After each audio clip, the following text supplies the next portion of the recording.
In a world where demons have claimed the throne as the new masters, humanity must trade their very souls to become ghost tamers, clinging to a fragile hope for survival. The rules here are simple. The higher your spiritual power, the stronger your contract. Geniuses can command 3 ghosts, while the average person is lucky to manage 1 or 2 at most. However, the youth we're following today is an absolute anomaly. With a natural talent score of only 0.5, he's a walking disgrace, barely fit to be called a tamer. But don't you dare blink, Lin Mo doesn't need spiritual power to win. He possesses a weapon 10 times more toxic and trolley. The breaking defense system. How does it work? It's pure entertainment. As long as Lin Mo makes his opponents, whether human or ghost, see red, suffer an emotional collapse, or get triggered to the point of insanity, he harvests power points to smash through every limit.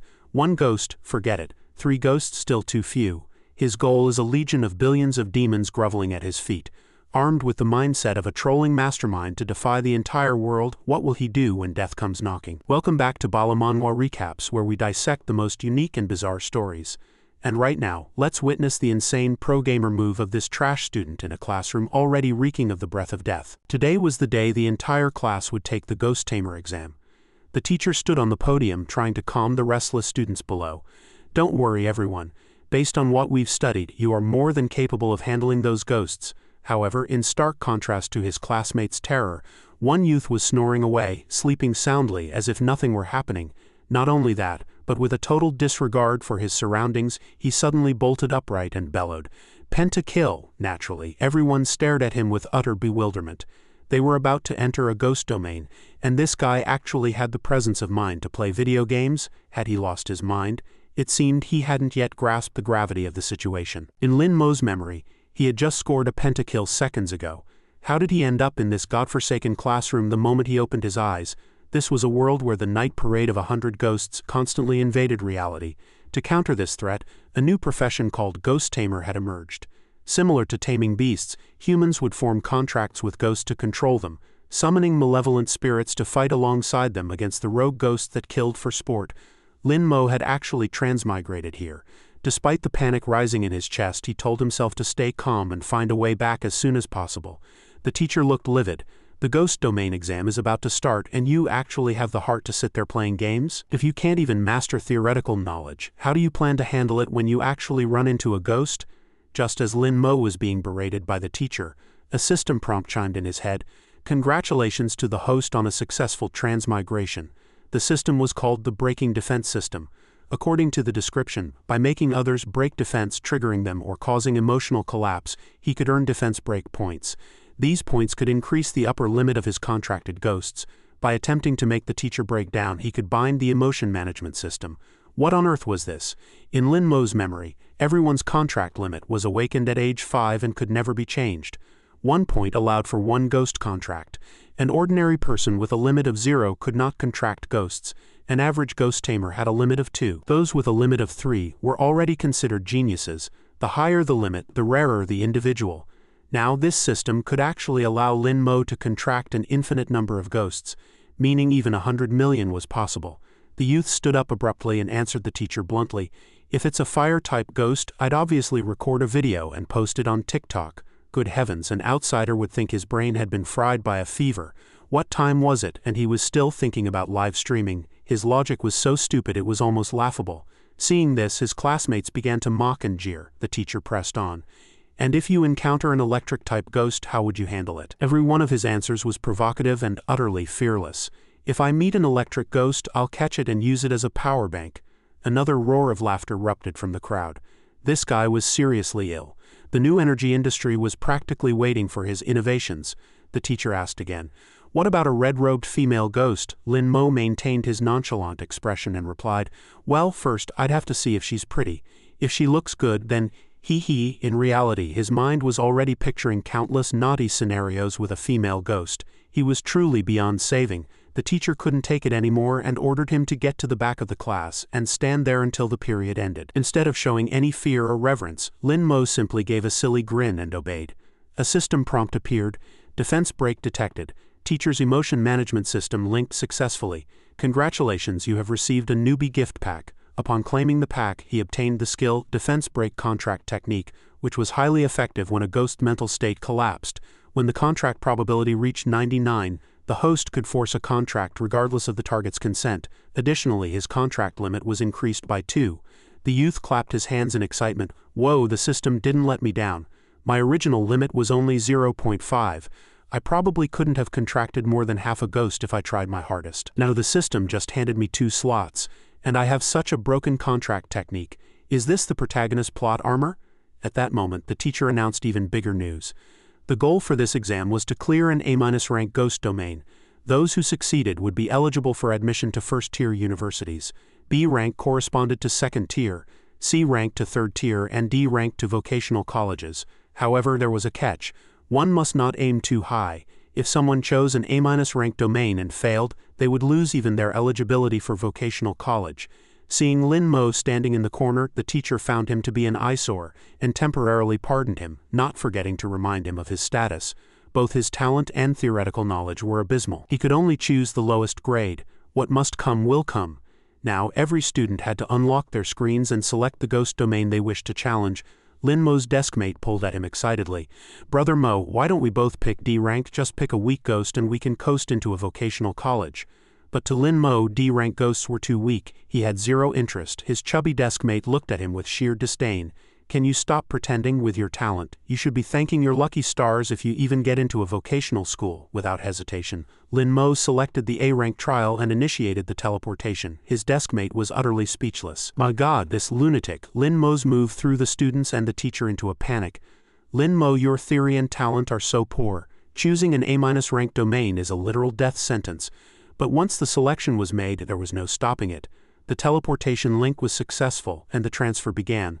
Lin Mo vanished instantly, reappearing in his chosen ghost domain. Upon arrival, he encountered a few other students. They realized that including themselves, only 5 people had chosen this domain. Then a figure that looked like a paperman with a face as hideous as a demon spoke. Welcome to the horror hospital. Don't be nervous, everyone. I am your exam proctor. Let me give you a brief introduction. This was once the Kanglin City First People's Hospital. At those words, the students who had accidentally chosen the A-rank domain dropped their jaws in shock. Wasn't Kanglin City the one invaded by ghosts? Word was everyone in the city had died. Later, several elite ghost tamer squads had entered, only to be completely wiped out. You're using a terrifying place like this as an exam hall? However, before designating this hospital as a testing site, the Security Bureau had already set up a ghost array around the perimeter. Those inside cannot leave, and those outside cannot enter. The current task was to survive here for 1 day and contract a single ghost to pass the exam. Additionally, for safety, everyone received a teleportation talisman. If in danger, reciting the incantation would safely return them to the school. Furthermore, contracting or eliminating a ghost would earn an MVP reward, with prizes worth up to 100,000 ghost beads. If there were no questions, the exam would begin now. As soon as the exam started, a whirlwind of dark energy swept through, filling everyone with dread. Only Lin Mo was full of confidence. Let's go. I wonder if there are any pretty sexy nurse sisters here. The other students also encouraged each other as they entered. Let's go in too. Don't let that loser contract a ghost first. Lin Mo took the lead and charged in. Opening the doors, the sight was nothing but bloodstains, and the air was thick with a sinister, terrifying aura. A faint-hearted person would have passed out before the exam even started. Lin Mo suddenly stopped in his tracks, and the others asked in panic what was wrong. The youth yelled, "Ghosts, there are over 50 ghosts over there. This is bad. They're charging at us. Run, everyone!" Panicked, the group of students scattered and fled.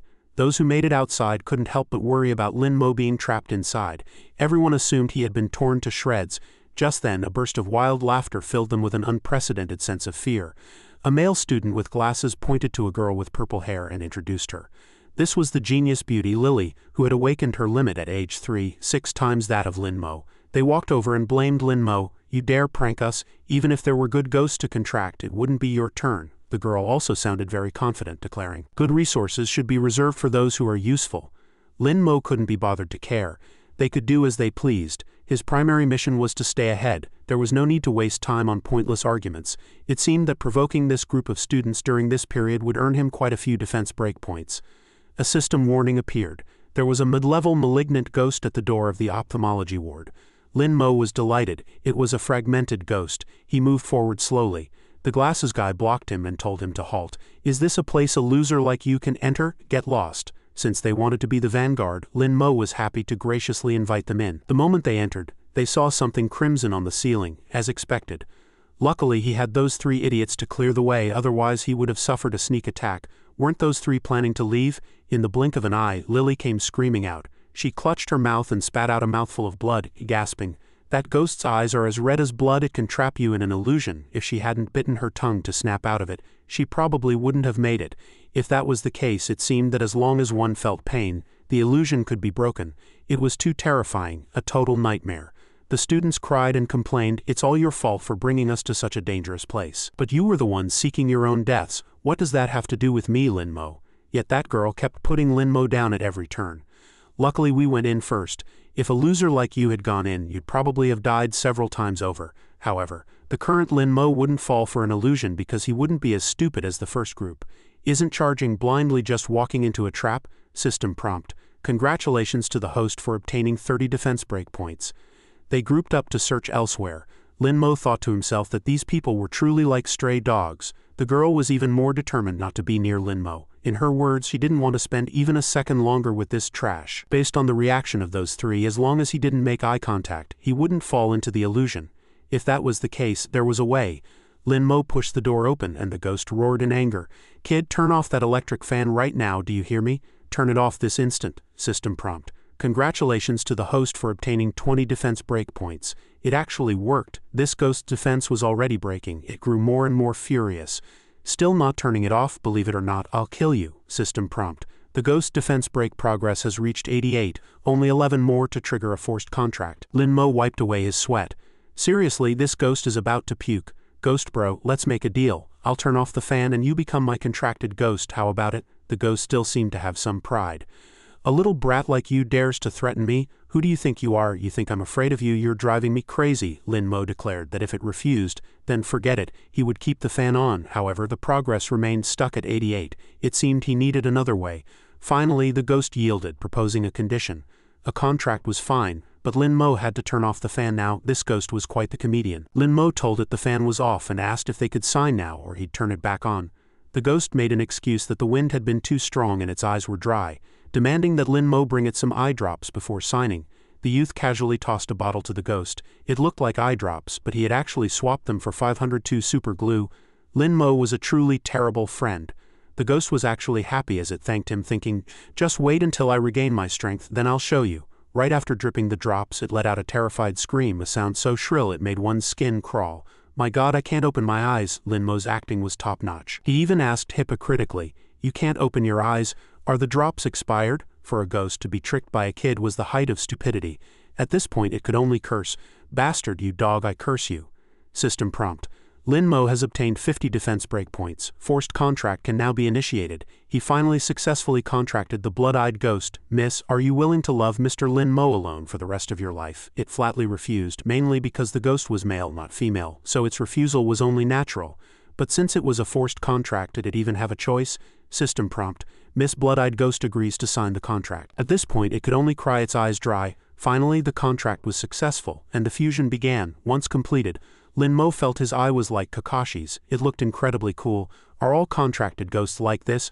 Whole ghosts can fight directly when summoned, while fragmented ghosts fuse with the body to increase attributes but cannot fight independently. Even after the fusion, the ghost remained resentful, helplessly cursing Linmo as a brat. Linmo, however, was thrilled.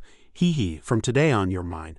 Let me see your attributes." A quick check showed the info. Blood-Eyed Ghost grade. Mid-level Malignant Ghost. Ghost Chi, 100. Distance to next level. Loyalty, 3. A loyalty of 0 would lead to a loss of control, and the host would suffer a backlash. Its skills were not yet activated. Linmo was full of questions. "Bro, your loyalty is a bit low," the ghost added. "Of course I won't be loyal to you. You forced me into this contract. Give me back my freedom." System prompt. Blood-Eyed Ghost loyalty dropped by 2, remaining at 1. 200 defense breakpoints can be exchanged for a ghost skill. Exchange. Linmo wanted to see if activating a skill could boost loyalty a bit. A moment later, the skill exchange was successful, and he obtained the innate skill Blood Prison Illusion. This meant that when an opponent looked directly into the blood eye, the skill could be used to trap them in a blood prison. In the illusion, movement would be restricted, and the opponent would continuously lose blood. It consumed 50 spiritual chi with a cooldown of 60 seconds. Note: the binding effect lasts 30 seconds for lower or equal level ghosts humans, and 10 seconds for higher level targets. He successfully activated the ghost skill. The ghost was ecstatic. brat, you've got some tricks, let me try it. Wow, this feeling is amazing. The blood-eyed ghost's loyalty rose by 9, totaling 10. Lin Mo continued exploring, realizing there was a trick to this. To his surprise, after fusing with the blood-eyed ghost, his field of vision had also expanded. He had really hit the jackpot this time. Meanwhile, the other students were still trembling in another area. Only that girl Lily dared to stand her ground against the ghosts, while the other 2 boys were just tag-alongs. Damn it, why wouldn't these ghosts leave them alone? There are too many ghosts, we can't handle them. Instead of being eaten, let's just use the teleportation talismans. What a bunch of quitters. The guy with glasses came up with a wicked idea. Let's lead these ghosts to the 2nd floor and let them deal with Lin Mo. That way we'll be free. He was truly rotten to the core. Another youth voiced his disagreement. That's not right, isn't that basically indirect murder? The glasses guy remained optimistic. So what? He has a teleportation talisman, he won't die. By serving as our shield, he's actually making a contribution. Lin Mo was strolling out leisurely when he saw them sprinting toward him desperately. Lin Mo greeted them. Are you guys being hunted? The glasses guy gave a sinister smile. Lin Mo, go to hell, don't forget to use your talisman. What on earth were these people up to? There was a massive horde of ghosts following right behind them. Lin Mo finally understood. They were trying to use him as a human shield. But that was fine. It gave him the perfect opportunity to test the power of his new skill. Lily watched with utter confusion, wondering why this guy wasn't running. Did he really intend to take on this horde of malevolent spirits alone? Had he been scared witless? Just as the ghosts were about to pounce, Lin Mo activated the blood-eyed ghost's binding skill. In an instant, the ghosts were held fast as if bound by invisible ropes, collapsing to the ground one by one. The skill worked perfectly. They couldn't move an inch. The remaining 25 seconds were more than enough for Lin Mo to clean up this mess. Lily was completely shell-shocked when she saw one of Lin Mo's eyes turn a blood-red hue. It seemed he had indeed formed a contract with that fragmented ghost and obtained such a powerful skill. She couldn't help but feel a twinge of resentment.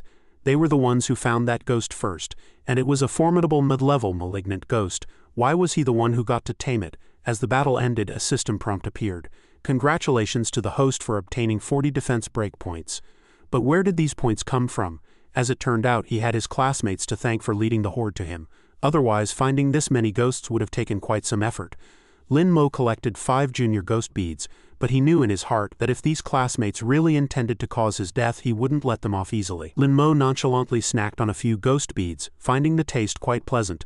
Now any ghost that saw him fled in terror. It was becoming hard to tell who the real monster was. Lin Mo asked the blood-eyed ghost smugly, "Was my pentakill just now cool or what? Why do you seem so much more agreeable now, ghost bro?" The blood-eyed ghost replied grumpily, "It's only because my skill is powerful. If you'd contracted some other useless fragmented ghost, you'd be dead meat by now." Lin Mo figured that no matter how strong a contracted ghost was, it still needed a good master. An ordinary person wouldn't have the guts to charge in and start hacking. Faced with 5 ghosts, even the best skill is useless if the master lacks courage. At this rate, this human-ghost duo might actually become good buddies, even if they currently bickered like cats and dogs. The blood-eyed ghost was speechless at Lin Mo's narcissism, though it found the sight of skeletons scattered across the floor rather aesthetic. Lin Mo's sharp eyes caught a glint of gold jewelry on one of the skeletons. This was an unexpected windfall. Since the person was long dead, these worldly possessions shouldn't go to waste. He might as well take them to spend later. He looked up and saw the hospital's finance office ahead. There was bound to be money there. With the mindset that everyone loves money, Lin Mo scavenged his way into the office and immediately spotted a safe. He expected to hit the jackpot, but when he forced it open, the safe was completely empty. It had likely been picked clean by the security bureau long ago. Watching through the monitors, the examiner wondered if this kid was here for an exam or a heist. In all her years, she had never seen a candidate like this. Just then, the system issued a warning. There was a high-level malignant ghost in the operating room ahead. Clutching a bag of gold, Lin Mo dizzily pushed open the doors to the operating room.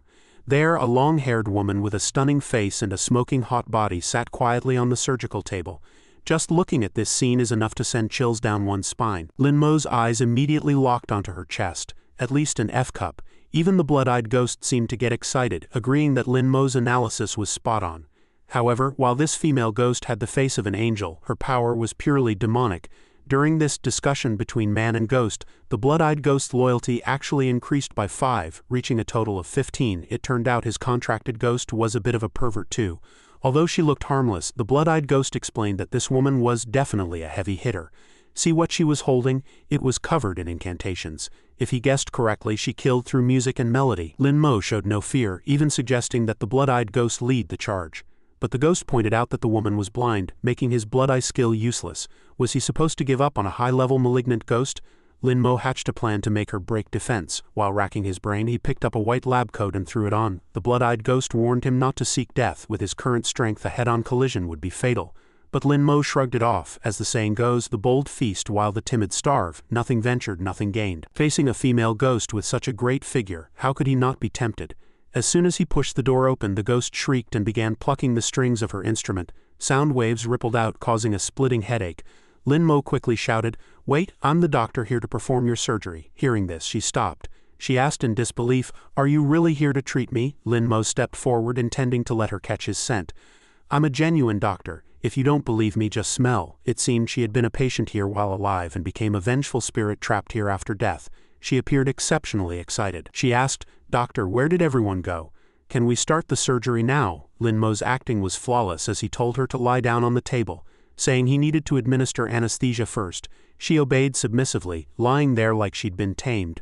Faced with such an imposing figure, Lin Mo was actually a bit dazed, his attention entirely fixed on her two large fruits. She didn't seem to realize she was already dead. For a moment, Lin Mo wondered if he was being too despicable, but he quickly reminded himself, no, now is not the time for hesitation. Otherwise, he would be the one dying. He plunged a needle in, not forgetting to ask if it hurt. In reality, how could she still have functioning pain receptors? Lin Mo chuckled inwardly, then continued his serious-sounding nonsense. "I missed the vein, let me try again." He stuck another needle into her arm. "Where are your veins? Why can't I find them? You're quite beautiful, though. Looks like I'll have to poke you again." He stabbed her several more times, but since she was a ghost, she had no veins to find. The female ghost finally realized something was wrong and roared in anger. "What kind of devil are you? How can your heart be so wicked?" System prompt. Congratulations to the host for obtaining 40 defense breakpoints. The busty ghost defense break progress has reached 50. 49 more needed. Lin Mo scratched his head, acting bashful. "Oh, I'm so sorry. Let me try one more time." He carefully picked up the needle again and gave her a precise jab. The moment their hands touched, the movement was deeply suggestive. Lin Mo played his part perfectly. Meanwhile, his classmates happened to be passing by the operating room and were stunned by the scene. Was he performing surgery on a ghost? This was too insane. Did he have no idea how to spell the word death? The teachers had taught that the worst thing to show a ghost was fear. If one could face them calmly, not only would survival rates increase, but there was even a chance to contract them. Was this guy really the bottom-tier student of the class? Looking at his rock-steady composure, who would have thought he used to fail every exam? The other two boys felt a surge of ambition. "Come on, let's try it too. Let's follow his lead and see if we can contract a ghost." Watching from the monitors, the examiner marveled at Lin Mo's actions, praising his calmness and experience which far exceeded his peers. Lin Mo's mental fortitude was indeed on another level. Now, the slightest slip-up would mean total disaster. Lin Mo slowly withdrew the needle. The busty ghost urged him to hurry with the surgery. Seemingly unable to wait any longer, Lin Mo bluntly asked her, "Do you want a sex change or breast implants?" This was clearly a redundant question. With her size, who would need implants? The ghost was fuming, her face darkening as she replied, "I don't need implants. I have a tumor that needs removing. It's so heavy it makes me feel tired all the time." Lin Mo raised an electric drill. "It's a shame for someone so pretty. How much do you want cut off?" she answered without thinking. "Cut off half." Lin Mo asked again with a deadpan expression. "And do you want to cut the left side or the right side?" This nearly drove the ghost insane. Pushed to her limit, she screamed, "Are you sick? Who asked which side to cut during surgery? Just cut. Cut both sides if you want." System prompt. Congratulations to the host for obtaining 40 defense breakpoints. Progress reached 60. It seemed this tactic was working. Lin Mo continued to twist the knife. "All right then, do you want to cut the top or the bottom, the front or the back?" "I think cutting the front might not look very good." The more he spoke, the more the ghost spiraled. The system prompted that the defense break progress was now at 70. He couldn't stop, he had to strike while the iron was hot. Lin Mo fired off a barrage of questions. "Do you want a scar or no scar? Are you afraid of pain? Oh, I forgot, I haven't given you the anesthesia yet, so it's definitely going to hurt in a bit." The system prompted another 40 points. Lin Mo continued to push her to the edge. Cutting half and leaving half would look so ugly. "How about I just remove everything for you? Our hospital is having a promotion. Do you want to sign up for a membership card?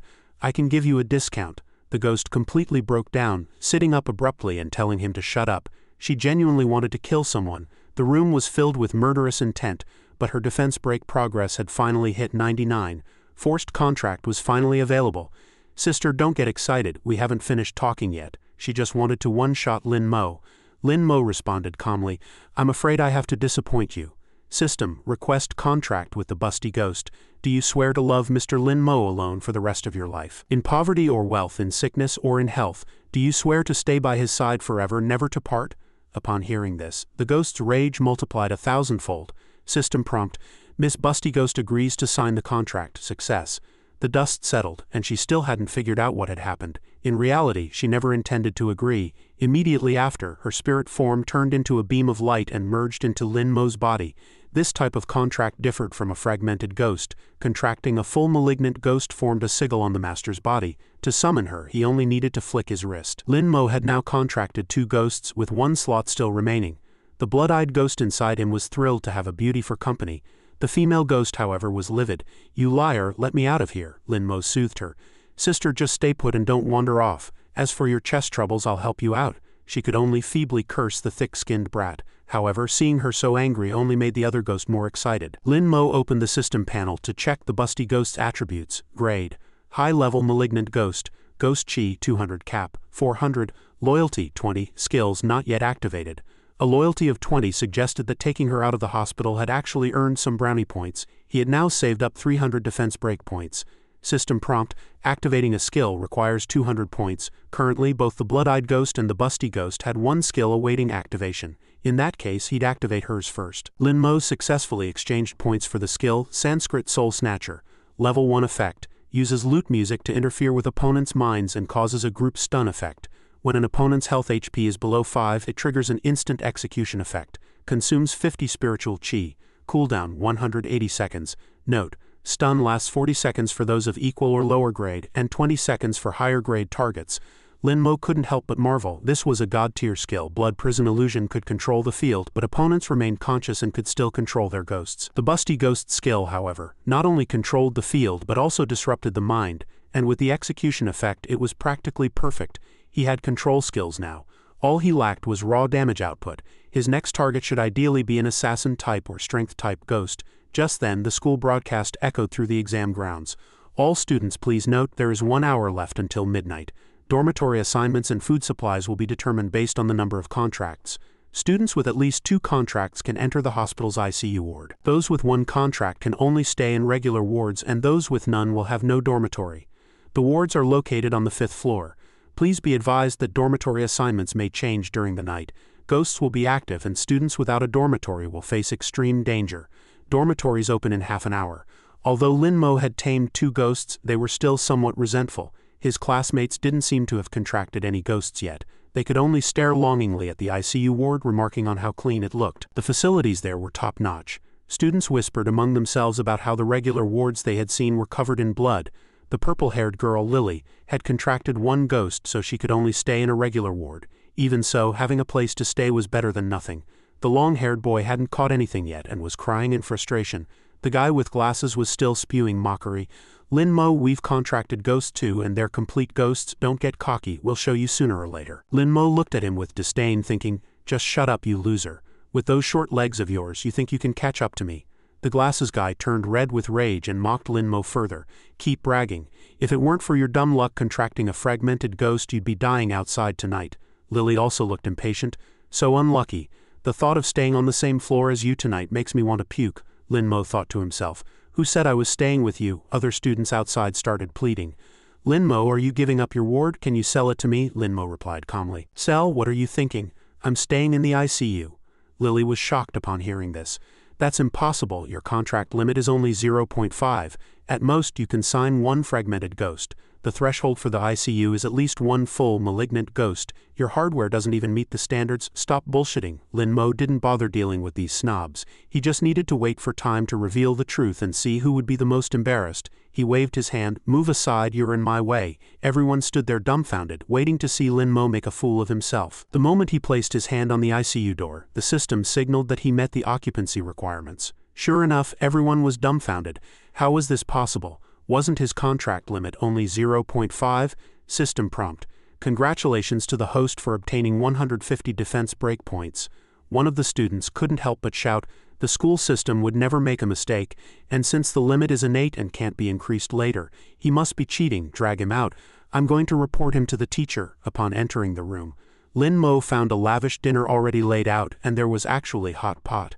Ah, the security bureau must have renovated this place. The environment was superb, complete with meat, duck blood and tripe. This was amazing. Was he here for an exam or a vacation? After taking a bite, he found it to be a literal delicacy. The flavor was incredible, and the broth was better prepared than in most restaurants outside. You guys should come in and try this, he called out. Despite the group's terrible attitude toward him, Lin Mo remained composed. After his initial praise of the food, he began to mock them with biting sarcasm. Ah, I forgot you don't have the right to enter the ICU, what a pity. Then, right in front of them, he nonchalantly picked up slices of tender, juicy fatty beef, even humming a little tune, "It's so lonely being the only one with a hot pot." This move was enough to drive the jealous onlookers absolutely insane. They looked as if they wanted to swallow Lin Mo alive. System prompt: congratulations to the host for obtaining 100 defense breakpoints. Heavens, even I'm salivating at the sight of that hot pot. Not only was the table laden with drinks and ingredients, but the drawers were also stocked with packs of ham and beef just in case. Seeing the youth eating with such gusto, the purple-haired girl finally couldn't hold back and offered a deal. "I'll give you 10,000 yuan to swap rooms." But Lin Mo wasn't about to agree so easily. He replied calmly, "I can't. I've already eaten some. I can't exactly spit it back out, can I?" When people are pushed to their limits, they are forced to discard their pride. The girl's face was ashen, but she continued to set conditions. "You've eaten the hot pot, now leave the room to me. Think carefully. My father is a high-ranking official in the security bureau. It won't do you any good to offend me." The boy with glasses took the chance to shout, "Lin Mo, don't push your luck. If you dare offend Miss Sun, you're dead meat." Lin Mo maintained his playboy-like nonchalance, infuriating them further. "If each of you gives yourselves a slap, I might consider it." The glasses guy immediately jumped up, stammering, "What did you say?" Seeing this, the purple-haired girl turned to him and said, "Lu Zhu, bear with it. I'll make it up to you once we're out." Though he felt wronged, he figured gaining Miss Sun's trust was worth it. With that thought, he pulled his neck in and waited to be hit. The girl showed no mercy, delivering a slap so hard it was painful even to hear. System prompt: congratulations to the host for obtaining 20 defense breakpoints. Lin Mo took the opportunity to teach these arrogant brats a lesson. He purposefully dug into his ear and claimed he didn't hear it clearly. Demanding she hit him again, just to secure a place to stay, she actually did it without hesitation. Now the glasses guy was the most pitiable of all, his head spinning from the blows. Lin Mo harvested another 30 defense breakpoints. That last slap had practically knocked the guy's face out of alignment. The purple-haired girl asked definitively, "Are you satisfied now? Get out, move it." Lin Mo was truly a master of playing people. He replied coolly, "Sorry, no." He was going back on his word, but strictly speaking, he hadn't lied. He had only said he would consider it, not that he definitely would swap. Now that he had considered it, he simply didn't agree. This was enough to make someone's blood boil. She was so angry she actually had a nosebleed. The girl could only stomp her feet in a fit of rage outside the door. "You bastard, just you wait, you'll regret this." The glasses guy also turned back to threaten him. "Enjoy it while you can. By offending the Sun family, you're asking for death." Whether he was asking for death or not was unknown, but he did know he had just earned another 100 defense breakpoints. Now he could peacefully eat his hot pot amidst their fury, feeling even more cheerful. Having tricked Sun Lily once again, Lin Mo felt he had hit the jackpot. The clock pointed to 11:15 and the candles were burned down to stubs, barely providing any light. Outside the ward, 2 students were paralyzed with fear, the girl crying uncontrollably. "How Kun sobbed, don't go. Do you really have the heart to let a girl like me sleep outside? There are so many malevolent spirits at night. What am I supposed to do? Give me your spot and let me sleep inside, please," the boy comforted her. "Xiao Qian, don't worry. I've contracted a ghost warrior. If you're attacked, just call me. I'll definitely save you," she continued to wail. "Do you even love me? You promised to protect me for life. Does that still count?" And so the two shared a sentimental embrace. Had this exam hall turned into a resort and dating spot? The girl sobbed as she said, "You've contracted a ghost and have strong combat power. Your survival rate is higher sleeping outside. If I'm attacked by a ghost, I'll even get on my knees and beg Sun Lily to help me. I definitely won't let you get hurt." Watching from the room, Lin Mo thought to himself that this guy was the ultimate sucker. The boy actually happily swapped places and even made plans to see her tomorrow. Exhausted after a long day, Lin Mo fell asleep the moment his head hit the pillow, drooling everywhere. He slept like a log, completely unbothered by the resentment of the students outside the door. That guy Lin Mo definitely cheated to stay in the ICU. The point is, he wouldn't even swap with Miss Sun. I bet he just wants to embarrass you and make you look bad. Egged on by the glasses guy, the purple-haired girl grew even more resentful, thinking, "Just wait until we get out, I'll show you." There's blood all over the floor, how are we supposed to sleep? This ward is absolutely disgusting. To show off his devotion and suck up to her, the glasses guy took off his coat and spread it on the floor, hoping to make the girl more comfortable.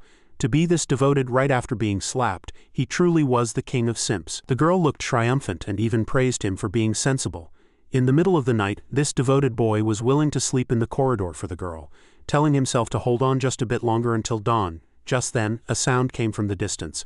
A massive man-eating ghost was approaching. Upon spotting him, the ghost grew excited. It was a Calamity-class Electrode ghost. A Calamity-class malevolent spirit. It seemed there was no retreat.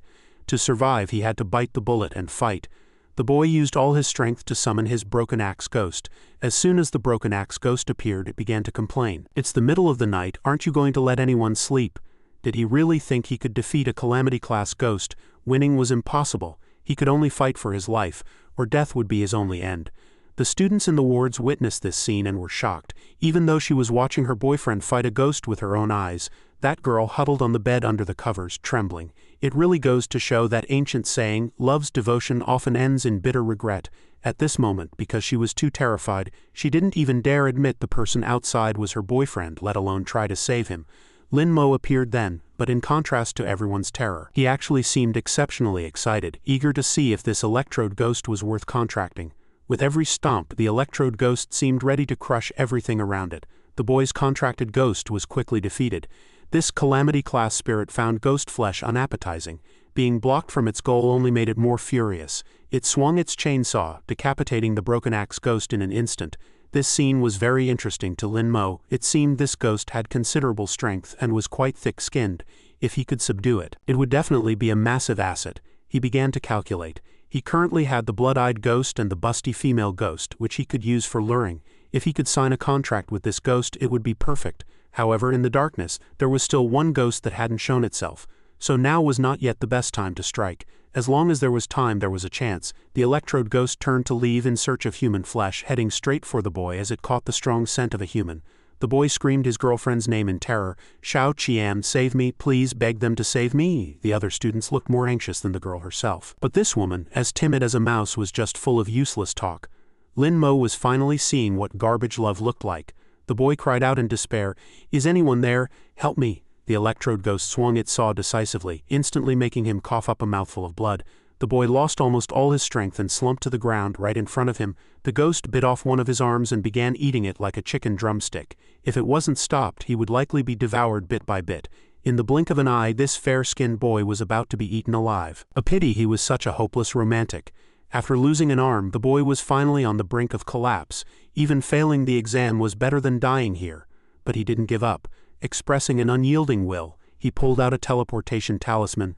The awkward part was that with one hand gone, he couldn't tear the talisman open. The ghost had just finished the limb and was preparing to raise its electric drill to finish him. Luckily, the boy reacted quickly and dodged the fatal blow. Lin Mo watched all this from inside, thinking the guy wasn't just love-brained but a complete idiot. Can't you just use your teeth to tear it? The boy finally realized and tore the talisman with his mouth, not forgetting to thank Lin Mo before he vanished. And just like that, Hao Kun withdrew from the exam. The Electrode ghost was completely baffled. "Where's my meat? Give it back." Lin Mo happened to receive another 40 defense breakpoints. He made a face at the ghost from inside to taunt it. The ghost charged like a madman but simply couldn't get in. Its strength couldn't budge the door. Lin Mo had an idea. He smeared a bit of food on his hand and yelled, "Hey Electrode ghost, want a taste?" The ghost sniffed and greedily slammed its head against the door. The youth continued to provoke the ghost as if teasing a monkey. "Too bad, you can't have any. Nah nah nah nah nah." The ghost grew more and more furious, hacking at the door in vain. Thus Lin Mo successfully earned 60 defense breakpoints in a row. The more agitated it became, the more excited Lin Mo got. "Keep going, is that all?" After hacking for a long time, the ghost was huffing and puffing with exhaustion but hadn't gotten a single bite of meat. Seeing it about to leave, Lin Mo was stunned and chased after it. "Why are you leaving? How am I supposed to get points if you leave?" He simply unlocked the door. "Stupid ghost, I'm out. Do you want to eat me?" Hearing the movement behind it, it immediately turned around. The students in the wards were all watching the spectacle. "What is that Lin Mo trying to do? He's dead meat." The Electrode ghost let out a hungry roar. Seeing its delicious prey, it flashed a hideous grin and pounced. This was exactly what Lin Mo wanted. He retreated carefully, step by step, precisely pulling back into the room. The ghost missed again, nearly dying of rage. Thus, the youth easily pocketed 50 more defense breakpoints. He then repeated the trick. The angrier it got, the higher Lin Mo's rewards. This guy actually ran back out to taunt it again, literally luring the enemy with his life, and the ghost fell for it once more. It pounced, and the youth ducked inside. Going in and out like that, the ghost actually kept falling for it. This ghost really didn't seem very bright. Lin Mo repeated this hundreds of times, laughing heartily under the shocked gazes of his classmates. Was this guy really not afraid of ghosts? Or was he truly a lunatic? If he played with the ghost like that, he would be retaliated against sooner or later. Once the protection vanished tomorrow morning, he'd have nowhere to run. Just as those words were spoken, an incredible scene unfolded. Lin Mo wasn't just unafraid, he actually started chasing the electrode ghost. What the hell? Now the ghost was actually afraid of the human, not even wanting to eat meat anymore. Lin Mo chased it desperately, shouting as he ran, "Don't run, brother Young. Where do you think you're going? Heaven has eyes, you're finished, you bastard." It was hard to tell if the scene was tragic or hilarious. Truly a once-in-a-lifetime sight. The first time anyone had seen such an anti-logical scenario. The electrode ghost defense break value had reached 80. He couldn't let it slip away. At that moment, Lin Mo actually stood directly in front of it and held out his arm, inviting it to take a bite. That's right, the youth was taunting it to the extreme. "Eat up, fresh meat, right out of the oven. Come on, eat me." The electrode ghost finally reached its breaking point and decided to risk everything. At that exact moment, Lin Mo activated the Blood Eye's blood prison illusion. In the blink of an eye, the ghost stopped moving, ensnared by the illusion. He kept coaxing it to eat. "Such fragrant meat, low fat so you won't gain weight, eat up." He even patted his arm to let the scent waft out. The electrode ghost defense break value reached 90, only 9 to go. The illusion only lasted 10 seconds against a high-level ghost, and now only 3 seconds remained. The moment the effect vanished was precisely when its anger was at its peak. It pounced forward. "Since you don't want to eat, then forget it." At this point, the electrode ghost only wanted to kill the Lin Mo who had trifled with it. Anyone who touched it would face severe consequences. But at the critical moment, the defense break value hit 99, allowing for a forced contract. Now, whoever ran into Lin Mo was in for a bad time. No matter what kind of ghost it was no match for the youth, and so he confidently initiated the third contract. As usual, the system announced the inquiry. "Mr. Electrode Ghost, are you willing to become Mr. Lin Mo's third contracted ghost?" Mr. Electrode Ghost has agreed. Beginning the contract signing, an expression of extreme confusion appeared on its face. Before it could even react, the contract was successful. Surprised? That is the power of a forced contract. Before it could even finish its sentence, everything was settled. The youth had successfully subdued his third ghost. The proctor outside was also stunned by the scene. The electrode ghost had been rampaging a moment ago, and in the next second the contract was complete. Such a method of forced contracting was something even the big shots of the security bureau couldn't achieve. What kind of method did this student use? This kid is really interesting. Then the school announced, "The electrode ghost has been eliminated. Only one calamity class malevolent spirit remains in the hospital. Students, please remain vigilant." The students were completely speechless. He took down the electrode ghost just like that. Was that guy even human? The glasses guy was even more dumbfounded, exclaiming, "Impossible, Lin Mo only contracted one mid-level malevolent spirit. How could he be a match for the electrode ghost? He's terrifying."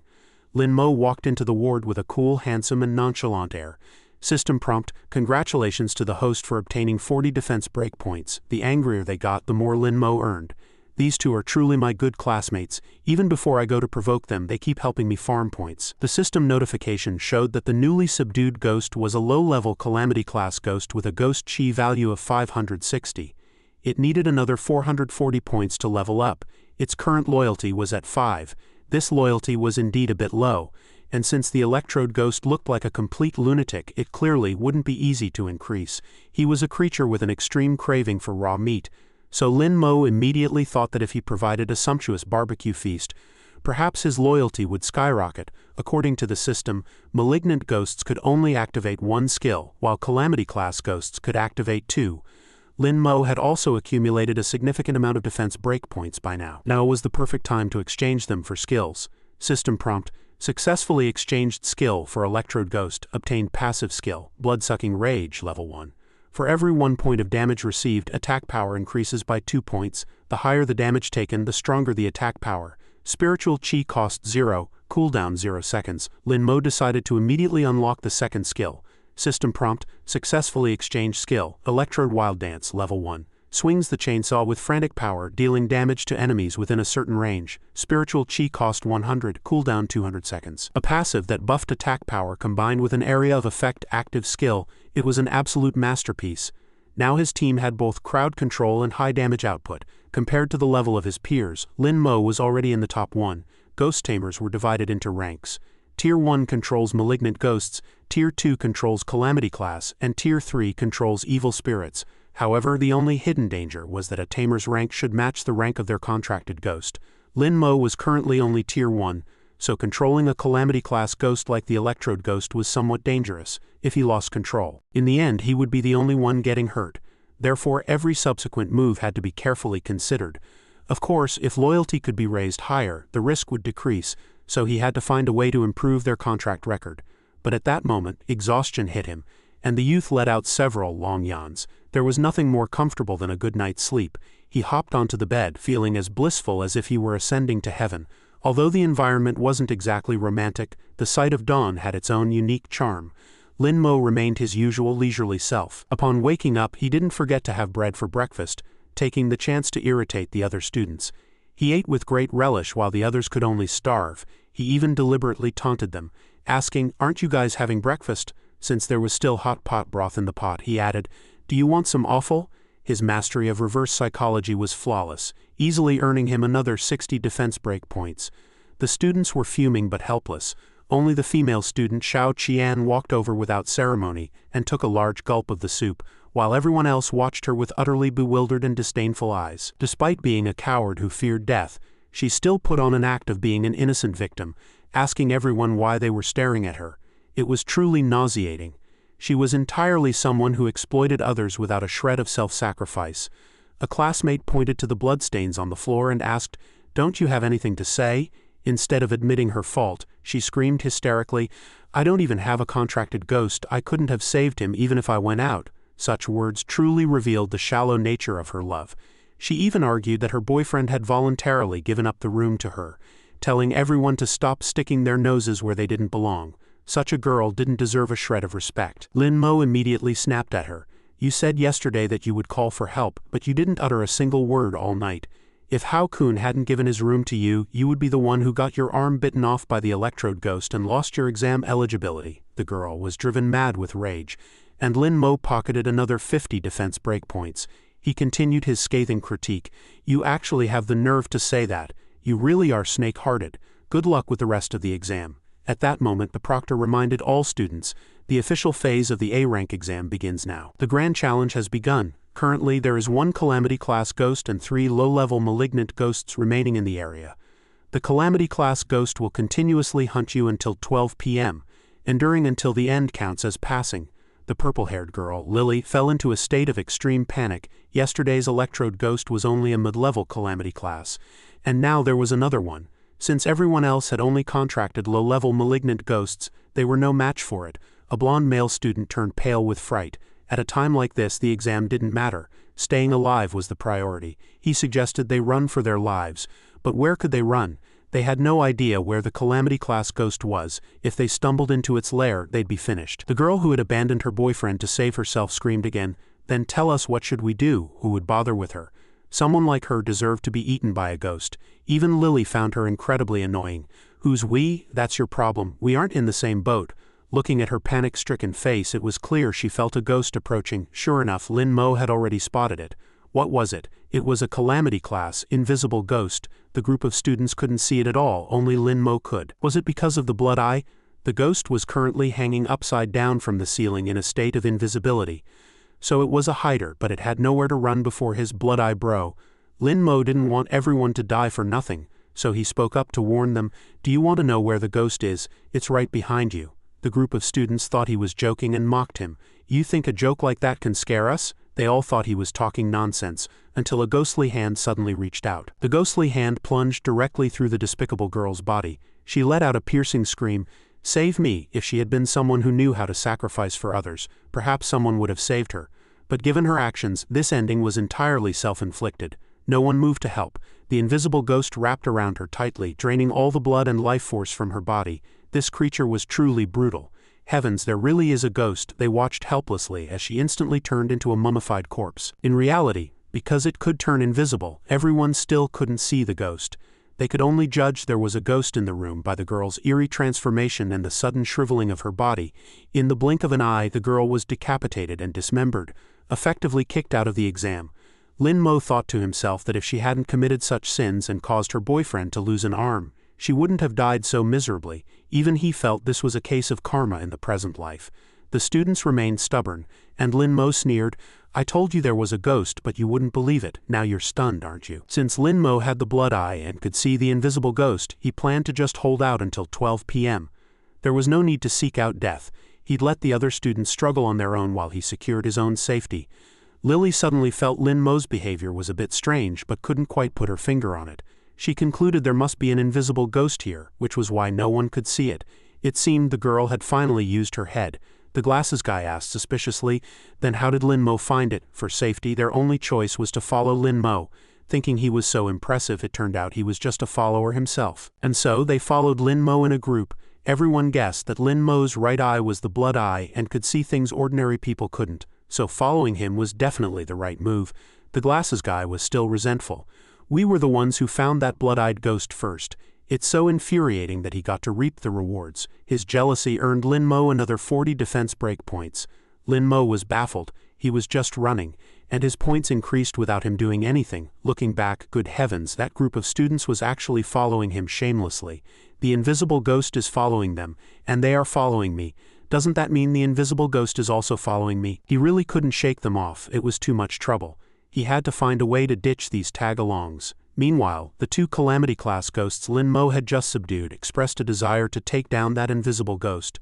Lin Mo was curious.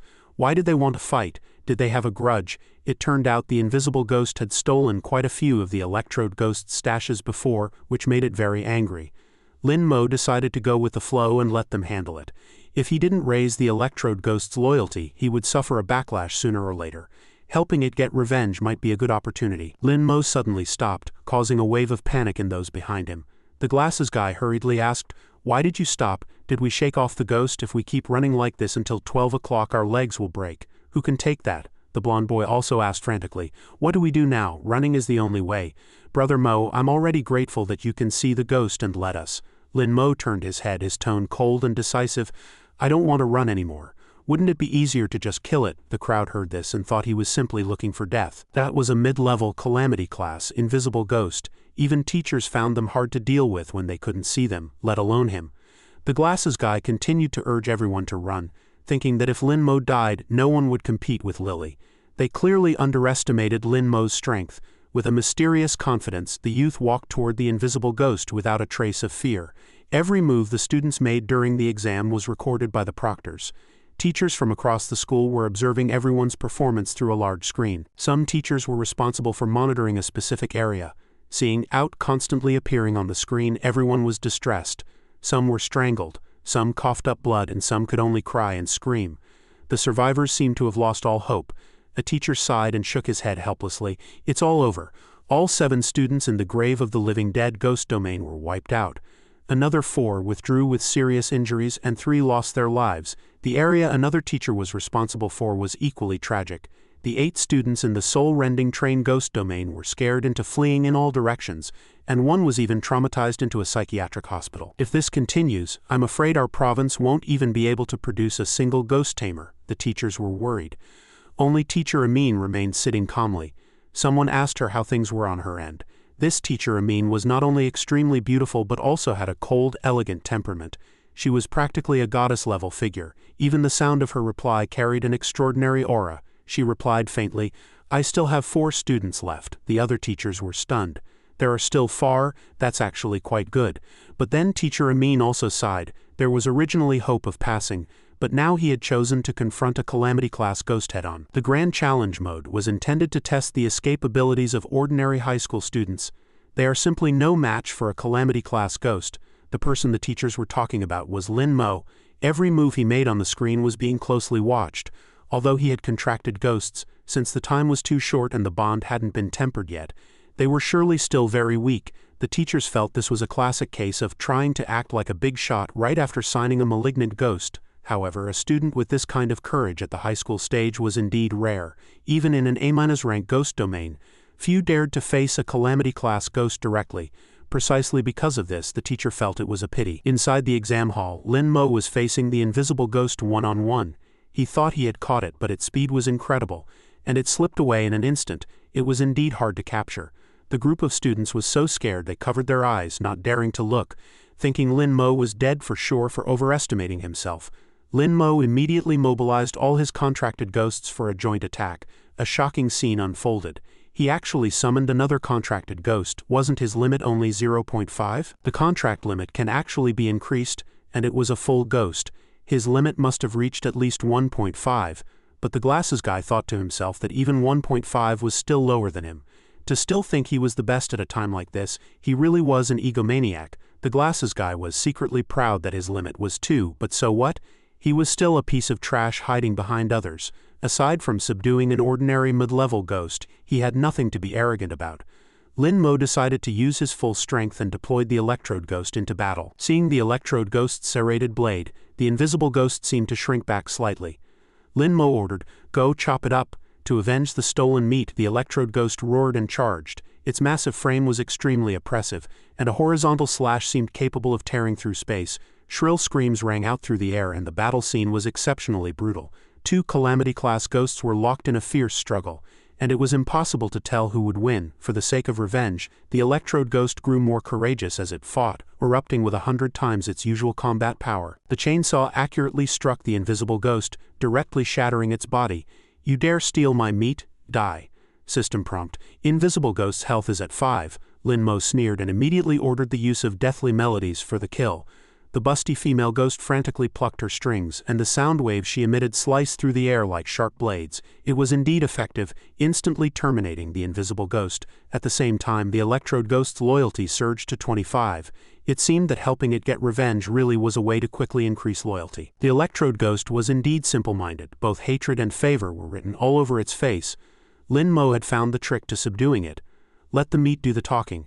As long as he gave it enough of its favorite food, loyalty wouldn't be a problem. After the battle ended, Lin Mo successfully passed and obtained a mid-level Calamity-class ghost bead, which could sell for at least tens of thousands on the black market. A bountiful harvest. He recalled all his contracted ghosts. The students who witnessed all this were so shocked their jaws nearly hit the floor. He hadn't just won, he had won so cleanly and decisively. Furthermore, he had even contracted the Electrode Ghost. With 2 full ghosts and 1 fragmented ghost, Lin Mo's talent had already surpassed every student present. How was this possible?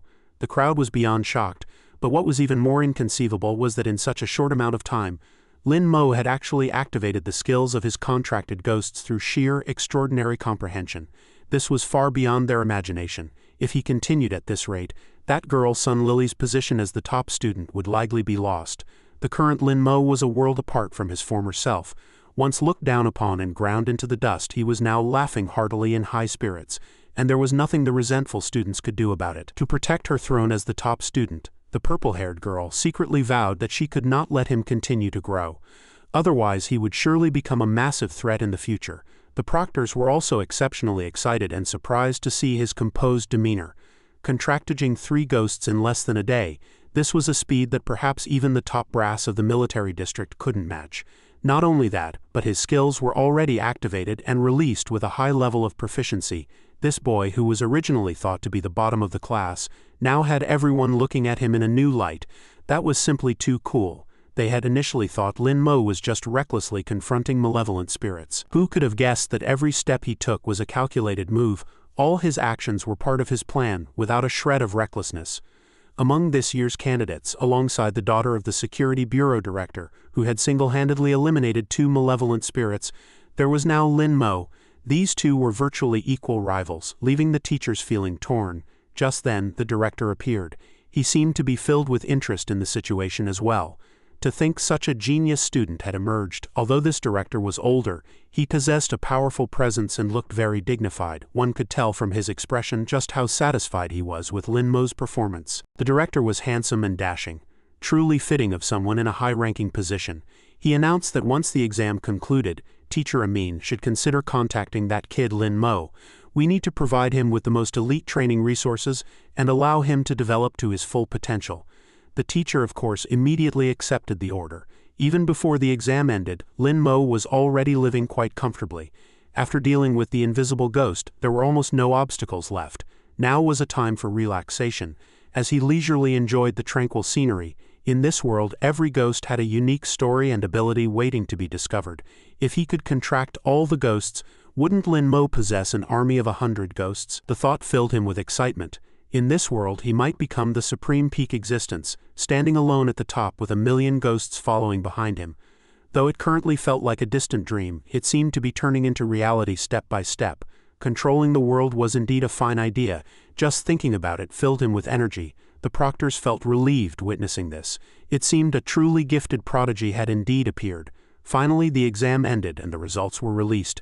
At this point only 4 people remained in the ghost domain, and Lin Mo was clearly the most outstanding and indisputable winner. A total of 6 people had participated in this A-rank exam, but Hao Kun and Mo Qing unfortunately failed to pass.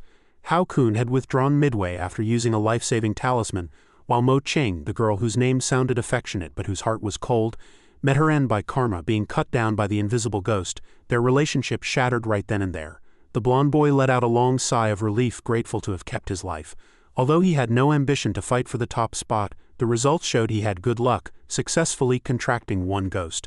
Though he hadn't killed any, he still earned 60 points.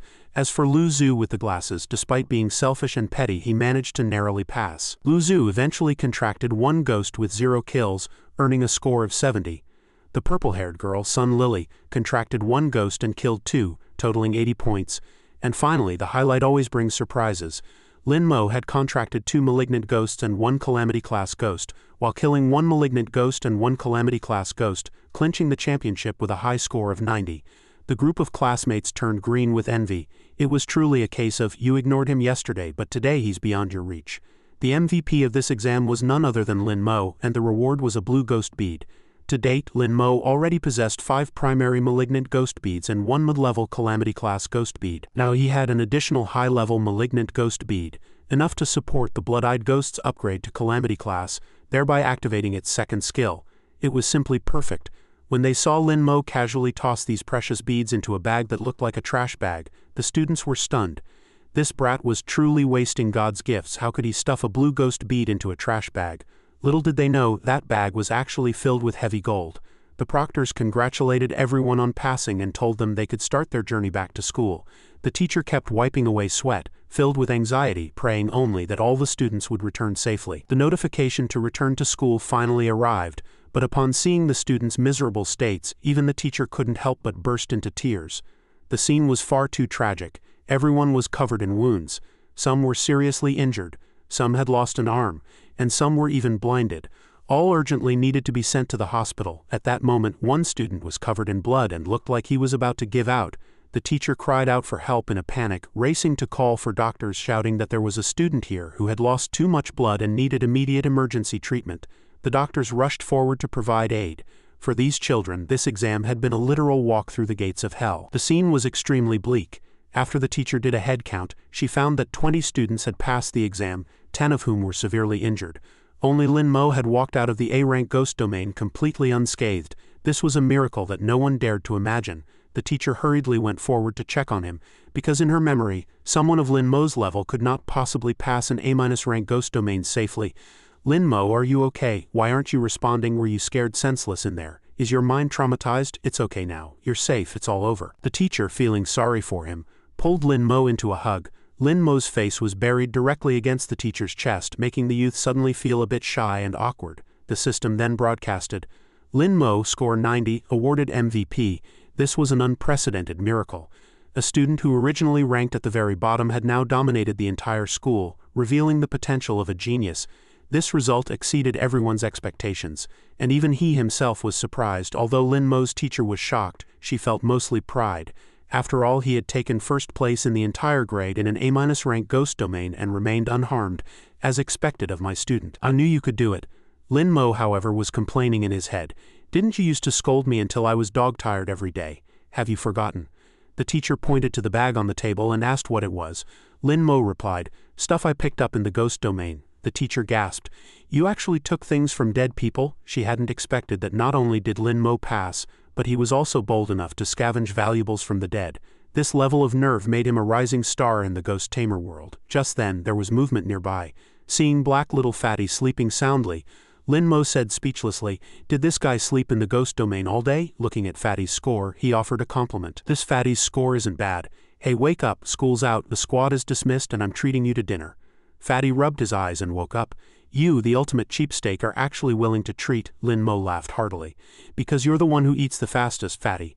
As the two were walking down the street looking for a restaurant, Lin Feng, Lin Mo's father, called. Lin Mo told Fatty, "I'll take this call, you go in and order first." A hearty voice came from the other end. "My dear son, how was the exam? You didn't fail, did you?" Lin Mo calmly informed him that he had taken the MVP of the A-rank ghost domain. Upon hearing this, Lin Feng laughed loudly. "As expected of my son," his mother, a Fang, joined in. "Good job, let's see who dares say my son has bad grades now. If you run out of money, just tell us. We sold some grain these past 2 days, I'll send some over to you later." Lin Mo replied happily, "I have enough money, and I made a fortune in the ghost domain too. Mom, Dad, don't work too hard, you're getting up there in age." Lin Feng gave one final reminder. "Your parents' bodies are still sturdy.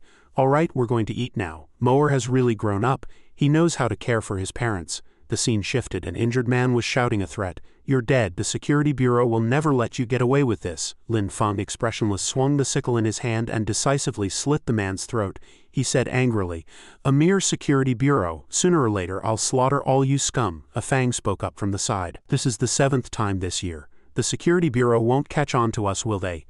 Lin Feng replied with a firm tone, "Not necessarily. At most they'll just expand the search area. If they really push me too far, I'll head into the city." A Fang pursed her lips upon hearing this. "What would you go to the city for? To cause trouble for Mower?" Lin Feng revealed a ruthless smile.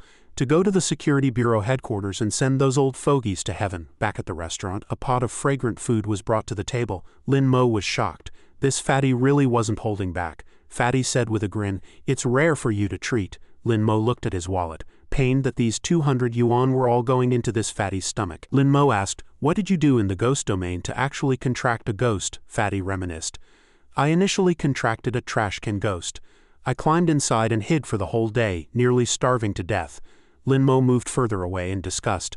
"No wonder you smell so bad, you stayed in a trash can all day." Fatty sighed with emotion. "After today, our paths will diverge. I'm going to a vocational college, and you're going to a top-tier university, Brother Mo. Don't forget your brother when you get rich." Lin Mo claimed his theoretical grades were bad, but in his heart, he knew that with the system, it didn't matter where he studied. Suddenly, Fatty pointed at the TV and shouted excitedly, "Brother Mo, look, a beauty." It turned out the TV was reporting that the school beauty from the Security Bureau High School had taken down 2 high-level malevolent spirits during the assessment. Looking at the portrait on the screen, Lin Mo looked dismissive. She was fed by the Security Bureau's resources. "What's so hard about killing 2 high-level spirits?" Fatty commented.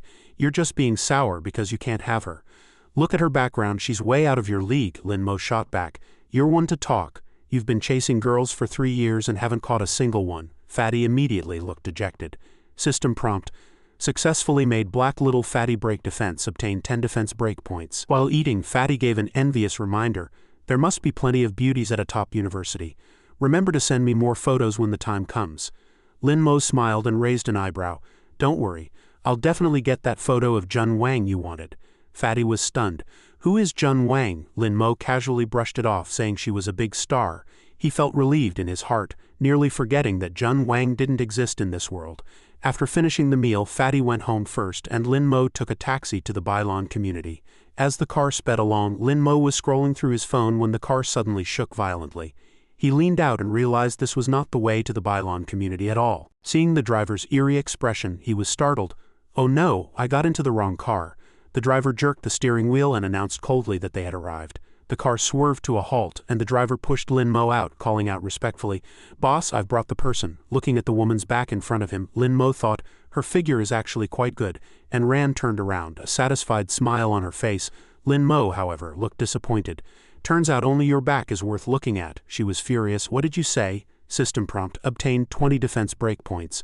Lin Mo hadn't expected this to farm points too, though he felt like he had seen this face somewhere before, and Ran marched toward Lin Mo. She kicked the car behind him and questioned him coldly. "Intelligence says you hauled in a lot of ghost beads in the ghost domain. If you're smart, hand over all the ghost beads and I might consider letting you live."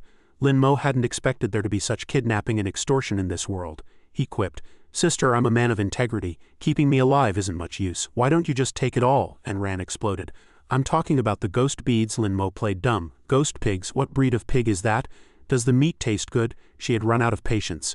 You dare play word games with me? Have you not realized your current situation? Haven't you seen the news? Ever heard of the Black Abyss gang?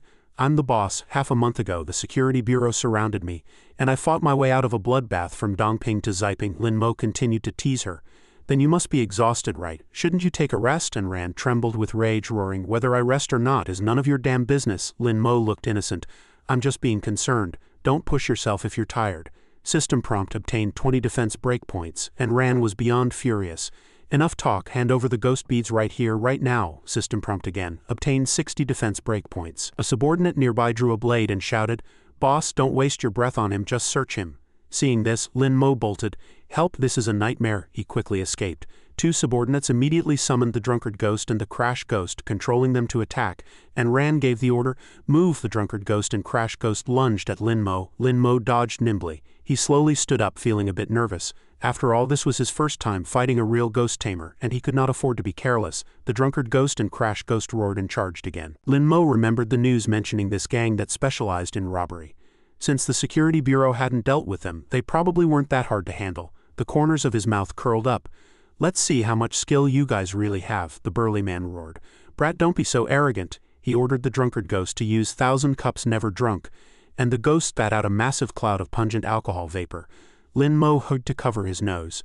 The smell of alcohol made him dizzy, and he actually began to feel intoxicated. The eerie crowd control effect was intensifying, and Ran smiled coldly, satisfied to see him swaying. She ordered, show him our true strength, summon mummy ghost. A nightmare ghost? Lin Mo's heart sank. This woman had actually contracted 2 high-level malignant ghosts, and Ran shouted, nightmare attack. The mummy ghost slammed its fists into the ground, and Lin Mo felt a violent tremor through his body. Sensing trouble, he slammed several slaps across his own face, trying to snap himself out of the drunkenness and illusions, and Ran and the others were stunned. He's even that ruthless to himself. Several bandages shot out, wrapping toward Lin Mo's ankles, and Ran was overjoyed, thinking victory was hers, but to her surprise, Lin Mo precisely tilted his body and dodged them. The burly man and Ran turned pale with shock. He dodged. How is that possible? He had actually been able to perceive the mummy ghost position. One of Lin Mo's eyes instantly turned red, and the group gasped in unison.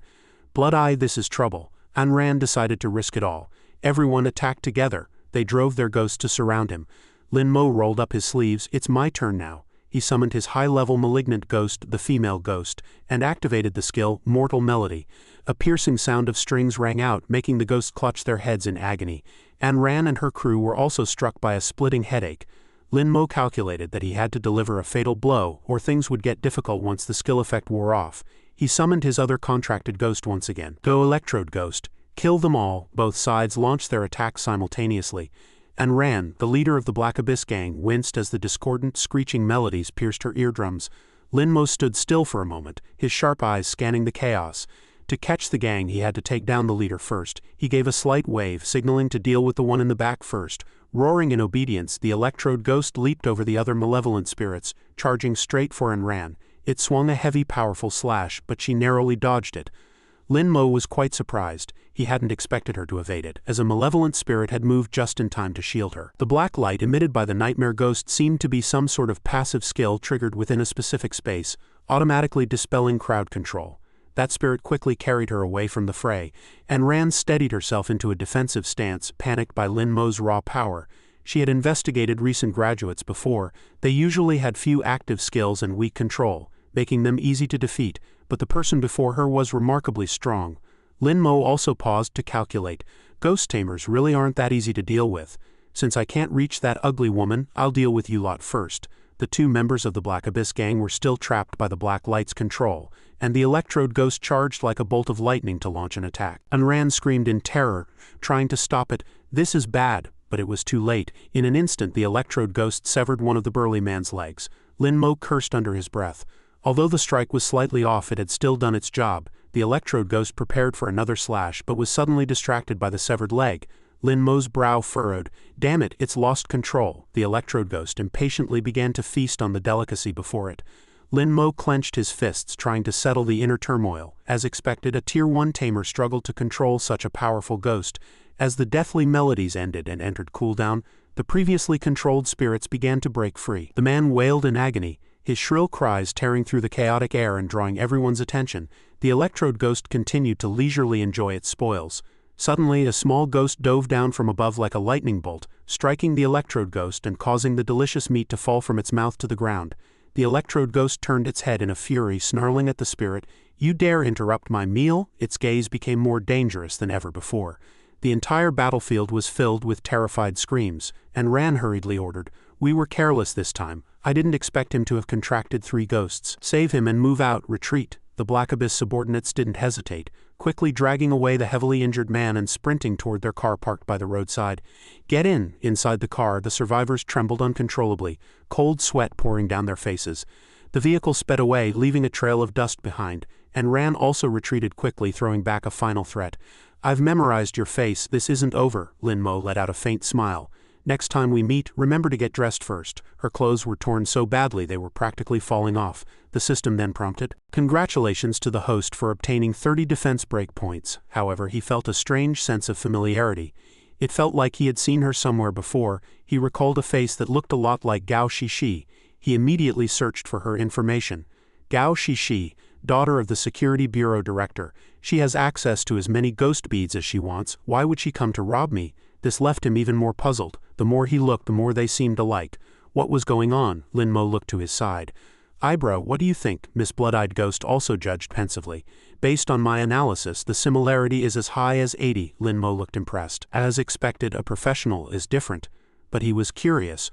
Why would the daughter of the Security Bureau Director target him? He pondered.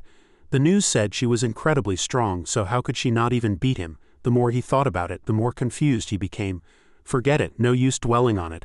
Lin Mo picked up a bead that had been dropped, secretly rejoicing. "Not a total loss, I even got some loot after the fight." Lin Mo looked around, appearing bewildered. "This godforsaken place," he shouted. "You dragged me to this middle-of-nowhere spot. At least give me a ride back. How am I supposed to get home now?" Inside a dark warehouse, a scream rang out. The burly man's face was pale and drenched in sweat as he underwent emergency treatment, his wound being crudely stitched together, and Ran stood by his side, constantly encouraging him to hold on. The man gritted his teeth and said weakly, "I'm sorry, it's all my fault for being useless and dragging you down." And Ran's eyes wavered slightly.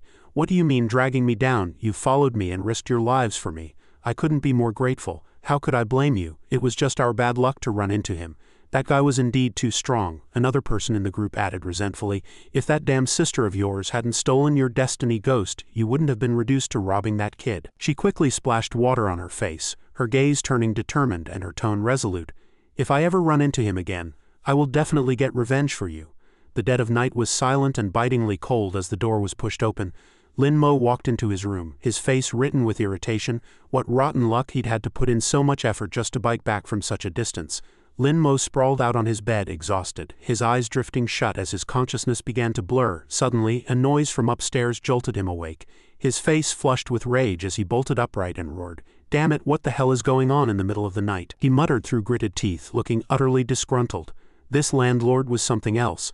The sun started singing at the top of his lungs every time midnight rolled around. In the past, whenever he went to complain, they would just berate and curse at him. Lin Mo flashed a sinister smile.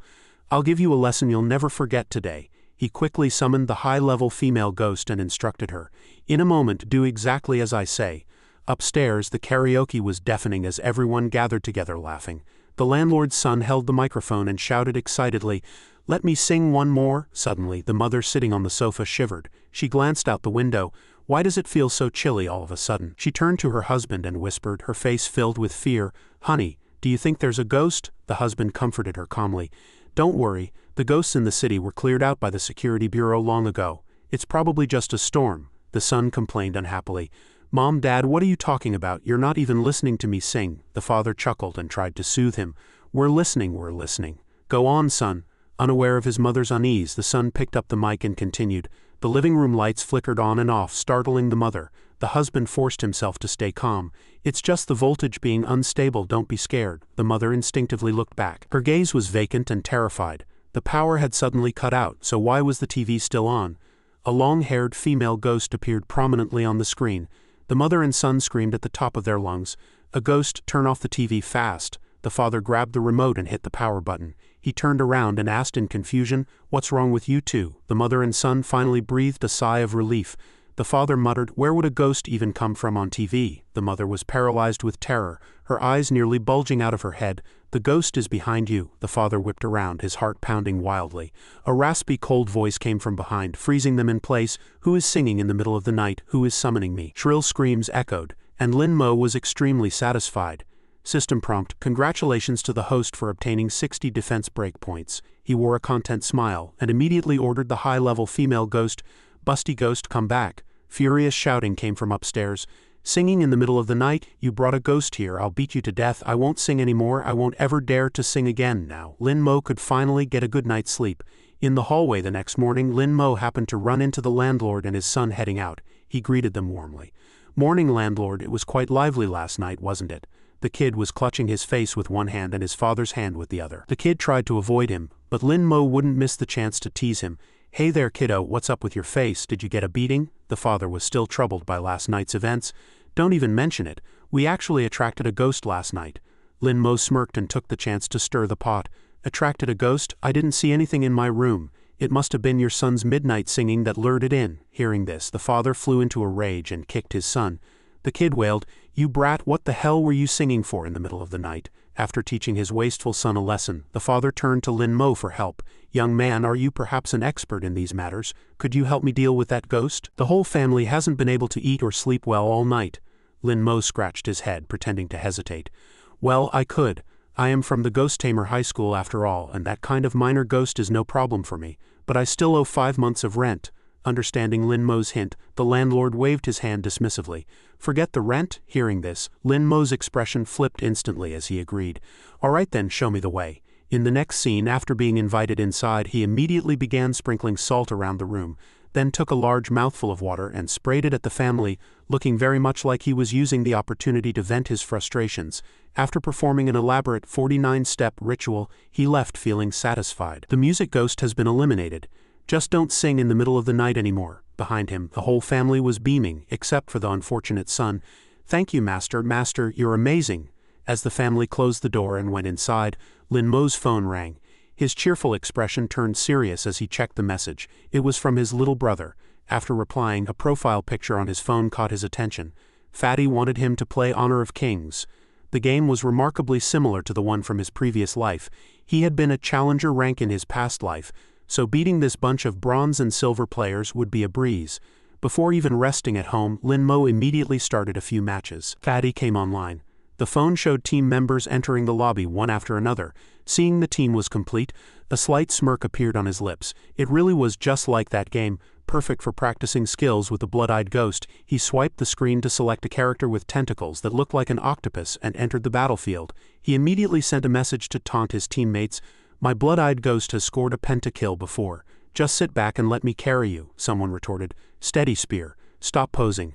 I checked your record. 12 consecutive losses." Lin Mo replied shamelessly that the 12-match losing streak was just for practice. "I've seen big stages before, so shut it. The outcome isn't decided yet." It seemed no one believed him. "Fine. Today I'll open your eyes and show you what I'm made of." The screen transitioned to the battlefield. He attacked while telling his teammates to clear the path. A level 2 support teammate helped clear minions. The characters on the screen looked no different from Arena of Valor. Just then he spotted an opening. Now he struck instantly, forcing the opponent to retreat. Seeing that mummy character run so fast, he was somewhat impressed. This mummy ghost has quick reflexes. It actually dodged a fatal blow. Right then, the mummy launched a counterattack using a binding skill. Lin Mo accepted the challenge with interest. "You dare fight back? I've already seen through your moves. This match is decided." The blood-eyed ghost activated the skill Backlash. Instantly the tables turned. And Ran, the leader of the Black Abyss gang, was sitting on a hammock playing the game, and was absolutely fuming. "What the hell is this blood-eyed ghost ganking people at level 2? No way. I have to get revenge." Meanwhile, a system notification suddenly rang in the ears of the gaming Lin Mo, leaving him stunned. "Congratulations to the host for obtaining 10 defense breakpoints." Where did these points come from? Regardless, he dove back into the game. It's probably from the player controlling the mummy ghost. "Not bad at all," he laughed as he played. The god of wealth was knocking at his door and he wasn't about to stop him. "Mummy baby, here I come." In the game, his character was on a rampage, slaughtering from the left lane to the right lane, unstoppable. The system notifications flooded the screen. Killing spree, rampage, unstoppable. Congratulations to the host for obtaining 10 defense breakpoints. Before long, this sweeping match ended. Congratulations to the host for obtaining 10 defense breakpoints. On the other side, it was a crushing defeat, and Ran was ashen-faced with rage, speechless and cursing inwardly. Damn it, is this blood-eyed ghost insane? He spent the whole game specifically hunting me down. The more she played, the more aggrieved she felt, her expression shifting like a kaleidoscope. He's back again, I'm going crazy. Soon, Lin Mo's side won. After the game ended, Lin Mo stretched, unable to hide his joy. He'd actually earned 100 points just by playing a game. He wondered how the opposing player was doing. Just then, a friend request popped up on his phone. Ruthless little she. After checking the profile, he let out a cold laugh. Probably the one playing the mummy. I'm handsome, but I'm not stupid. I know what you're trying to do. He rejected it without hesitation. Want to add me just to curse me out? Not a chance. As expected, the system prompted again. Congratulations to the host for obtaining 10 defense breakpoints. Lin Mo was overjoyed. Sitting cross-legged on the bed, he'd earned even more. But amidst the happiness, he recalled the mummy. The blood-eyed ghost 2 skills could not only dispel control but also reflect attacks. He pulled a pile of ghost beads from his pocket and began calculating. In a real fight, this backlash ability would be the key to victory. He took out the ghost beads, intending to use them all to upgrade the blood-eyed ghost. He pressed the beads against his eye and chanted the incantation. Instantly, a red glow flared in both eyes. The system continuously prompted.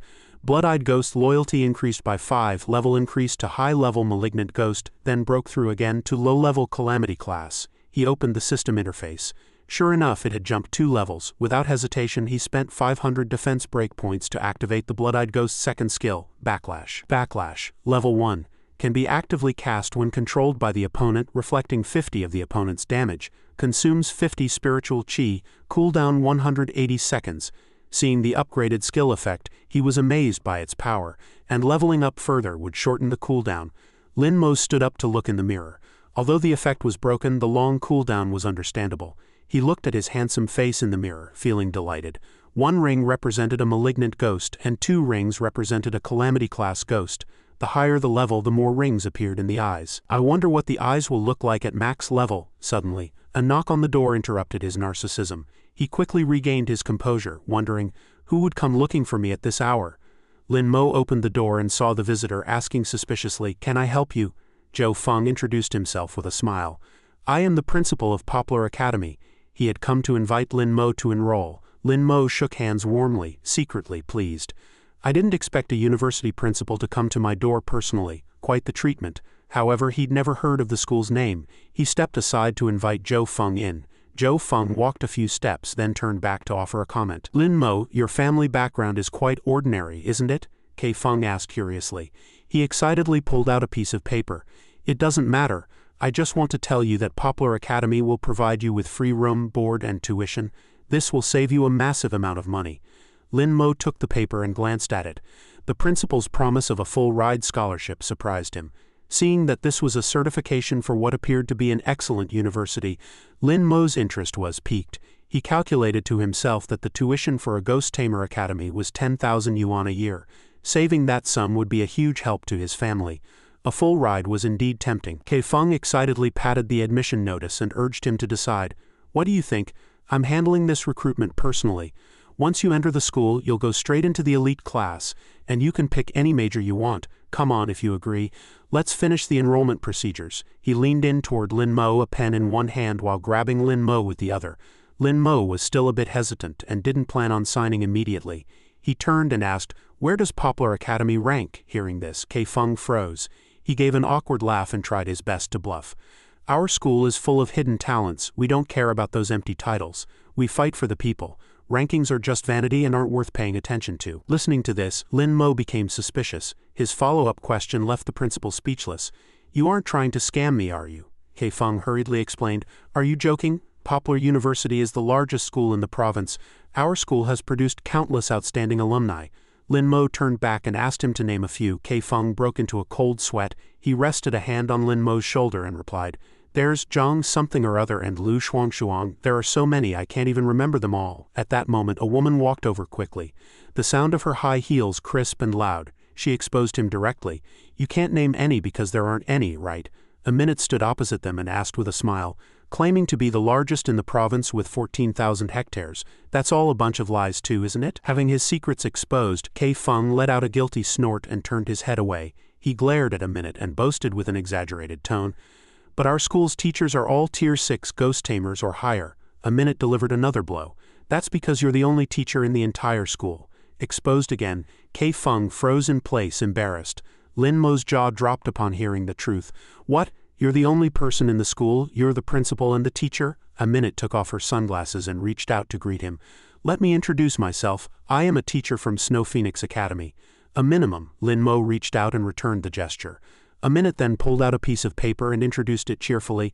"I'm here to take you back to our school. Our Snow Phoenix Academy ranks 1st in the province and 10th in the country.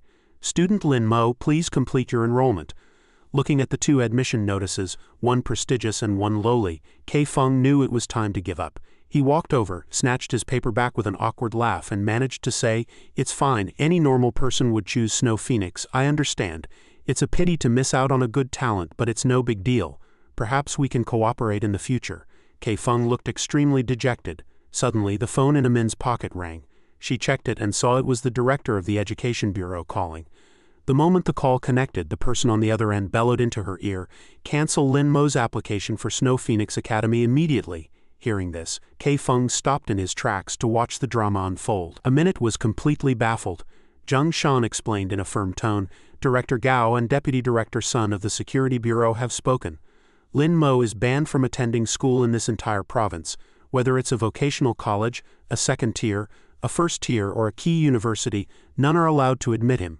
Hearing this, Lin Mo immediately thought of that woman, the daughter of Deputy Director Sun of the Security Bureau. Wasn't that Sun measly? It seemed his blacklisting was definitely her doing. A minute frowned and questioned loudly, "On what grounds is he being blacklisted?" The other party dismissed her coldly. "This is not your concern. In short, Lin Mo is finished. He's just one genius. Snow Phoenix has plenty." After Zhang Shan hung up, the air fell into a dead silence. A minute was shocked by this sudden turn of events. She turned to Lin Mo and asked, "Hey, who did you offend?" Lin Mo frowned slightly and admitted that it could be put that way. A minute found the trouble quite a headache and complained, "You've been blacklisted by every university in Zhang province. No matter how much potential you have, it will be buried. I'll apply to the Education Bureau and try my best to fight for an admission slot for you. But it might be difficult." A minute patted Lin Mo's shoulder sadly. Lin Mo looked up at her and asked, "If I don't go to university, can't I just teach myself?" A minute immediately rejected this idea and explained, "Only universities have the qualification to enter ghost domains. If you don't attend university, you won't even be able to enter many important ghost domains. Furthermore, without the theoretical knowledge taught in university, you won't even be able to pass the Ghost Tamer certificate exam. No team will want you. How about you go and apologize to the person you offended? Maybe you'll be forgiven, and there might still be a chance for your university admission." A minute kindly gave Lin Mo a suggestion, but Lin Mo refused with a hard stance. "Absolutely impossible. Why should I apologize? She was the one who picked the fight. Why should I be the one to admit fault?" Kei Feng, who had been silent, clapped in appreciation. "Righteous enough, I like it. Who says no university wants you? Our Poplar Academy wants you." Kei Feng aggressively pulled out the admission notice again. Hearing this, Lin Mo asked curiously, "Does Poplar Academy have the qualification to enter ghost domains?" Kei Feng stroked his beard and affirmed proudly, "Of course we do. We possess all the academic and teaching qualifications recognized within the province." Lin Mo was stunned. "But didn't the phone call just say they've notified all universities to blacklist me?" Kei Feng let out a cold snort and rolled his eyes. "Our Poplar Academy is pure and noble. How could we collude with those people from the Security Bureau? I don't care about their notice at all." A minute felt the indirect insult and gave an awkward smile. Hearing this, Lin Mo praised him happily. "The principal is truly a man of high character. Respect, respect." Kei Feng joyfully accepted the praise and hurriedly held out the notice for Lin Mo to sign. Lin Mo didn't hesitate any longer and agreed directly. To be sure, he asked once more about the free tuition and room and board. Kei Feng replied readily, "Of course, tuition and housing fees are completely waived. The dorms are in spacious, clean, high-rise buildings. Don't you worry, come on, sign quickly." While Kei Feng urged Lin Mo to sign, a minute was trembling with rage in the background. Lin Mo didn't think twice. Given the excellent benefits and the principal's character, his enrollment here was a done deal. Kei Feng took back the notice and said happily, "Congratulations on becoming a member of Poplar Academy." Lin Mo looked at him with a smile, feeling happy as well. Currently, only Poplar Academy in the entire province dared to take him. Where else could he go? K. Feng patted his shoulder and inquired, "By the way, do you have any other classmates who want to join Poplar? For every person you recommend, you'll be rewarded with 1 green corpse ghost bead." Hearing such a good deal, Lin Mo's face lit up with joy. He immediately pulled out his phone and dialed a number. "Hey, black little fatty. Want to come to Poplar Academy with me?" Beside him, K. Feng was exceptionally excited to have recruited Lin Mo. A minute looked at Lin Mo, inwardly lamenting that such a rising star was being buried by the security bureau. In the ghost market, the shadows were sparse, but the lights were bright. A stall owner in the market saw Lin Mo walking by and shouted, "Brother, come take a look, a starving ghost I just caught." Discounted, selling at a discount, Lin Mo leaned in to observe and asked, "Boss, what are this starving ghost skills?" The owner explained the features in detail. Skill 1 is fast eating. It can devour ghosts 2 levels lower than itself. Skill 2 is hunger curse. It can mark an opponent, inflicting a negative hunger effect. It's a type of crowd control. The ghost stared at Lin Mo, drooling and muttering incessantly. Lin Mo stood up and pondered. This starving ghost's skills were average, and more importantly, his contract limit was full. Unless he saved up 1,000 points to exchange for a breakthrough point to increase the limit, he would have to give it up. The shop owner rubbed his hands and stepped forward to pitch. "Young man, you're a student, right? I'll give you a deal. How about 500,000? Hearing this price, Lin Mo snorted inwardly. The market price for a starving ghost was only about 100,000. The owner was clearly trying to rip him off. He maintained a cold demeanor and began to set a trap for the owner. "This ghost is quite good, but can you lower the price a bit?" The owner stroked his beard and looked troubled. "Seeing as we're faded, I'll give you a 20 discount. How about 400,000? Lin Mo flashed a meaningful smile and patted the cage, asking, "But is this ghost ripe?" The owner was baffled. "I'm not selling watermelons here. Why would it need to be ripe?" Lin Mo struck a terrifying pose and threatened in a sinister tone, "If it's not ripe, how am I supposed to eat it?" The owner and the starving ghost were scared out of their wits by Lin Mo's appearance, their hearts nearly jumping out of their chests. Suddenly, a system prompt appeared. "Congratulations to the host for obtaining 20 defense breakpoints." Lin Mo withdrew his gaze and evaluated. "Also, how heavy is this starving ghost? Weigh it. I'm afraid of being shortchanged. Will eating a starving ghost make me even hungrier? Wouldn't that be a loss for me? Do you have any full ghost here?" The more Lin Mo asked, the closer he got to the iron cage. Inside, the ghost was terrified as Lin Mo's shadow approached. The owner cursed in a rage. "Get lost, I'm not selling anymore." Just as he finished cursing, the system prompted again. "Congratulations to the host for obtaining 100 defense breakpoints." Having earned his points, Lin Mo smiled with satisfaction. He curled his lip and turned to leave, complaining as he went, "The boss really has no patience." At that moment, Sun Meili was shopping with Sun Mo. Sun Mo turned to comfort her. "That brat who offended you, our dad has already banned schools from admitting him. Why are you still unhappy? He deserves it for offending us without any background." The hatred on Sun Meili's face was fully revealed. "I'm still not satisfied. I really want to vent my anger to his face." Suddenly, a burst of noise caught her attention. She followed the sound and was driven mad with rage when she saw Lin Mo. "It's him," Sun Mo showed off with a look of disdain. "Watch your brother get revenge for you." Lin Mo was currently busy haggling with a stall owner.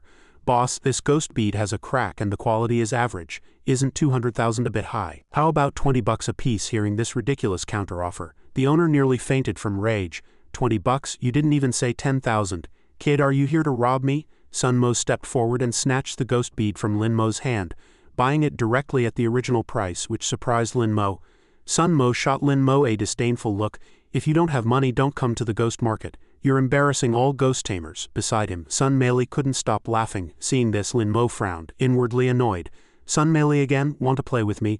Then I'll show you what I'm made of." Sun Mo proudly handed over his card. "Charge it. Unlike some people, I don't embarrass the profession." The owner beamed. "Handsome, that will be 600,000 total." Lin Mo curled his lip and pointed at the bead in his hand. "Who's really the embarrassment here? Spending 600,000 on a ghost bead with such a big crack, at least 40 of the ghost chi inside has leaked out. I'd find 300,000 too expensive." Sun Mo froze. Amidst Lin Mo's cold laughter, he looked at the ghost bead suspiciously. He was right, these were intended to bait suckers. He then glared at Lin Mo in a fury. "I have money, I'll buy what I want. I like buying ones with cracks. What's it to you? Unlike a country bumpkin like you who can't even afford one."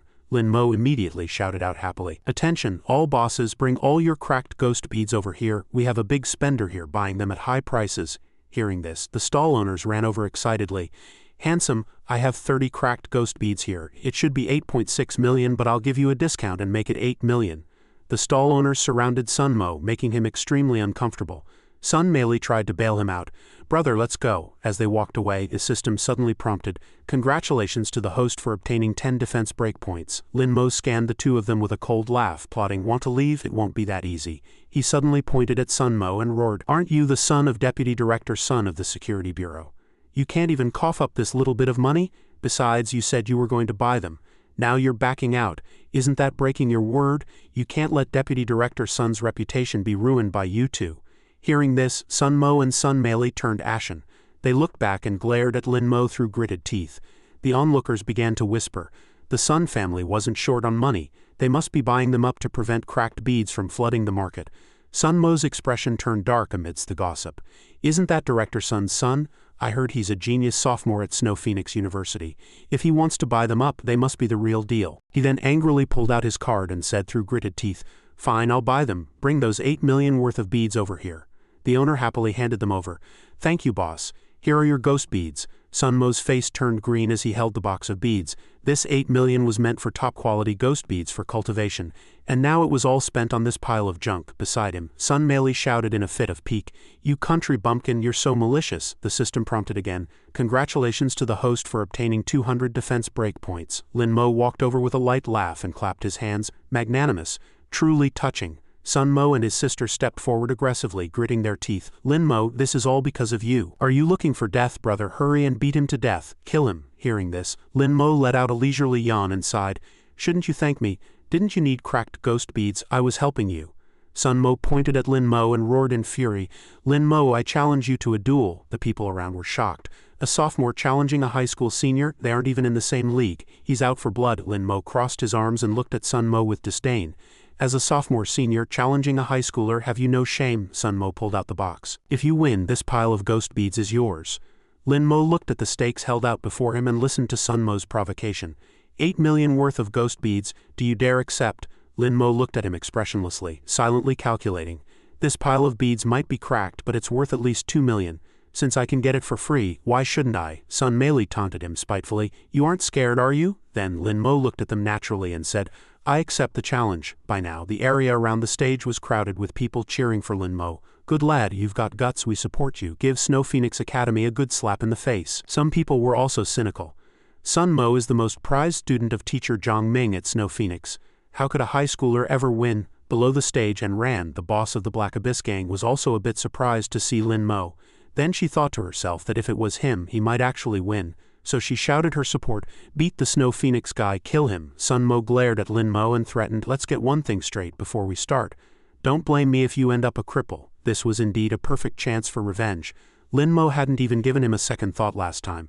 How could he give him a chance to cripple him? If he couldn't win, he'd just run. There was no shame in losing to a sophomore.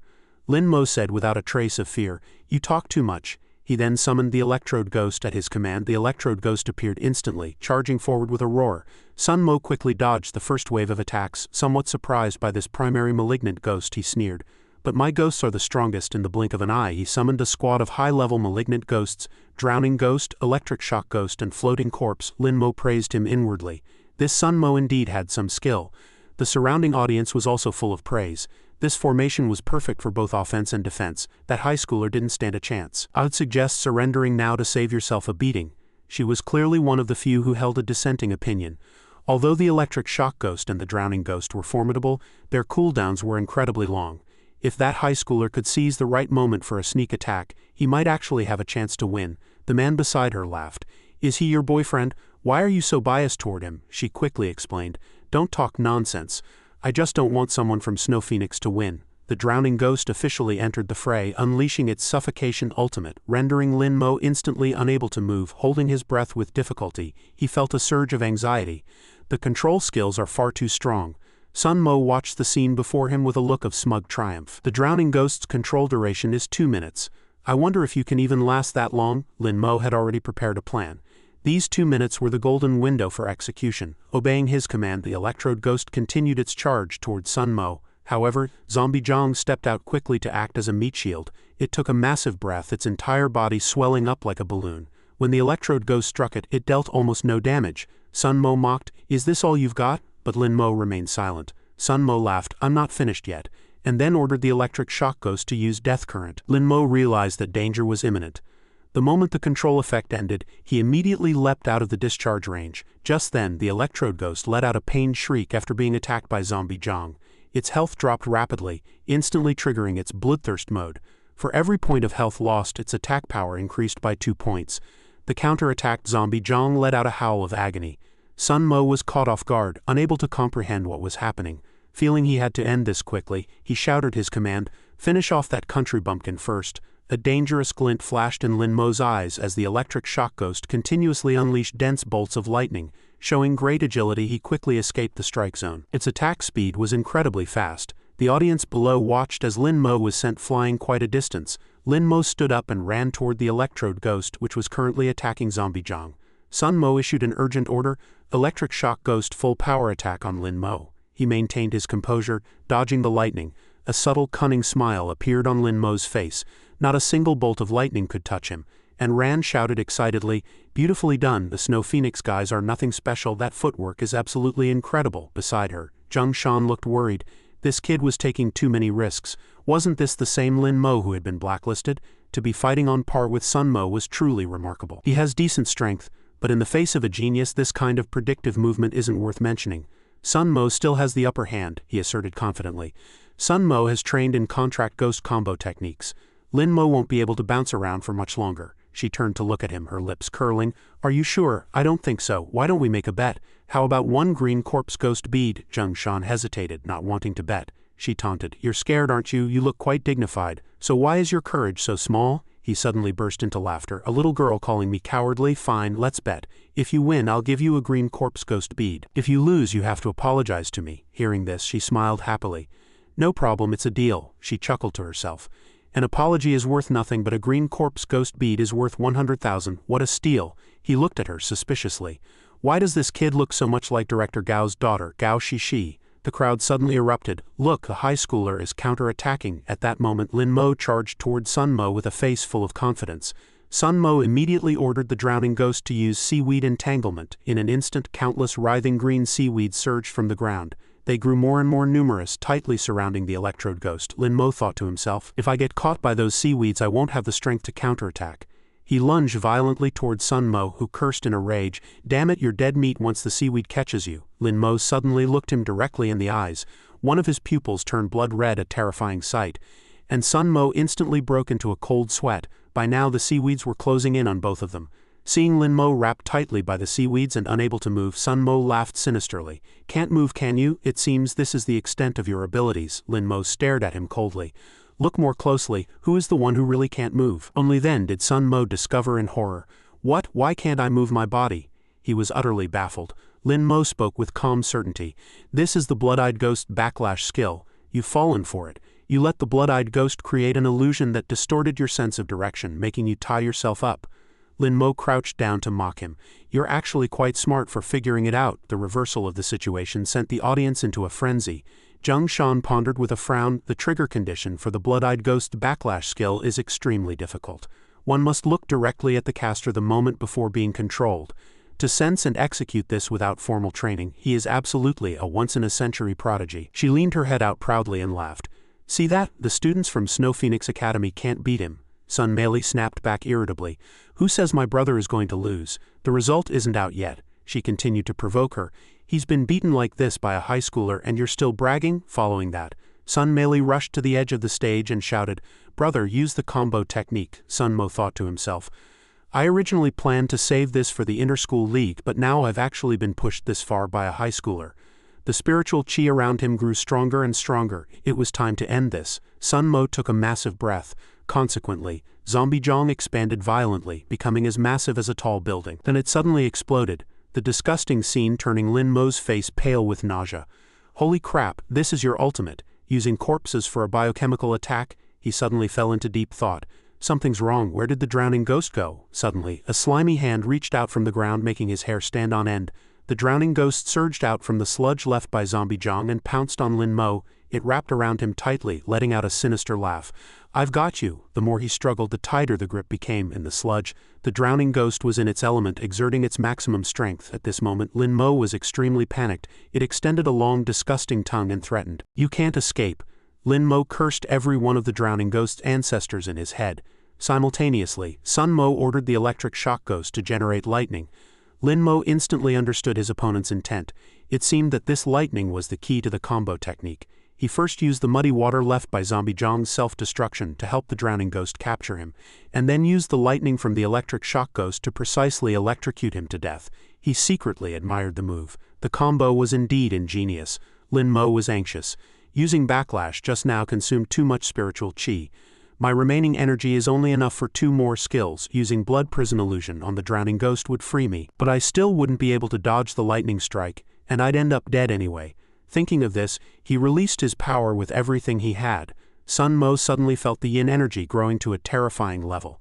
It turned out Lin Mo had summoned his high-level female ghost and immediately ordered a counterattack. Her slender fingers began to pluck the strings. Before Sun Mo could even react to what was happening, he was pinned in place by a wave of yin energy, unable to move. Sun Mo was utterly shocked. Instead of having the ghost save him, he had the ghost attack me? Is this guy trying to go down together? He's a complete lunatic. At that moment, the electrode ghost also charged forward, throwing him into further chaos. Things were looking grim. His body wouldn't move. Sun Mo shouted, "Zombie Zhang, protect me." It immediately stepped in front of Sun Mo, but the scene that followed left him stunned once again. The electrode ghost, its lethality now doubled, kicked Zombie Zhang aside with a single strike. As the situation grew more dire, Sun Mo's mind went blank with fear while the electrode ghost continued to charge frantically toward him, its eyes greedily fixed on his flesh. Sun Mo was paralyzed with terror. That madman really wants us to go down together. I have a limitless future. It would be a huge loss to fall at the hands of a high schooler. He let out a desperate angry roar. Electric shock ghost. Change targets. Kill the electrode ghost first. It immediately launched a sneak attack on the electrode ghost from behind. Sun Mo cried out as the electrode ghost back was scorched, the pain bringing it to its knees. Sun Mo laughed triumphantly. "Lin Mo, you want to trade lives? You're dreaming. The winner of this match is me." Lin Mo calmly laid out his plan. After losing health and sustained by the Bloodthirst passive, the electrode ghost's attack power has reached 10 times its previous level. "This is the perfect moment for a counterattack," Lin Mo commanded. "Electrode ghost, release second skill. Electrode wild dance." Its eyes turned blood red as it let out an eerie roar. The electrode ghost struck immediately, leaving Sun Mo incoherent with fear. He dodged frantically. Sun Mo crawled away in terror, and as he hurriedly looked back, he found the electrode ghost still in hot pursuit, causing him to scream for the electric shock ghost to save him. Suddenly, a bolt of lightning flared as the electric shock ghost's arm thrust forward to block. The electrode ghost chainsaw flew through, severing the electric shock ghost's arm and slicing into Sun Mo, causing him to wail in agony. One of Sun Mo's ears was cut off. He clutched the side of his head, glaring at the electrode ghost and roaring in fury. System prompt: "Congratulations to the host for obtaining 50 defense breakpoints." Sun Mo observed the situation and thought, now the vision of both the electric shock ghost and the giant has turned into a pool of blood. If the drowning ghost doesn't come back to defend, I'll die at the hands of the electrode ghost. Suddenly, Lin Mo shouted, "Electrode ghost, come back." It immediately retreated into Lin Mo's body. Lin Mo breathed a sigh of relief. Finally out. Cheers and discussions broke out behind him. That move, using the besiege way to rescue Zhao tactic, was brilliant. Otherwise there would have been no way to break Sun Mo's combo. Others said, "I love this life-for-a-life fighting style. Simple, brutal, and effective," another person added. "I dare say even the captain of our Spark Ghost Tamer squad couldn't have thought of that." Zheng Shan observed from start to finish, developing a deep interest. This level of courage, insight, and wit was something that probably couldn't be found in another person across the country. He was truly impressive, and Sun Mo was no match for him. Below the stage, and Ran kept cheering, "Now it's your turn to counterattack." On the stage, the two monsters had been defeated. Lin Mo stepped forward with an expression of finality. "It's my turn now." Sun Mo was paralyzed with terror. "What do you want to do?" At that moment Lin Mo shouted his command. "Miss Ghost, use deathly melodies." The female ghost power shocked the entire room. Sun Mo roared in fury. "There's no way I can lose." Counterattack. Deathly melodies could execute an enemy when their health fell below 5. The high-level female ghost skill was too powerful, directly killing Sun Mo's 2 remaining ghosts. Witnessing this, Sun Mo could not accept the reality. The 2 ghosts he had painstakingly raised were both gone. Sun Mo coughed up blood in pain and anger. The system suddenly appeared, congratulating Lin Mo on obtaining 200 defense breakpoints. Lin Mo looked at Sun Mo and thought, the destruction of a contracted ghost results in a backlash on the Tamer. Sun Mo has reaped what he sowed. Ultimately, Lin Mo emerged as the winner, with the crowd chanting his name. Lin Mo walked up to Sun Meili and held out his hand for the ghost beads. Sun Meili was fuming. "Lin Mo, you just wait. Let's see how long you can stay smug." Who cared? Lin Mo had come to buy ghost beads anyway. and now he had obtained beads worth 2 million without spending a cent. He hurried home to absorb them. Meanwhile, Sun Mo remained unconscious in a corner of the stage. In the distance, Zheng Shan watched silently. The genius Snow Phoenix spent so much effort cultivating actually lost to a high schooler. What a disgrace. I really don't know what Gao Longchen and Sun Deli are thinking. To blacklist such a good prospect, they're a bunch of idiots. And Ran smiled and held out her hand. Well, time to fulfill the bet. Zheng Shan handed the green ghost bead to Ran. Kid, you win. This green corpse ghost bead is yours. And Ran couldn't put down the ghost bead she had won. As she walked happily past Sun Meili's group, she suddenly overheard something. Kill him and make sure you do it cleanly. It turned out Sun Meili wanted revenge on Lin Mo. And Ran thought, Lin Mo is out of spiritual chi now, and his contracted ghosts are injured. He definitely won't be able to beat them. And Ran couldn't stop worrying about Lin Mo. As Lin Mo walked, he said, everyone did a great job today. You deserve a reward, he continued. Electrode Ghost, you enjoyed the meat today, didn't you? The Electrode Ghost stared at the bag of meat with an excited look. As for the female ghost, Lin Mo handed her a coat, saying she wouldn't be as tired if she put it on. The female ghost didn't seem to appreciate it and told him to get lost. Miss Blood-Eyed Ghost, not seeing her share yet, began to question him. Lin Mo smiled and pointed at the bag. I didn't forget you. I bought you the best eye drops, Tiger Bomb. Miss Blood-Eyed Ghost gritted her teeth in rage. You call Tiger Bomb eye drops? The system suddenly prompted. Congratulations to Lin Mo for obtaining 40 defense breakpoints. Lin Mo covered his mouth and laughed awkwardly. Isn't Tiger Bomb meant for the eyes? Miss Blood-Eyed Ghost was furious, and her loyalty dropped by 5, remaining at 15. Lin Mo quickly explained, I'm just joking, look in the bag, there's no Tiger Bomb, they're all proper eye drops. After hearing this, the Blood-Eyed Ghost's anger subsided. That's more like it, the system prompted again. Blood-Eyed Ghost's loyalty increased to 20. Miss Blood-Eyed Ghost discovered someone was following Lin Mo. He praised her. Impressive, your eyes are looking forward, but you know everything that's happening behind you? Having lived for 200 years, she was naturally sensitive to danger. Miss Blood-Eyed Ghost was very worried. What should we do? Your spiritual chi is depleted. The Electrode Ghost's health is also low. How are we going to fight? Suddenly an unknown object came flying at them, and she hurriedly warned Lin Mo. It was corrosive liquid sprayed by a scavenger ghost hurtling toward Lin Mo. That was a close call. A strange voice rang out. Quick reflexes, I see. It was Sun Mo's lackey, he continued. No wonder Brother Sun went down at his hands. On the other side, the third member spoke. Stop wasting breath, just kill him and get revenge for Brother Sun. The situation was grim, with vampire ghosts circling above as well. Lin Mo told his ghost to back off. But unfortunately, the path behind was also blocked by Sun Mo's men. They were surrounded. Lin Mo asked worriedly, Can you two fight? Miss Blood-Eyed Ghost spoke. I'm only at the Fierce Spirit rank with 2 skills. If I could reach the Evil Spirit rank and activate my ultimate, I could put up a fight, she suggested, surrendering first. Both Miss Blood-Eyed Ghost and the female ghost helplessly raised the white flag. In contrast, the Electrode Ghost was still full of fighting spirit. I still have 1 drop of health, I can still fight. Looking around, there were wolves in front and tigers behind, with vampire ghosts circling overhead. And Lin Mo was out of spiritual chi. He thought to himself, it looks like surrendering first is the only option. One of Sun Mo's lackeys cursed angrily, You're Lin Mo, right? A piece of trash like you dares to mess with someone from Snow Phoenix? Surrounded, Lin Mo was anxious. He tried to stall with some banter. Are you 3 brothers here for a robbery? Lin Mo secretly calculated. There's no way out. I can only try to stall for time and find a flaw to escape. One of the lackeys answered decisively. We don't want money. Lin Mo feigned shyness. Is it a kidnapping for my looks then? But there are quite a few of you. Lin Mo deliberately acted cute to make them feel nauseous. System prompt, congratulations on obtaining 30 defense breakpoints. The third man felt a wave of disgust while another yelled, Shut up, we want your life. Lin Mo had touched someone he shouldn't have, and they were never going to let him go. They summoned the scavenger ghost to launch an attack. Lin Mo rolled up his sleeves, preparing to press that blue button, but before he could act, the opponent gave him no opportunity. The scavenger ghost in front was lunging straight for him when suddenly a strange bottle fell from above. Where did this smoke come from? Thick fumes filled the air, causing Sun Mo's group to cough violently. In the blurred haze, they couldn't see Lin Mo at all. Lin Mo quickly covered his nose and mouth to avoid inhaling the dust. Just then, someone lowered a rope. Lin Mo instinctively grabbed the rope and climbed up, thinking, I don't care who it is, surviving is the priority. Halfway up, Lin Mo's hand slipped, sending a cold sweat down his spine. He looked up and found a familiar face, and ran. She reached out to pull him, saying urgently, Save the talk for later, get up here fast. Lin Mo gripped Ran's hand tightly and was pulled up. Seeing this, Sun Mo's men immediately reported to Lao San and turned to pursue the direction of Lin Mo's escape. Lao San quickly mounted his vampire ghost to give chase. He had absolute confidence in his ghost's speed, his face full of disdain as he decided Lin Mo's group definitely wouldn't escape. Lin Mo felt things were looking grim. The opponent was too fast to outrun. Do I have to summon my contracted ghosts for a desperate gamble? Seeing Lin Mo's anxious expression, and Ran reached into her pocket. Sit tight and watch me. She pulled out a spray bottle with a chili pepper icon on it, and gave the pursuing Lao San and his vampire ghost a heavy blast. Having inhaled several lungfuls of the spray, Lao San and the ghost's eyes instantly turned blood red, and they screamed incessantly in searing pain. After a series of wails, they were finally exhausted and fell heavily from the sky to the ground. Lin Mo and Ran finally escaped to safety. Due to inertia, Lin Mo's hand was resting on her waist, and Ran suddenly burst into laughter because she was ticklish.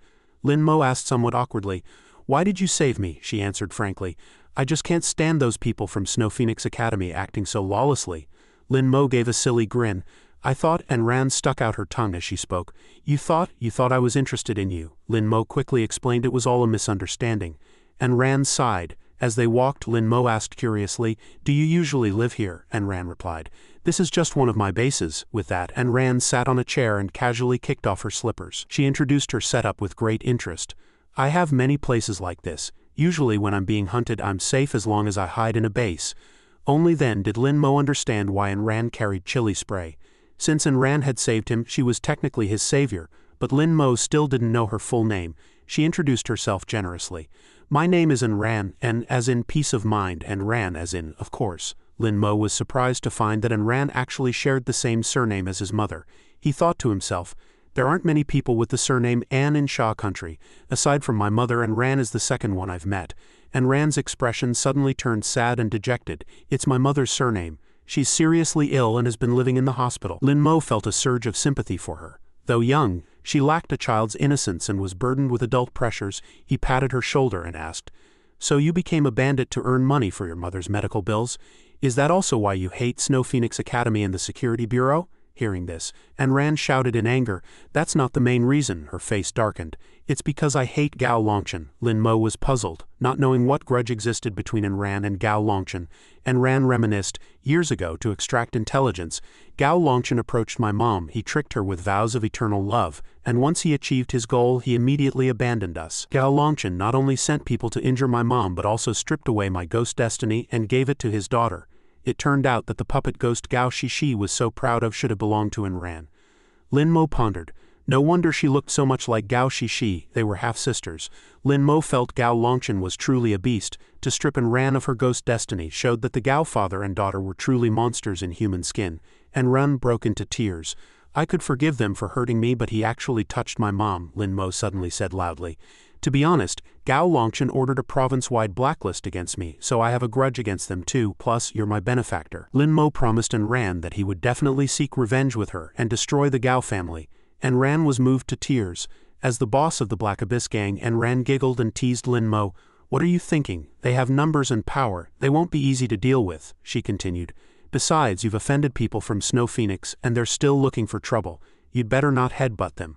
Lin Mo regained his confidence and replied with pride, "I know that, but I'm about to enter Poplar Academy. Once I've succeeded in my cultivation, I'll settle the score with them sooner or later." Hearing this, Ran gave him a nudge. "Poplar Academy, I happen to have a base near there. It's a very large ancient tomb. I'll take you to see it when you have time." Having been pushed, Lin Mo felt his whole body ache. "An ancient tomb," Lin Mo confirmed. Hearing the affirmative answer, Lin Mo's vivid imagination began to run wild, and Ran taunted from behind him. Thinking of revenge with such small courage, Lin Mo's competitive spirit flared. "Who's afraid of who? I just find it strange that your bases are also bizarre," and Ran added. "Our Black Abyss gang specializes in recruiting those persecuted by the Security Bureau. And our influence is gradually growing, so of course we need these secret bases. Ancient tombs, abandoned mortuaries, warehouses, we've slept in them all." Lin Mo was dumbfounded and gave a thumbs up. But what he was really thinking was, what growing influence? It's just a bunch of people wanted by the Security Bureau with nowhere to run, hiding in these godforsaken places. Looking at her shoes, Lin Mo felt pity, and Ran's life was indeed not easy. Lin Mo pulled something out and said, "You saved my life, I can't leave it unrewarded. I'll split half the ghost beads I earned today with you." And Ran politely declined. "No need, I don't take these kinds of ghost beads. I only take spoils obtained by defeating enemies with my own hands."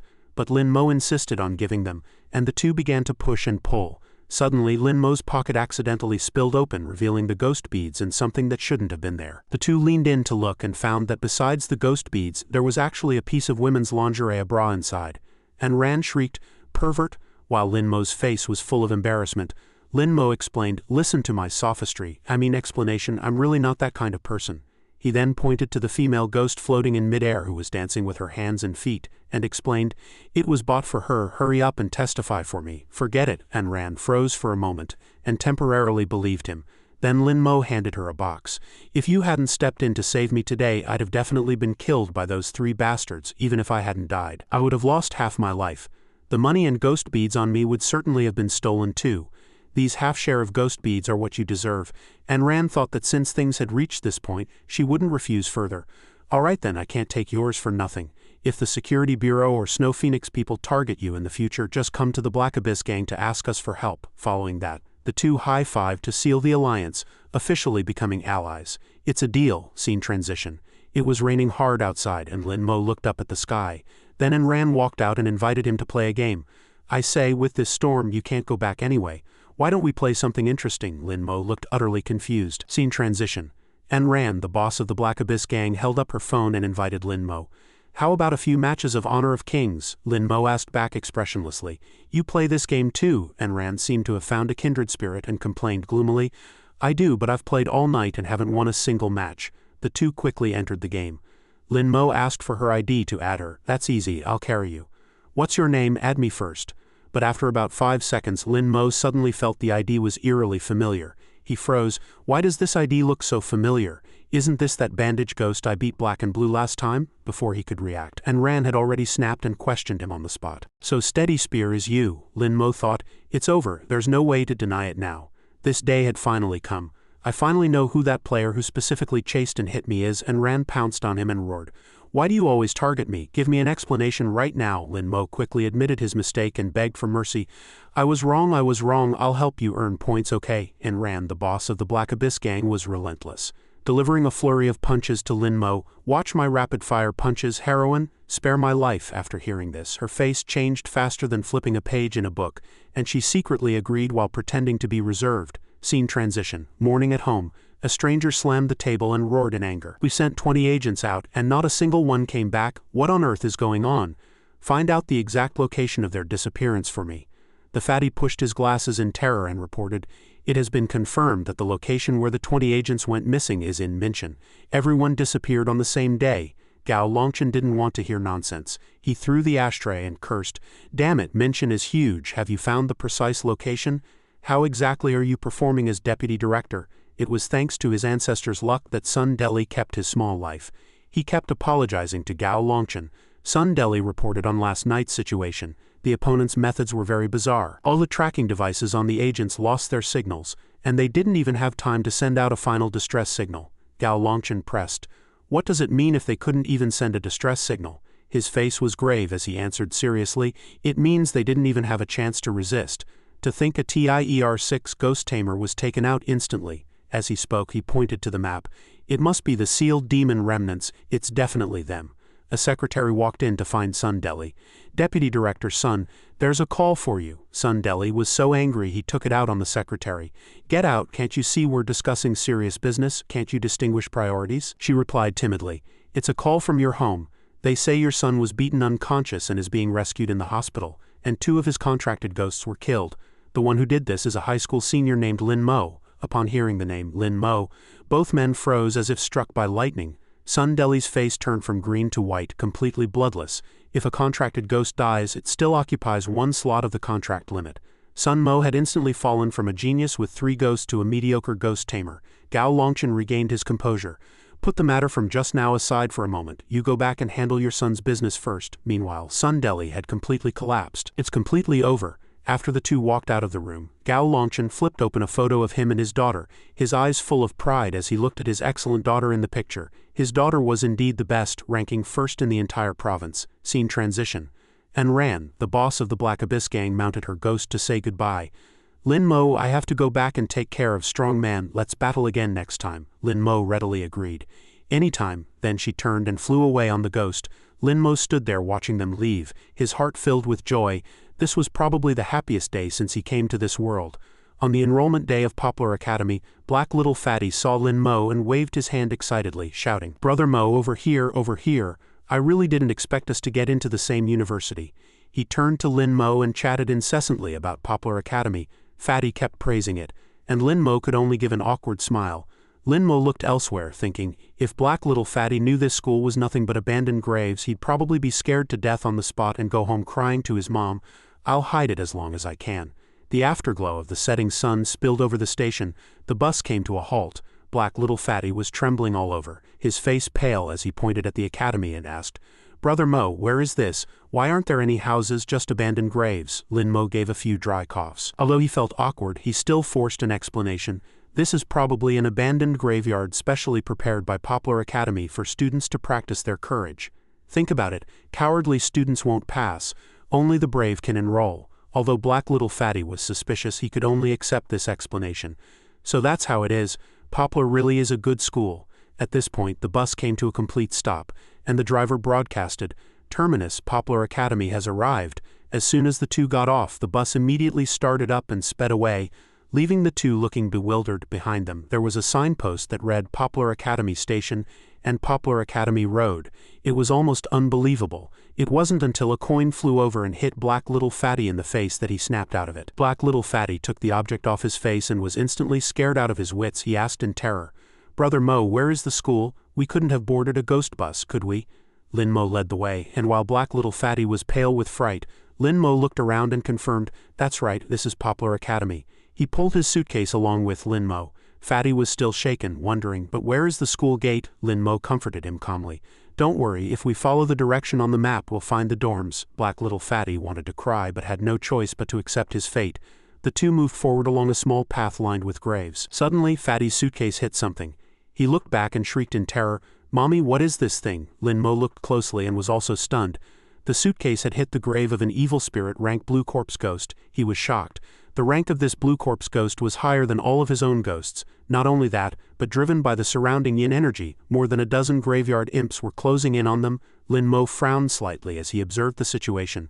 Black Little Fatty hugged his suitcase tightly and wailed, "Brother Mo, what do we do?" Lin Mo gave a confident smile and instructed, "Stop talking nonsense. Hurry and summon your contracted ghost to find a breakthrough." Female ghost, chainsaw ghost, come out. Black Little Fatty also obeyed and quickly summoned his trash can ghost.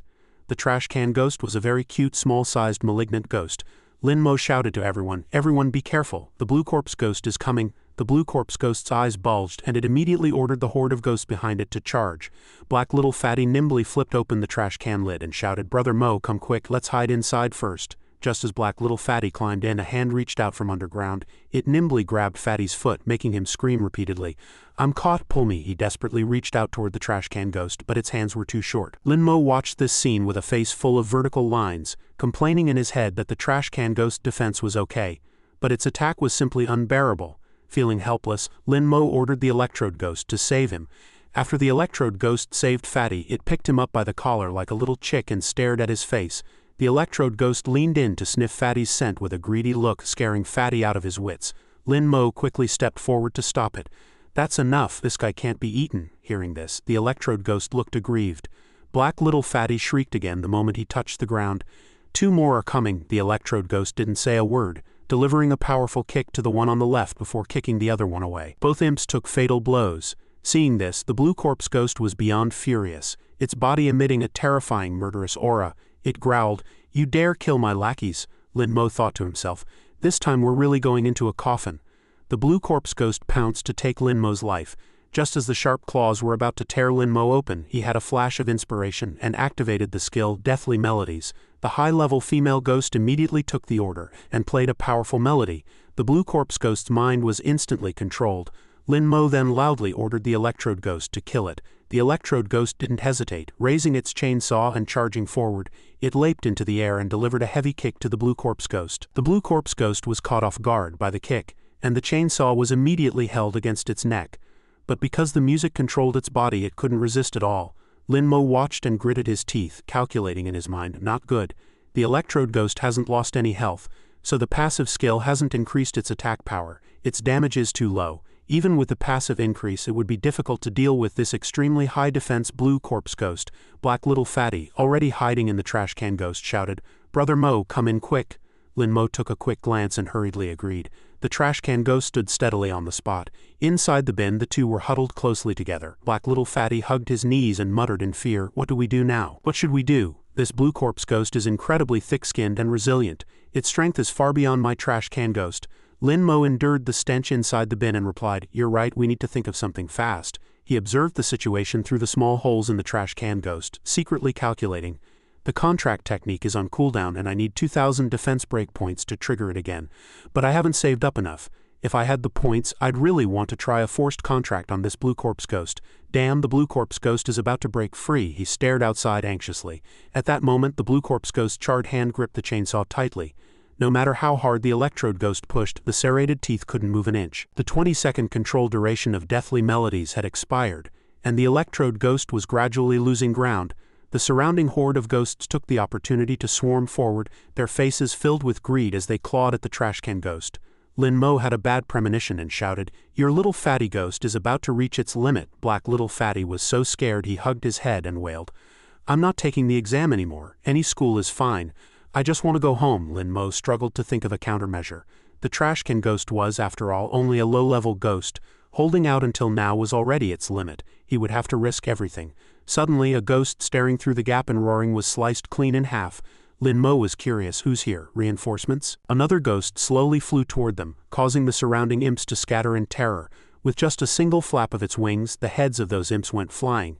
The blue corpse ghost looked back at the newcomer in terror, then pounced forward in a rage. A cold female voice commanded, "Headless ghost, attack." Instantly, the headless ghost obeyed, raising its hands high from behind and smashing down heavily. The blue corpse ghost had no way to dodge and took the heavy blow head-on, crashing to the ground. The newcomer had easily dealt with the horde. On the left was a mid-level malignant vampire ghost, and on the right was a high-level malignant headless ghost. A young woman walked over slowly. "Welcome to Poplar Academy, juniors." Mu Wanqing greeted them with a smile. Lin Mo quickly ran out and introduced himself politely. "Hello, senior. I'm Lin Mo. You came just in time." She smiled slightly and introduced herself. "I am Mu Wanqing. Are this electrode ghost and the busty ghost both yours?" Lin Mo admitted it proudly. Then he recalled his contracted ghosts. Mu Wanqing stepped forward, gently patted his shoulder and praised him. "Impressive. To hold out for so long against a blue corpse ghost and so many graveyard imps. You are the most outstanding freshman I've ever seen." Lin Mo scratched his head bashfully. From behind, Black Little Fatty asked timidly in a low voice, "Brother Mo, what's the situation?" Lin Mo waved him over. "It's fine now, come on out." The moment Fatty saw Mu Wanqing, his eyes lit up. "Whoa, a beautiful senior." He hurried over to greet her. "I'm Wang Kai, you can just call me Fatty, senior." Lin Mo stood aside with a look of disdain. "Get lost. Your hands are covered in spit. Don't rub them on her clothes." She pursed her lips and smiled, answering gently, "It's okay, you weren't too scared just now, were you?" Black Little Fatty puffed out his chest and said confidently, "How is that possible? I'm a real man, how could I be scared by a few little ghosts? If you don't believe me, senior, you can ask Lin Mo." Lin Mo could only nod along to humoring him. "Yeah, right. I wonder who was screaming their head off about going home just now, only to swallow it all back the moment he saw you, senior." Lin Mo exposed him without mercy. Black Little Fatty awkwardly covered Lin Mo's mouth. "Can't you save me some face in front of my brother?" Mu Wanqing burst into laughter, amused by the duo's humor. "All right, hurry to the school. You still need to settle into your beds. If it gets too late, you won't be able to rest. Headless ghost, vampire ghost, come back." She quickly recalled her contracted ghosts. The blue corpse ghost suddenly scrambled up, its body swaying, and as soon as it found its footing, it bolted away and vanished. Lin Mo was puzzled by the sight. "Senior, why let it go?" She blinked and replied cheerfully, "There are all kinds of ghosts in these abandoned graves. Isn't it the best practice ground? If we kill them all, what will you use for practice in the future?" Hearing this, Lin Mo suddenly understood. In ordinary schools, practice grounds use specially made arrays and captured ghosts to ensure student safety. But Poplar Academy actually used a literal graveyard as a training field. Lin Mo thought this was truly hardcore. He looked at her, secretly admiring the optimistic mindset of Poplar Academy. Mu Wanqing smiled and comforted them. "Don't worry, the ghosts in the graveyard are the weakest. You can win with just a casual move." The two of them muttered inwardly upon hearing this. Running into a malignant-level blue corpse ghost just by walking a few steps is considered the weakest? Lin Mo was curious and asked, "What should we do with the ghost beads on the ground?" She generously gave them to the two, who thanked her excitedly. While picking them up, Black Little Fatty asked curiously, "Brother Mo, how much is a graveyard ghost bead worth?" Lin Mo answered with a smile. "While primary malignant ghost beads don't sell for a fortune, each one is still worth 10,000 yuan. Lin Mo picked up the beads, calculating in his head. The quantity makes up for it. "I've earned 160,000 in just this short time." He sighed, thinking that this wasn't just a practice ground, it was a literal gold mine. Wanching gestured for the two to return to school with her. In the silent, pitch-black night, the three walked side by side. Black Little Fatty couldn't help but complain, "This place is too desolate. It'll even be hard to find an internet cafe to go online." She pointed ahead and chuckled in rebuttal. "Who says, although the school is in the suburbs of Shinei City, as long as you cross the graveyard to the south, flip over a mountain and take a ferry, you can reach Lingling City. And if you follow the river, Snow Phoenix Academy's center is not far away. But our school is great too. Every night you can see the will-o'-the-wisps in the graveyard. They're as beautiful as the stars in the sky." She introduced the area with great enthusiasm, but her words made the two break into a cold sweat. Lin Mo felt helpless. "Senior, we'd be lucky not to be scared half to death by will-o'-the-wisps." Wanching pointed ahead and said, "We're here. The school gate is just ahead." Lin Mo's eyes were filled with determination. "Poplar Academy, here I come." As the group entered the campus, they immediately heard someone complaining. A male student shouted irritably, "Damn it, I want a senior sister to pick me up too." A man walked over and slapped him on the head, cursing, "Pick up your head, I wanted a senior sister to pick me up too, but would she?" He pointed at Lin Mo and scolded the student. "Can you even compare to him? He's an elite student personally invited by the principal. You're lucky to even have a mentor leading you. What more do you want?" Hearing the mentor say this, the other students swarmed over with envious looks. The group then disbanded to head to the dorms. Lin Mo received the key to room 433 and was reminded, "Remember to wear sunscreen for military training tomorrow." Lin Mo happily took the key and thanked the senior. Wanching also replied with a smile, "You're welcome. Well, I'll be going then." Before leaving, she didn't forget to warn him, "By the way, one more thing. Make sure to lock your door at night. There might be night-roaming ghosts wandering around making enough noise to keep you awake." Black Little Fatty didn't listen to the warning at all. His mind completely filled with the senior sister. "She's so pretty. It would be great if she could be my girlfriend." Lin Mo coldly shattered his fantasy. "She's not for you. I think those round, lumpy fleshball ghosts are a better fit for you." Fatty shouted in a rage, "Watch your mouth." The system suddenly chimed, "Congratulations to the host for obtaining 10 defense breakpoints." Lin Mo looked for the room number along the corridor. Black Little Fatty kept muttering because the corridor looked even more sinister than the outside. After a while, Lin Mo finally found the dorm door.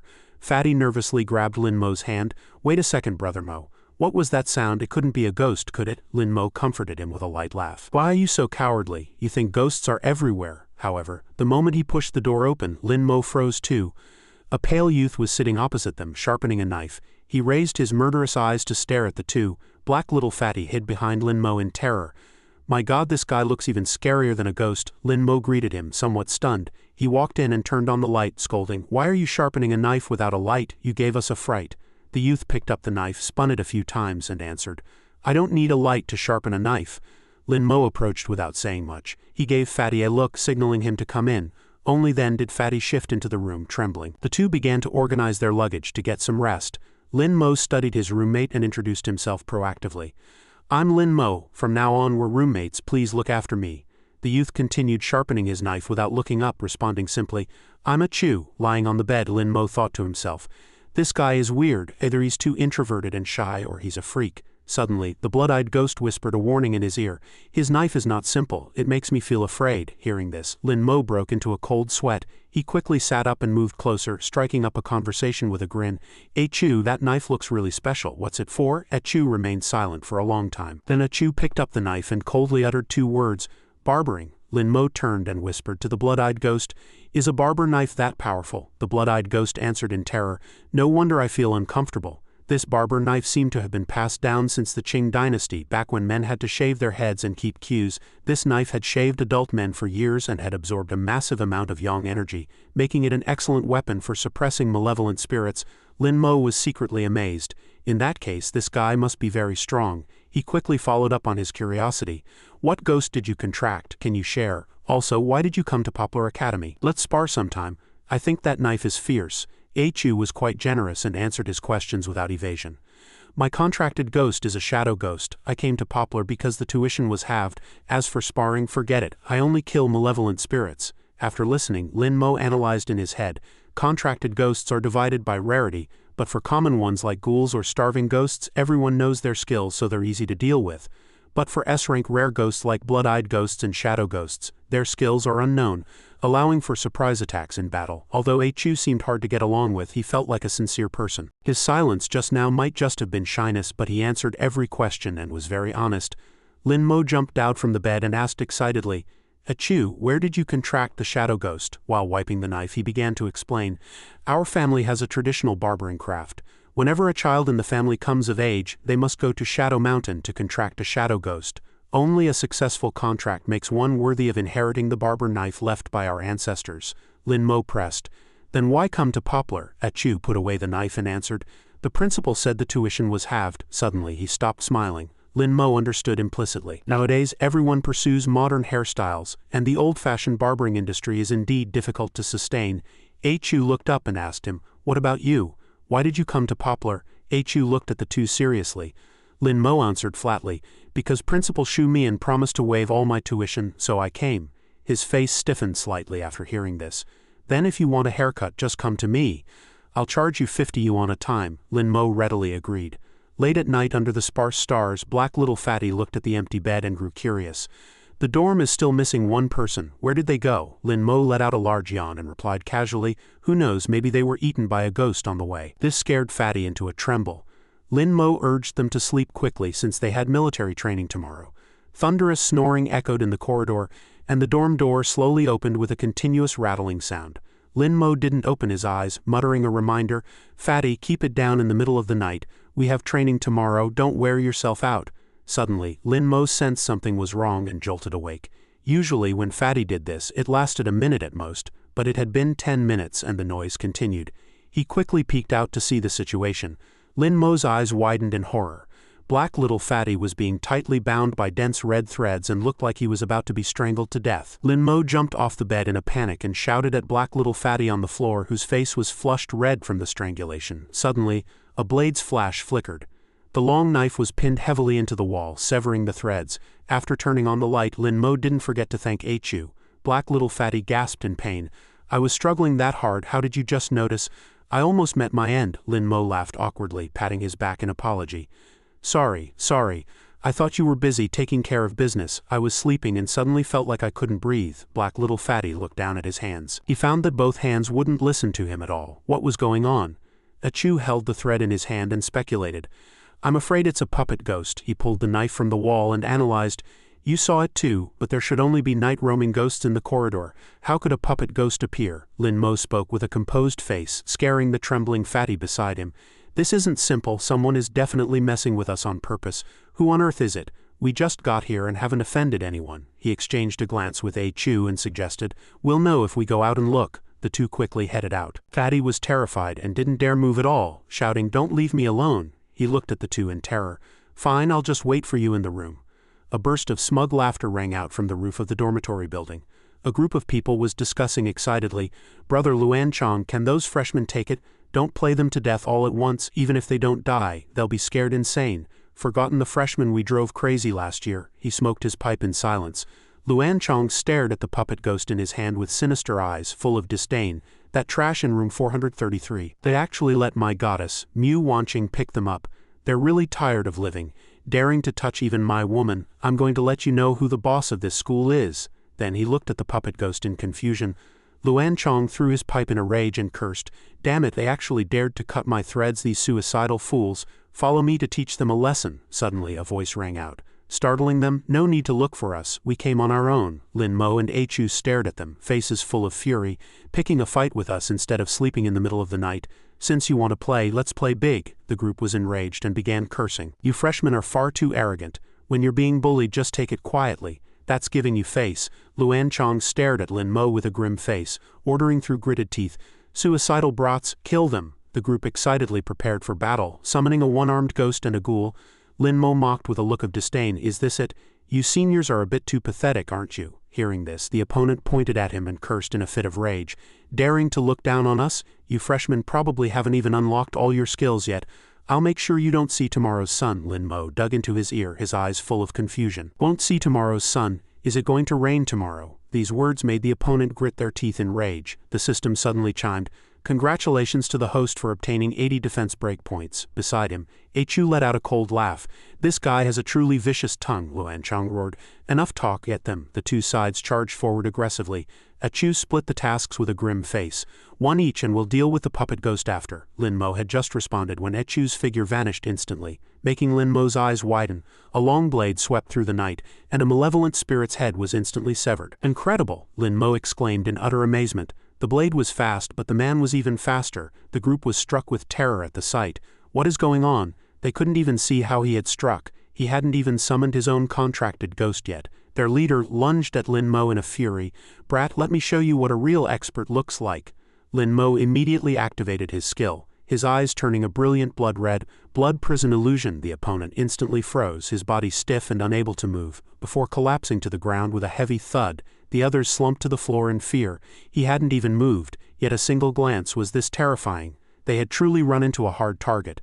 But since their big brother's reputation was at stake, they couldn't afford to lose face. Luan Chang forced down his rising terror and pointed at Lin Mo, bellowing, "Do you have any idea what you're doing? Do you know the consequences of crossing me?" Lin Mo and Chu both shook their heads with looks of feigned innocence. Consequences? Lin Mo revealed a sinister smile, rubbing his hands together as he said, "Whatever, let's just beat them up first." The lackeys shrieked in fear, trembling as they cried out, "Brother Luan, you have to protect us, quick. Block these two." Luan Chang's expression was dark as he patted their shoulders. "Don't worry, I'll definitely keep you safe." His puppet ghost began to move, instantly flinging out silk threads to take control of the two students. Luan Chang was actually despicable enough to use his own allies as meat shields. Puppet secret art, living vessel manipulation. The controlled girl was filled with horror. "Junior, please don't hit us." The two of them were forced to charge forward, wailing, "Our bodies are out of control, we aren't doing this on purpose." Lin Mo's face darkened at the sight, his eyes full of disdain. The guy was actually using these two girls as sacrificial shields to buy himself time to escape. He glared at Luan Chang in a fury. "Want to run? In your dreams?" On the ceiling, the poor controlled girl kicked toward Lin Mo, who nimbly sidestepped to dodge. On the other side, Chu leaped into the air, avoiding the other girl's attack. The two converged, and Lin Mo muttered, "This is too much of a hindrance." "Chu, end this quickly." Chu understood. Lin Mo immediately summoned the electrode ghost. The two girls pleaded, "Don't kill me." The girl beside her also begged for mercy. The brutal ghost brandished its sharp chainsaw blade toward them. When the two girls realized they were still alive, they were overcome with relief. System prompt, "Congratulations to the host for obtaining 500 defense breakpoints." Lin Mo looked at them and thought, these two thought they were dead meat, but they ended up contributing another wave of defense breakpoints. "This is great."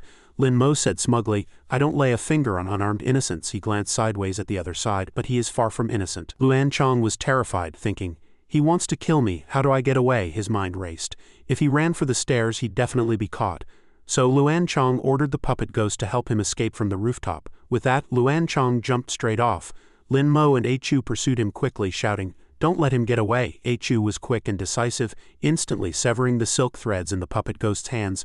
Luan Chang, who had been descending slowly, went into a free fall and slammed heavily into the ground. System prompt, "Congratulations to the host for obtaining 100 defense breakpoints." Luan Chang struggled to crawl on the ground, calling out for help in agony. The two looked down from above and Chu asked, "He's not dead yet. Should we just let him go?" Lin Mo replied, "If we kill him in front of the guards, it won't count as self-defense." He glanced back at the puppet ghost. However, even though he escaped, his contracted ghost didn't have time to withdraw because it had to lower him down. As soon as he finished speaking, the electrode ghost charged forward, severing the puppet ghost with a single strike. Below, Luan Chang instantly clutched his head and screamed in pain. Lin Mo picked up 2 ghost beads. "I'm taking the ghoul and puppet ghost beads. Any objections?" Chu agreed without hesitation. Just then, the electrode ghost behind them began huffing, signaling it wanted meat. Lin Mo led the electrode ghost toward the 2 girls. The 2 terrified girls hugged each other tightly, trembling. The system prompted again, "Electrode Ghost's loyalty has increased by 20. Lin Mo was inwardly delighted. This time he had not only earned a pile of defense breakpoints but even boosted loyalty. The system continued its broadcast. "Current defense breakpoints have exceeded 2,000. Exchange for a contract limit increase?" Lin Mo beamed. Of course he could finally contract another ghost. System prompt, "Exchange successful, contract limit +1. Current contract limit is 3.5. Chu told Lin Mo it was time to leave. Lin Mo responded, recalled the electrode ghost and began calculating what kind of ghost he should contract next. Returning to the dorm entrance, he pushed open the door and was instantly stunned. Lin Mo asked, "Hey Chu, what's wrong?" Chu walked in and pointed at the trash can ghost. "This trash can you bought looks a bit large," Lin Mo explained awkwardly. "I didn't buy this. Fatty, come on out, everything's settled." At this moment, black little Fatty was curled up inside, sleeping soundly.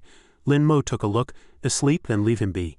"Chu, you should get some sleep too." Chu was amazed. A trash can actually be a contracted ghost. In the early morning, sunlight pierced through the mist and the alarm clock rang precisely at 7. A hand reached out to turn it off. Lin Mo got up and stretched, and in his half-awake state he was stunned by the sight before him. He saw Chu sitting cross-legged, meditating and cultivating with a ghost bead. Lin Mo sighed inwardly. That's some serious dedication. Absorbing the ghost chi of a ghost bead was a common method for ghost tamers to increase their insight and improve their spiritual intensity and control. Of course, I don't need to suffer like that. I can just exchange points with the system. Thinking of this, Lin Mo smiled smugly. The only thing he had to do was earn defense breakpoints from people and ghosts. Lin Mo looked at Chu's shadow projected on the wall. Last night, Chu had been that strong without even using his shadow ghost. He wondered how powerful the shadow ghost truly was. If it was really that strong, he should consider contracting one like it. After a while, Lin Mo walked over to where Fatty was sleeping and knocked loudly to wake him up. "Fatty, time to get up for military training." Fatty grunted in response while rubbing his eyes. Arriving at the training grounds, the sky was exceptionally clear today, with clouds drifting lazily. Everyone was lined up waiting for instructions. One exhausted boy used his hat as a fan for shade and asked Lin Mo, "Brother Mo, do you have any water?" Lin Mo put his hands in his pockets, hesitated for a moment, and said, "I." Then, Lin Mo revealed a mischievous expression and asked back, "Water? Yeah, I do." As soon as he said this, the people around him immediately grew restless. "Brother, you brought some? Give us some. I'm dying of thirst too, I'll even pay for it." It was only then that Lin Mo revealed his foxtail, pretending to scratch his head and glancing away with an air of indifference. "I had some, but I already finished it." Sure enough, everyone's faces were immediately filled with resentment. They practically wanted to punch him. Everyone was about to collapse from the heat and he was still making these kinds of jokes. Then the system prompted, "Congratulations to the host for obtaining 40 defense breakpoints." Just then, Aquan walked over, tossing his hair and showboating. "I heard you guys have no water to drink." Someone looked back and asked, "Do you have any?" Aquan continued to act smug. "Not right now, but my girlfriend is bringing some over any second." Seeing that this guy was clearly there to flaunt, everyone began to whisper. Poplar Academy was like a monastery. Girls were incredibly rare. This guy had a girlfriend right at the start of the term. On what grounds, exactly? Just then, Aquan saw Lin Mo leaning against a tree trunk not far away. How is this guy not jealous at all? Aquan was a natural troublemaker. He turned his head and mocked Lin Mo. In university and still no girlfriend, what a loser. Lin Mo only gave a cold snort in response. Seeing him like this, Aquan grew even angrier, thinking, keep posing, nobody wants you anyway. Right then, his girlfriend came running over with a bottle of water. "Brother Quan, are you thirsty? I brought you some water." Aquan seized the moment, deciding to pour on the public display of affection for everyone to see. "Honey, why don't you feed it to me?" This made the faces of the group of bachelors behind him look incredibly grim. Aquan even made a point to look at Lin Mo. So refreshing. Too bad some people don't have anything to drink. Lin Mo found this behavior utterly pathetic. Suddenly, someone in the crowd let out a cry of surprise, pointing at the person walking toward them and shouting, "Look, it's Senior Mew, Poplar's #1 beauty." Mew Wanching was walking over with a bottle of water. The chatter grew even louder. "So beautiful, I've already thought of our future children's names. Peeved, I've already thought of where we'll be buried together. But isn't Senior Mew single? Who is that ice-cold cola for? I'm so jealous." Everyone was gritting their teeth, wanting to know who had managed to win over the senior on the first day of school. As she drew closer, Mew Wanching waved and shouted loudly, "Lin Mo?" Even Lin Mo was a bit stunned, pointing at himself and asking back, "Me?" Mew Wanching stepped forward and handed the cola to Lin Mo. "Here you go, Lin Mo." Lin Mo stretched his head in confusion. "For me? Why?" Mew Wanching leaned in and whispered into Lin Mo's ear, "As a thank you for helping Poplar solve a big problem." Lin Mo realized, is it because of what happened last night? Mew Wanching put her finger to her lips in a shushing gesture and gave a playful wink indicating he should just understand and not say it out loud. At that moment, the minds of those around them were in an absolute uproar. The school beauty senior was actually giving water to a freshman. The system notification sound flooded the screen. Congratulations to the host for obtaining 10 defense breakpoints times 10. But Lin Mo hadn't reacted yet. Instead, his face turned pale as he thought, where is this thick killing intent coming from? He was stunned when he glanced at the notification. I worked hard for half a month to save 1,000 points, and just this one bit of flexing earned me another 1,000. Just as everyone was nearly going insane with jealousy, wondering why they weren't the one getting the water, a sharp-eyed person discovered something else. Look over there, another beauty is coming. A silver-haired girl was walking over, also holding a bottle of water. Is that girl also here to bring water? That was Ran, an acquaintance of Lin Mo. The chatter broke out again. Everyone was praying, hoping that the lucky guy absolutely wouldn't be Lin Mo again.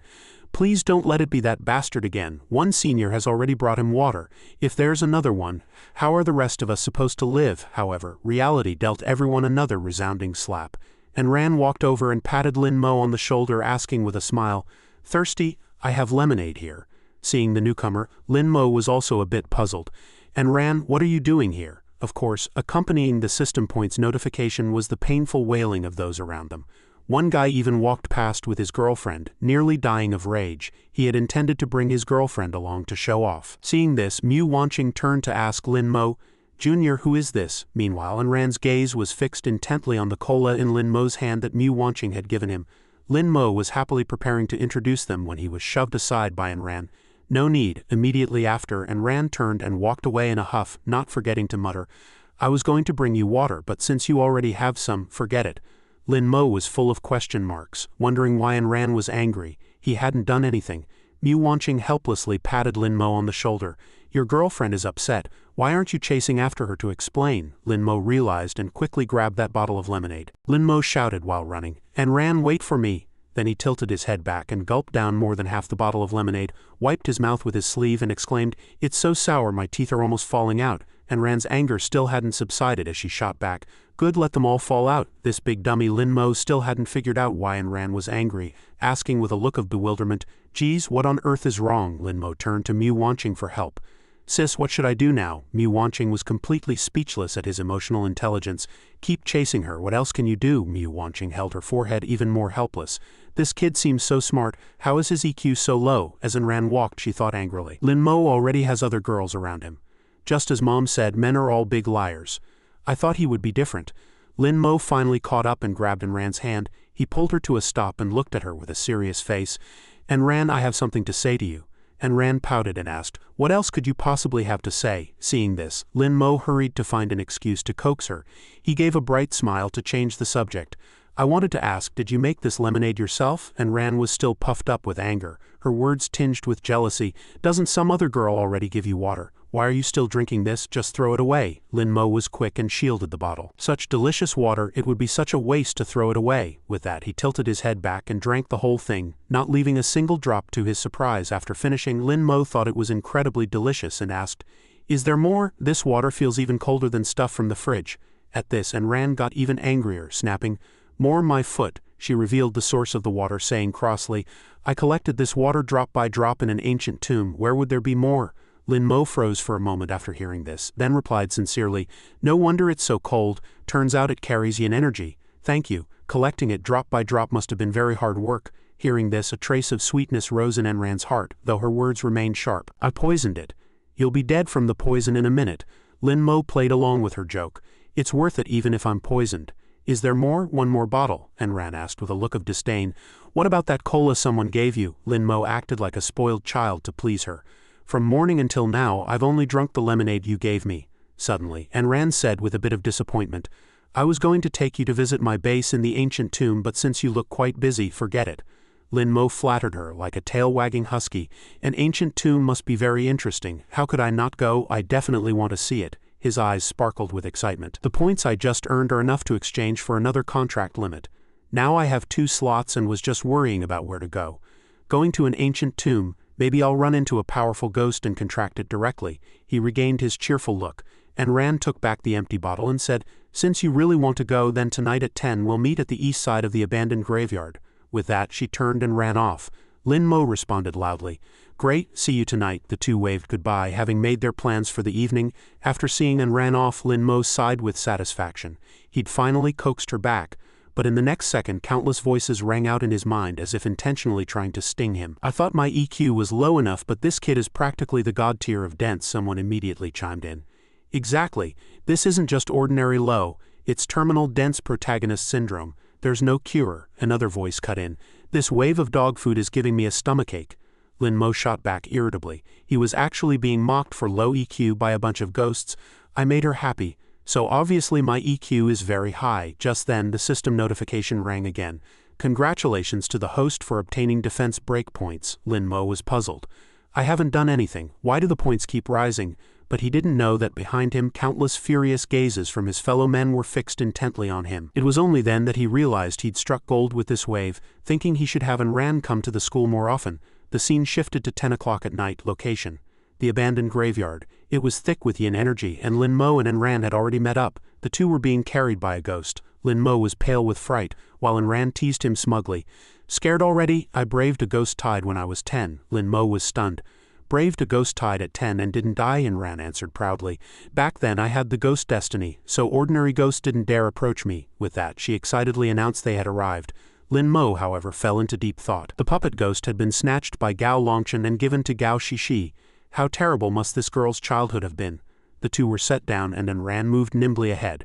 Before them was a cave entrance obscured by dense branches. The twisted limbs were intricately intertwined and their approach startled a flock of bats. Anran crawled in with great interest. This is a tunnel dug by tomb raiders. We're almost there. In contrast, Lin Mo observed the surroundings very cautiously. One after the other, the two slid carefully into the underground palace in the darkness. After sliding down a slope, they simultaneously jumped into a place emitting a faint light. After landing and steadying himself, Lin Mo silently assessed the situation. This place was indeed a fine temporary shelter, especially for someone like Anran, who was currently a wanted fugitive. At that moment, two figures emerged from within the cave, members of the Black Abyss gang. The burly man stepped forward to greet them. "Boss, you're finally back." It was only then that Lin Mo got a clear look at the man, and his heart skipped a beat. Isn't this the same guy whose leg I cut off last time? His contracted ghost had been destroyed by Lin Mo, and he was now just an ordinary person, unable to contract a ghost ever again. To Lin Mo's surprise, the man was quite open about it. To ease the tension, he gave a stiff but friendly smile. "It was just a lack of skill on my part. Losing a leg is nothing to complain about," Lin Mo responded with appreciation. "You're a real man." Just then a voice called out from within a tent. "Lin Mo, remember me?" The owner of the voice appeared, and to Lin Mo's shock, it was Hao Kun. Lin Mo was taken aback. "Hao Kun, why did you join them too?" Reflecting on his experience, Hao Kun replied helplessly. "The boss not only saved me but also talked some sense into me. So I decided to join them. After all, where else could a useless guy like me go?" Hearing this, Lin Mo felt much more at ease. Looking at Anran, he thought to himself, taking in Hao Kun is proof enough that Anran has a kind heart. Despite having a hellish childhood, she managed to keep her original character. That's truly a rare thing. Sensing Lin Mo's gaze, Anran took the opportunity to show off her base, saying proudly, "Well, isn't this base of mine incredible? Even if those bastards from the security bureau had 100 times more courage, they'd never find this place." She took his hand and led him around to introduce it. "Look over there, there's even a dragon head fountain connected to an underground stream. You never have to worry about water for daily life." Anran led Lin Mo closer to inspect it, explaining carefully, "The lemonade I brought you was made from this water. That's why it's so cool and refreshing." Lin Mo listened with admiration, but a question suddenly occurred to him. "This front hall is indeed impressive, but why haven't you opened the tomb door to make the space even larger?" Anran replied somewhat dejectedly, "Do you think I haven't thought of that? But no matter what method we use, we can't open this tomb door." Lin Mo asked in confusion, "Is there no tunnel leading to the interior of the tomb?" At the same time, he activated his visual power to observe, thinking, "How strange. My blood eye actually can't see through this tomb door." Hao Kun chimed in from the side. "There are indeed tunnels in other places, but they all stop halfway," the burly man added. "The people who dug those pits are all dead. Their bodies are still in the holes. Only the tunnel leading to this front hall was successfully completed." Hearing this, Lin Mo's curiosity and desire for exploration were instantly piqued. It seemed that something truly extraordinary was hidden behind this tomb door. Lin Mo shouted in a low voice, "Electrode Ghost, it's up to you." He quickly manifested his power, and the Electrode Ghost appeared instantly. Without hesitation, it swung its saw blade, hacking fiercely at the wall. Seeing that the wall was completely undamaged, the Electrode Ghost scratched its head and reported back to Lin Mo. Lin Mo also stared in shock at the untouched dragon head, marveling, "It's actually this sturdy?" Doubt rose in his heart. The Electrode Ghost's attack power is quite high. It can even saw through solid rock. How can it do nothing to this door? A member of the Black Abyss gang mocked with a hint of contempt. "Do you take us for fools? We've tried all those methods long ago. It simply won't open. This is definitely some kind of barrier or formation." Didn't you know such basic common sense? Lin Mo ignored the idle chatter and focused on finding a way to break it. He suddenly realized, if it's a barrier, brute force is indeed useless. He raised his hand again and a blue light flashed across his wrist. Lin Mo moved closer to observe, sensing deep down that this tomb door seemed to possess a peculiar power that was beckoning him. He reached out to touch the dragon head, a voice echoing in his mind, urging him to make contact. In the next second, as if responding to Lin Mo's resonance, some divine miracle or hidden mechanism was triggered. The towering stone wall began to slowly open before their eyes, accompanied by a violent tremor in the ground. The crowd panicked. Is it an earthquake, or is the tomb about to collapse? And Ran cried out. No, everyone look at Lin Mo. As the doors gradually opened, they stepped inside. Hao Kun marveled. How can it be so grand and magnificent? And Ran also asked in confusion. But how did Lin Mo open it? Another person chimed in. Who knows, maybe this ancient tomb has some deep connection to him.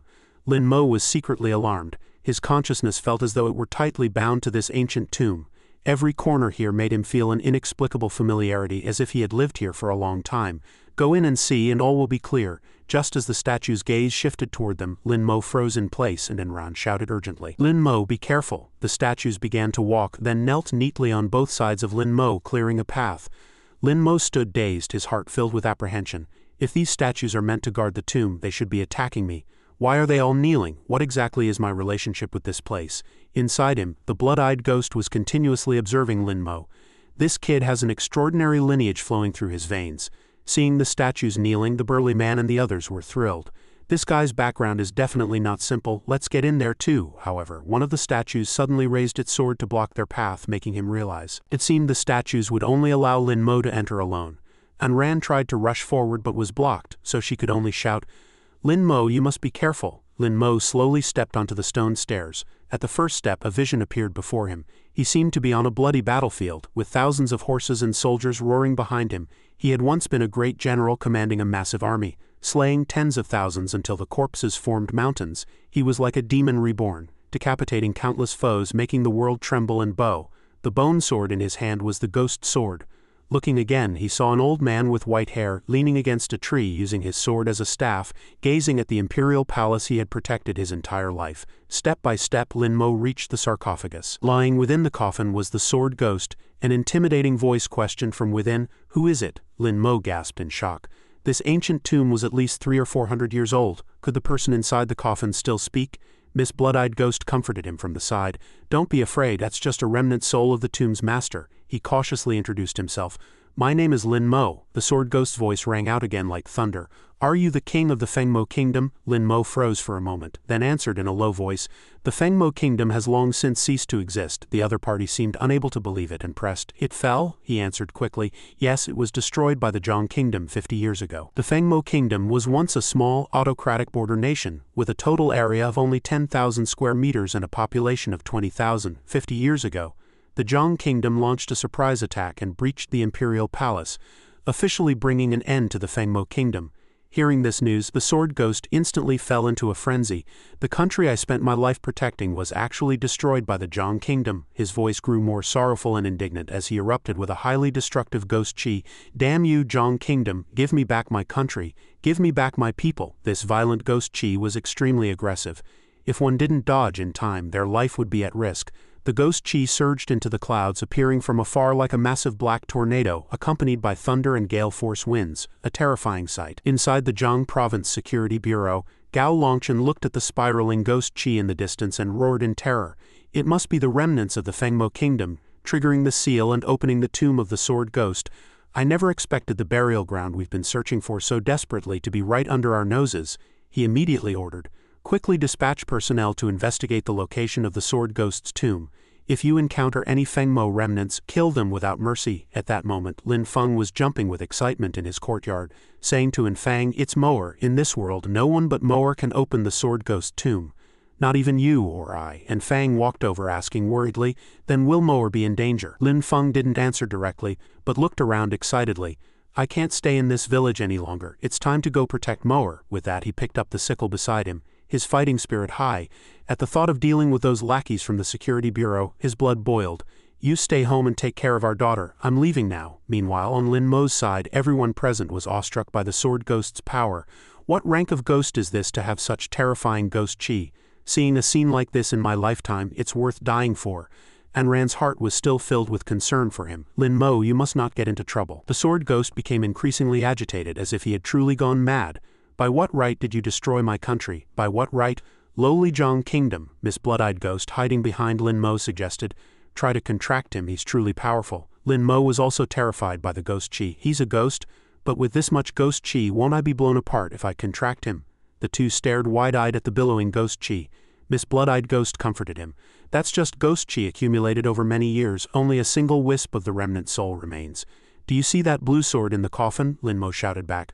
But I can't sense his ghost body, Miss Blood-Eyed Ghost said impatiently. I already told you it's just a remnant soul, an obsession. It doesn't even qualify as a fragmented ghost. If you want to contract him, try the blood drop recognition. If he's willing to follow you, he will. Otherwise, there's nothing you can do. Hurry up, the remnant soul is about to dissipate. Lin Mo gave an affirmative shout and bit his finger, thinking, this sword ghost is so powerful. If I can contract him, my strength will surely skyrocket. Lin Mo dripped his blood onto the sword blade, and a weird power immediately rose, spiraling in the air before plunging violently into Lin Mo's chest. Lin Mo only had time to let out a single cry of pain before his body slumped to the ground. And Ran, seeing Lin Mo in danger from below the hall, shouted in panic. Then, without hesitation, she unleashed her power, summoning her contracted ghost, Nightmare. Dark purple magic light swirled in the darkness as the Nightmare ghost surged out from the void, charging forward with Ran. Sensing its presence, the stone statues gripped their weapons, thrusting precisely at the Nightmare ghost to block its path.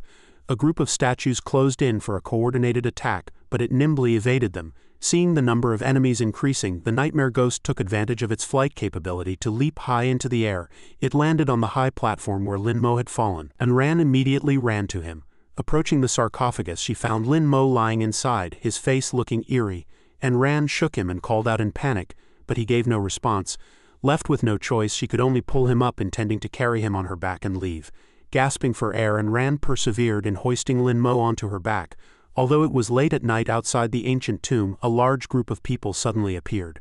Ran and the others, sensing that the commotion here would draw the security bureau, hurriedly urged each other to leave. The burly man grew even more panicked after receiving the news.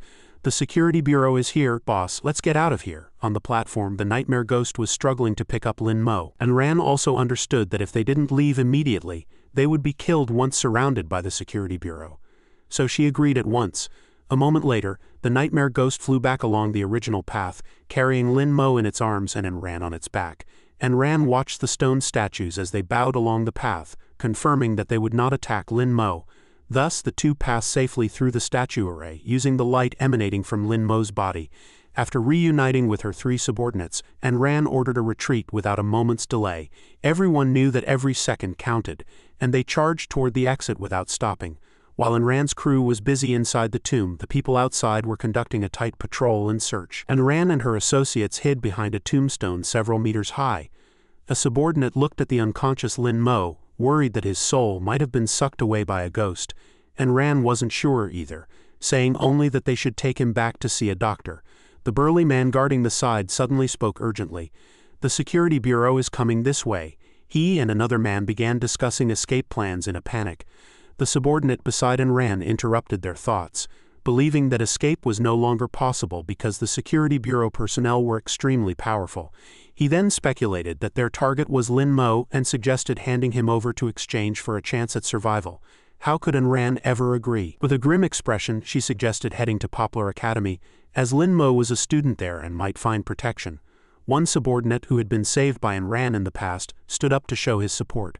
He rose and declared that he would lure the enemies away to let Ran escape with Lin Mo. The other two refused to be outdone, saying they would go together.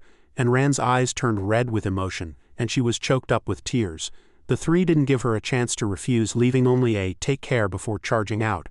Ran supported Lin Mo as she watched their retreating backs, tears streaming down her face as she thanked them in a choked voice. While the security bureau agents were on high alert, a figure flashed past them. The person even shouted provocations. Elsewhere, suspicious figures appeared, drawing more than half of the security bureau's forces into pursuit. Ran's subordinates continued to shout taunts, infuriating the agents, who yelled back about capturing them. The previously quiet surroundings of the ancient tomb were suddenly filled with the sounds of battle, Ran took the opportunity to have the Nightmare Ghost carry her and Lin Mo toward another direction. She looked down at the chasing crowd from high above, tearfully praying that her comrades would survive. The nightmare ghost spiraled silently through the air, thinking no one had noticed, but all of this was seen by Sun Deli sitting in a car. He stared sinisterly in the direction they were leaving and sneered, "Think you can escape just with a nightmare ghost? You underestimate the Security Bureau." As he spoke, he touched the malevolent spirit tattoo on his arm. At Sun Deli's summons, 3 wolf-shaped white soul ghosts flew out, turning into 3 streaks of light as they pursued and ran like lightning. And ran was no pushover either, noticing them immediately as they approached. With the burden of both Lin Mo and Ran, the nightmare ghost could only dodge passively, and even then it was a step too slow, getting struck in the shoulder by a blue wolf. From the pain, its grip on Lin Mo loosened slightly, and Ran understood now, the enemy's target was indeed Lin Mo. She anxiously ordered the nightmare ghost to protect him. Unable to manage everything at once, the nightmare ghost could only pull both of them into its arms. Unfortunately, one of the wolves took the opportunity to pounce, biting and Ran in the waist and making her scream in agony. Sun Deli laughed exceptionally cheerfully at this sight. He even regretted that he couldn't kill and Ran, as she was the director's illegitimate daughter. Thinking of this, he revealed a ruthless smile. "It seems that kid really is a remnant of the Fengmo kingdom. As long as I catch him, I'm guaranteed a promotion." The nightmare ghost desperately protected the Lin Mo and Ran in its arms. They were now heavily surrounded by the white soul ghosts, and Ran endured the intense pain and gave a low-voiced command. "Nightmare, go to Poplar Academy." It immediately lunged forward with all its strength, dodging the white soul ghost's attacks below. Sun Deli watched them flee with eyes full of contempt. A smug, mocking look flashed across his face. "How naive. My white soul ghosts aren't that easy to shake off." He unleashed move after move to block them, and the surrounding white soul ghosts were struck by the nightmare ghost skills. The campus gradually emerged in the night, and Ran trembled as she held Lin Mo tightly. "We're finally here." In the moment her strength gave out, the nightmare ghost also exhausted its energy and slowly fell. The ferocious white soul ghost pounced toward the two. Suddenly, another powerful ghost appeared and repelled them. The white soul ghost retreated warily and quickly. Mu Wanqing's face was as cold as frost as she shouted sternly, "How bold, you dare to openly release ghosts to injure people within the school." Seeing reinforcements arrive, and Ran struggled to raise her scarred face for help. "We're being hunted." Mu Wanqing looked surprised upon hearing this, scanning the two of them. "Lin Mo, and this girl who brought water this morning, how did these two get so seriously injured?" Suddenly, a large number of police cars appeared outside, sirens wailing as they arrived. The convoy came to a halt when they saw Mu Wanqing blocking the entrance. She shouted sharply, "Who are you to dare commit violence within the school?" They were not to be outdone, shouting back aggressively, "Open your eyes and look closely. We're from the Security Bureau," an agent from the Bureau threatened in a rage. "We are pursuing a high-profile fugitive. If you dare obstruct us further, you will be charged as an accomplice." Mu Wanqing glanced at Lin Mo and his group behind her and retorted, "These are students of my school, not some criminals." She stepped forward firmly to block them. "I'd like to see who dares lay a finger on either of them." The Security Bureau agents were fuming at the sight. She really must be tired of living. Immediately, they all summoned their contracted ghosts, preparing for battle. Mu Wanqing stood alone, facing the hundreds of ghosts the Security Bureau had already unleashed. She gritted her teeth, her heart filled with dread. If she were swarmed by these ghosts, there wouldn't even be bones left of her. Suddenly, a figure flashed and blocked her path. With a wave of his flaming palm, he sent the crowd flying a great distance with just a single move. Mu Wanqing was secretly delighted to see the principal arrive. The King of 8 Ghosts stood at the school gate, looking down at the group who had been knocked head over heels. He immediately ordered Mu Wanqing, "Quickly get these 2 children to the infirmary. Leave this to me." Students in the dormitory, hearing the commotion, ran out one after another to watch the spectacle. "What's going on? How did even the deputy director of the Security Bureau end up here?" They discussed the scene below in hushed voices. "The senior is carrying Lin Mo on her back. Could it be they were caught doing something out there? The principal is a TIER6 ghost-tamer. Does he really intend to stop that whole group by himself?" Upstairs, A Chu witnessed this scene and suddenly showed a look of surprise. He observed and evaluated Lin Mo with shock. "The sword chi emanating from Lin Mo is so powerful." The Security Bureau agents steadied themselves and roared in fury, "Old man, what on earth do you think you're doing?" Duan Chankin's face was solemn. "Wanting to touch my students? Not a chance." Hearing this, Sun Deli let out a loud mocking laugh, his face full of disdain. "You, the principal of such a pathetic school, dare to obstruct the Security Bureau from catching a criminal?" He remained standing tall, holding his ground. "What if I do stop you? Once they enter my school gates, if outsiders want to touch them, they have to get past me first." Sun Deli's face turned ashen with rage as he cursed. "I heard you're only a TIER6 ghost tamer. Do you really think you can stop us?" He then turned back and shouted an order. Summon every single one of your contracted ghosts. The group immediately complied, taking action. Duan Chunkin took a combat stance, his face like a still pond. Then by all means try me. He unwrapped the bandages around his arms. Simultaneously, trails of fire ignited across both of Duan Chunkin's arms. The sudden change caused Sun Deli's eyes to widen in shock. 8 ghosts with terrifying auras appeared around him instantly. The students in the dormitory were dumbstruck. The principal actually summoned 8 ghosts at once, and they're all at least evil spirit rank. That's a judge ghost. I heard it hasn't appeared in a long time because it's so rare. And that maid ghost, that's a super A rank malignant ghost. The security bureau agents and their ghosts were frozen in place, paralyzed by the sight. Only then did Sun Deli realize something, overcome with terror. You're not Joe Fung.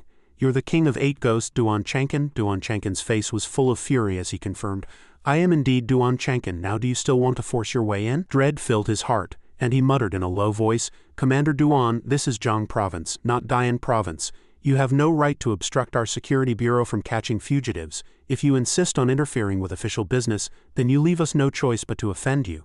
Hearing this, Duan Chunkin's expression grew even colder. I don't care who you're trying to catch, I only know this child is my student. If you insist on forcing your way in to kill, then don't blame me for being ruthless. Sun Deli was no longer afraid and barked an order. Everyone, charge, we must capture the Fengmo remnants. The group surged toward the school gate he was guarding. Duan Chunkin remained unhurried, softly summoning the judge ghost. At the sound, the judge ghost immediately raised its brush. Trails of red characters followed the movement of the brush tip, shooting rapidly toward the security bureau's ghost horde. The ghosts were horrified as they were all pinned in place, unable to move. He then summoned the maid ghost. Your turn. The maid ghost's long scythe was raised high and then swung down violently against the ghosts, leaving them screaming as they were cut down. The severed limbs formed a small mountain before them. The security bureau agents shrieked in terror. Too terrifying. Is this really a level of power a human can possess? Duan Chunkin swept his frost-covered gaze over them. Truly a bunch of trash. Their faces were deathly pale as they looked ahead in horror, and subsequently fled in a state of extreme terror. He let out a disdainful snort. The security bureau is nothing more than this. The security bureau's convoy sped away.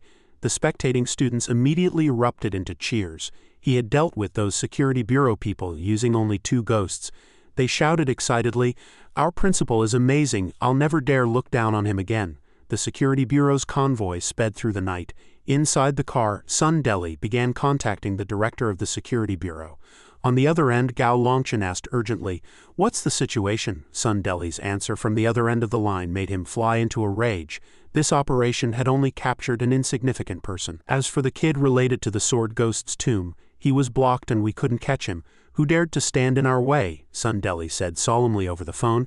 The commander of the Gen Dian army, Duan Chunkin, the voice on the other end responded.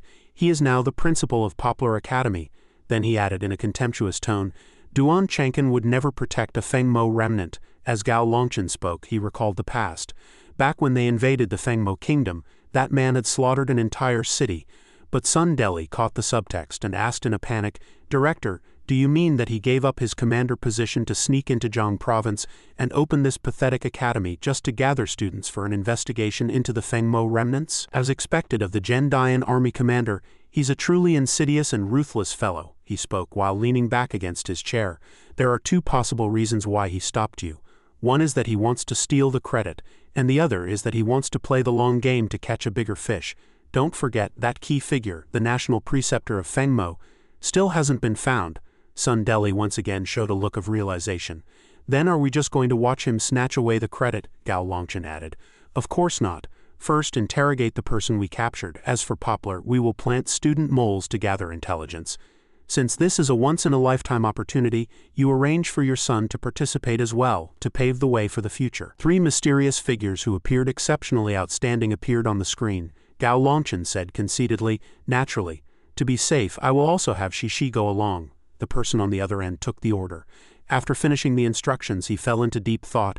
I swear, National Preceptor of Fengmo, this time I will definitely catch you with my own hands. The scene shifted. A man sneezed hard, wondering who was talking about him behind his back. Elsewhere, a man and a woman were receiving treatment on beds in a ward. The principal walked in to ask about Lin Mo's condition. Mu Wanqing replied, Principal, Lin Mo looks like he's about to give up. Please save him. He leaned in to observe closely and made a judgment. This is because too much yin energy has accumulated in his body, causing damage to his heart's meridians. He then pulled out acupuncture needles. As long as we guide the yin energy out and let him rest for a few days, he'll be fine. An acupuncture needle was gently inserted into Lin Mo's forehead, and a mysterious aura dissipated. She asked worriedly, "Principal, what on earth happened to him? Why did he become like this? And why did the Security Bureau people want to catch him?" Zhou Feng warned her not to interfere in this matter. Just as he turned around, he seemed to notice something. Zhou Feng looked back, and whatever he saw on Lin Mo caused his expression to suddenly darken. "This kid looks too much like the Sword Ghost, and they're about the same age. He really is a Feng Mo remnant." Without hesitation, he reached out and grabbed Lin Mo by the throat. Mu Wanqing froze in place. "Principal, what are you doing?" In less than 5 seconds he let go, his face ashen, but he quickly regained his composure and made an excuse to change the subject. He glanced sideways at Lin Mo again, helpless. He could only sigh and turn to leave.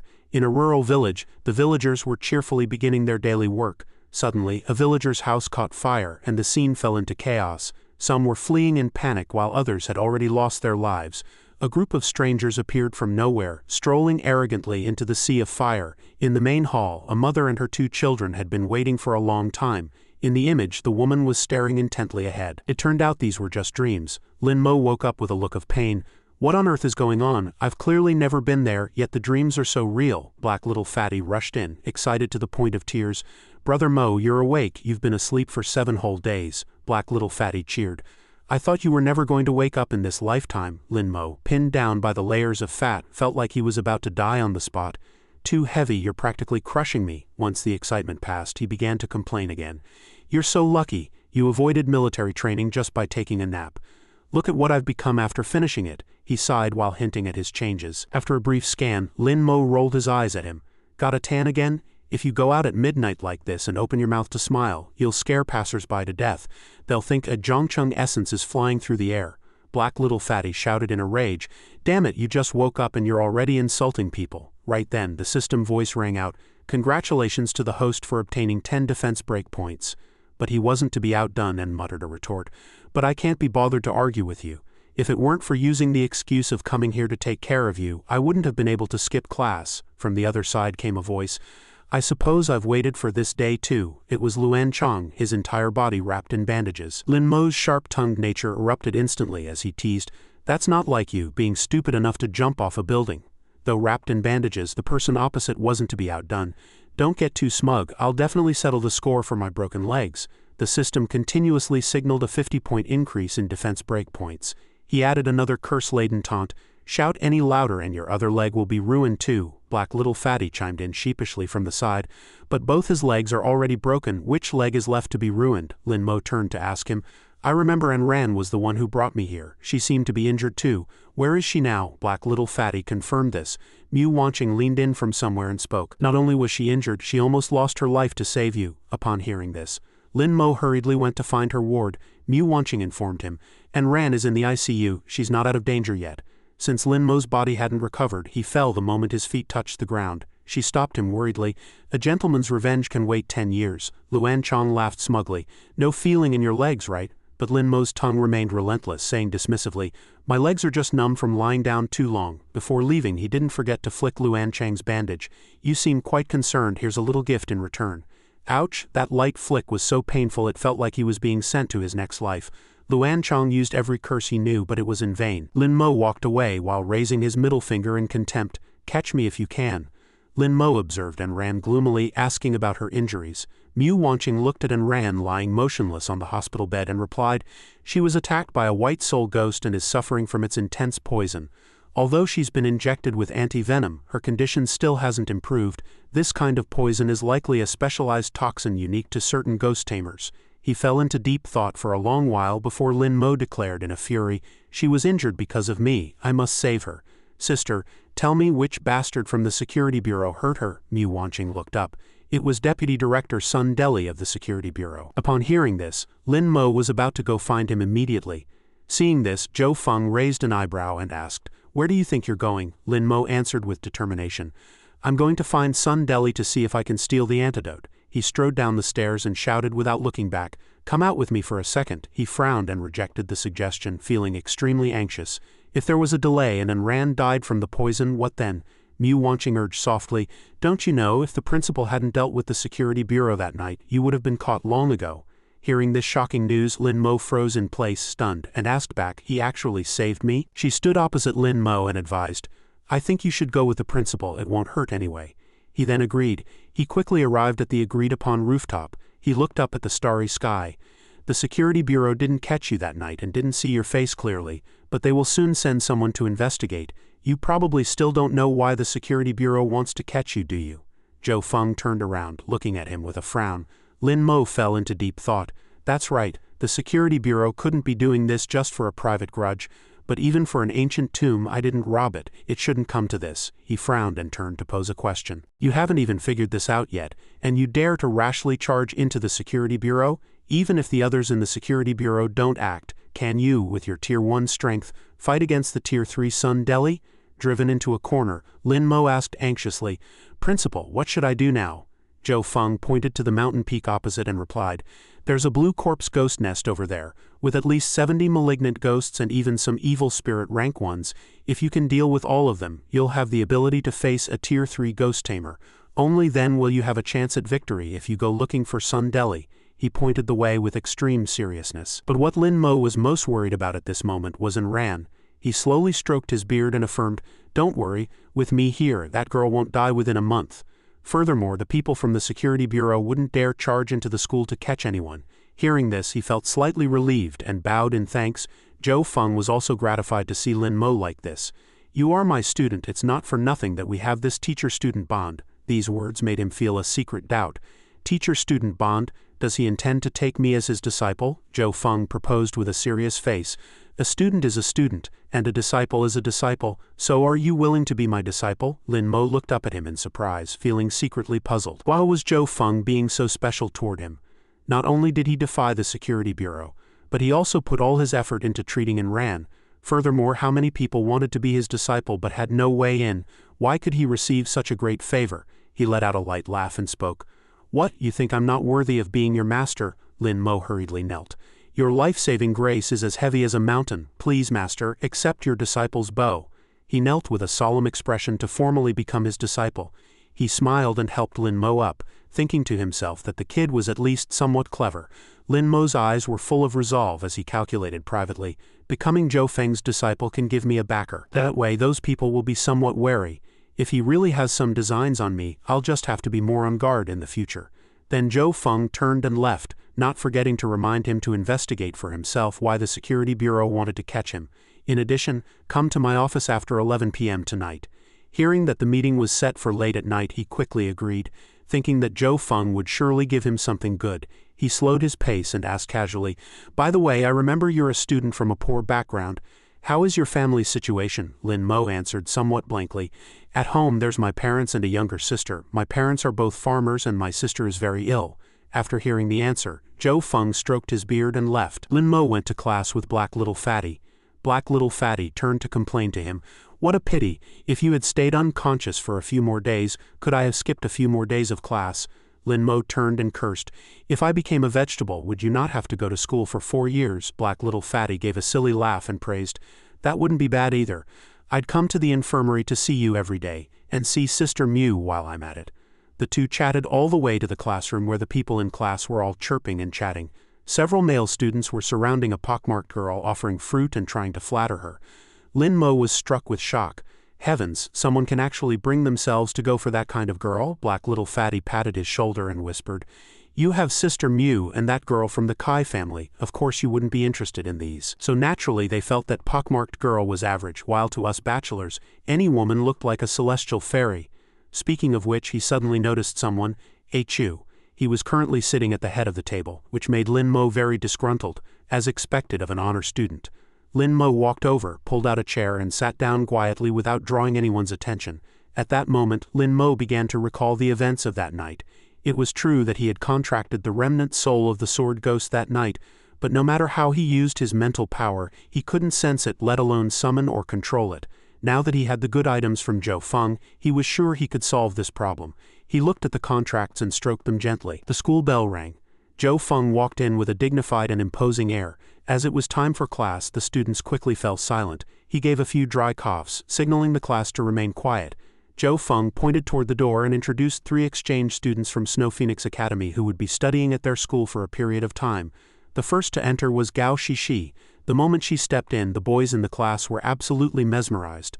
Lin Mo, however, gave Gao Shishi a cold glare, secretly speculating could she be sent by the security bureau. Zhou Feng's face was grim, feeling inwardly ashamed.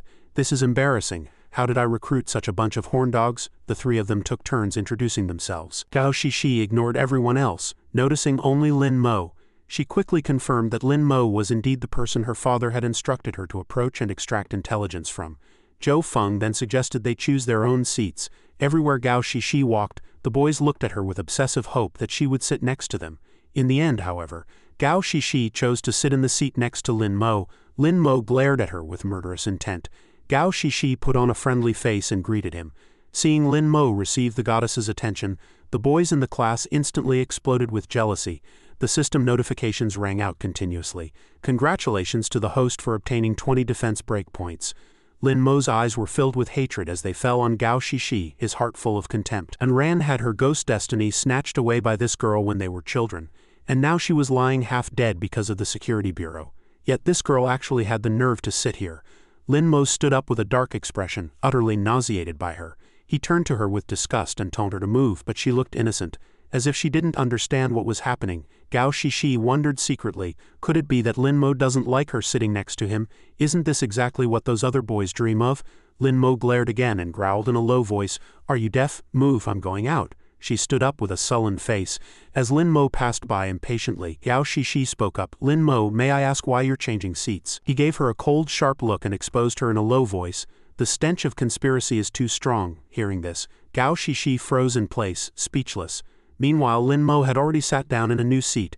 The boys in the class were furious to hear him humiliate the goddess. They sat together mocking and envying Lin Mo. One boy started guessing wildly. Could they have been lovers before? Did Gao Shishi do something to wrong Lin Mo, so now she's here to make amends? The person next to him didn't quite agree. Maybe Lin Mo got bored and dumped her, and now she wants to crawl back to him. Those few boys then shouted loudly, "Lin Mo, from today on you're my idol." He sat there gloomily for quite a while. Zhou Feng gave a dry cough to get everyone's attention and said, "All right, stop talking and let's start the lesson." After school, Lin Mo went to the school library, turning into a busy little bee. After a long time he finally found what he was looking for. Lin Mo gently took it down from the shelf. He opened the book and took a look, marveling. "This is exactly like the palace I saw in my dream." This was information about that ancient tomb. Lin Mo flipped through the pages, studying them one by one. Chu Tiangi was the 12th national preceptor of the Fengmo kingdom. With his unpredictable swordsmanship, he repelled the invasions of the Zhou kingdom and was fearfully called the Sword Ghost by the Zhou people. However, after Chu Tiangi's death, the Fengmo kingdom was no longer a match for the Zhou kingdom. Its territory was continuously eroded until, in modern times, its area was less than 10,000 square kilometers. The book also mentioned that 50 years ago, the Zhou kingdom captured the capital of Fengmo, burned the imperial palace, and slaughtered the people. During that war, the last king of Fengmo committed suicide. The crown prince of Fengmo escaped and remained in hiding for 30 years before being captured and executed by Gao Longchen, the director of the security bureau. Lin Mo's brow furrowed, his heart filled with doubt. But why was I the only one who could open that ancient tomb? And that remnant soul of the Sword Ghost actually addressed me as the king of Fengmo. Who exactly am I? He looked at the map, secretly speculating that his hometown was located at the junction of Zhang Province and Dian Province. The former Fengmo kingdom wasn't far away either. Could I really be a descendant of the Fengmo royalty? No, that's not right. The crown prince was already killed. Maybe I'm a descendant of a side branch of the royal family. No wonder the security bureau is investigating my family. Oh no, Mom, Dad, and everyone are in danger. At this thought, Lin Mo quickly closed the book, his face full of anxiety. He reached into his pocket and pulled out his phone. While urgently making a call, he thought to himself, if I'm a descendant of the Fengmo royalty, then Dad must be too. The security bureau will likely head to my house very soon. He called for a long time, but no one answered. Lin Mo was currently terrified, praying in his heart that everyone was okay. Just then, Lin Feng answered the phone. He quickly asked, "Dad, why did it take you so long to pick up?" Lin Feng answered cheerfully, "I'm on a boat, the signal is a bit weak. Son, I have a few walnuts I want to bring over to you." These words scared Lin Mo into stopping him immediately. "What? Dad, don't come over, they're investigating me here in Zhang Province. I'm afraid you'll run into danger." Lin Feng's voice came from the other end. Investigating us for what? Our family has been poor farmers for 18 generations. What is there to investigate? Lin Mo was bewildered. Poor farmers? Dad, are you sure our ancestors were never wealthy? Aren't we some kind of fallen nobility? He asked with a frown and a serious expression. Did Moer discover something? What nobility crap? You're the first university student the Lin family has ever produced. Whether our family can become nobility depends entirely on you. Lin Feng teased him with a laugh. He quickly said goodbye to Lin Mo. All right, son, I'll call you again when I reach my destination. He was still in shock when the other party hung up. Lin Mo stared at his phone, thinking secretly, Dad wouldn't lie to me, right? Could it really just be a coincidence and the security bureau got it wrong? Just then, Gao Shishi appeared, walking up to strike up a conversation pleasantly. Are you interested in history? He frowned and replied with a look full of disdain. Is it any of your damn business? Gao Shishi gently tucked her hair and asked, May I ask what you meant by that sentence just now? We've never met before, it seems. Fire burned in Lin Mo's eyes. He looked as if he wanted to swallow her whole, filled with secret contempt.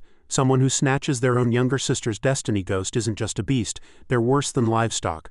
And to act so pure and innocent, she's truly beneath contempt. Thinking of this, he quickly turned to leave, mocking her as he went. The heavens are watching what people do. Don't you feel disgusted by the things you've done? Gao Shishi looked bewildered. She asked loudly in a panic. What on earth have I done? Lin Mo replied crossly. You know the filthy things you've done yourself. Gao Shishi hurriedly chased after him and blocked his way. Stand still, you have to make things clear to me today. Lin Mo unhesitatingly pushed her hand away and insulted her. A good dog doesn't block the path. At those words, Gao Shishi froze in place. There was a group of people behind the opposite bookshelf watching them. Seeing Lin Mo be so cold to her, they were very angry and felt deep sympathy for her. Meanwhile, he continued looking for books while listening to the group whispering about him behind his back. Some were cold and mocking, others were full of disdain, and the system notifications kept adding points. Lin Mo cursed secretly with extreme disgust. What's going on? I've walked so far and Gao Shishi is only just now breaking defense. Her reaction is too slow.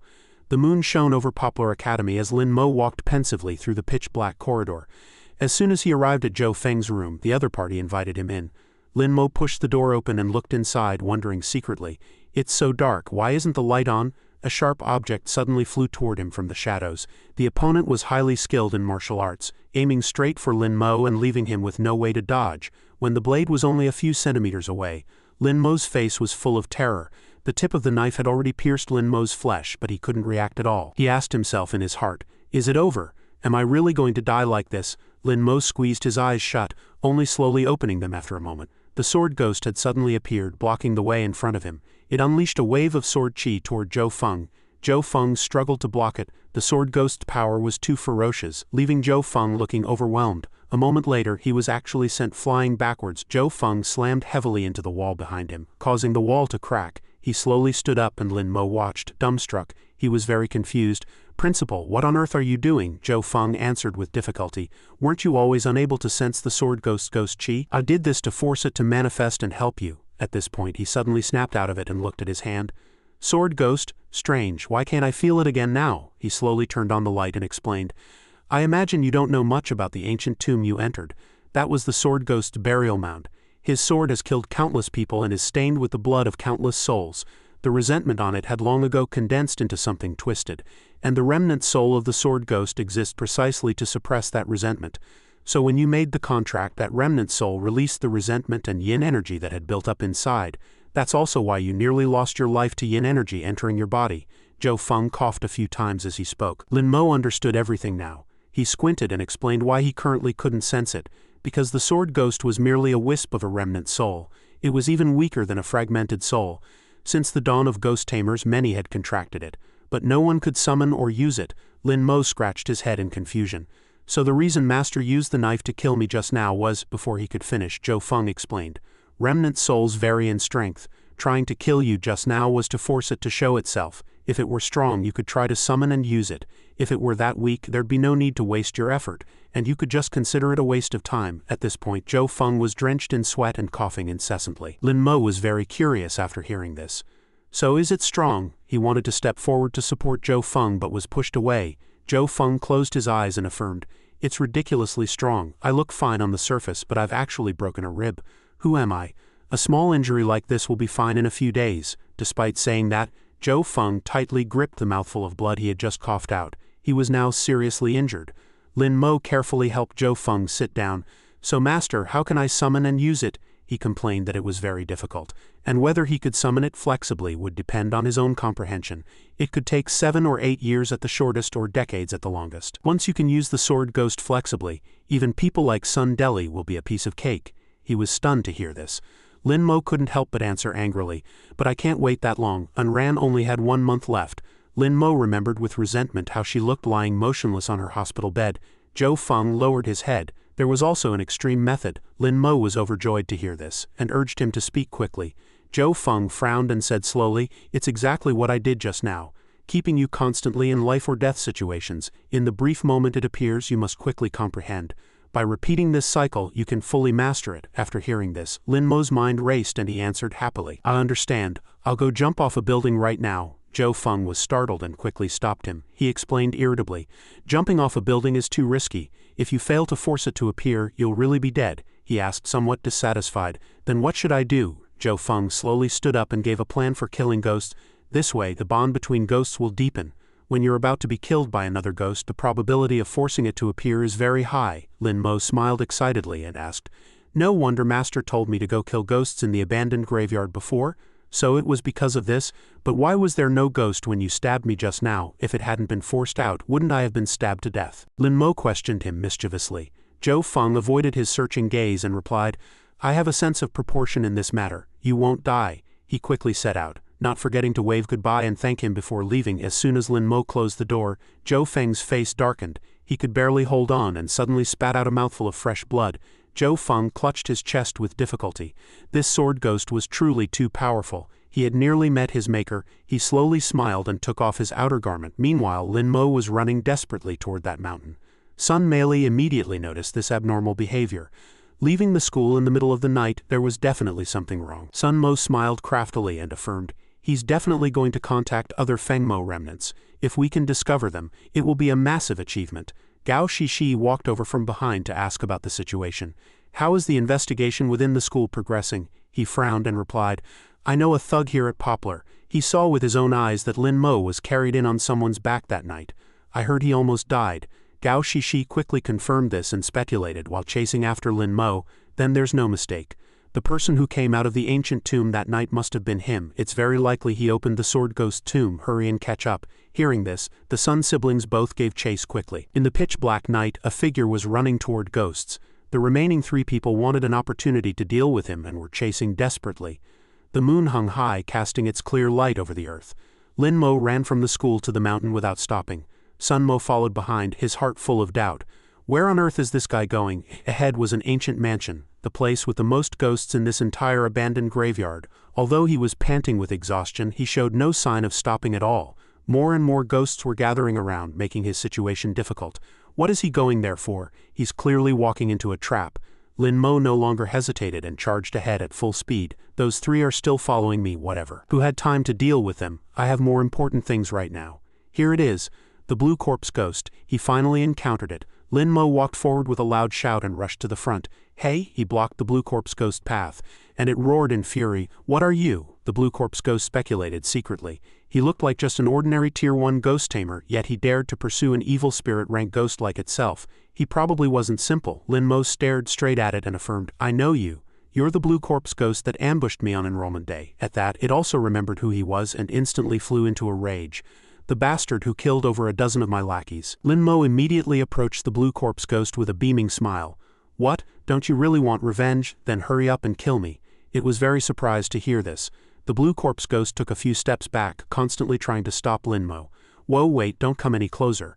Are your people lying in ambush around here to sneak attack me?" It looked around warily, its face full of anxiety. He grabbed the blue corpse ghost's hand without hesitation and then placed its hand on his own neck, suggesting with a smile, "I swear there's not a single soul here. I just want to beg you to kill me. Quick, use your strength and strangle me to death." Seeing this abnormal scene, the blue corpse ghost was startled. It took a few steps back, keeping its distance from Lin Mo, and roared, "Are you fucking crazy?" Lin Mo made his request with a serious face.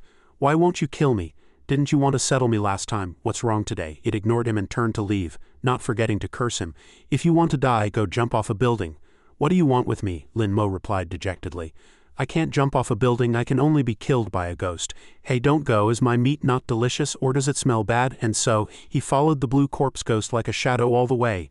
Lin Mo kept begging for its help, which it found extremely repulsive. He crouched down, putting on a pitiful face and pleading, I'll give you all the ghost beads I have on me. If you think it's too little, I can burn more spirit money for you, all right? You won't lose out on this deal, Lin Mo pleaded desperately with the blue corpse ghost. The ghost angrily shook off his hand and roared, It's not that I don't want to kill you, but these north suburb abandoned graves aren't my territory. If this were my turf, you'd be dead in a heartbeat. Lin Mo cast aside his pride and stubbornly retorted, What do you mean, territory? It's just killing one person, and you've become such a coward. Stop making excuses and just kill me already. The blue corpse ghost explained with a look of exhaustion. There are thousands of graves in this wasteland, and the factions of the various powerful ghosts are complex. We have a long-standing agreement not to kill people on someone else's turf whenever we feel like it. If I offend the big boss of this area just to kill you, I'm afraid I won't be able to survive here anymore. It turned away in a rage and left, leaving a stunned Lin Mo behind. Lin Mo sighed and pressed a hand to his forehead. Thinking that even ghosts had as many rules and regulations as humans, he cursed inwardly. No wonder I saw so many ghosts on my way here, yet none of them dared to touch me. It was all because of these damn rules? Seeing that Lin Mo wasn't paying attention, the blue corpse ghost let out a secret chuckle. It bolted, prompting Lin Mo to cry out in surprise, Hey, don't run! The blue corpse ghost clutched the human leg it was carrying, feeling secretly relieved. Good thing I'm smart. I've finally gotten rid of that kid. But before its joy could last, Lin Mo chased after it with an excited expression. I've got it. Why don't you just take me back to your territory and kill me there? At this moment, the blue corpse ghost was utterly speechless at Lin Mo's relentless pestering. It sprinted forward without looking back, begging for mercy. I have things to do, I don't have time to play with you. I beg of you, just let me go, no matter where it ran. Lin Mo caught up instantly. Don't even think about me letting you go. Suddenly, the blue corpse ghost collapsed to its knees with a thud. It clasped its hands together in a pitiful plea. I really have urgent business and can't stay. If I'm late, I'm dead. I beg of you, let me go, please, I'm begging you. It bowed its head in despair. Sun Meili and Sun Mo, hiding nearby, were filled with confusion. They never imagined that an evil spirit-rank blue corpse ghost would actually kneel and beg him for mercy. The two looked at each other and asked in unison, terrified, What kind of monster is this guy? Beside them, Gao Shishi gently patted Sun Meili's shoulder to comfort her, signaling for them to keep watching. Perhaps we can discover more. Seeing the situation, Lin Mo knelt down and advised, Since you said only the boss of this area has the right to kill me, then take me to see him and let him do it. The blue corpse ghost stood up, let out a long sigh of relief, and agreed. As it happens, I'm going there to offer my congratulations anyway, so you might as well come with me. Upon hearing the agreement, Lin Mo beamed with joy. The three spies kept their eyes fixed on Lin Mo's retreating figure. Along the way, the surrounding ghosts constantly cast greedy glances at him. More and more ghosts gathered, their thirst for flesh reaching a breaking point. One command would have them pouncing in an instant. Instead of being afraid, Lin Mo smiled happily at the sight. If he was swarmed by these ghosts, the sword ghost would surely manifest. A ghost with drool hanging from its chin approached, muttering that it hadn't eaten a living human in a long time. Lin Mo gave a brilliant smile and suggested it kill him quickly to enjoy a full meal. Hearing this, the ghost froze on the spot, unsure how to respond. It quickly backed away with a look of extreme disgust. Do you think I'm stupid? If I kill you on the red-clothed female ghost territory, am I looking for a death wish? The other ghosts also glared at Lin Mo with unfriendly eyes, and the system notifications rang out continuously. Lin Mo smacked his lips and thought with disdain, what a bunch of cowards. Afterward, the group headed toward a specific location. Lin Mo kept asking questions along the way. Ghost bro, is that red-clothed female ghost celebrating her 80th birthday today? The ghost quickly denied it. No, tonight is the night of her grand wedding to the butcher ghost of the West District. Naturally, us lesser ghosts have to go and offer our congratulations. Although it spoke of congratulations, its eyes were filled with murderous intent. Lin Mo followed up with another innocent question. So that human leg you're carrying is the wedding gift, but this gift is a bit too pathetic, isn't it? It's already rotting and stinking, can it even be eaten? Met with this contempt, the blue corpse ghost fell into silence. Recalling the past, it grew furious. This is all thanks to you. I originally planned to catch that little fatty friend of yours, but you and that little girl ruined everything. That's how I ended up in this state. Lin Mo suggested with a smirk, then when the gifts are presented, just say I'm your wedding gift. Hearing such a good idea from Lin Mo, the ghost immediately sang his praises. The blue corpse ghost thanked Lin Mo happily, and the two walked in together. The Sun siblings and Gao Shishi had followed them all the way. Gao Shishi was shocked by this series of bizarre events. Where on earth did this Lin Mo come from? Why was that blue corpse ghost so respectful to him? Even the other ghost didn't dare to lay a finger on him. The other two were also extremely surprised. Sun Mo gritted his teeth and cursed, saying he must have gone easy on Lin Mo back at the ghost market. A person who could command such awe from ghosts couldn't possibly be scared like that, nor could he have only that level of strength. Beside them, Gao Shishi suddenly spoke. I finally understand why my father wanted us to investigate his background. His identity is definitely not simple, so we must enter that old mansion today. Sun Mo immediately objected. Are you joking? With just the three of us going in, how is that any different from seeking death? Beside him, Sun Meili echoed strongly. I don't want to go and die. Any ghost you pick out of there could turn us into ash. Gao Shishi hurried to comfort them. Don't worry. My dad gave me 3 ghost chi pills. After taking them, your body will be covered in a layer of ghost chi. That way, we can disguise ourselves as ghosts and sneak in without being detected. As Gao Shishi explained, she took out 3 blue pearls emanating a dense ghost chi. The two looked at each other and accepted. Each took a ghost bead. Although swallowing was difficult, a strange energy surged through them after absorption. A ghost loudly announced, Corrosive Ghost of the West District presents a pair of living human eyeballs. Blood Lake Ghost of the South District presents the hearts of a couple in love. Swamp Ghost of the North District presents a box of refined human meat. Lin Mo walked forward happily to greet them. After a glance, the usher announced, Blue Corpse Ghost of the West District presents one living human. Hearing this, the group of ghosts was stunned. Someone actually sent a living human. This was too impressive. With such a grand gift, the Blue Corpse Ghost would surely win the favor of the red-clothed female ghost in the future. The usher ghost quickly told the Blue Corpse Ghost to take Lin Mo away. It casually pushed Lin Mo into a room. Lin Mo turned back toward the door, looking a bit dazed. His head was full of question marks. Where are they? Not even a ghost shadow in sight. Lin Mo kicked a nearby object in a huff and cursed. What kind of trick is this? Come and eat me already. Why is every ghost ignoring me? The blood-eyed ghost appeared beside him, signaling for him to be quiet. I sense the red-clothed female ghost. The two quickly looked up. Lin Mo was curious about her location. It pointed at the ceiling and said, She's staying in the small attic on the floor above. Eager to find her, he gently pushed open the window. Outside was noisy and bustling, so he tried not to make any sound. But as soon as he stepped out of the room, the servant ghost quickly spotted him. Lin Mo immediately accelerated up the stairs. 2 female ghosts asked each other in confusion. Is that a guest tonight too? The other girl quickly answered. I don't know. I've never heard of the master having any living human friends. By now, Lin Mo had reached the room where he believed the ghost was hiding. He pushed open the door just a crack to look inside. He saw the red-clothed female ghost sitting upright on the bed, her head covered with a red bridal veil. A knock on the door echoed softly. She gently masked the scent of blood coming from Lin Mo. As she drew in his essence, she said, The scent of a living human is so fragrant. My lord is truly thoughtful, specifically bringing me a live one. I shall enjoy him thoroughly tonight. Lin Mo walked up to her with a grin. He slowly and deliberately lifted the red veil. She reminded him shyly that the wedding wasn't over yet and asked why her lord was in such a hurry. Lin Mo slapped his chest and laughed happily, about to make a suggestion. He'd finally found her. Now kill me quickly. Hearing this, the red-clothed female ghost was instantly enraged. You're a living human? Do you have any idea that only the bride's husband can lift this red veil? By doing this, she trembled with rage, shouting curses at him. Lin Mo said with a cheeky grin, So you're particularly angry now, right? You really want to kill me, don't you? Then move fast, don't hesitate. The red-clothed female ghost sighed. Since you've already lifted it, there's no other way. You must marry me. He was instantly struck with panic. She leaned in toward Lin Mo. The red-clothed female ghost embraced him. Only the groom can lift the red veil. Since you've lifted my veil, you are my groom. Lin Mo's face instantly flushed. He backed away repeatedly, blabbing, Wait a second, I'm a human. She looked at Lin Mo with greed and replied, It doesn't matter if you're human. Then Lin Mo bolted. This bunch of ghosts was crazy. Not a single one was normal. The red-clothed female ghost's eyes instantly turned blood red as she unleashed her power. The door Lin Mo was running toward slammed shut with a bang. He was terrified. Lin Mo slumped at the door, pleading with her not to come any closer. He gritted his teeth and thought, If she wanted to kill me, I definitely wouldn't run. But these ghosts seemed to have other designs on me. Thinking of this, his face turned pale. He would never let her have her way. She looked at Lin Mo sinisterly, calling his name. Lin Mo fled for his life with the red-clothed female ghost in hot pursuit. He quickly sought help from the blood-eyed ghost. It appeared with a troubled look and said to Lin Mo, How am I supposed to help you? I'm only a malignant ghost, while she's an evil spirit rank, almost breaking through to calamity class. He shouted in despair, What kind of logic is that? You can't beat her, yet you led me here. The blood-eyed ghost mocked, Who told you to be so intent on seeking death? Getting me to kill you was the right move.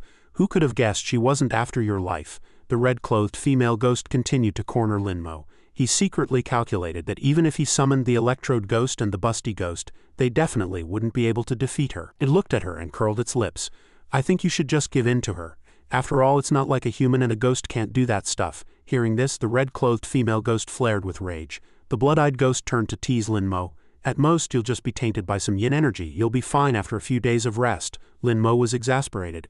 If you can't help, then shut up. She let out a sharp cry. Enough! The red-clothed female ghost pounced. She soared through the air, preparing to grab Lin Mo. Lin Mo was overcome with terror, thinking it was all over. The red-clothed female ghost pinned Lin Mo down and said, I am the boss of this graveyard after all. You won't lose out by following me. His face turned beet red as he shouted awkwardly. No way, don't be like this. Lin Mo gritted his teeth. It's over, I just wanted to find death. Why is it so hard? Am I really going to get stuck here? Just then, a maid's voice came from outside the room. Congratulations, my lord. Another maid followed. The master has been waiting inside for a long time. Please enter, my lord. When the door was pushed open, they all froze. They saw the red-clothed female ghost pinning Lin Mo down with an obsessed look. Lin Mo's clothes were in disarray. He quickly pushed the ghost away, stood up and shouted, Help! With that, Lin Mo recklessly rushed in front of the butcher ghost and provoked him. I've beaten you to your own wife, you must hate me to death, right? I know you want to kill me right now. Instead of being afraid, he grabbed the large cleaver in the butcher ghost's hand with a look of bliss and said in a long-winded tone, Come on, kill me quickly. The butcher ghost just stood there dazed, completely unable to figure out what was happening. Lin Mo shouted urgently, Don't just stand there, give me a strike. He began to intensify his provocation. Just now, I sneaked in and lifted your wife's red veil, and I even... Lin Mo deliberately exaggerated to try and enrage him. It seemed these words had struck the butcher ghost's weak spot. His expression turned dark and he asked through gritted teeth, You just said you lifted her red veil? Lin Mo was overjoyed, feeling his wish was about to be granted, and continued, You're focusing on the wrong point, there's even worse stuff coming. Suddenly the butcher ghost burst into loud laughter, looking exceptionally refreshed. I see. In the next second he grabbed the shoulders of the bewildered Lin Mo. The butcher ghost happily took off the official's hat on his head and said, Thank you, brother. I wish you a happy wedding night.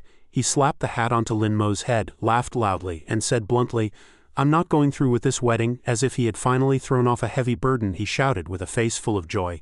Time for a drink. Lin Mo remained on the spot, his face pale. A sense of dread filled him.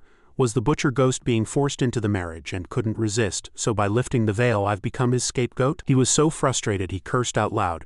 Damn it, I just wanted to find death. How did I get pulled into all this trouble? The red-clothed female ghost, who had been silent, finally spoke. My lord, a moment of the wedding night is worth 1,000 pieces of gold. That voice was sickly sweet, carrying a deadly temptation. Lin Mo shouted uneasily. Mamma mia, what do I do now? He took a step toward the door to escape, but it wouldn't be that easy. The red-clothed female ghost released a bizarre and dangerous ghost chi and said, Want to run? Clusters of long black hair like tentacles tightly entwined every corner of Lin Mo's body. The door slowly closed. He shouted until his voice was hoarse, but he was still dragged in inch by inch with no hope of escape. The door was shut tight and the two were locked inside. The scene shifted downstairs where Sun Meili, Sun Mo and Gao Shishi had blended in. The scene a bustle of noise. Everyone was celebrating the wedding, eating and drinking heavily. Sun Mo scanned the surroundings and spoke first.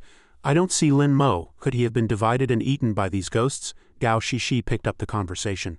That's the blue corpse ghost that came with Lin Mo. Go over and ask. Her gaze fell upon the blue corpse ghost who was apparently drinking with great interest. The three approached quietly, trying not to draw attention. They sat at the blue corpse ghost table. The ghost asked suspiciously, How come I've never seen you three before? Sun Mo pretended to be familiar and answered, Careful, we just came from the outside a few days ago. Hearing this, the blue corpse ghost greeted them warmly.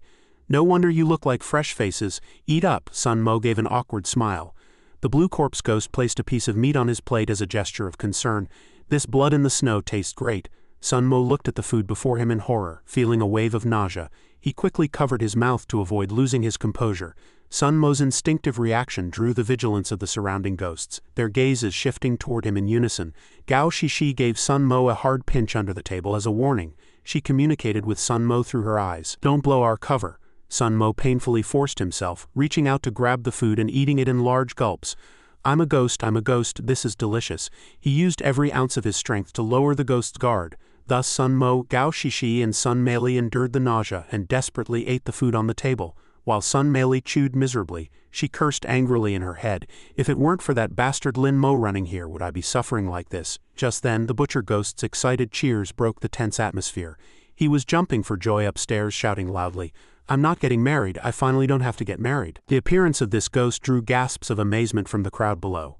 One ghost wondered, "Why aren't you the groom?" Another ghost took up the thread. "In this entire graveyard, you're the only one who could catch the red-clothed female ghost's eye," the butcher ghost explained happily. "That living human who went up just now looks like he's only 17 or 18. Immediately following, the butcher ghost burst into a joyful laugh. He had voluntarily lifted the red-clothed female ghost's veil, so now he had to be the one to marry her. He thought to himself with delight, "I'm finally free." The ghost below broke into discussion, responding enthusiastically, "Congratulations, big brother, on escaping the sea of misery. Let's keep drinking then." The three of them were dumbstruck by the news. Gao Shishi couldn't believe her ears, thinking in shock, the living human is Lin Mo. Beside her, Sun Mo's expression was even more exaggerated. That kid must be crazy. Sun Meili was just like her two companions, scared to death in her heart. Lin Mo had run here in the middle of the night just to marry a female ghost. The blue corpse ghost also cried out in shock upon hearing this heavy news. That fellow was indeed extraordinary, even daring to marry that terrifying woman. At this point, Gao Shishi regained her composure and asked tentatively, "Ghost brother, may I ask why the butcher ghost is so happy about not having to get married?" The blue corpse ghost sighed. "You really aren't ghosts from around here, are you?" It then explained in detail that the red-clothed female ghost was from the Qing dynasty, and her husband had died suddenly on their wedding day. Afterward, she was despised and verbally abused by her in-laws, who accused her of having a husband-killing curse and beat her daily. The ghost continued the tale of the past. Eventually, unable to bear it any longer, she committed suicide while wearing her wedding dress, becoming the most powerful malevolent spirit in the abandoned graveyard. Through the blue corpse ghost narration, the truth continued to unfold. Driven by a deep obsession with marriage from when she was alive, the red-clothed female ghost would force any reasonably handsome male ghost to marry her. Curiously, however, on the day after the wedding, every ghost that married her would mysteriously explode and die. At this point, the blue corpse ghost's expression grew a bit more serious. "That's why handsome ghosts are becoming increasingly rare. Otherwise, a crude fellow like the butcher ghost would never have had a turn." After hearing the story, Sun Mo said in terror, "Then isn't the living human up there dead meat?" The blue corpse ghost voiced its dangerous speculation. "I'm afraid he's finished." With that, it looked at Sun Mo and added encouragingly, "Little ghost, I think you look decent enough.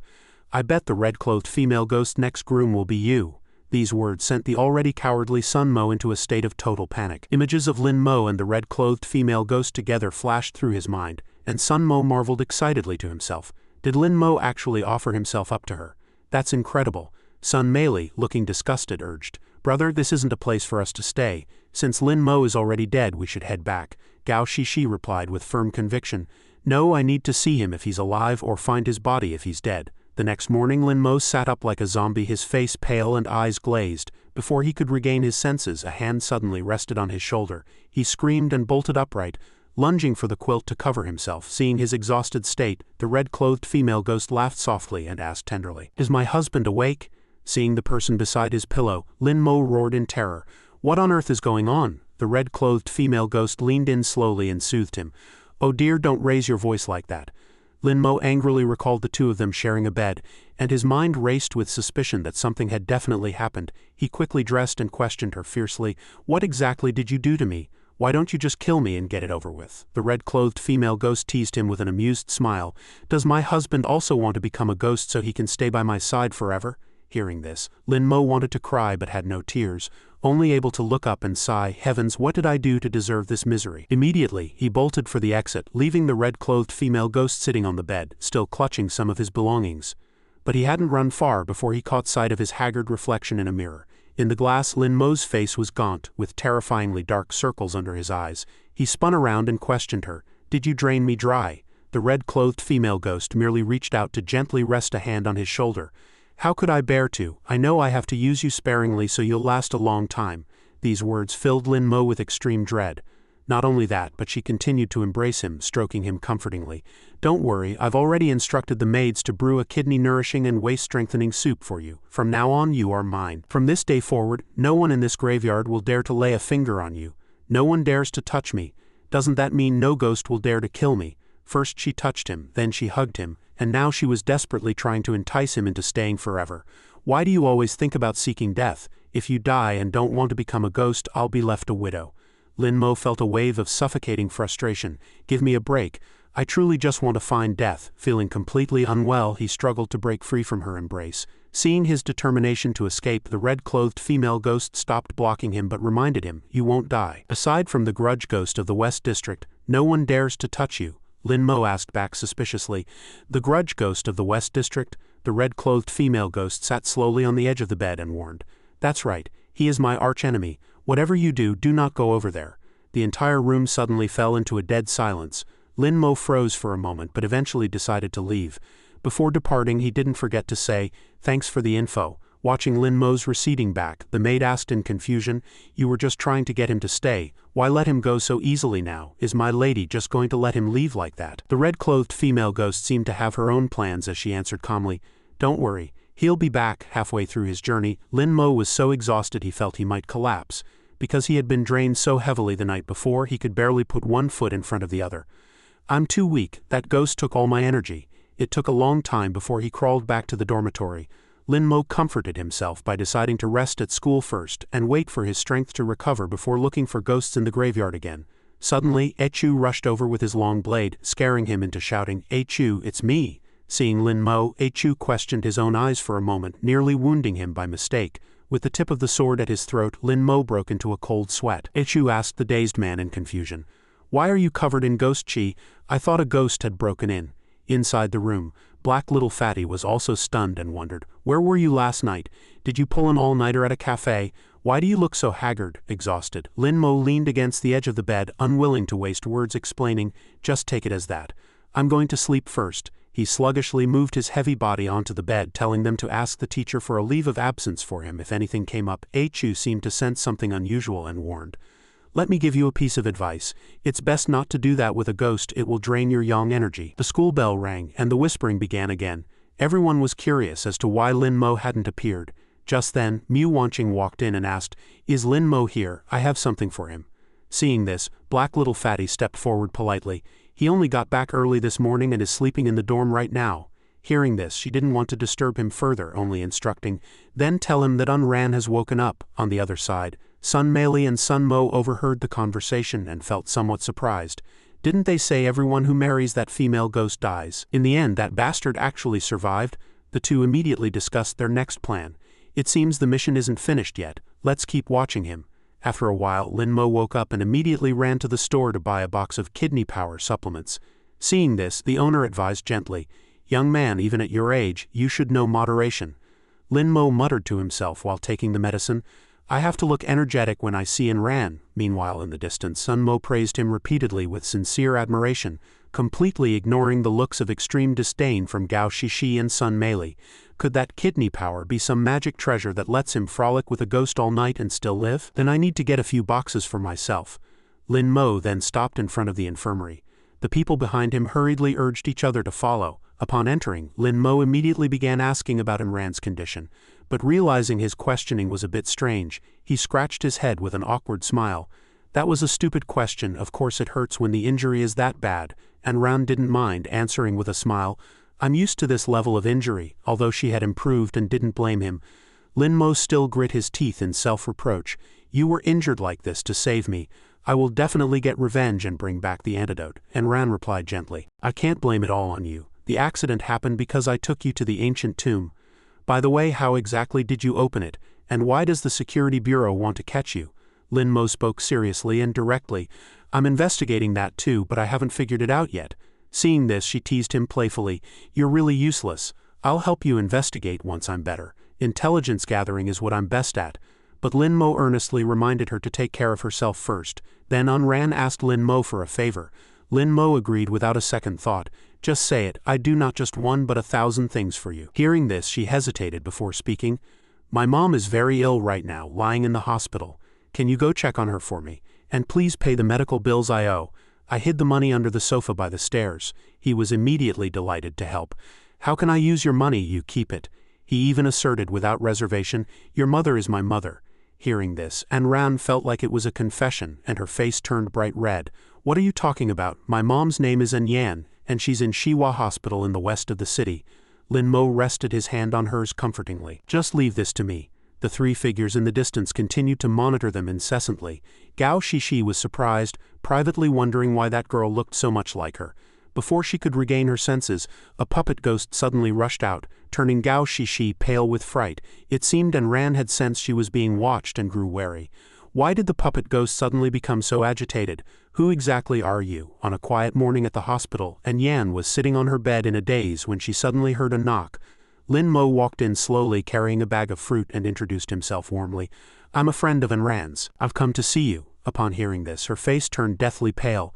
You're Ran's friend? Yan suddenly jumped off the bed, giving Lin Mo quite a shock. He watched in horror as his mother-in-law actually started to bow to him. Lin Mo could only incoherently help her up. Auntie, what are you doing? Please stand up. I'm Ran's friend, Lin Mo. Hearing his name, Yan lost herself and began to cry.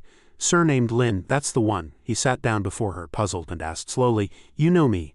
Yan instinctively admitted it, but then quickly shook her head in denial. No, we've never met. Lin Mo became even more perplexed. Just a moment ago, she seemed to have found a long-lost acquaintance, and now she was flatly denying it. Anyone would find it suspicious. The explanation she gave next, that Ran had mentioned a friend surnamed Lin, so she assumed it was him, didn't quite ring true to him. He then suggested, How about I help you back to bed? I feel very awkward with you kneeling like this. After sitting back on the bed, Yan hurriedly asked, No one followed you here, did they? Lin Mo thought for a moment, his gaze shifting toward the door. There shouldn't be. Why do you look so worried? Did something happen? She quickly grabbed his hand and urged. I have a grudge with the security bureau, and I'm afraid they'll misunderstand your connection to me and involve you. You must be careful. Lin Mo responded politely, and then slowly explained, Ran was injured saving me, so she can't come for a while. I will definitely take good care of her. Don't worry. She merely nodded indifferently. Looking at Yan's strange expression, a series of doubts rose in his heart. Her daughter was so seriously injured. Yet as a mother, she didn't seem to care at all. It was truly bizarre. After a while, he began chatting with her while peeling an apple. Are your parents doing well? Lin Mo smiled and handed her the peeled apple. They're great. They can still manage dozens of acres of land. Auntie, you have the same surname as my mother, Anne. Hearing this, Yan asked in confusion, Your mother is also surnamed Anne? What is her name? He immediately said his mother's name. Chang. She was visibly shocked, repeatedly muttering Lin Mo's mother's name. Seeing the expression on her face, he felt very suspicious. Do you know my mother? But Yan avoided the topic again. I just feel that there aren't many people with the surname N, and since your mother shares it, I feel a connection. With that, she lay down with her back to him, subtly dismissing him. If you have nothing else, you should head back. He didn't dare disturb her further and politely complied. Before leaving, Lin Mo turned for one last look, judging. Ran's mother definitely knows something, but she won't say, and I can't force a patient. I'll ask again when I have the chance. Outside, Gao Shishi was scouting Lin Mo's situation. She immediately reported his current location to Gao Longchen. He slapped the table in excitement upon hearing the news. Lin Mo has finally shown his hand. I will capture this Fengmo remnant myself. Meanwhile, Gao Shishi's message popped up again, saying he would arrive shortly. She was startled to see Lin Mo coming downstairs. Where was he going now? Lin Mo was focused on his phone call, completely unaware he was being followed. Didn't I tell you to come to Shinei, Dad? It's not safe here. He walked and talked slowly, not noticing Gao Shishi behind him. Dad is at the train station. Okay, I'll come pick you up right away. After hearing this, she grimly plotted that she must report Lin Feng's latest movements immediately. Dad's almost here, maybe wait and we'll go together. Suddenly, the ward door was kicked open with a bang. Gao Longchen stood at the door and roared in fury. You've seen Lin Mo, is he the Fengmo spawn? Hearing this, Yan shouted back, What nonsense are you talking about? You've gone mad, accusing everyone of being from Fengmo. But he quickly stepped forward and gripped her collar tightly. Gao Longchen stared at Yan and said angrily, If he's not the Fengmo spawn, why did you cry when you saw him? Have you two been in contact this whole time? Yan immediately spat directly in his face with disdain, leaving him utterly shocked. Following that, she suddenly broke into a very twisted smile. He told me you beat your own daughter half to death. Am I not even allowed to cry about that? You're a bastard, laying hands on your own child. You're worse than a beast. He was furious and shoved Yan to the floor. How could the spawn you birthed be fit to be my daughter? Tell me now, is that man a Fengmo remnant? Yan trembled in extreme pain as she tried to sit up, but Gao Longchen immediately kicked her violently, making her scream in agony. He looked down at her with contempt. Could it be that you're trying to harbor a Fengmo remnant? Then why did you betray the Fengmo crown prince back then?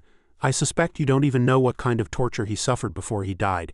He didn't believe it was you who sold him out until the very end. Yan cursed in agony. You're a bastard. He grabbed her hair with a savage face and threatened. Is that Lin Mo the prince's spawn? Just tell me and I'll treat you as well as I used to. Hearing this, she merely screamed through the pain. The crown princess took the royal grandson and princess and burned them all to death back then. Didn't your blind eyes see it? What are you still asking for? Gao Longchen grit his teeth and warned. We can do this the easy way or the hard way. But suddenly Gao Shishi unexpectedly appeared. Her sudden arrival took him by surprise. Gao Shishi excitedly raised her doubts. She said you have another daughter and that you nearly beat her to death.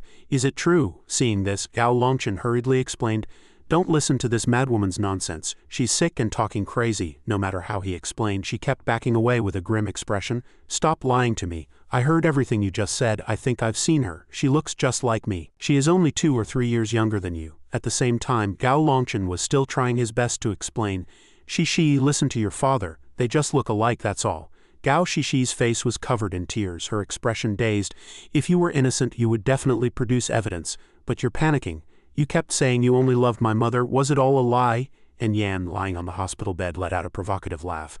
Little girl, I'm afraid you still don't know that your father's despicable deeds go far beyond this one. Gao Longchen suddenly turned his head and roared in fury. Shut up! Gao Shishi could finally bear it no longer.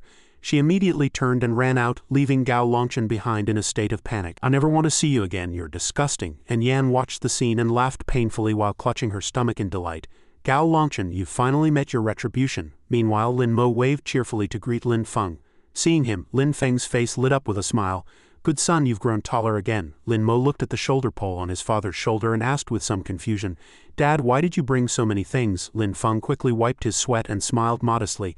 I brought you some walnuts. They're all dried and very fragrant. Hearing this, Lin Mo laughed helplessly. Dad, there was no need to bring so many. Lin Feng waved his hand in denial. Is this considered a lot? Father and son carried the walnut baskets, chatting and laughing along the way. Lin Feng explained, I originally wanted to bring 2 loads. Dad, let's go. Let's get lunch first. They walked side by side on the busy street, and Lin Mo asked curiously about the reason for his father's visit. Lin Feng explained, things have been quite slow at home lately, so I came by to see you. He looked at the passing pedestrians with great interest and praised. The city is great, people wear so little clothing. Seeing this, Lin Mo could only helplessly change the subject. By the way, are Mom and my sister doing okay? At the mention of his wife and daughter, Lin Feng's face was instantly filled with happiness.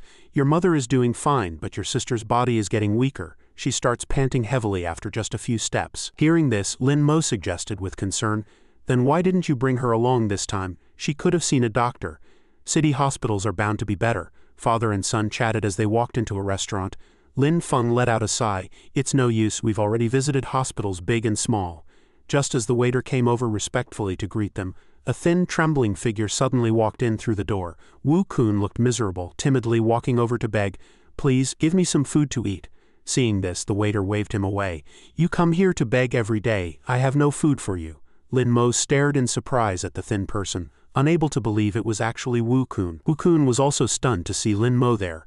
Lin Mo invited him to sit and eat together, and Wu Kun cast aside his pride and began to eat ravenously. Lin Feng laughed softly to the side and asked Lin Mo with some wonder, Moer, you even know friends from the beggar gang? Lin Mo looked at his father, his face turning slightly pale as he explained, Dad, talk less and watch more. That night it was thanks to him saving Unran and me by drawing away the security bureau people. Following that, Lin Mo turned to Wu Kun and asked with concern, I haven't said thank you yet. How did you end up like this? Where are the others? Wu Kun looked at Lin Feng with some hesitation. Lin Mo quickly explained, This is my dad. He's one of us. Wu Kun's face darkened as he began to recount that night's events. I escaped with the driver. We didn't dare go to the school to find you for fear of being discovered, so the 2 of us have been hiding all this time. We only dared to come out and beg now that things have quieted down a bit. Recalling the chaotic scene, he paused and continued.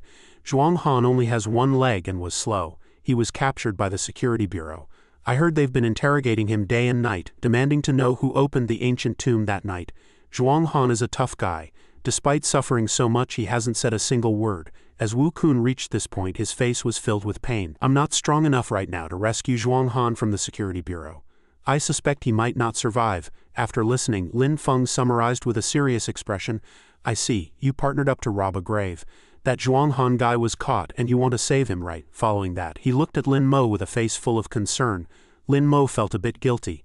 Lin Feng instructed, Moer, if you're short on money, just tell me. Grave robbing is too dangerous. Lin Mo quickly reassured him, I'm not short on money, Dad. Just don't worry about this. After finishing the meal, Lin Mo urged Lin Feng to head home. Go back once you're done eating. Wu Kun and I have to get back to school too.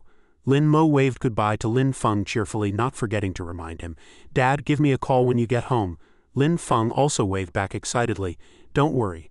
Watching his son's receding back, Lin Feng suddenly thought with a serious expression, "Since Zhuang Han saved Moer's life, I absolutely cannot sit idly by." Following that, he reached into his clothes to search for something, finally pulling out a peculiar electronic device. Not long after, Lin Feng appeared aggressively before a large building. Security Bureau personnel guarding the entrance immediately stopped him. One of them cursed angrily, "Did you hear me? Get lost, you poor hillbilly." Instead of being afraid, Lin Feng revealed a meaningful smile. He pulled out and activated the electronic device in his hand. Immediately, the souls of the Security Bureau personnel were suddenly sucked toward the strange device, causing them to let out a series of shrill screams of agony. Lin Feng stopped while he was ahead, immediately turning off the device. He strode proudly past the two security guards who had rolled back eyes and had collapsed to the ground. Lin Feng continued to move forward firmly, stopping before a large door a moment later. He slowly approached and pushed the door open. The moment Lin Feng pushed the door open and entered, the conversation in the room came to an abrupt halt. The air instantly fell into a dead silence. Everyone's gaze was focused on Lin Feng. A woman asked coldly, "How did security let a farmer in?" She stared warily at the approaching Lin Feng. "What do you want to do?" Lin Feng didn't say a word, only tightly gripping the electronic device in his hand. Sensing the approaching danger, the woman hurriedly shouted a warning. The group quickly prepared to summon their contracted ghost to deal with him. However, Lin Feng merely uttered 3 words expressionlessly. Too slow. He activated the electronic device. In an instant, the woman's soul was sucked away, causing her to wail in agony. The others in the room met the same fate. All of their souls were sucked into that strange electronic device. In the blink of an eye, everyone lost consciousness and fell one after another. The floor was covered with bodies lying every which way. Meanwhile, Lin Feng continued to stride forward as if nothing had happened. In the interrogation room, a security agent was loudly questioning Zhuang Han. Was the person who opened the ancient tomb really Lin Mo? Zhuang Han firmly denied it. "I've told you 10,000 times, I was the one who opened the door. Why won't you just believe me?" The security agent ran out of patience and, gritting his teeth, pulled out a remote and pressed the red button. Instantly, a strong current flowed through Zhuang Han's body, causing him to scream in shrill pain. Suddenly, the reinforced door was kicked open by Lin Feng, leaving the two security agents dumbstruck. Lin Feng's face was dark, appearing extremely terrifying. One of the agents angrily questioned his identity. Lin Feng only gave a cold laugh and replied, "I'm his father." At the same time, he pulled a wooden stick from his waist. One of the security agents questioned, "He's really your dad," the other replied angrily. "Can't you see he's here for a prison break?" While they were arguing, several sharp strikes had already slashed down. Bloodlines appeared on the two agents' necks, their eyes wide, and then blood began to gush out. The iron shackles on Zhuang Han were also sliced into pieces and fell to the floor. He stood in place, muttering to himself, "Could this be the king of hell?" But immediately, Lin Feng glared over with a serious face. "Stop dazing there, I'm here to save you." Zhuang Han hurriedly cupped his hands and bowed. "Thank you, senior, for saving my life. Might I ask for your great name? I will surely repay you in the future." Lin Feng cheerfully declined. "No need, it was just a small favor." Following that, he handed Zhuang Han a life-saving card, and the two left the room together. Zhuang Han's heart was now filled with worship. This uncle actually slaughtered the entire security bureau just to save me. I must repay this massive kindness in the future. On the other side, Lin Mo heard the news as soon as he returned. Black Little Fatty looked like he had seen some shocking news and couldn't help but curse. He quickly called Lin Mo over to look. The people at the security bureau were all killed. But it's too eerie. Not a single person who saw the killer survived, and there are no wounds on their bodies. I heard it's some kind of evil technique that can suck away human souls. Hearing this, Lin Mo was also stunned. He stared at the news on TV and the announcer's commentary. According to the extracted footage, the suspect was a farmer. Lin Mo instantly fell into deep thought. This person looks exactly like my dad, but to kill everyone at the security bureau. How could my dad have that kind of ability? In the middle of the night, Gao Shishi, Sun Mo and Sun Meili were still following Lin Mo. In the eerie atmosphere, Lin Mo was speeding through the forest. He was calculating as he ran. When the security bureau was slaughtered, the director and deputy director happened to be out. Sun Deli is still alive, and he still needs to get Enran's antidote from him. The matter of attuning with the sword ghost is urgent. Not long after, Lin Mo ran to the twin tomb, the lair of the grudge ghost. The tomb entrance was bottomless, and a small ghost was peeking at him from behind the door. Lin Mo looked toward the tomb to the northwest, certain that the grudge ghost was here. The peeking small ghost came out and asked why he was looking for its boss. Lin Mo directly grabbed the ghost collar and forced it to reveal the grudge ghost's location. It struggled for a while to no avail, and finally could only confess that it was in the twin tomb ahead. Lin Mo immediately let go. He ruthlessly kicked the small ghost into the tomb door and ordered firmly, "Get in there and tell him to come out and see me." The kicked ghost screamed in pain. In the twin tomb, the grudge ghost was the boss. He was gnawing on an arm while the second in command, the heart-eating ghost, was also gnawing on a corpse. The two ghosts were eating with gusto when the small ghost suddenly ran in panic to report, "Not good, someone's here to pick a fight." The grudge ghost looked up in confusion. "A human is here to pick a fight, not a ghost," the small ghost quickly confirmed. "It's a living human." He then ordered the heart-eating ghost to kill the person immediately and bring them back to be chopped up for wine and food. The heart-eating ghost stood up excitedly. "It's been a long time since I've eaten a living human.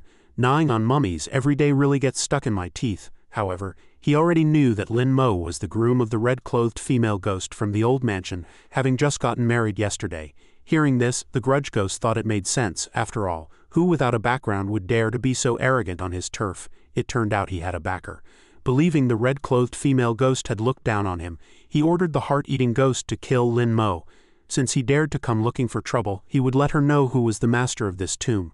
The heart-eating ghost took the order and vanished instantly. He rushed to the tomb entrance only to find Lin Mo already waiting there. Lin Mo stood with hands on hips, teasing with some disappointment. Why did only a small lackey come? The heart-eating ghost's gaze was sinister as he threatened in a low voice, "You've got a big mouth." He suddenly swung his tail, bringing a powerful whirlwind. The tail swept over with the sound of breaking air, smashing heavily into Lin Mo's abdomen and sending him flying dozens of meters away. Although it injured Lin Mo enough to make him cough up blood, it wasn't a fatal wound that could force out the sword ghost. Lin Mo then extended a finger to provoke the heart-eating ghost. "Is this all the skill you have?" The heart-eating ghost was completely enraged by Lin Mo. His eyes were blood red as he roared in fury and launched an attack. "Brat who doesn't know life from death, leave your heart behind." He instantly charged toward Lin Mo, and before Lin Mo could react, he was struck heavily again, his entire body hitting a tree trunk. This strike was immensely powerful. Lin Mo kept coughing up blood, and the heart-eating ghost's arm even pierced deep into his body. Meanwhile, Gao Shishi, Sun Mo, and Sun Meili were hiding in the corner in the distance observing. The three were both shocked and terrified, not understanding why Lin Mo would provoke the heart-eating ghost, and why he didn't summon either of his two contracted ghosts despite having them. Gao Shishi was also secretly shocked. "This guy must be a lunatic. I can't believe my dad actually sent me to investigate a madman." The injury had become fatal. Lin Mo's heart received intense stimulation, and a massive surge of energy suddenly emerged within his body. This was exactly the sword ghost attunement he had dreamed of. Following that, Lin Mo seemed to become a different person, tightly gripping the heart-eating ghost's arm in his chest. The heart-eating ghost never expected him to still be able to resist. At this moment, the usual Lin Mo had vanished, replaced by the remnant soul of the great general of Feng Mo, the sword ghost. He let out a murderous shout, "Kill!" Lin Mo's hand instantly turned into white bone. Even so, the hand of the sword ghost was still incredibly powerful when gripping a longsword. With just a few clean and decisive sword moves, he dispatched the heart-eating ghost in an instant. Seeing this scene, the Sun siblings were terrified. They never expected Lin Mo to be able to one-shot an evil spirit. Following that, they guessed that Lin Mo must have hidden his strength at the ghost market and during the assessment. Sun Meili recalled that her brother had once provoked Lin Mo, and she couldn't help but worry that he might seek revenge in the future. Although Sun Mo was also somewhat afraid, he still tried his best to comfort his sister. After a long time, Gao Shishi finally spoke with a look of doubt, speculating that Lin Mo might be related to the Security Bureau massacre case. "He's too strong. If he has this kind of strength, it wouldn't be strange for one person to slaughter the entire Security Bureau." Gao Shishi indeed had a sharp eye. She quickly discovered that Lin Mo's power was dropping significantly. By now his hands had returned to their original state. He also realized that the sword ghost's form was rapidly vanishing. Lin Mo appeared exhausted and weak due to overconsumption, but he knew better than anyone that if he didn't seize the chance to gain insight now, he'd have to wait until next time. Lin Mo clenched his fists and gritted his teeth in determination. He had to retain the sword ghost this time. He closed his eyes, trying hard to sense that power. Finally, he didn't hesitate to use his right hand to tightly grip his left, stimulating a wild power to surge through his body. Suddenly, Lin Mo snapped his eyes open. He had finally grasped the sword ghost's attunement. A moment later, he successfully summoned the longsword of the sword ghost. Lin Mo was ecstatic because he had finally successfully obtained the sword ghost attunement. His hand tightly gripped the hilt as if holding a treasure. Lin Mo tested the power by swinging the sword at the ground and was secretly satisfied. Although it couldn't be maintained for long after the attunement, it could be leveled up slowly like other contracted ghosts and might even return to the Ghost King level. At this moment, the system suddenly sounded with a notification regarding the Sword Ghost. Its current level is mid-level Malignant Ghost, with 1000 Ghost Chi, 100 Loyalty, and 2 locked skills. Unlocking them requires 200 points. Lin Mo seemed to know the Sword Ghost very well and was calculating privately. A remnant soul is an obsession and has no independent consciousness, so its loyalty is also 100. Since he had exactly enough points, he decided to directly unlock the 2 locked skills. His finger pressed confirm without hesitation. The system then congratulated Lin Mo on obtaining the skill, One Sword Soul Chase. At level 1, swinging the Sword Ghost Blade will deal physical damage to enemies ignoring magic resistance. Although the soul consumption was 0, the skill cooldown lasted for 120 seconds. The second skill was One Sword Evil Slaying. At level 1, swinging the Sword Ghost would unleash a violent sword chi that dealt magic damage to enemies ignoring armor. The conditions for use were the same as the first skill.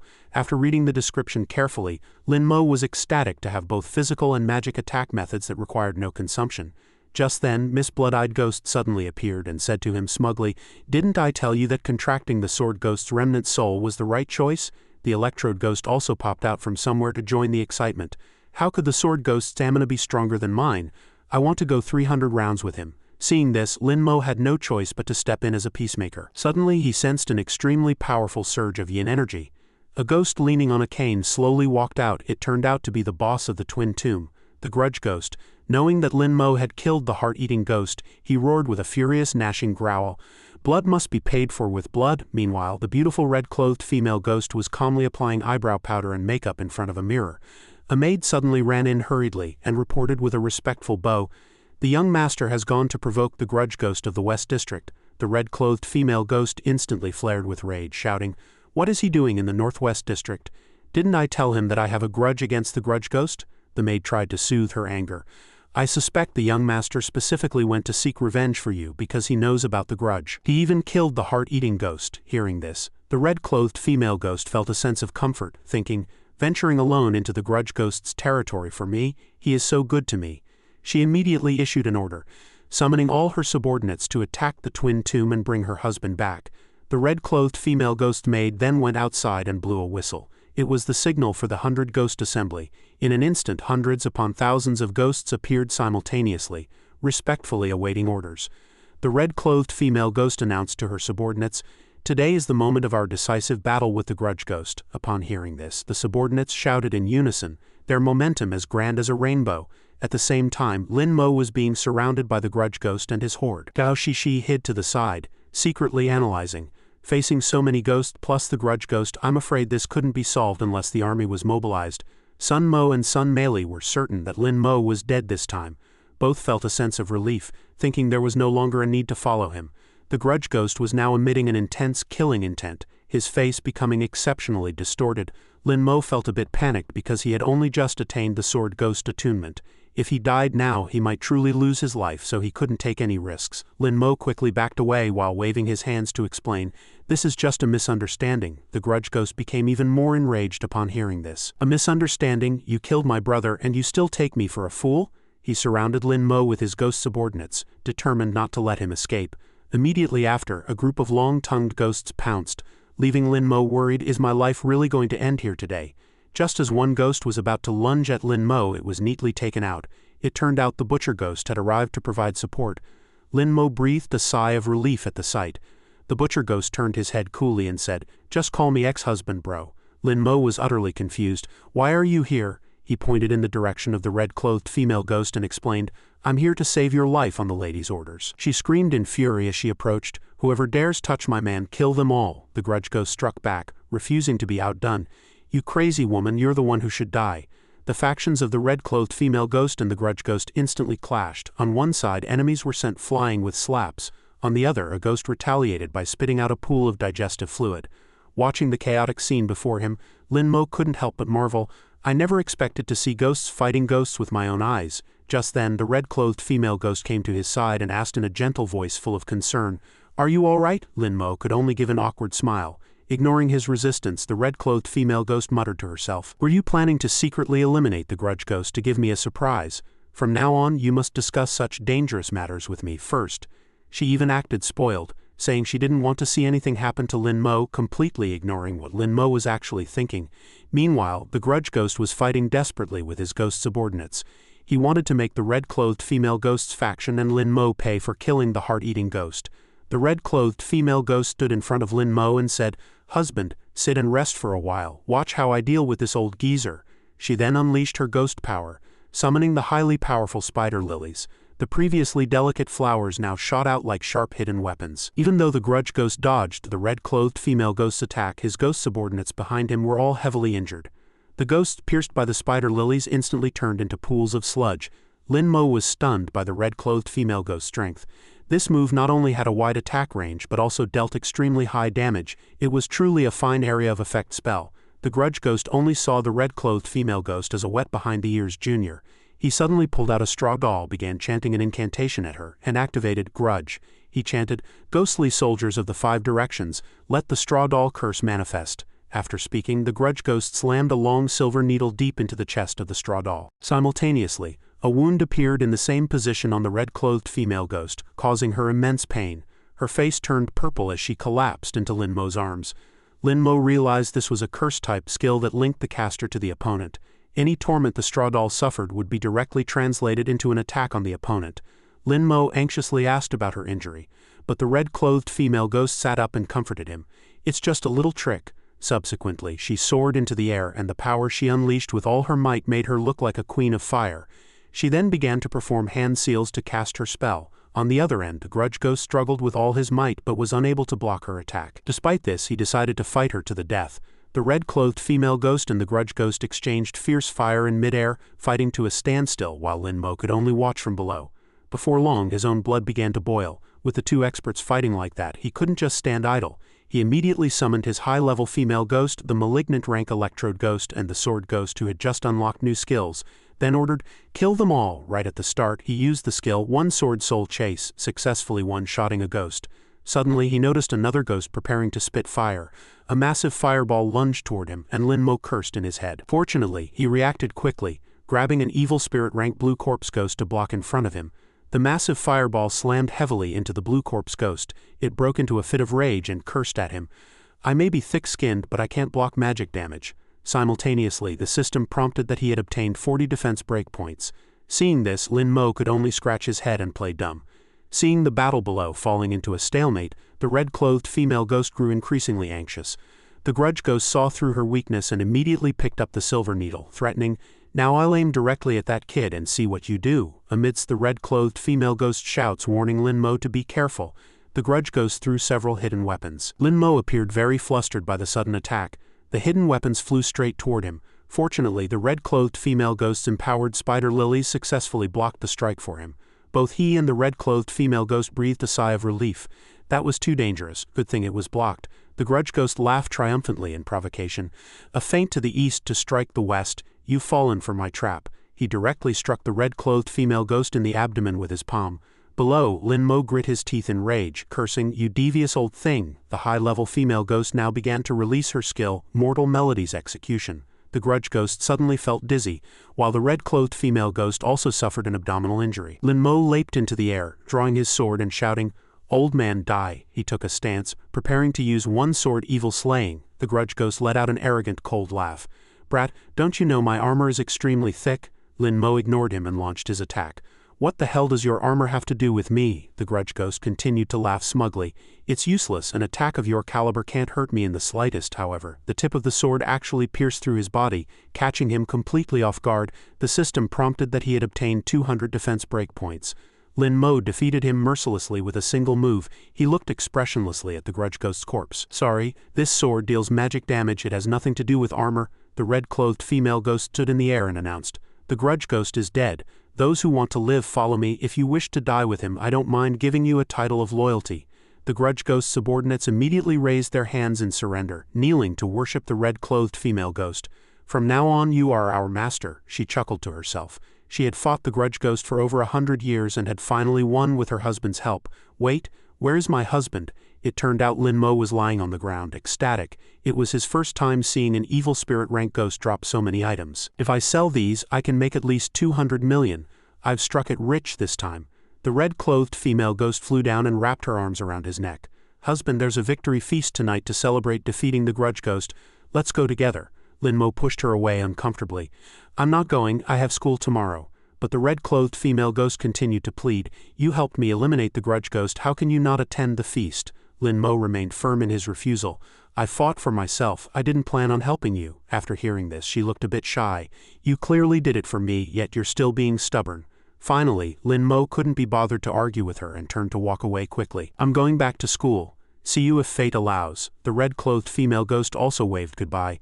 "Then you must come back in the future, I'll wait for you. My husband is truly an ambitious man." At this moment, the forest was unusually quiet. Sun Mo still couldn't believe everything he had seen with his own eyes. "Am I seeing things? Did Lin Mo just kill an evil spirit rank grudge ghost?" Gao Shishi was also inwardly shocked. The strength of that sword ghost was likely almost on par with her puppets. Lin Mo had even helped the red-clothed female ghost unify the abandoned graveyard. If he were a righteous ghost tamer, it would be fine, but if he strayed into evil ways, it would be a disaster for humanity. Suddenly, Gao Shishi received a call from her father, which made her hesitate. She didn't know if she should take the initiative to tell him, but the matter regarding Lin Mo was indeed of great importance.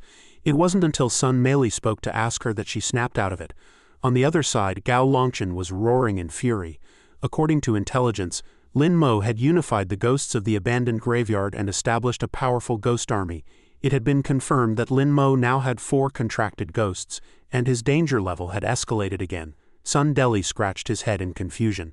"Can't we just grab Lin Mo for interrogation? Why go through so much trouble?" Upon hearing this, Gao Longchen launched into a long explanation. "There might be a big player behind him. Without enough evidence to prove he is a Feng Mo remnant, we can't request military assistance." Only then did Sun Deli begin to worry. "Then what should we do? Are we just going to sit and wait for death?" Gao Longchen immediately proposed. "I want to force the Feng Mo remnant behind Lin Mo to reveal themselves. In previous years, the ghost domain test sent freshmen to low-risk areas.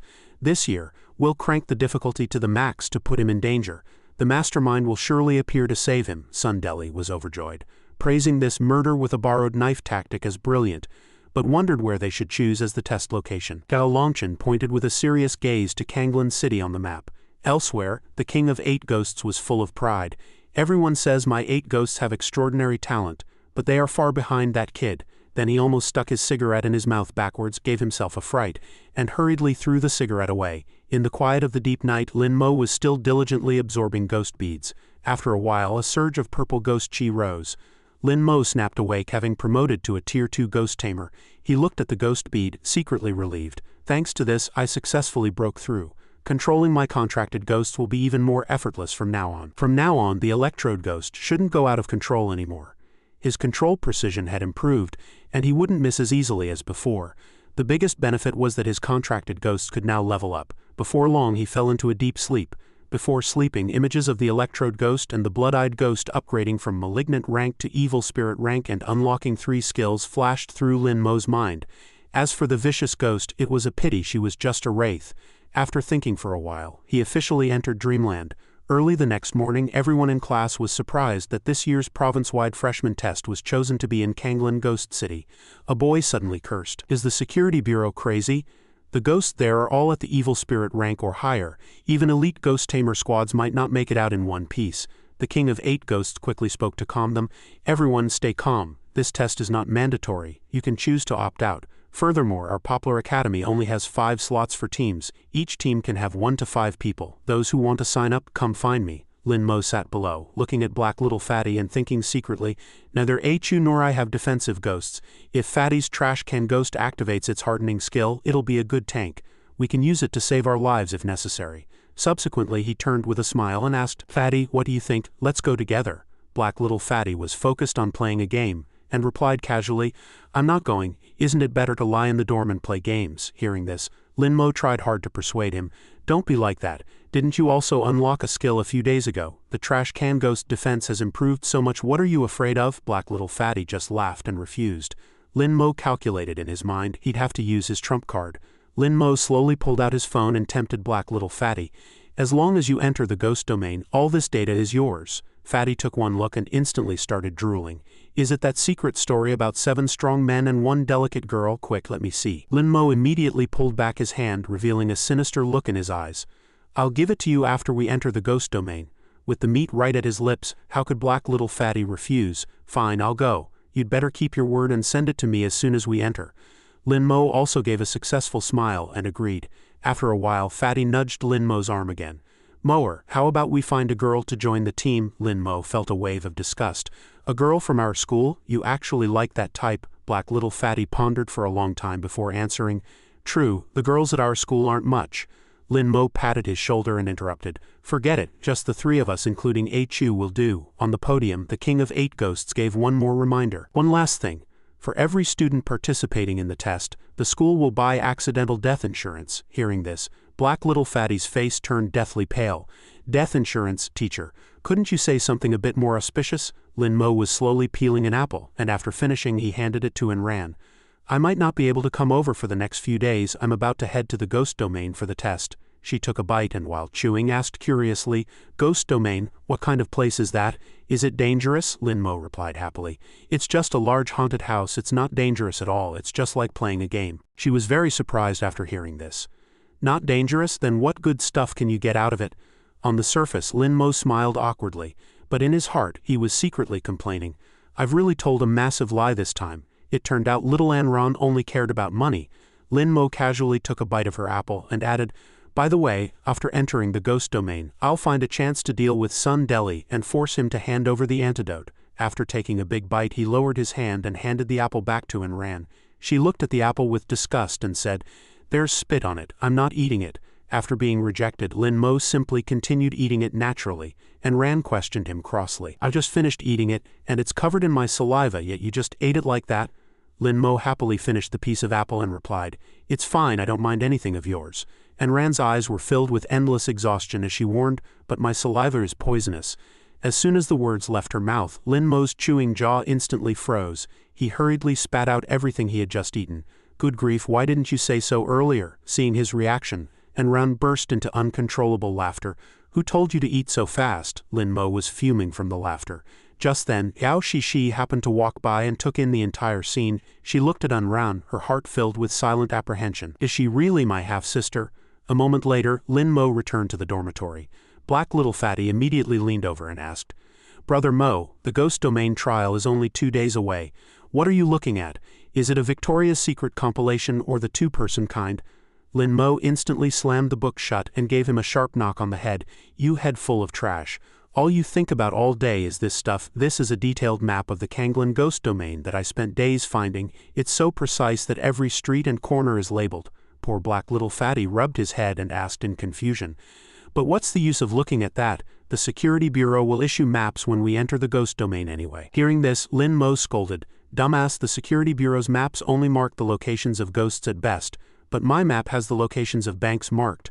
At the word bank, Black Little Fatty's eyes instantly lit up, and even a Chew standing nearby couldn't help but marvel. Lin Mo revealed a smug smile and added, Ghosts have no interest in money, so there's a very high probability that cash is still stored in the banks. Black Little Fatty was beyond excited upon hearing this, and hurriedly turned to run out. I need to go to the supermarket and buy 3 pairs of black stockings. Lin Mo watched his receding back in confusion. What are you buying black stockings for? He replied without looking back. Do you rob a bank without a mask? Chu and Lin Mo were completely speechless at this blockhead. The day of the trial finally arrived, and hundreds of people gathered. In a corner, Black Little Fatty stood beside Lin Mo and said in a low voice, I didn't expect Poplar Academy to have 3 teams participating, and one of them is even a trio from Snow Phoenix Academy. Lin Mo frowned and reminded him, Ignore them, we'll just act according to plan. Sun Deli stood on the stage and solemnly announced, Students, the ghost domain trial is about to begin.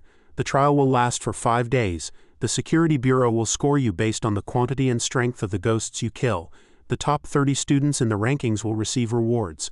The higher the points, the richer the rewards. Additionally, I want to emphasize one thing. The ghost domain trial is different from the high school ghost domain exam.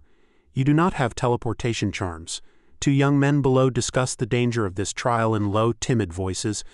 Lin Mo stood aside listening to their complaints, thinking to himself, it's probably not that the Security Bureau doesn't want to provide them, but that teleportation charms only work in places with special arrays. Kanglan City is too large, it's almost impossible to set up an array with such a wide coverage. In the end, we can only rely on ourselves. Sun Deli warned impatiently, it's still not too late to withdraw now. Hearing this, one young man tremblingly raised his hand to request withdrawal, drawing the attention of everyone around. Seeing this, his companion beside him angrily grabbed his collar and cursed. "You coward, you want to back out before even trying? Do you know that if you withdraw, our whole team has to withdraw with you?" The man quickly pushed him away and roared. "Without teleportation charms, do you want to die in the ghost domain? Life is more important than anything." Immediately after, many others also buckled under the pressure of the trial and applied to withdraw. Team after team left dejectedly, one after another. Sun Deli was very pleased at the sight. "Very good. Those who remain are heroes. Go collect your supplies, then assemble at the entrance." He looked at Lin Mo, inwardly delighted. "Perfect. The Feng Mo remnants are falling into our plans step by step." The gates to the ghost domain slowly opened, and the students who bravely remained were waiting to step inside. They then entered in sequence.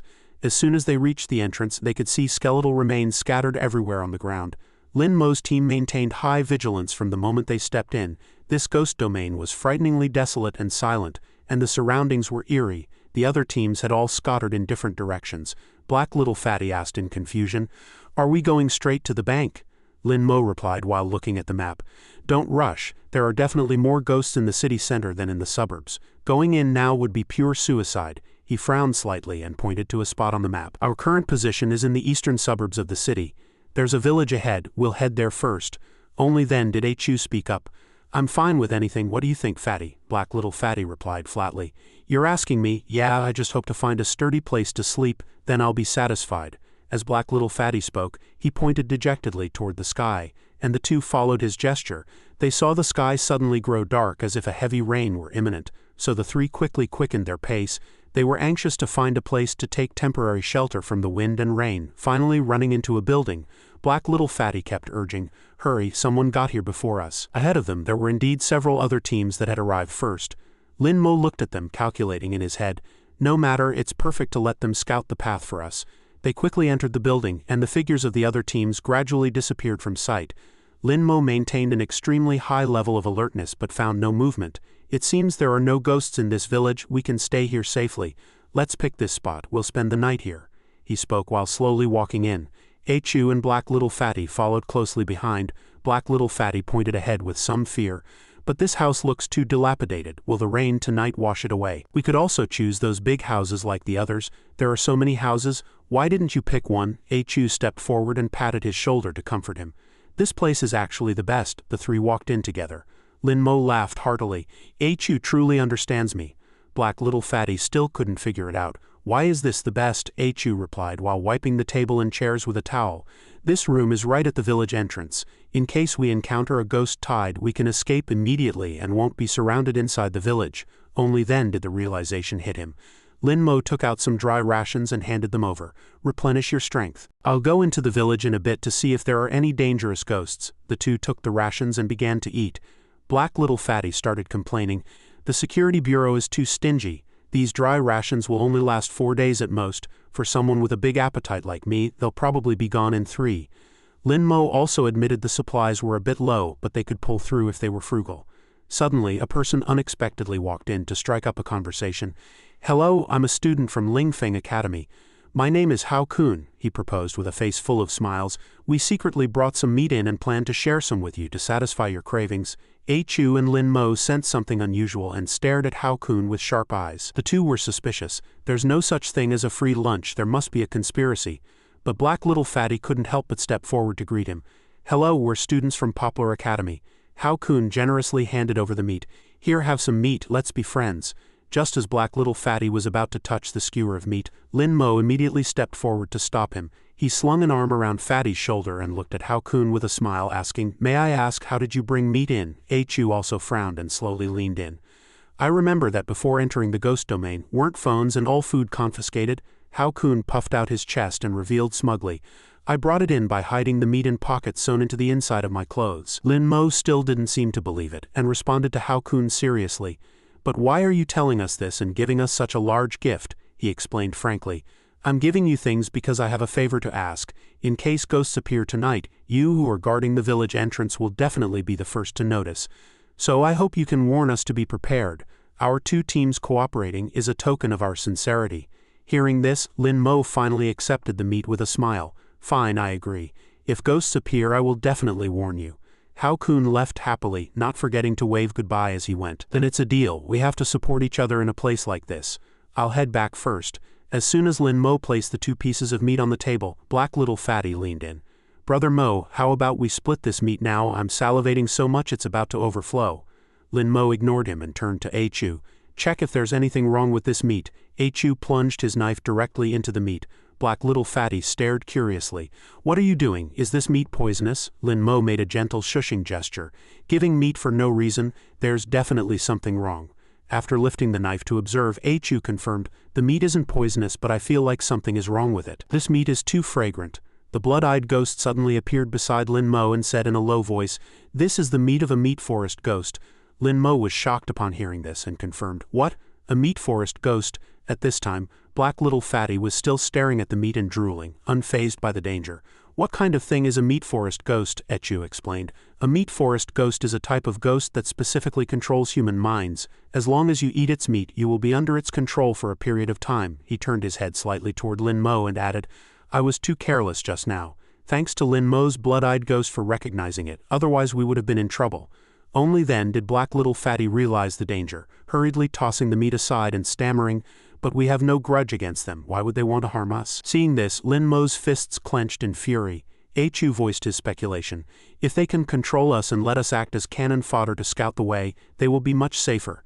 At this moment, a cold, killing intent emanated from Lin Mo. It seems tonight it's either them or us, he began to urge the 2. That guy must still be nearby. Quick, pretend to be eating meat, then shout loudly. The 3-man team began to act, each shouting at the top of their lungs. The shouts rang out, drawing the attention of those outside. Seeing this, Hao Kun laughed sinisterly. Poplar Academy really is full of idiots. They were fooled by such a small trick. Our shields for later are finally sorted. In the middle of the night, thunderous snoring rang out. Lin Mo and the other 2 appeared to be sleeping soundly, when suddenly, he snapped his eyes open as if he had detected something. Lin Mo and A Chu simultaneously rolled up in alert. Lin Mo asked in a low voice, who is performing an opera? It turned out there were 2 ghost figures performing a theatrical piece above them, which was hair-raising. The Dan Ghost female role spoke first. The King of Hell sentences you to die at the 3rd watch. Immediately after, the Wu Sheng Ghost martial role followed. Who dares to keep you until the 5th? A Chu recognized with surprise that this was a play specially used during the Ghost Festival to hook the souls of the living called the Great Splitting of the Coffin. Meanwhile, Hao Kun suggested outside. Captain, I think we should just let those 3 idiots be the scapegoats in front. Hao Kun's captain also agreed. Exactly. Let them deal with those 2 ghosts first. At this moment she also began to act, summoning the Meat Forest Ghost. The Meat Forest Ghost leapt out instantly, and she immediately ordered it to activate its skill. Inside the house, Lin Mo woke Black Little Fatty and announced with feigned excitement, they've started, let's go. Pretend to be controlled by them, then we'll show them what's what. A Chu turned to warn Black Little Fatty. The opera those female ghosts are singing might be a control-type skill. Try not to listen, Black Little Fatty replied with some difficulty. That's easier said than done. How can I control that? Lin Mo immediately turned back and said with full confidence, I have a way. Thus the 3 arrived before the stage, and Lin Mo began to cheer nonchalantly. The singing is so good and that actress is really beautiful. In a corner, Hao Kun's team was hiding and peeking. One member mocked with disdain, truly a bunch of idiots still clapping when death is at their doorstep, the captain echoed. They are from Poplar Academy after all, what can they possibly amount to? Finally, the captain added sinisterly, the plan is a success. Whether man or ghost, they will all be toyed with in the palm of our Meat Forest Ghost's hand. But suddenly, Hao Kun's pupils contracted violently. He discovered in horror that those opera-singing ghosts didn't seem as strong as the legend said, and those 3 people looked very sober, as if their souls hadn't been hooked away. Hao Kun's captain responded arrogantly, I see it too. Since those ghosts aren't strong, we'll just charge over and kill those 2 ghosts ourselves to snatch the ghost beads and earn more points.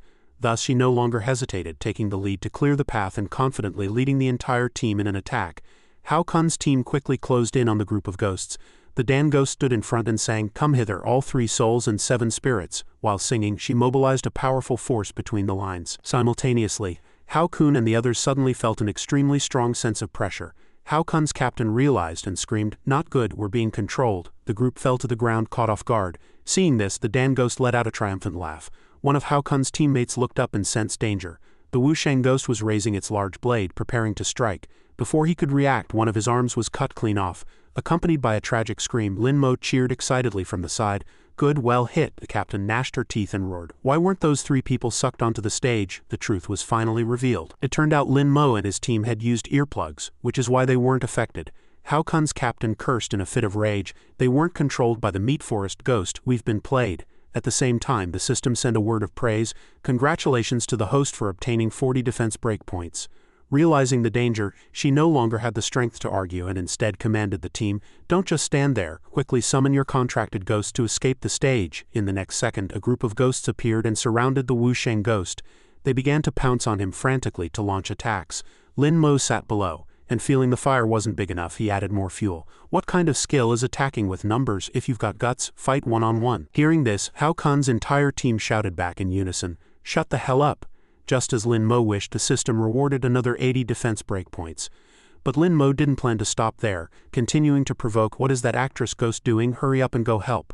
The Dan ghost seemed to have been snapped awake. She then opened her mouth wide and emitted a high-frequency amplification. On this side, the Wu Sheng ghost was at a disadvantage, being suppressed by the group of ghosts. Upon receiving the signal, the Wu Sheng ghost's power erupted instantly. He used all his strength, swinging his large blade to send all the ghosts flying. Seeing this, Lin Mo cheered even more loudly. It turned out the actor ghosts had both control and support abilities. The support skill was fantastic. He also calculated quickly in his mind, "I still have 2 contract limits.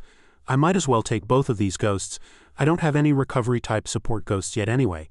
On the stage, the Wu Sheng ghost swung his blade fiercely. The meat forest ghost intended to launch a sneak attack from behind but was dodged by the Wu Sheng ghost with an elegant flip. The 2 ghosts collided without warning.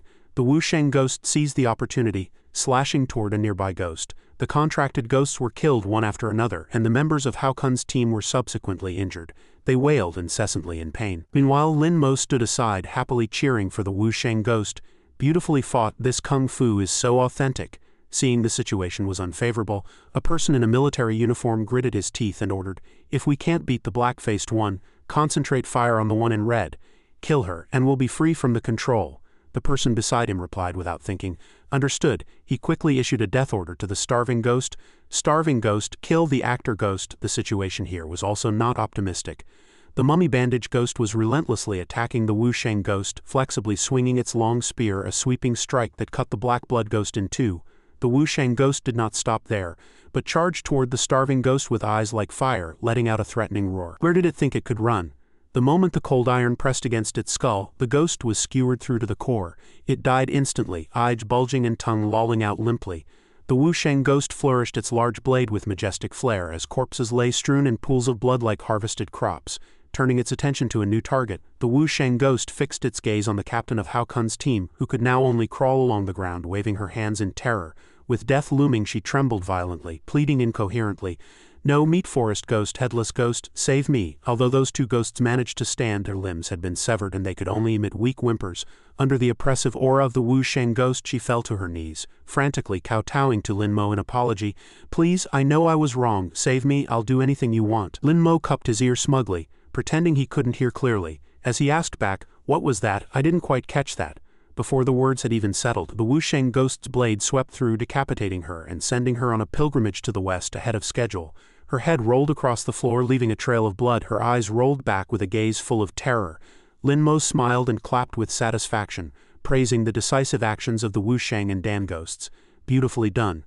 Only then did he manifest his techniques, revealing a bold and arrogant smile as he performed hand seals. "Now isn't it time I performed for you?" The Dan ghost's brow furrowed, a secret dread rising in her heart as she evaluated the situation. Not good. On the other side, the Wu Sheng ghost was struggling to hold back the sudden, violent descent of a sharp saw blade. He gritted his teeth, his face contorted as his entire body shook uncontrollably. Seeing the dire situation, the Dan ghost hurriedly danced gracefully in the background, channeling energy toward the Wu Sheng ghost as she sang, "I have suffered the torments of hunger all along this path." She sang at the top of her lungs, her movements synchronized with the lyrics. Following the Dan ghost's aria, phantoms of ghostly emissaries resembling the ox head and horse face appeared, and surges of powerful energy continuously flowed toward the Wu Sheng ghost, who absorbed it all. The Wu Sheng ghost let out a thunderous roar to vent his fatigue and bolster his will to fight. The electrode ghost was also stunned by the Wu Sheng ghost's sudden explosion of strength and stubborn endurance. In the next moment, the Wu Sheng ghost pushed him away with all his might. The ghost's shouts grew louder and louder as he vented his exhaustion. Relying on this tenacity and willpower, The Wu Sheng ghost managed to push the electrode ghost back a considerable distance in an instant. He gritted his teeth, using every ounce of his strength to force the opponent away. Capturing the leader is the key.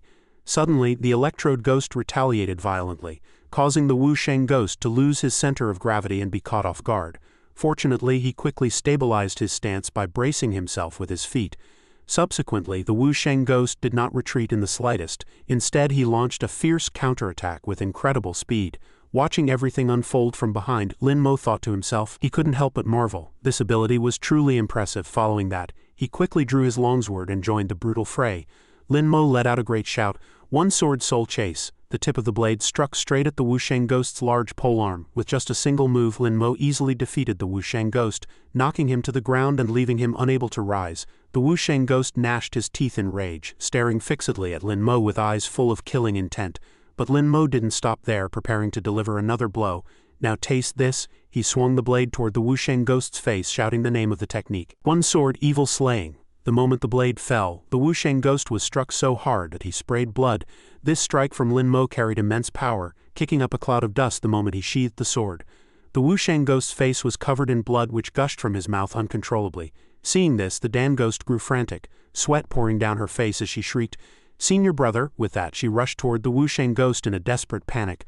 Lin Mo and his two companions only watched coldly. Just as she drew near, the high-level female ghost began plucking her strings to release her ability.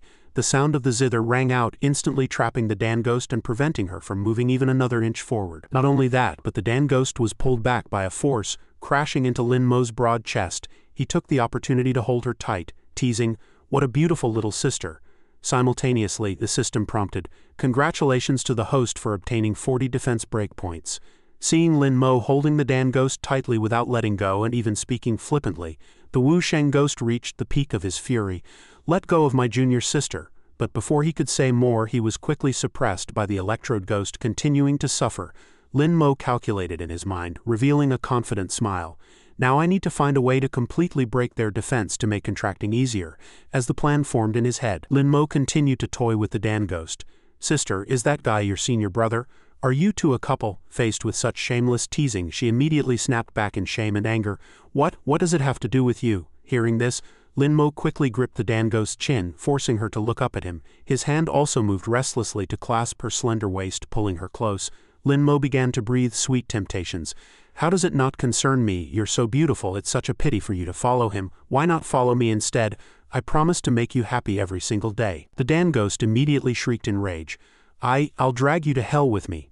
She bared her sharp claws to stab him, but Lin Mo didn't care at all, calmly warning, "If you dare touch me, your senior brother is dead meat." With that, the chainsaw was held directly against the Wu Sheng ghost's face, forcing him to endure through gritted teeth. Sensing the commotion on the Wu Sheng ghost's side, the Dan ghost stopped her movements instantly. She turned back to look at him anxiously. "Senior brother?" But in the next second, the Dan ghost's hand approached Lin Mo's neck once more. She sobbed in agony due to her powerlessness to resist or avenge her senior brother. "You despicable, shameless villain." Despite the insults, Lin Mo remained unfazed, his tone still that of a hooligan. "Despicable, I'm clearly showing you affection." While he plotted his next move, he thought to himself, "The defense break progress is only at 10. I need to keep at it and make them feel even more disgusted." So he continued, "Such a beautiful pair of hands, yet they have to spend every day singing operas with him in the sun and wind?" Seeing the Dan ghost wiping away aggrieved tears, Lin Mo teased, "It really is heartbreaking." He used his finger to gently wipe the tear tracks from her face. The system immediately displayed, "Detected Wu Sheng ghost defense break progress has reached 30. Only 69 more until a direct contract." Seeing Lin Mo's behavior, the Wu Sheng ghost could no longer control himself, roaring frantically, "Bastard, let go of my junior sister." Along with his roar, Lin Mo's defense breakpoints surged again. "Congratulations to the host for obtaining 400 defense breakpoints." Notifications came one after another. "Detected Dan ghost defense break progress has reached 69. Only 30 left for a direct contract." Seeing this, Lin Mo was also somewhat surprised. "I'm teasing the Dan ghost, so why is the Wu Sheng ghost defense break progress rising faster? In that case, I'll deal with the Wu Sheng ghost first." With that thought, he immediately took action. Lin Mo quickly leaned closer to the Dan ghost. He pulled her body over, tightly embracing her waist, and asked flippantly, "Don't tell me you haven't lost your first kiss yet." Following that, Lin Mo slowly lowered his head, whispering face to face in her ear, "Then give it to me." Witnessing this, the Wu Sheng ghost was enraged to the extreme. He screamed like a madman, desperately wanting to stop it from happening. No, it was precisely this desperation that caused Lin Mo's progress to soar. Detected Wusheng ghost defense break progress has reached 99. Forced contract available. Just as Lin Mo's lips were about to touch the Dan ghost's red lips, he stopped. He revealed a triumphant smile. Begin the contract. Upon receiving the command, the system interface appeared instantly before the Wusheng ghost. Wusheng ghost, are you willing to become Lord Lin Mo's contracted ghost? Are you willing to work like an ox or a horse for a lifetime and become his slave? The Wusheng ghost immediately shrieked hysterically. No, I refuse. However, no matter how the Wusheng ghost answered, it didn't matter, as this was merely a routine inquiry and not a request for his consent. Who cares if you agree? Contract in progress. 10-20. Contract successful. Instantly, the Wusheng ghost was subdued, turning into a beam of light that merged into Lin Mo's body, becoming his slave. Seeing the Wusheng ghost completely subdued, Lin Mo was ecstatic. He couldn't help but laugh out loud. Magnificent. Seeing the Wusheng ghost suddenly vanish, the Dan ghost questioned Lin Mo in a fury. Where is my senior brother? Where did you take him? Lin Mo put on a lecherous face, making a move as if to pull down her clothes. He doesn't want you anymore. I've already disposed of him. Why not give in to me? I'm the most considerate person around. Before the words had even finished, the Dan ghost cursed in a rage. Bastard. Her fury accelerated the contract process once more. Detected actor ghost Dan ghost defense break progress has reached 80. Only 19 left until a direct contract. Seeing the progress bar nearly finished, Lin Mo spoke with even more energy, completely ignoring the Dan ghost's humiliated tears. Do you know what kind of sweet talk I like? The kind you just gave me. He leaned closer to her face, breathing out those nauseating words. But I still prefer kisses. Kisses on your cheek. These words made the Dan ghost scream in a breakdown. Shut up, don't say another word. She trembled, clutching her head and begging for mercy. I beg you, don't say anything else. As the Dan ghost's final psychological defense collapsed, the timing for the contract arrived. Detected Dan ghost defense break progress has reached 90. Forced contract available. Receiving this great news, Lin Mo quickly ordered the contract. Immediately after, the Dan ghost heard the system's cold, mechanical voice. Dan ghost, forget your senior brother. To become Lin Mo's contracted ghost is the honor of your life. He will bring you ultimate happiness and make you the most favored contracted ghost. Are you willing? The Dan ghost shouted immediately. I refused. Despite her firm attitude, the system still enforced the contract. No, you agree. Saying you refuse is merely you deceiving yourself. As the contract proceeded, the Dan ghost asked in pain, what on earth do you want to do? No, don't. But now only the echoes of the voice remained. 10-20. Contract successful. Instantly, the Dan ghost also vanished, being sucked into Lin Mo's body along with her senior brother. Looking at the contract mark on his arm, Lin Mo laughed heartily. One step closer to the small goal of 1 billion contracted ghosts. Subsequently, he quickly recalled the Dan and Wusheng ghosts. Electrode ghost, Busty ghost, withdraw. Before he could even finish the command, the Wusheng ghost cried out impatiently. Release me, give my junior sister back. The system voice also rang out appropriately. Wusheng ghost loyalty has decreased by 5, current status 2. Seeing that things weren't looking good, Lin Mo quickly spoke to soothe them. Calm down and listen to me. First, I have no interest in your junior sister whatsoever. Second, she has also become my contracted ghost. This way, you two can be together forever and never have to worry about anyone taking her away again. Perhaps the reassurance worked, as the Wusheng and Dan ghosts manifested immediately after. The Dan ghost looked at him with eyes full of affection. Senior brother. The Wusheng ghost also spoke in a gentle, doting tone. Junior sister. Then the system prompted again. As the two embrace passionately, Wusheng ghost loyalty has increased by 5, current status 7. Junior sister, we must be together forever. The system notification still echoed. Dan ghost's loyalty has increased by 10, current status 12. But the Wusheng ghost seemed to suddenly remember something and reproachfully accused Lin Mo. But you still forcibly kissed my junior sister just now, Lin Mo replied matter-of-factly. That never happened. If you don't believe me, ask her. The Dan ghost, currently leaning in the Wusheng ghost's arms, confirmed. It's true, he didn't kiss me. Looking back now, he only did that to contract us. Hearing this satisfactory answer, the Wusheng ghost perked up instantly. So that was it? You should have said so earlier. You made me? Wusheng ghost's loyalty has increased by 20, current status 27. Seeing this, Lin Mo couldn't help but marvel. Rising so much, it seems the thing the Wusheng ghost cares most about is indeed his junior sister. As long as I keep the Dan ghost stable, I'll definitely keep the Wusheng ghost stable. Thinking of this, he turned to the passionately embracing pair of ghosts and said, This place is eerie and desolate, without a single human soul. Who are you performing for? It's such a waste. Follow me.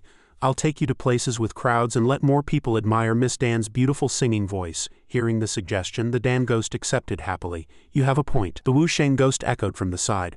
I'll go wherever my junior sister goes. I'll listen to her. Instantly, the system prompted, Dan Ghost's loyalty has increased by 18, current status 30. Wu Sheng Ghost's loyalty has increased by 3, current status 30. Lin Mo gave a brilliant smile. Done. Meanwhile, in an abandoned house at night, Fatty was happily clutching the bag in his hand, having snatched enough dry rations for 4 people.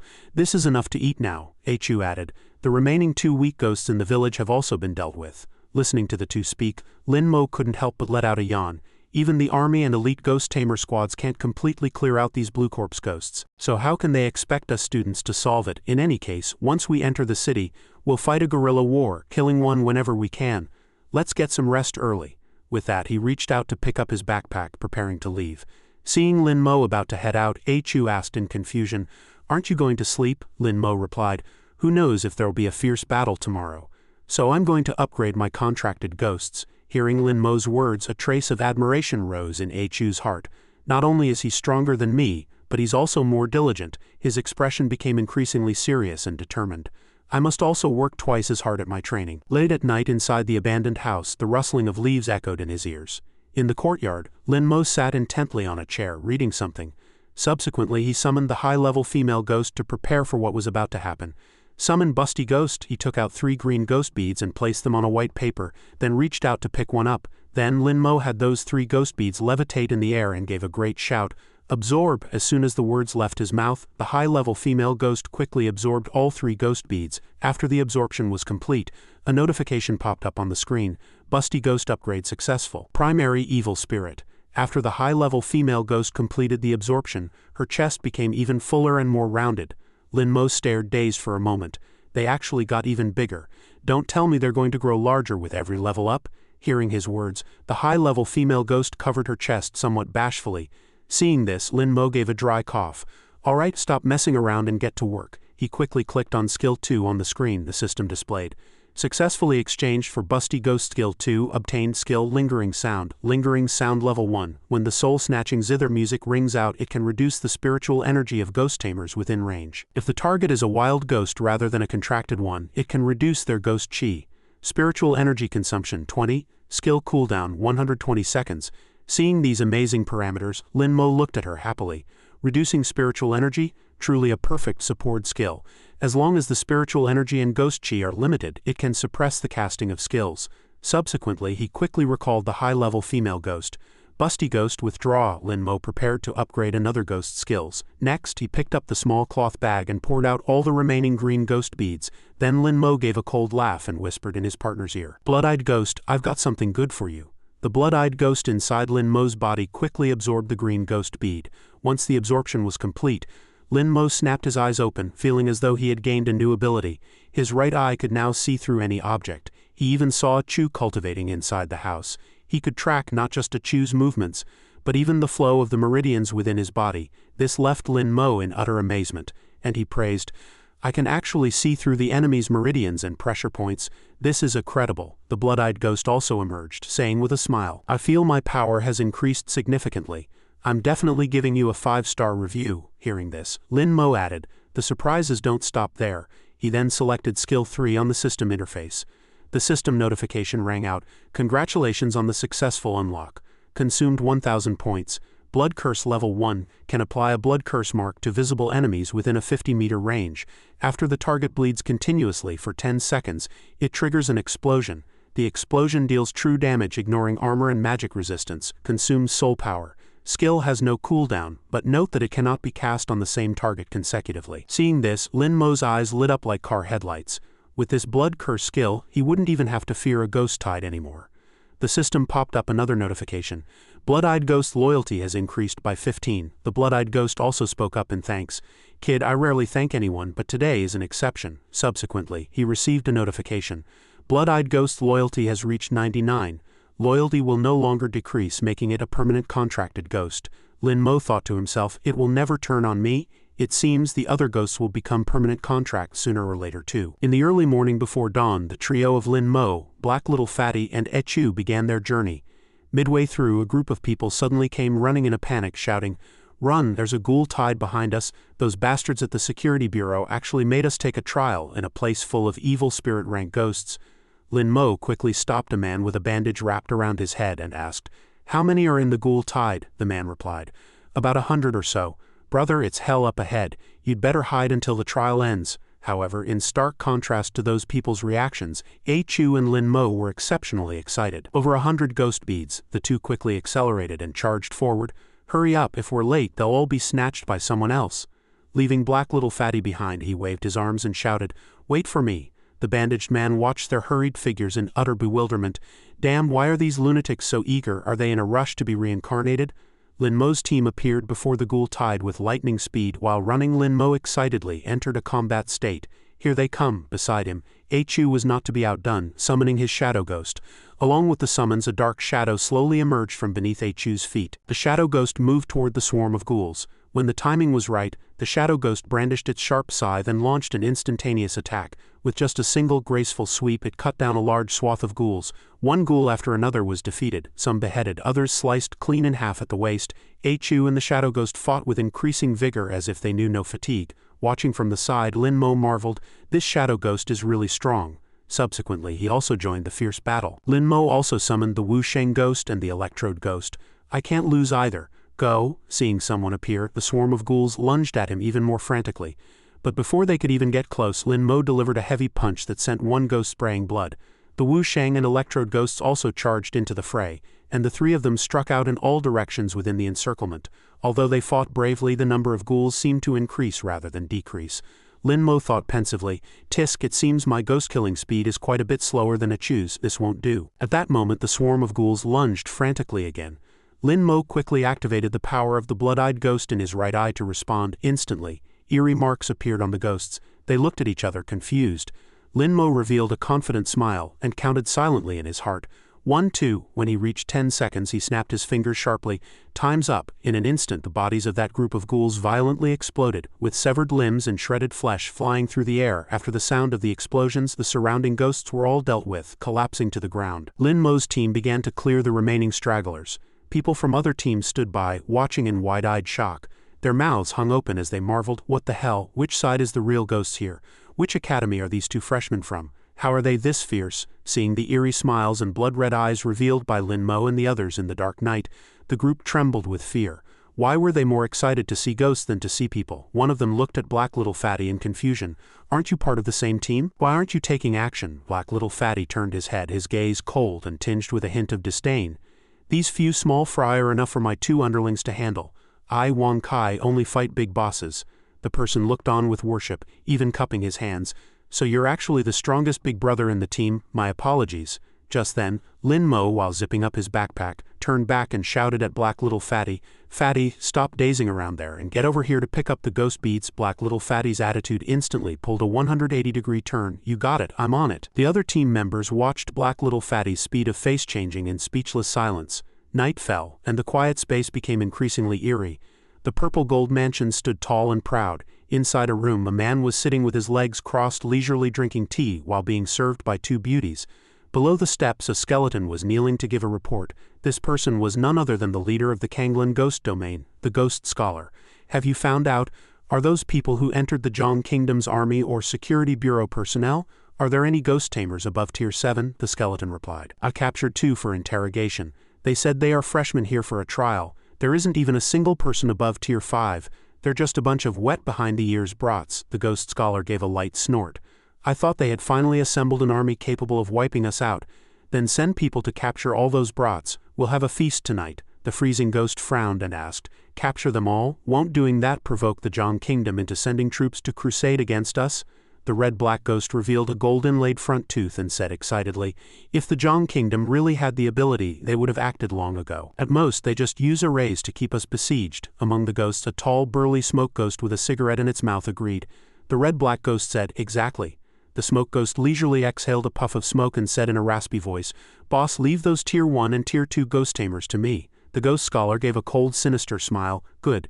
Be efficient, don't let a single one escape." The smoke ghost quickly responded, "Don't worry, boss, I won't miss a single one." Meanwhile, Lin Mo and his group were walking through streets piled with corpses. Lin Mo walked in front, warning, "The levels of the ghosts in the city have generally increased." Chu looked up, took a few deep breaths and nodded in confirmation. "Indeed, I can smell 2 very strong surges of ghost chi." Black Little Fatty looked at Chu. "Hey big brothers, we've already picked up over 100 ghoul beads. How about we retreat now?" Lin Mo nodded in agreement. "You're right, although the ghost beads are tempting, this place is indeed more dangerous than imagined." He then pointed ahead and said, "However, the bank is right before us. I'll feel uneasy if we don't rob it. We'll retreat right after we hit the bank." Suddenly, a loud crash echoed, accompanied by dust filling the air. 3 ghosts with sharp horns emerged from the dangerous red light. As the dust cleared, 3 tall evil spirits were staring intently at Lin Mo's trio. Seeing this, Chu quickly asked, "Seems like 3 high-level evil spirits. Should we fight?" Before the evil spirit could even drop its axe, Lin Mo grabbed Black Little Fatty by the collar and bolted. "Fight my foot, get into the bank quickly," Chu shouted. "They're only evil spirits, the 2 of us can definitely win." Lin Mo nodded. "True, but starting a fight will draw even more ghosts. By then, it'll be hard to run even if we want to."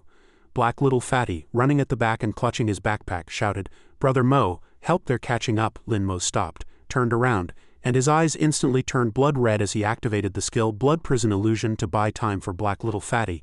Those few high-level evil spirits were caught off guard, suddenly feeling dizzy and letting out strange cries. Lin Mo shouted, "Run, shake them off." However, Black Little Fatty suddenly turned pale and let out a cry of alarm, causing Lin Mo's heart to tighten as well. "Brother Mo, look over there." Lin Mo discovered they were surrounded by a swarm of ghosts and marveled, "Where did all these ghosts come from? No wonder elite ghost tamer squads in the army would be wiped out coming in here." Chu frowned at the ghost swarm and said solemnly to Lin Mo, "I'll try to distract them." With that, he knelt on one knee, pressed both hands to the ground and let out a great shout. A massive shadow instantly spread from his hands. "Shadow Ghost, Dark Shadow Abyss." The shadow rapidly expanded with the 3 of them as the center, shrouding the surroundings in a pitch-black elliptical area. Not only that, but the shadow continued to spread everywhere, forcing the ghost swarm to a standstill. Chu took the lead and charged into the ghost swarm, shouting, "Run!" Lin Mo looked at his teammate with eyes sparkling. "What kind of skill is this?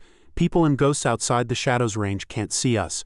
Enemies within the range are slowed by 70, but it only lasts for 60 seconds. We have to be fast while running." Lin Mo praised, "Such a large-scale slow, you're awesome." Black Little Fatty desperately followed behind the 2, saying with difficulty, "Stop talking, my back is about to break. Haven't we arrived yet?" Just then, Lin Mo saw a mansion standing by the road and shouted excitedly, "Right here!" The 3 of them flew through the mansion's glass doors. Along with their footsteps, the dark shadow gradually receded from the ground back into the void and vanished completely.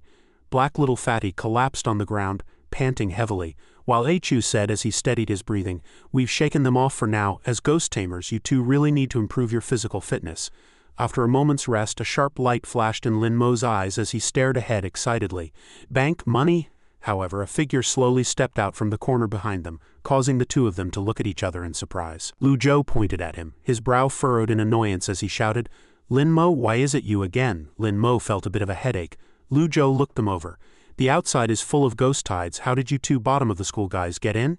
Do you have a contracted ghost that can fly?" Lin Mo stood with hands on hips and thought to himself, "What a small world. Surely my money hasn't been snatched by this kid first." Black Little Fatty, being straightforward, piped up, "No flying ghost, But Lin Mo reached out to stop him. "Who cares about that? You haven't touched the money here yet, have you?" Several Tier 2 ghost tamers stepped out, interrupting with looks of disdain. "Whether we've touched it or not is none of your business." Lin Mo tsked. "Oh my, so you, a Tier 1 ghost tamer, have actually been riding the coattails of these 3 Tier 2 guys? You didn't get in just by being thick-skinned and flattering them, did you?" Lu Zhou immediately rolled up his sleeves. "Who says I'm riding coattails? I have strength too, and talent. Unlike trash like you." System prompt, "Congratulations to the host for obtaining 40 defense breakpoints." Lin Mo didn't say anything but calmly revealed his arms covered in various marks, making Lu Zhou's eyes nearly pop out of their sockets. 6 of them. Lu Zhou was in disbelief. "Are those stickers or tattoos? There's no way you've contracted 6 ghosts." Lin Mo replied calmly, "How many ghosts I have is none of your business. The money in the bank belongs to us today. No one even think about stopping us." The Tier 2 ghost tamer took a step forward to block the way, frowning as he threatened, "Brat, don't be too arrogant." He stared fixedly at Lin Mo with a dark face. "Even if you have 6 ghosts, the 3 of us have 3 each. Combined, you won't win." Lin Mo squinted and laughed. "The 3 of you? Why didn't you count Lu Zhou? Does he not count as a person?" System prompt, "Congratulations to the host for obtaining 40 defense breakpoints." Lu Zhou was furious. "Enough nonsense, either way you can't win."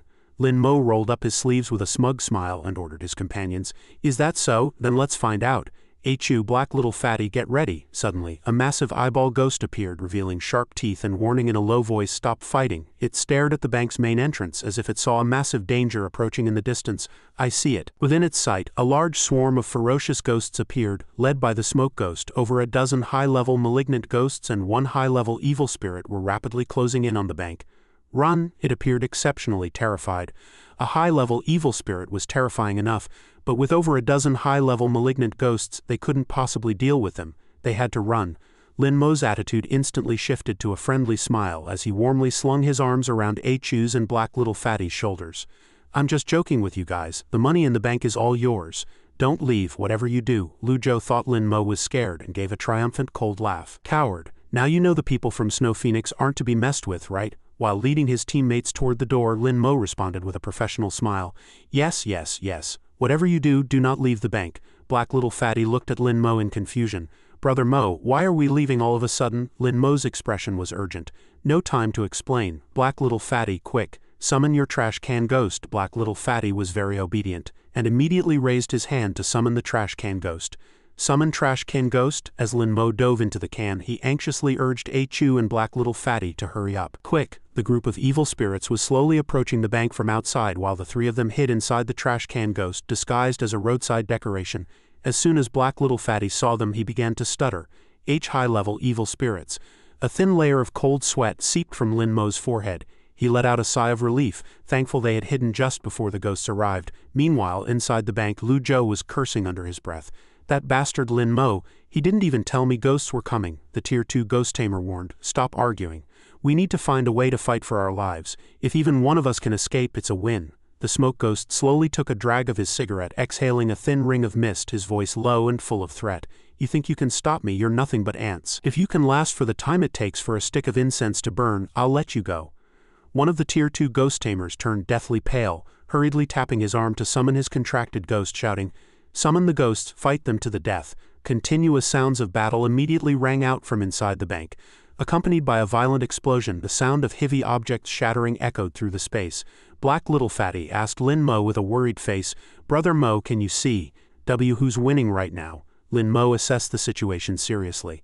The combat power of those three Snow Phoenix guys is decent. While there's certainly no match for those ghosts, they can still drain a significant amount of their energy. He tilted his head toward Lin Mo, remembering their purpose for coming here, and asked in confusion, Then are we not taking the money? Chu and Lin Mo answered in unison. How could we not take it? Lin Mo spoke first. If those ghosts are heavily damaged, we'll launch a sneak attack. By then the money and the ghost beads will all be ours. Chu followed up. And if they haven't lost much energy, we'll just wait for them to leave before taking the money. We can attack if the opportunity arises or hold back if it doesn't. The two shared a look and high-fived. Exactly, Black Little Fatty sighed helplessly. Man, you two have such fast minds. Compared to you, I'm practically an idiot. Lin Mo gave him a side glance, his tone playful and teasing. Just keep it up, brother. Lin Mo poked his head out from the trash can ghost to observe the battle, the corners of his mouth curling into a slight smile as he praised softly, Those two Snow Phoenix guys actually have some skill. Their coordination between attack and defense is seamless.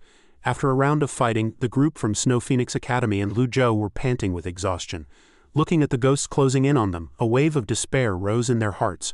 One of them clutched an injured arm, struggling to steady his breathing, and shouted at the smoke ghost, You lose, the time for one stick of incense is up, let us go. The smoke ghost grinned, his face shrouded in hazy smoke, making the smile at the corner of his mouth look even more eerie. You actually believed a ghost's word? Did a dog eat your brains? He summoned several crosses, locking the group down firmly.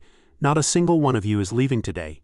You should die proud that you forced me to use my ultimate move. The group screamed in terror, their bodies beaten black and blue, faces covered in bruises as cries for help rose one after another. Watching this from outside, Lin Mo couldn't help but feel a chill run down his spine, his pupils constricting suddenly. Seeing the four of them lose their lives in an instant, Lin Mo was stunned, his brow furrowed in disbelief. They're all dead, it didn't even take half a minute. Chu explained softly from the side. That was the smoke ghost's ultimate move, point color case judgment. The thick smoke weakens the spirit of both humans and ghosts, forcing them to continuously see the misdeeds they've committed in the past. Every time a sin appears, they are judged once, until they are tortured to death by the smoke ghost. He paused for a moment and continued. Look at Lu Zhou. He has the most wounds, which means the sins he committed in life were the heaviest. Lin Mo immediately praised him. You really are an expert in ghost theory. However, he suddenly turned serious. The smoke ghost's ultimate move is too powerful. It's practically impossible to break. Although the Snow Phoenix team drained a lot of his ghost chi and took 5 or 6 vampires with them to the grave, it's just not worth losing our lives for a bit of money.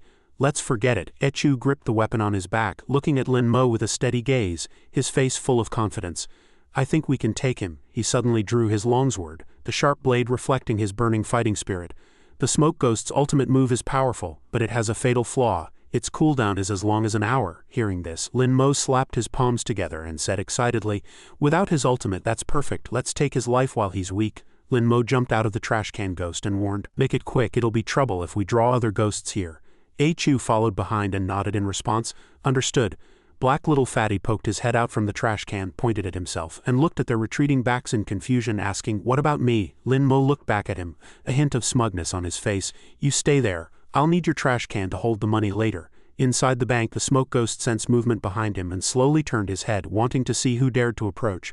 When he saw Lin Mo and Chu closing in step by step with weapons in hand, his eyes filled with contempt. He curled his lips into a smile, his face full of the joy of an impending harvest, and marveled, "Oh, more meat delivered right to my door." He stared at Lin Mo and Chu, then coldly ordered his subordinates, "Go kill them all." With a flash of golden light, the swarm of ghosts was instantly dispersed. Lin Mo gave a great shout, and several contracted ghosts had already taken their combat stances. "Come out!" The Wusheng ghost leaped out, swinging his blade toward the vampires. Lin Mo charged into the ghost swarm, using the move One Sword Soul Chase to push them back. However, the ghosts seemed completely unharmed, making Lin Mo's heart sink. "They're this tough." The group of vampires lunged at him like rabid dogs, scratching and clawing frantically. Seeing this, Chu shouted, "Lin Mo, be careful. The vampire's passive is the scent of blood. Once someone is injured and bleeding, their attack power and level of frenzy will skyrocket, making things very difficult." The high-level female ghost quickly activated Mortal Melody's execution. Lin Mo also roared, "In that case, let's not hold back our spiritual energy." The electrode ghost swung his chainsaw, coordinating with the Wusheng ghost to instantly send the surrounding vampires flying. The smoke ghost was stunned by this sight. These two were actually stronger than the previous four. Lin Mo and Chu fought side by side, surrounded by vampires circling in the air. The smoke ghost suddenly ordered them, "All vampires, activate Whirlwind Bite." The mid-level evil spirit rank vampires began to spin rapidly, forming massive whirlwinds that hissed as they dove down from high above, all aimed at Lin Mo and Chu. Their hearts tightened as they realized the danger. "Damn it, we can't dodge this." Just then, Black Little Fatty came sprinting over, carrying the trash can on his shoulder.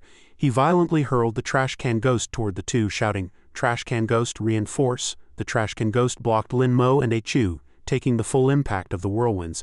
The three of them quickly ducked into the position where the trash can ghost had landed. The moment they hit the ground, they had successfully entered. The vampires crashed frantically into the trash can but couldn't damage it in the slightest. Lin Mo praised him in surprise. "Well done, Fatty." Black Little Fatty gave a smug thumbs up.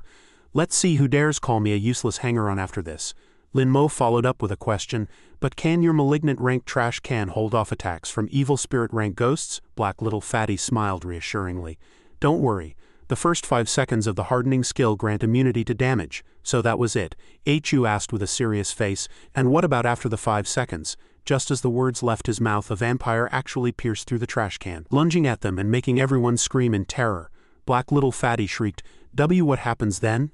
Chu killed the vampire with a single sword strike and shouted at Black Little Fatty, "Retract it now or the trash can ghost is going to be killed." Black Little Fatty quickly withdrew the trash can ghost, and the three were instantly exposed to the encirclement of vampires. They gasped for breath, their physical energy heavily depleted. Lin Mo said to Black Little Fatty, "That block just now was perfect. Now go find a place to hide. Leave the rest to Chu and me." Black Little Fatty hurried off to find shelter, and the two dove into the ghost swarm once again. "Make it quick." Lin Mo's sword light flashed continuously. Chu coordinated perfectly with him, continuously harvesting the ghost swarm. Before long, the vampires were slaughtered to the last, leaving only the smoke ghost. He glared at the two, thinking, "How can these two kids be so strong? I underestimated them. I can't believe all those vampires lost." Fuming with rage, he finally decided to take the field himself. His eyes turned blood red and he continuously exhaled smoke. Within moments, a thick fog heavily surrounded the two. Lin Mo and Chu covered their mouths and coughed, staring warily at their surroundings. The smoke ghost flickered in and out of the fog.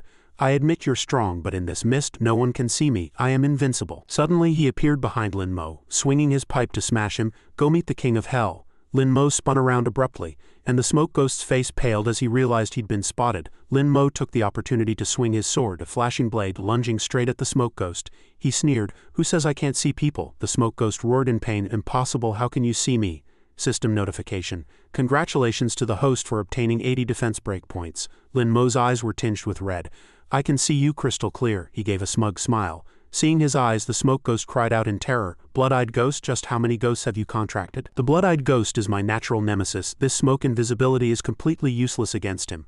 Lin Mo swung his sword, and the smoke ghost vanished instantly, hiding behind the smoke screen. Since I can't kill you, while Chu and Lin Mo were guarding their front and back, the smoke ghost suddenly leaped from the smoke and charged at Chu's back.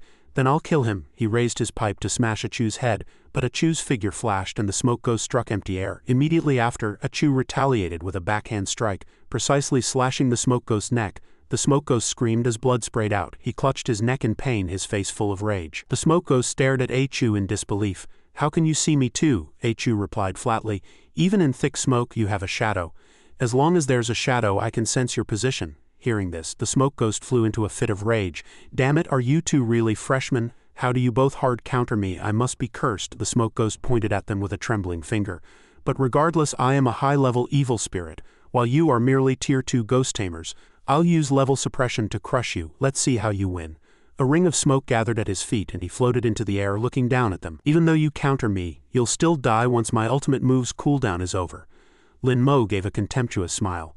"So you plan to just hide up there and wait for your ultimate to refresh?" The smoke ghost took a deep drag of his pipe. "Exactly. You have no long-range attack methods. As long as I don't get close you can't even touch me," he announced arrogantly. "I will follow you until my ultimate is ready, which means you have less than 50 minutes of life left." Lin Mo sneered, his hand gently stroking the blood-eyed ghost. "Is that so? Let's see how you dodge this." Lin Mo snapped his eyes open. The smoke ghost in midair was startled to see a bizarre mark manifest on Lin Mo's hand. "What? You actually activated the blood-eyed ghost's third skill? Even top-tier geniuses only manage that at tier 5. Before he could finish, a massive explosion occurred at his arm, making him scream in agony. One of his arms was blown off. System notification. "Congratulations to the host for obtaining 150 defense breakpoints." The smoke ghost fled instantly. Chu looked at Lin Mo. "Should we chase?" Lin Mo replied calmly. "Forget it. He is a high-level evil spirit after all. Even injured he won't be easy to catch. Let's clear out the bank first." Inside the bank, the electrode ghost swung his chainsaw to saw open the safe and the iron door crashed to the floor. It was piled high with cash, making the three of them wide-eyed. Black Little Fatty and Chu cried out, "Heavens, I've never seen so much money in my life. This is enough to last me 8 lifetimes. Lin Mo and Chu looted frantically, summoning the trash can ghost to stuff the money inside. "Don't leave a single bill for them." Black Little Fatty waved his hand and the trash can ghost appeared, looking bewildered as it was stuffed with piles of cash. Lin Mo was overjoyed. This trip was definitely worth it. Meanwhile, inside the eerie purple gold mansion, the smoke ghost came stumbling back. "Big brother," he tripped, reporting his grievance in a pathetic state. "I was beaten by humans." The red-black ghost sneered. "Smoke ghost, don't tell me you, a dignified evil spirit, were actually thrashed by those wet-behind-the-ears freshmen." The smoke ghost retorted indignantly. "Those two guys have skills that specifically counter me." The ghost scholar, sitting on the main seat sipping wine, also frowned at the news. "Thrashed by a bunch of kids and only 2 of them? If you hadn't said anything I would have thought there were 2,000 of them. How embarrassing." Seeing his comrades so useless, the red-black ghost shook the dice in his hand and stepped forward with full confidence. "Big brother, why don't I go?" The ghost scholar sat in his chair, a beauty on each arm, and nodded in agreement. "Go, remember. Don't kill the ones who beat the smoke ghost immediately. Anyone who dares bully my people, I'll peel the skin right off them." The red-black ghost accepted the order respectfully. "Yes, big brother." The scene shifts back to Lin Mo, Chu, and Black Little Fatty. "What do we do next?" There was another bank in the basement of the purple gold mansion. Lin Mo waved his hand in refusal. "Forget it. Don't you think the smoke ghost is different from other ghosts? Its movements were very organized. It's safer if we retreat to the suburbs." But the situation was clearly not optimistic. Black Little Fatty pointed out the window in terror. "It looks like we can't get out." Outside the purple gold mansion, thousands of ghosts were gathering for a night parade. The 3 of them were dumbstruck. Chu furrowed his brow. "Damn it, my dark shadow abyss only lasts 60 seconds. If I could hold it for 2 minutes, we'd have enough time to fight our way out." Lin Mo looked at Black Little Fatty and asked, "Fatty, can your trash can ghost move?" Black Little Fatty answered enthusiastically, "It can move while the hardening skill is active." But then he scratched his head with an embarrassed look. "But it's a bit slow. It only moves half a meter a minute." Lin Mo's face turned green. "Half a meter a minute? Is it a snail?" Black Little Fatty could only laugh sheepishly. "But this is indeed the final option." Lin Mo sighed and patted Black Little Fatty's shoulder. "There's no other way. Let's hide in the trash can and leave this place first. I'm worried the smoke ghost will bring reinforcements." Hearing Lin Mo's words, he nodded in response. "Then I'll summon it now." Bang, the massive trash can ghost appeared. Lin Mo was the first to jump in, planning to avoid the ghost swarm first and run once they reached an area with fewer ghosts.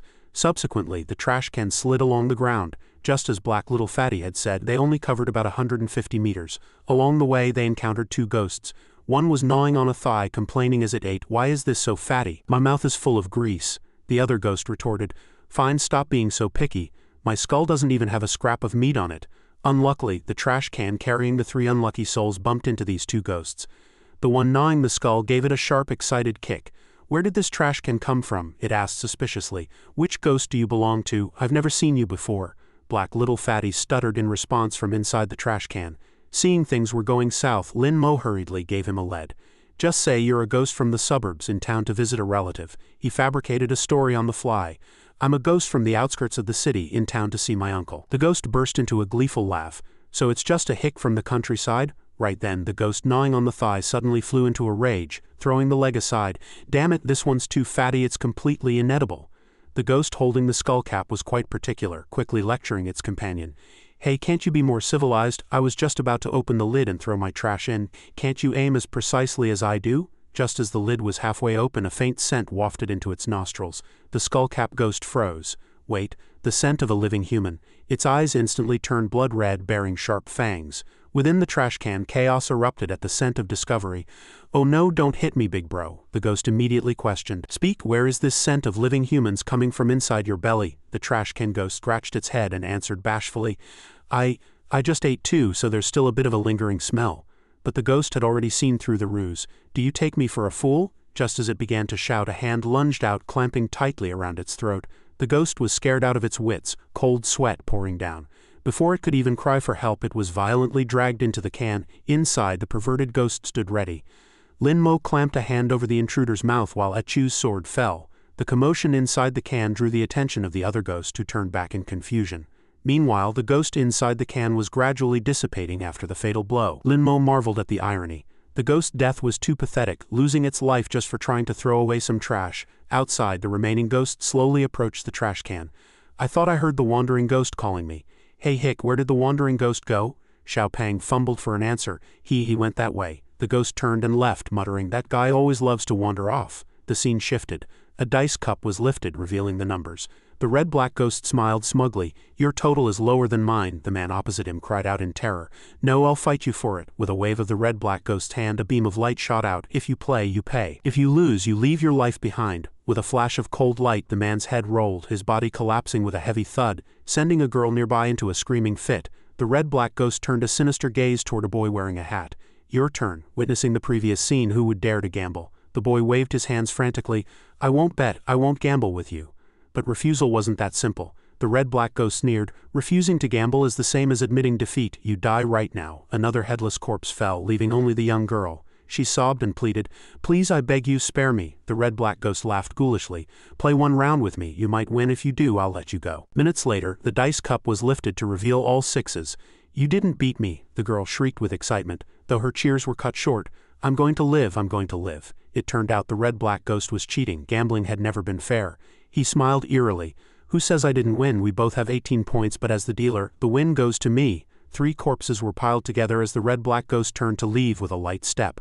"How delightful. Time for some real business." Passing by, the red-black ghost grumbled, "Where did those guys go who bullied the smoke ghost?" The trash can ghost remained silent. Several pairs of eyes observed from the shadows. "This is bad. That ghost is looking for us." Echu's face was deathly pale. "That's the evil spirit rank red-black ghost. We're in serious trouble this time. With his strength, we have no chance at a counterattack. We'll be one-shotted." Lin Mo looked at Echu in surprise. "Does he have a weakness?" Echu replied, "If he gambles with you, you have a slim chance of survival. His skill is the killing dice, which compares point totals. If the red-black ghost wins, his attack power increases tenfold. If he loses, he cannot attack at all," Lin Mo realized. "Then I just need to win, right?" Echu shook his head in denial as the footsteps outside drew closer. "It's not that easy. The red-black ghost's second skill is fixed dice, which allows him to control most of the outcomes. In other words, the probability of him winning is 90. In the blink of an eye, the lid was ripped off, and the red-black ghost grinned savagely. "Found you. So you were hiding here." Since they were discovered, the three had no choice but to climb out. Lin Mo even offered a cheeky smile. "Hey big bro, red-black ghost, looking for us for something?" The ghost was stunned, wondering to himself. Usually people wet themselves seeing an evil spirit. How can this kid still smile? He didn't think much of it, reaching back to pull something out. He produced several dice with extreme arrogance. I want to gamble a few rounds with you. The rules are simple. 3 dice each, whoever has the highest total wins. Lin Mo approached with his hands in his pockets. And what's the stake? The red-black ghost explained enthusiastically. Simple. If you win, I let you go. If you lose, you die. Lin Mo blinked, looking disgusted. No way, that's not fair. If I win, you have to die too. Only then can we call it fair. The red-black ghost temper flared as he retorted. You're in no position to negotiate. Any more nonsense and I'll send you to the afterlife right now. A cold smirk played on the corner of Lin Mo's mouth. Then I want to add a stake, all right? He gave a sinister smile, pointing behind him. I'll add the lives of those 2 guys. If I win, you let all 3 of us go. If I lose, our lives are all yours. They can even keep me company on the road to the Yellow Springs. The red-black ghost clapped his hands in excitement. Ruthless, I like it. Deal. With a command, the gamble began and both sides entered the zone. Both skillfully shook their dice cups. The red-black ghost set his down first. I'll go first. Using his usual trick, he lifted the lid with a savage grin. 18 points, the maximum. I'll be taking your lives now. They're mine. Chu and Xiao Pang were scared out of their wits, but Lin Mo spoke up irritably. Wait, I haven't finished shaking yet. How do you know I won't win? The red-black ghost laughed maniacally. Don't bother. Even if you roll an 18, I'm the dealer, so I still win. After hearing this, Lin Mo stared at him with a frown, his hand still shaking the cup. Don't you know the rules of the table? As long as I haven't opened the cup and seen the points, it doesn't count as a loss. System prompt. Congratulations to the host for obtaining 80 defense break points. The red-black ghost fumed. Then just roll already, you're doomed today anyway. 10 minutes later, Lin Mo still hadn't stopped, whistling as he continued to shake. The red-black ghost pointed at him in a fit of rage. Damn it, are you opening it or not? If you don't, I'll just stab you to death. System prompt. Congratulations to the host for obtaining 100 defense break points. Lin Mo looked calm.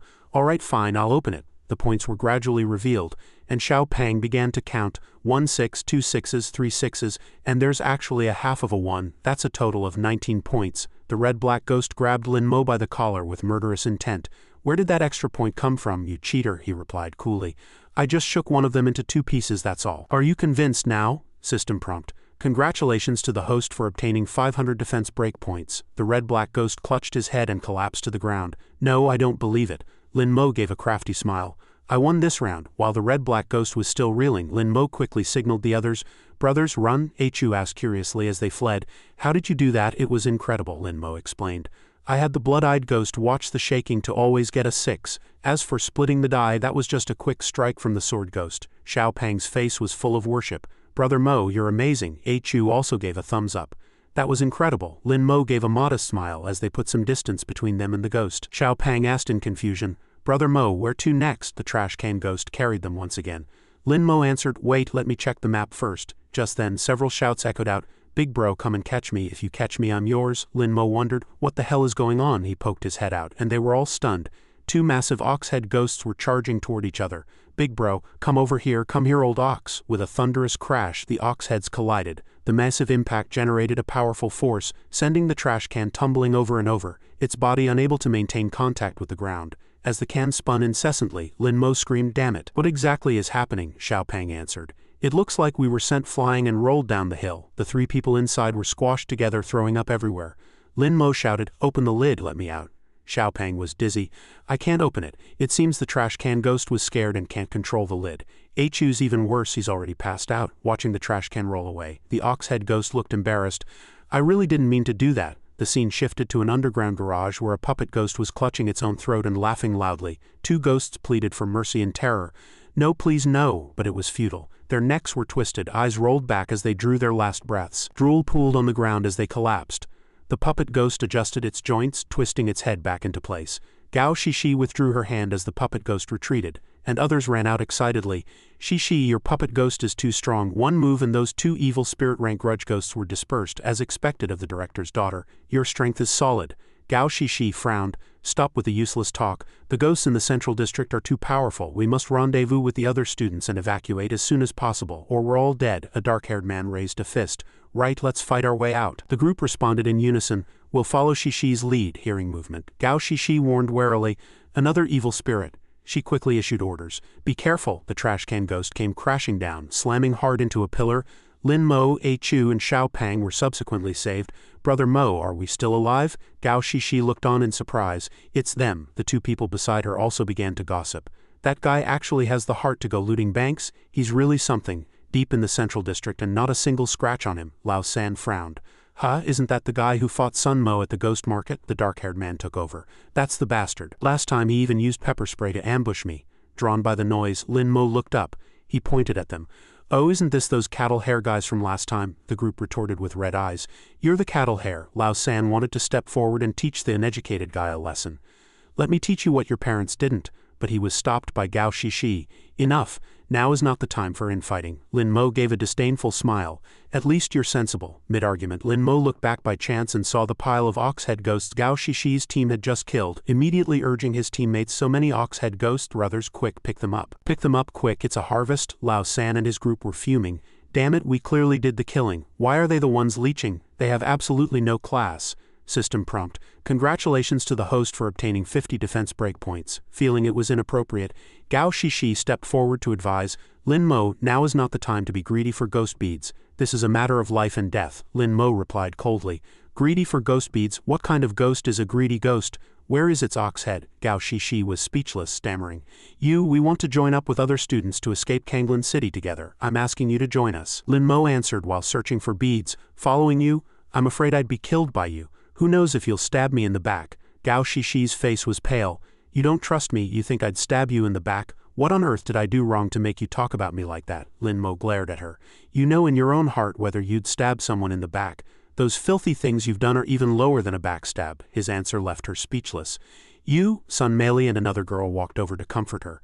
Shishi, he's just a thug, ignore him. Even if we save those wastes from Poplar Academy, they won't contribute anything to society anyway. Just let him die there, leave them be. What matters is that we escape not doing charity for these wastes. Lin Mo bit back. Yeah, I'm just a waste. He picked his ear and squinted, looking indifferent. So could you all please stay away from this waste so I don't drag you down later? Gao Shishi turned to leave, but her gaze remained fixed on Lin Mo. Let the waste fend for himself then. Lin Mo stuck up his middle finger and his tongue in provocation. A while later, outside the underground garage, Gao Shishi and her group were blocked by a strange thick smoke. She covered her nose. Sun Mo and the others behind her also froze. Thousands of ghosts dropped from the sky, led by an evil spirit rank painted skin ghost. Gao Shishi said nervously, Everyone run! She jumped away with Lao San. But was escape that easy? The path here was also blocked. The ghosts who killed our own want to run. An evil spirit rank freezing ghost appeared. Lao San was stunned. An evil spirit and a large group of malignant ghosts were finished. Sun Meili was terrified. Shishi, what do we do? Gao Shishi frowned. No other way. We have to concentrate all our firepower to break out. She summoned her puppet ghost. We have numbers. If we unite, we might have a slim chance. Lao San and his group also summoned their contracted ghosts to fight desperately. Charge! The leading ghost arrogantly threw a bomb trash. Everyone was blown away. Other ghosts pounced. I'm coming too. The mist left Gao Shishi and her group in a bitter struggle, shadows flickering constantly. The blonde-haired man was wary. Want to ambush me? A corrosive ghost pounced, but as it drew near, Lao San waved his hands, pleading for mercy. Don't hit me, it's me. The blonde man let out a sigh of relief. It's you. You gave me a fright. But another figure beside Lao San also collapsed. The blonde man panicked. Wait, why are there two identical blonde men in sunglasses? If only he had realized sooner. The painted skin ghost had already torn off its disguise and reached out to rip out his heart. Having lost his heart to a trick, his life was over. The moment he fell, Lin Mo's trio happened to emerge. Their faces pale, Lin Mo whispered, Once Gao Shishi and the others are dead, it'll be our turn. The dark-haired man shouted, Be careful, the painted skin ghost will disguise itself as our teammates. Everyone began to suspect one another. Are you a ghost? That's my question for you. As a result, the ghost soldiers gained the upper hand. He noticed two guys in a spat had an opening and threw a powerful bomb. Blow you to pieces, Chu observed. It looks like Gao Shishi and the others can't hold on much longer. Xiao Pang turned to Lin Mo. Brother Mo, which way do we run? He pointed to the other side. This way, of course. There's only a freezing ghost, there's hope of escaping. The freezing ghost was drowsy, letting out a large yawn as the sound drew its attention. She thought excitedly to herself. Finally, some bold fellows trying to break through here. Lin Mo's trio charged forward at high speed. Chu took charge of cover. Leaping up, Summon Dark Shadow Abyss. The freezing ghost took a deep breath. In that case, I'll take care of you all at once. Winter freeze. Lin Mo jumped onto a massive pillar of ice just in time, while Chu and Xiao Pang's legs were frozen solid. Xiao Pang desperately tried to pull his legs free. Chu panicked. We're finished. Lin Mo landed safely. That was close, I almost got frozen. He immediately activated his skill, his eyes turning blood red as he summoned the blood-eyed ghost Backlash. backlash could reflect the enemy's control effects. The freezing effect from a moment ago was instantly reflected back onto the caster, leaving the freezing ghost gnashing her teeth. Damn it! After freezing the opponent's movements, Lin Mo charged forward with his sword, unleashing one sword soul chase and one sword evil slaying. But the blade shattered into fragments the moment it struck the hardened ice layer. Lin Mo was secretly alarmed. As expected of an evil spirit rank, the armor and magic resistance are actually this strong. Ghost Freeze mocked him coldly. The blood-eyed ghost backlash move is decent, and you are indeed quite strong, but it's a pity you can't break my ice armor at all. Once the skill effect wears off, it will be the moment of your death. If you want to kill me, then let's keep practicing. Lin Mo activated the blood curse. How about this move? The blood-red mark appeared, and Ghost Freeze turned pale with fright. What? The power of the frost actually rebounded, sending Ghost Freeze flying backwards heavily. She slammed hard against the wall, clutching her chest in agony. So strong. Lin Mo calmly seized the opportunity to save Xiao Pang and A Chu, summoning the Wu Sheng Ghost and Electrode Ghost to provide support. One used a long spear to strike violently, while the other used a chainsaw to cut through the ice. A Chu and Xiao Pang finally managed to escape the trap. A Chu remarked with lingering fear, "I was too careless. I didn't expect Ghost Freeze's speed to be at such a level." Xiao Pang was also trembling. "So cold, I'm freezing to death." Lin Mo's expression was urgent. "Enough, run while she hasn't recovered yet," the two agreed in unison. Just as they were about to bolt, Lin Mo's hand was suddenly grabbed by someone. It was the girl whose legs were being dragged down by two ghost soldiers earlier. She pleaded with a face full of terror, "Please save me." Lin Mo rejected her with a look of disdain. "Sorry, I'm just a waste. I'm not worthy of saving you." The girl screamed in agony, "No," before being ruthlessly dragged away. System notification. Congratulations to the host for obtaining 200 defense breakpoints. Seeing that Lin Mo's side had broken through the encirclement, Gao Shishi hurriedly shouted, "Run!" However, not everyone could escape smoothly. She grabbed Sun Mei's hand. "Don't worry about him, let's go." Sun Mei nodded repeatedly. As Lin Mo, A Chu and Xiao Pang were running for their lives, Lin Mo suddenly detected something abnormal. Black Little Fatty was actually running faster than both him and A Chu. This wasn't right. He narrowed his eyes slightly. Strange, there's a faint layer of ghost chi on Xiao Pang that even the blood-eyed ghost can't see through. Let's test him. To verify his suspicion, Lin Mo stopped and shouted, "Black Little Fatty, I just remembered something. Before entering the ghost domain, my phone was formatted and all those videos I promised you are gone." But Xiao Pang ignored him entirely, only focused on sprinting. "What videos? Escaping with our lives is what matters." Right then, a flash of blue sword light streaked past as A Chu swung his blade to forcibly stop him. The painted skin ghost revealed its true form and asked in bewilderment, "How did you find out? Even an evil spirit rank blood-eyed ghost shouldn't be able to see through my art of painted skin." Lin Mo replied, "You're right, blood-eyed ghost indeed couldn't fully see through it. But knowing Black Little Fatty's personality, if he heard the videos were all gone, he'd definitely curse me to death. He'd never be as calm as you." The painted skin ghost roared in a fit of rage. "Damn it, what kind of videos are they? Are they more important than your life?" System notification. Congratulations to the host for obtaining 50 defense breakpoints. Lin Mo questioned coldly, "Where did you take the real Black Little Fatty?" A Chu also raised his sword from behind in threat. "Speak now or I'll send you to the afterlife right here." The painted skin ghost gave a sinister smile and clasped its hands. "With just the two of you, do you really think you can kill me?" A secret technique was activated, and Lin Mo gasped, "Teleportation?" The ghostly figure instantly appeared behind A Chu, intending to take out the swordsman first. Lin Mo shouted, "A Chu, watch out!" A Chu quickly performed a shadow swap, causing the painted skin ghost to strike empty air. Instead, its hands were tightly seized by A Chu's shadow. "What?" A Chu's face was grim as he growled. "Death Scythe." The dark shadow raised a scythe and slashed down violently. The painted skin ghost dodged desperately but still took a hit. Clutching its wound in terror, it thought, "Damn it, this guy is too difficult to handle. If this continues, I might lose." It activated an escape technique to retreat first. A Chu asked, drenched in sweat, "Where is Black Little Fatty?" Lin Mo was anxious. "Damn it, go back and look. I want him found, alive or dead." The two turned and ran back, encountering Gao Shishi's group halfway. She grabbed Lin Mo's hand to dissuade him. "Lin Mo, you can't go back. There are at least 3 evil spirits and countless malevolent spirits over there. Black Little Fatty has likely already." Lin Mo couldn't listen at all. He shoved Gao Shishi's hand away and charged back without looking. The muscular man nearby remarked, "He's truly a man of loyalty and honor. It's quite admirable. If he survives, I'd really like to be friends with him." "A pity." Gao Shishi's face was ashen. "We retreat first and contact the security bureau as soon as possible. Maybe he can still be saved." Amidst the ruins, A Chu and Lin Mo searched for Xiao Pang among the piles of corpses where humans and ghosts were intermingled. Suddenly a shout came from a fatty hidden beneath the bodies. Xiao Pang, hiding under a ghost corpse, shouted, Over here, seeing this, Lin Mo breathed a sigh of relief but remained alert. Be careful in case it's the painted skin ghost again.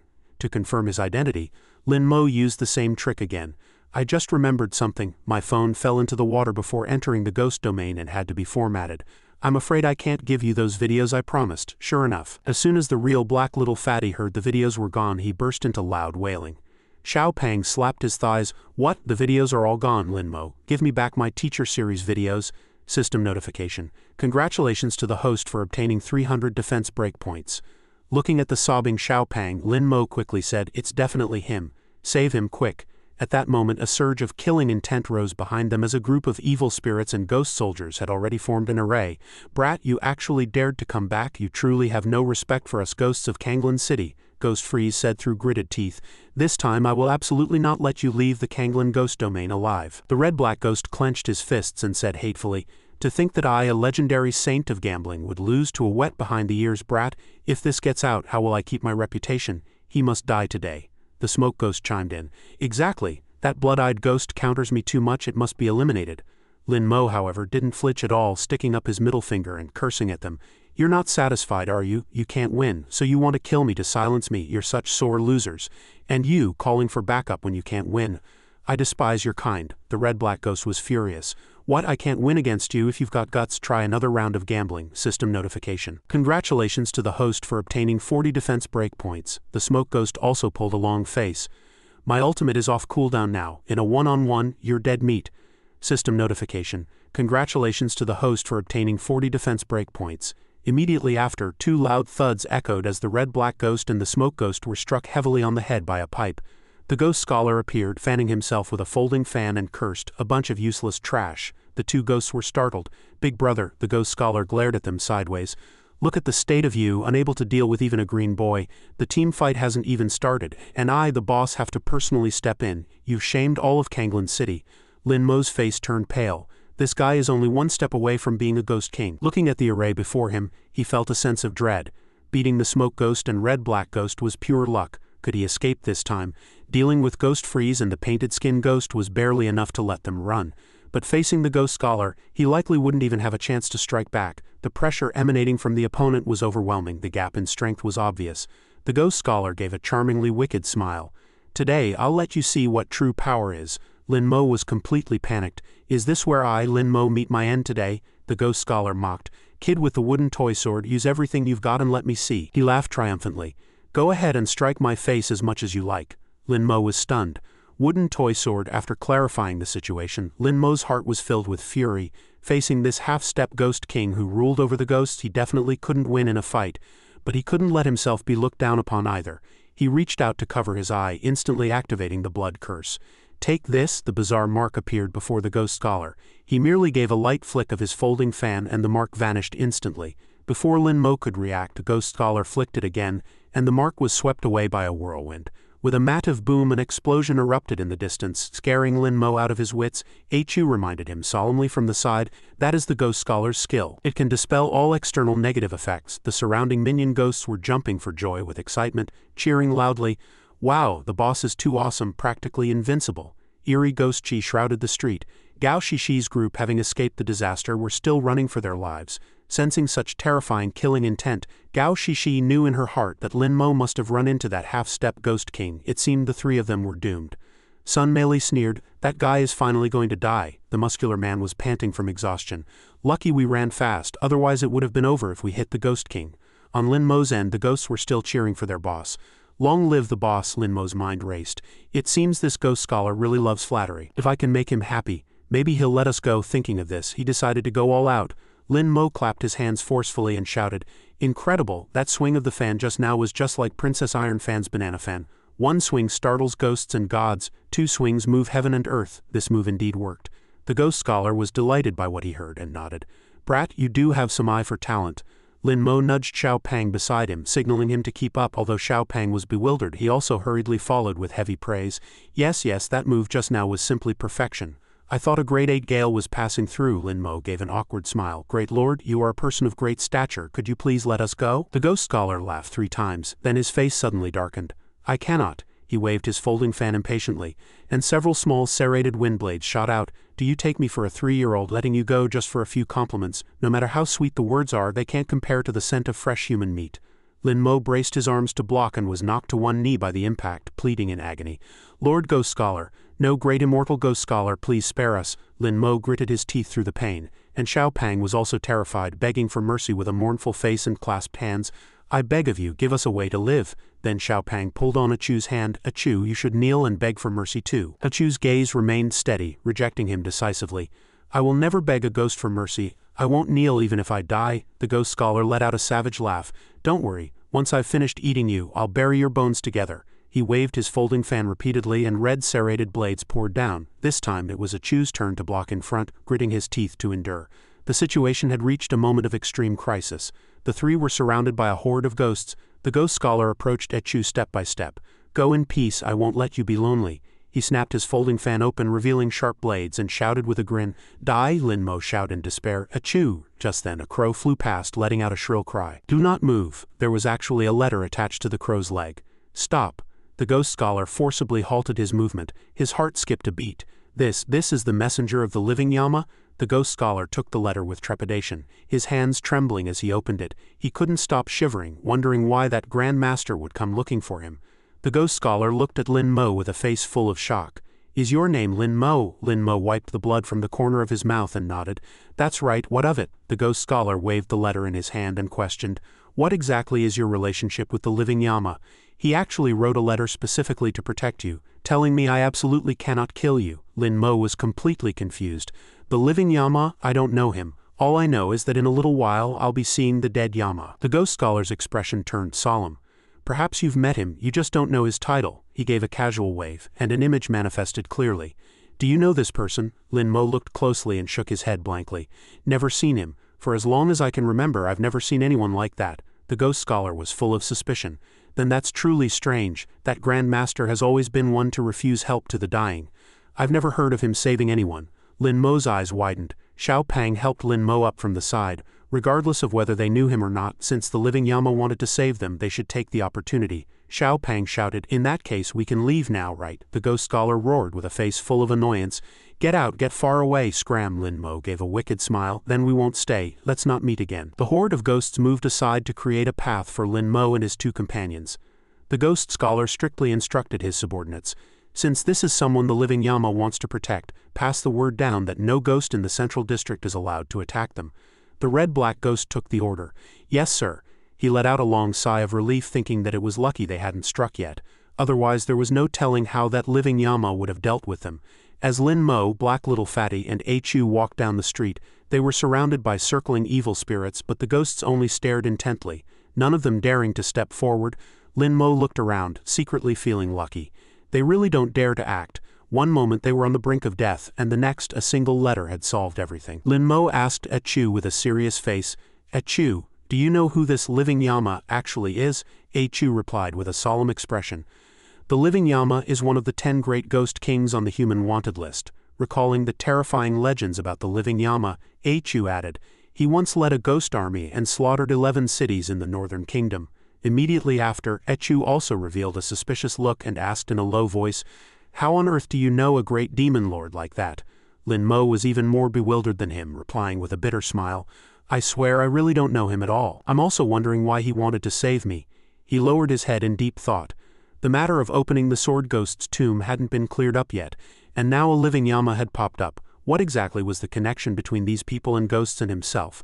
Black Little Fatty, who hadn't been able to get a word in, excitedly threw his arms around his two friends and laughed loudly. Who cares who he is? Anyway, the ghosts don't dare touch us now. Let's head straight for the next bank and fill the trash can with money. The scene shifted to Lin Mo's parents' house. His mother and Chong said to his father, Lin Feng, while washing clothes, couldn't you have just written a letter to the Ghost Scholar yourself? Even if they were given 10 times the courage, they wouldn't dare touch a hair on Moer's head. Why did you have to have the little Yama write it? Lin Feng gave a humble smile and answered, I can't show my face. If Moer kept asking questions, wouldn't I be exposed? Suddenly, Lin Feng's face darkened as he took a deep drag and exhaled a thick cloud of smoke, adding with a serious expression, we absolutely cannot let that child know the truth so soon. The great plan for national restoration rests on the lives of over 100,000 people. That weight would crush him. Just then, the sound of a young girl carrying a bucket and shouting loudly came from outside the courtyard gate.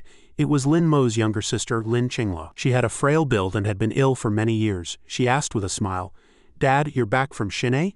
Seeing his daughter carrying such heavy water and thinking of her weak body, Lin Feng shouted with heartache, "Old lady, look at this, Qingla isn't well. How can you let her do such heavy work?" With that, Lin Feng hurriedly ran over to take the water bucket. Qingla comforted her father.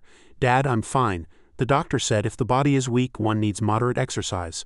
Lin Feng was still worried, shouting at the top of his lungs, "Carrying it all the way from the back of the mountain is called moderate exercise? You haven't recovered yet. You don't need to help with the chores." Being yelled at by her father like that, Qingla's eyes filled with tears of grievance. Wiping away her tears, Qingla said, "I understand, I won't do it anymore, okay?" Seeing his precious daughter cry, Lin Feng quickly changed his tune to soothe her. All right, you should exercise. Moving around more is good." The mother nearby also chimed in. "That's right, moving around more is good for your health." Only then did Qingla smile through her tears and ask, "Really?" And Chang nodded with a smile. Qingla then excitedly asked about her brother. "Is brother doing okay at university? Can I give him a call?"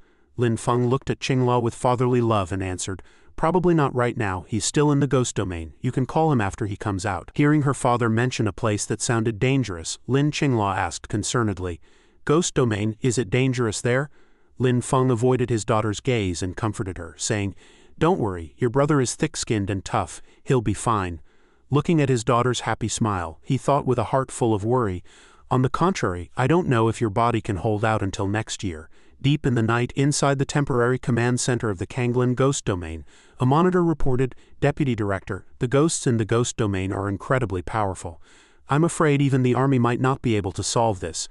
Sun Deli shouted a harsh rebuke. "This is too dangerous for freshmen. I suggest we stop the trial immediately and rescue the students." He stood sternly with his hands behind his back, while Gao Shishi stood behind him. Sun Deli said coldly to the staff on duty, "It's normal for a few people to die in a trial.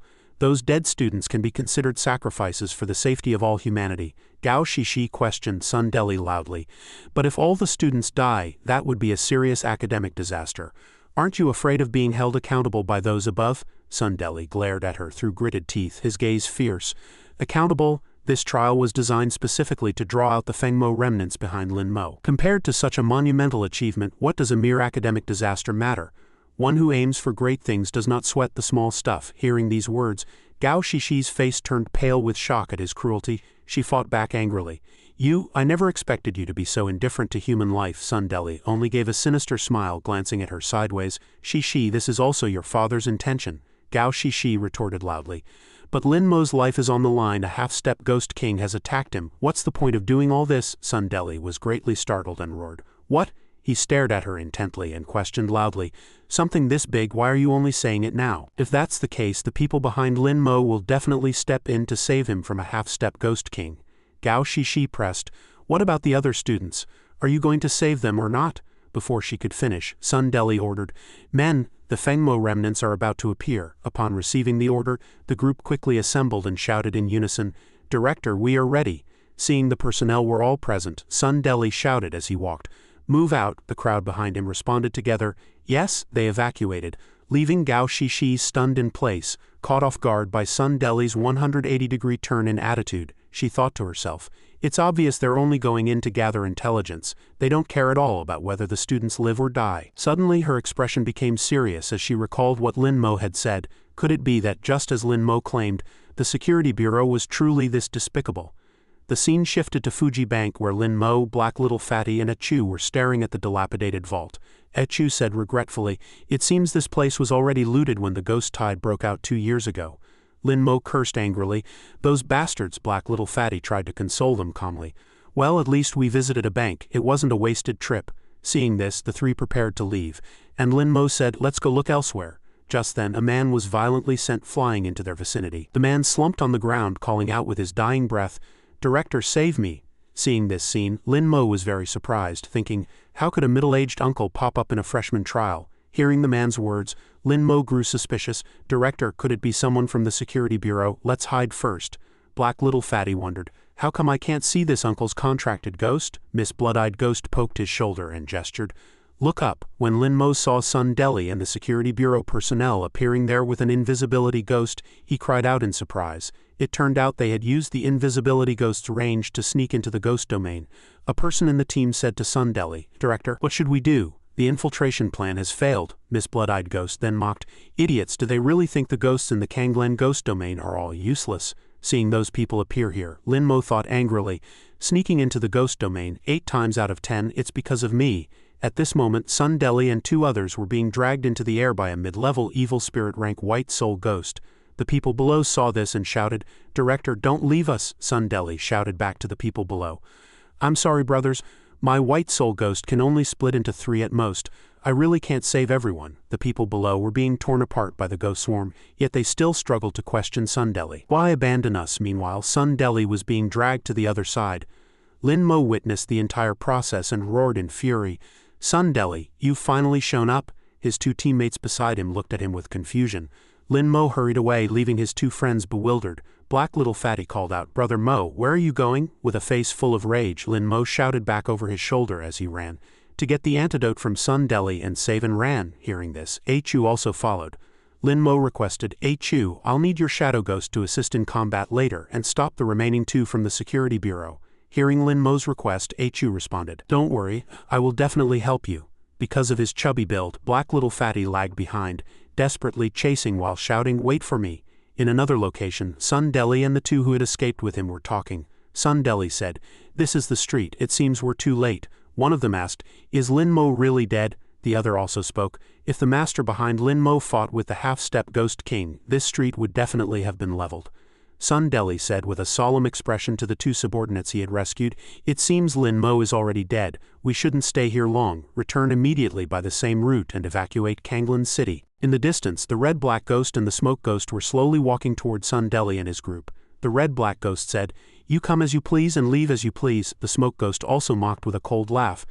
"Ha, you really don't show any respect for the ghosts of our Kanglen City." Sundeli and his group looked at the 2 approaching ghosts and thought in terror, "There are actually 2 malevolent ghosts. 3 Tier 3 ghost tamers might handle 1 evil spirit, but facing 2 malevolent ghosts, how could they win?" Sundeli immediately activated a skill to summon the White Soul Ghost. The White Soul Ghost launched a bloodthirsty attack on the 2 ghosts. Seeing them try to run, the Smoke Ghost roared, trying to leave. "In your dreams." As soon as the words were spoken, a loud crash echoed in the air. Although Sundeli was running, he couldn't help but stop and look up. Seeing the anomaly in the air, he cried out, "What's happening, my White Soul Ghost?" Sundeli discovered in terror that something was rushing toward him at high speed. The shadow in the distance was also gradually closing in. It was a move called Dark Shadow Abyss. It turned out that Lin Mo had arrived before Sundeli just in time. He roared, "Sundeli, don't even think about escaping." Chu also used a move to assist him. Sundeli shouted in extreme horror, "Lin Mo isn't dead." Lin Mo was currently radiating murderous intent. He charged forward, swinging his sword with all his might. Lin Mo also summoned the Wusheng Ghost and Electrode Ghost to charge together. Sundeli was frozen in place with fear, unable to move. He screamed and summoned Invisibility Ghost, Drowning Ghost. The Drowning Ghost blocked the Wusheng Ghost's attack, while the Invisibility Ghost blocked the Electrode Ghost. Seeing this, the 2 subordinates behind him shouted, "Hurry and help the director, summon now." Before they could finish, Chu held a knife to one of their necks and barked, "Don't move, move and you're dead." Then a mass of dark shadows wrapped around the 2, making them scream in pain. He used Dark Shadow Abyss to trap the 2 subordinates tightly like Egyptian mummies. The 2 subordinates shouted, "Let us go," while the Red-Black Ghost and Smoke Ghost watched from a distance. The Smoke Ghost was dumbstruck. "Who am I? Where am I? Why are they fighting each other?" The Red-Black Ghost took up the thread. "Yeah, isn't the Security Bureau supposed to protect students?" The 2 ghosts critiqued the battle from the side. Every one of Lin Mo's moves was lethal, and judging by the momentum, he wanted the deputy director's life. This was definitely learned from the living Yama. Meanwhile, Lin Mo landed a kick right in Sundeli's abdomen, making him cough up blood. The 2 ghosts continued to comment, "Although we're angry about being fooled by this kid, we have to admit, we've seen plenty of cruel ghosts, but this is the first time we've seen such a cruel human." Sundeli stumbled back, clutching his stomach and coughing. Cough, cough. Watching Lin Mo approach with his sword drawn, his face turned pale as he thought, "This kid really wants to kill me." Sundeli loudly ordered his 2 summoned ghosts, Invisibility Ghost, Drowning Ghost, "What are you doing? Come here and save me." The 2 ghosts turned back in alarm and responded, "Yes." Lin Mo leapt into the air, preparing to swing his sword down, telling him, "The Invisibility Ghost is too late." Sundeli slumped helplessly in place, watching him attack. Lin Mo injected all his energy into the longsword. causing it to emit a dazzling light accompanied by lightning, unleashing the move called One-Sword Evil Slaying. His eyes were blood red, and his hair stood on end. A crescent-shaped energy wave rushed toward Sundeli at high speed. When hit, Sundeli's clothes were in tatters, and he had no power to strike back, only able to scream in agony. By now, Lin Mo stood before him, pointing his sword at Sundeli, who was rolling on the ground, and announced, "I win." Then he stepped heavily on the other's abdomen with his left foot, making Sundeli's mouth overflow with blood. Lin Mo threatened with murderous intent, "Where is the antidote? Hand it over now or I'll leave you without a whole corpse." Hearing this, Sundeli looked smug and said with disdain, "Want to save that girl? Then you absolutely wouldn't dare kill me. You'd better obediently kneel down and kowtow to beg me." Hearing Sundeli be so arrogant, Lin Mo said nothing but swung his sword and sliced off the man's left ear. After the ear fell, Sundeli lay there wailing. Lin Mo asked back, "Why wouldn't I dare kill you?" Although he had lost an ear and the pain was unbearable, he still answered with extreme conceit, "Because if I die, you'll never get the antidote, and that girl is dead for sure, so you must keep me alive." With that, Sundeli burst into loud laughter. "Ha ha ha!" This laughter sent Lin Mo into a fit of rage. He gritted his teeth and threatened, "If you don't hand over the antidote, then I'll slaughter you first and kill your whole family." Although his face was full of terror, he still forced a look of triumph, laughing as he said, "I bet you definitely don't dare to kill." "Ha ha ha," Lin Mo responded in a deep voice, "You are indeed despicable. I cannot use Ran's life as a stake." Before he could finish, hearing that Lin Mo wanted to give up, Sundeli was ecstatic. "So hurry and let me go, and while you're at it, escort me out of the ghost domain, then go to the security bureau to surrender." Suddenly, the dejected look on Lin Mo's face vanished, replaced by a look of sheer deviousness. He said with a smile, "But I am even more despicable than you." Then Lin Mo turned and shouted to the side, "Smoke Ghost, come out." Hearing his name, the Smoke Ghost pointed to himself and responded, "Calling me?" Lin Mo grabbed Sundeli and shoved him toward the Smoke Ghost. At this time, not only the Smoke Ghost but even the red-black ghost was walking toward them. As he pushed Sundeli away, Lin Mo requested, "Smoke Ghost, your ultimate move, point color case judgment, can judge human souls, right? Use it on this bastard now and force him to spit out the antidote." Hearing this, the Smoke Ghost asked in confusion, "But why should I listen to you? Have you forgotten how you played me at Fuji Bank?" Seeing the Smoke Ghost bring up the past, Lin Mo apologized to him. "That time was my fault and I apologize to you. But please, you must help me with this. Consider it as me owing you a favor." The Smoke Ghost replied, "How much is your favor worth?" Seeing that he still wouldn't agree, Lin Mo leaned in and whispered, "Have you forgotten? I have a deep connection with the living Yama. Me owing you a favor is equivalent to the living Yama owing you a favor." Hearing that this made sense, the Smoke Ghost responded, "Oh, that sounds pretty good." He then moved in front of Sundeli, who was whimpering on the ground, and replied to Lin Mo, "Fine, I agree." The Smoke Ghost looked at Sundeli and said doubtfully, "If I use point color case judgment on him, he might die." Hearing this, Sundeli hurriedly said no, but Lin Mo's eyes lit up and he responded excitedly, "That couldn't be better, go ahead and do it." These words made the Smoke Ghost and the red-black ghost look at each other, thinking this kid was too ruthless. Although he was terrified to the point of tears and snot, Sundeli still acted tough and threatened, "Lin Mo, you piece of trash, you're actually colluding with ghosts, you bastard, I will never let you off." Suddenly, a prompt popped up beside him. "Congratulations to the host for obtaining 500 defense breakpoints." Lin Mo looked at Sundeli with a face full of disdain. "Weren't you quite talkative just now? Weren't you quite tough? How come you've wet your pants with fear now?" Cutting through this pathetic scene, the Smoke Ghost said to Lin Mo, "Stay back so you don't get hurt later." Sundeli knelt on the ground, reaching out to beg for mercy. "No, please don't." Immediately after, the Smoke Ghost grabbed Sundeli by the hair, making him scream in pain. "Ah!" The Smoke Ghost then blew smoke from his mouth and nose. That was no ordinary smoke but the move point color case judgment. Grudges repaid, the smoke he inhaled and then exhaled left Sundeli foaming at the mouth and collapsing to the ground. He only let out one last scream before his head hit the floor. When his physical body became still, Sundeli's soul suddenly emerged from its shell. Then his soul was tightly bound by the iron chains surrounding the cross. The Smoke Ghost looked at the soul locked on the cross and said, "Lin Mo, you can start asking." Lin Mo approached Sundeli's trapped soul and threatened again, "What sins have you committed? What injustices have you caused?" Sundeli was scared out of his wits and began to confess the shameful things he had done, even the most embarrassing ones. He confessed as he recalled, "In the winter when I was 4, I urinated on a stray cat and froze it to death." Hearing the first crime confessed, the Smoke Ghost raised his whip and lashed Sundeli's soul, cursing as he struck, "Animal abuse, you deserve a beating." Having received this heart-piercingly venomous lashing, Sundeli continued tremblingly, "At 17, to become the top candidate, I ordered the spirit monitoring ghost to kill all 7 other examinees, so that only I passed the death hell assessment." Then Sundeli recalled scenes of his own cowardly hiding that led to others' deaths. Lin Mo said with a grim face.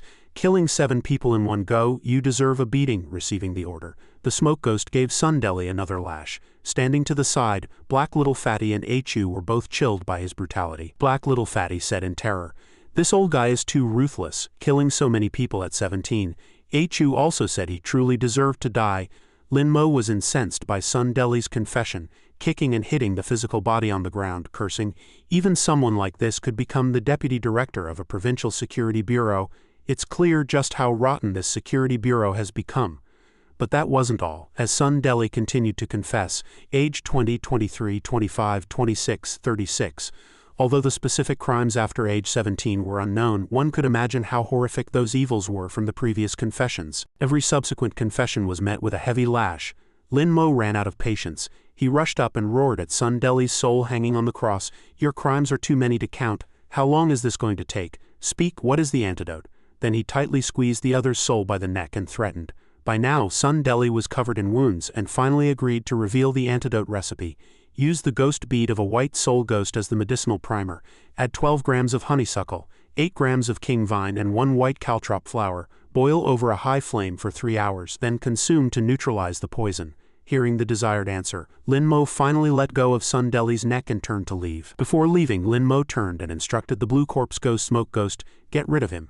Hearing Lin Mo's command, the Blue Corpse Ghost replied with a smile, "You got it." It stepped forward and threw a heavy punch, blasting a large hole through Sundeli's soul, questioning how such an atrocious person could be allowed to live. With his soul destroyed, Sundeli's physical body became an empty shell. After a few spasms on the ground, it fell silent, his life officially terminated. Lin Mo, holding his longsword, walked slowly toward the White Soul Ghost and let out a loud shout.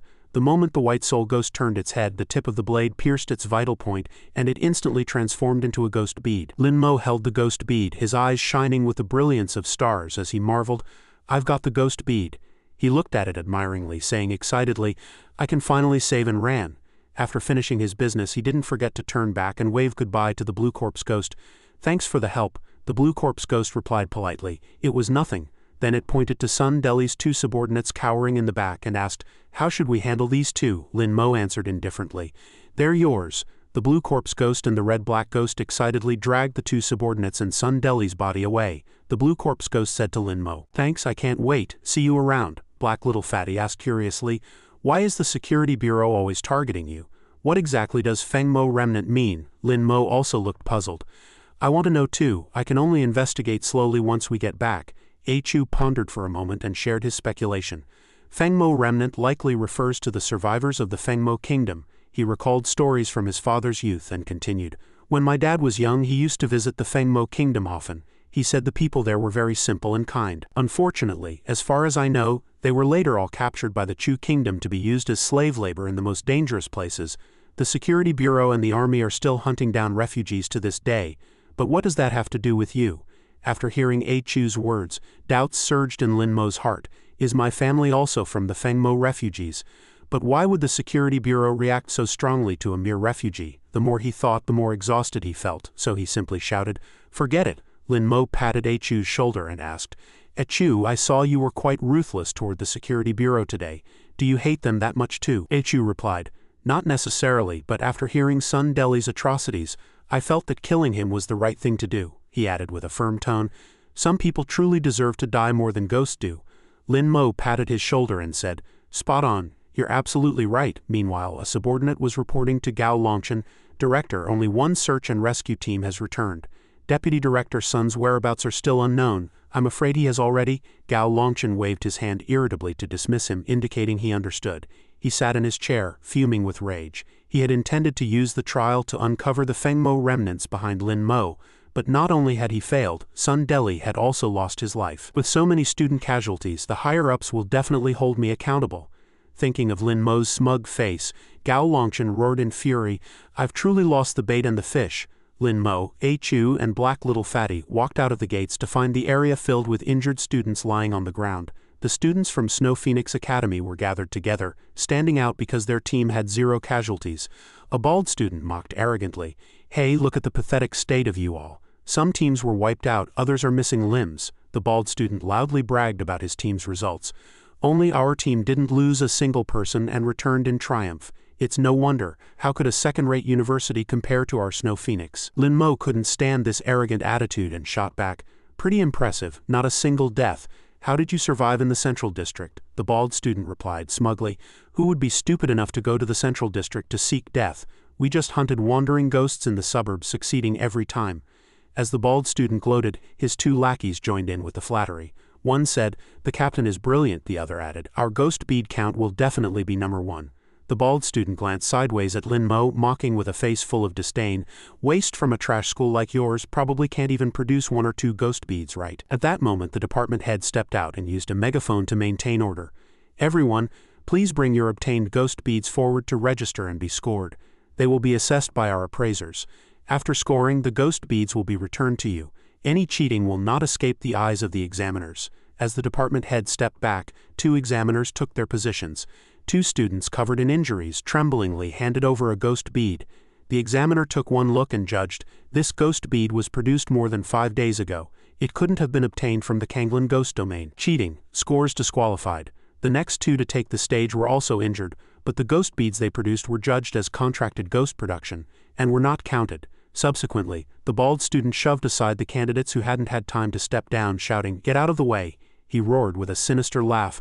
"Watch me." He then poured a large pile of ghost beads from his backpack onto the examiner's table. After verifying them, the examiner announced 13 malignant rank, 4 vicious rank, and 1 evil spirit rank.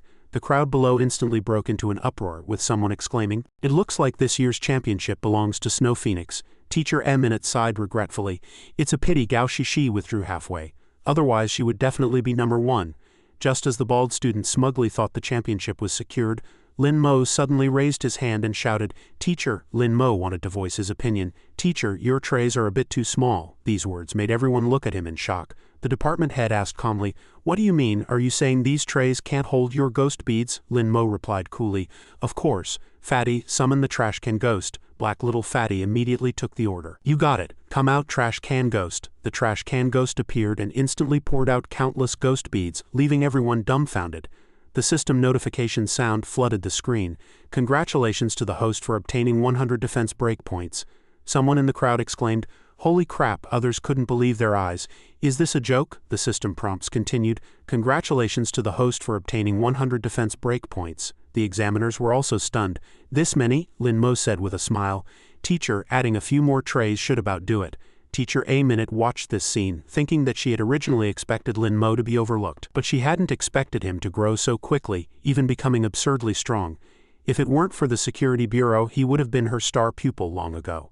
The department head announced, "I declare the champion of this trial to be the Poplar Academy, Lin Mo's team." He pointed to the 3 of them and added, "At the same time, they have also broken the historical record, becoming the highest-scoring team in the history of the Ghost Domain trials." By the time they received their awards, it was already dawn. The 3 rushed to the hospital to visit and ran without stopping. Lin Mo was anxious and stuffed a stack of cash into the taxi driver's hand.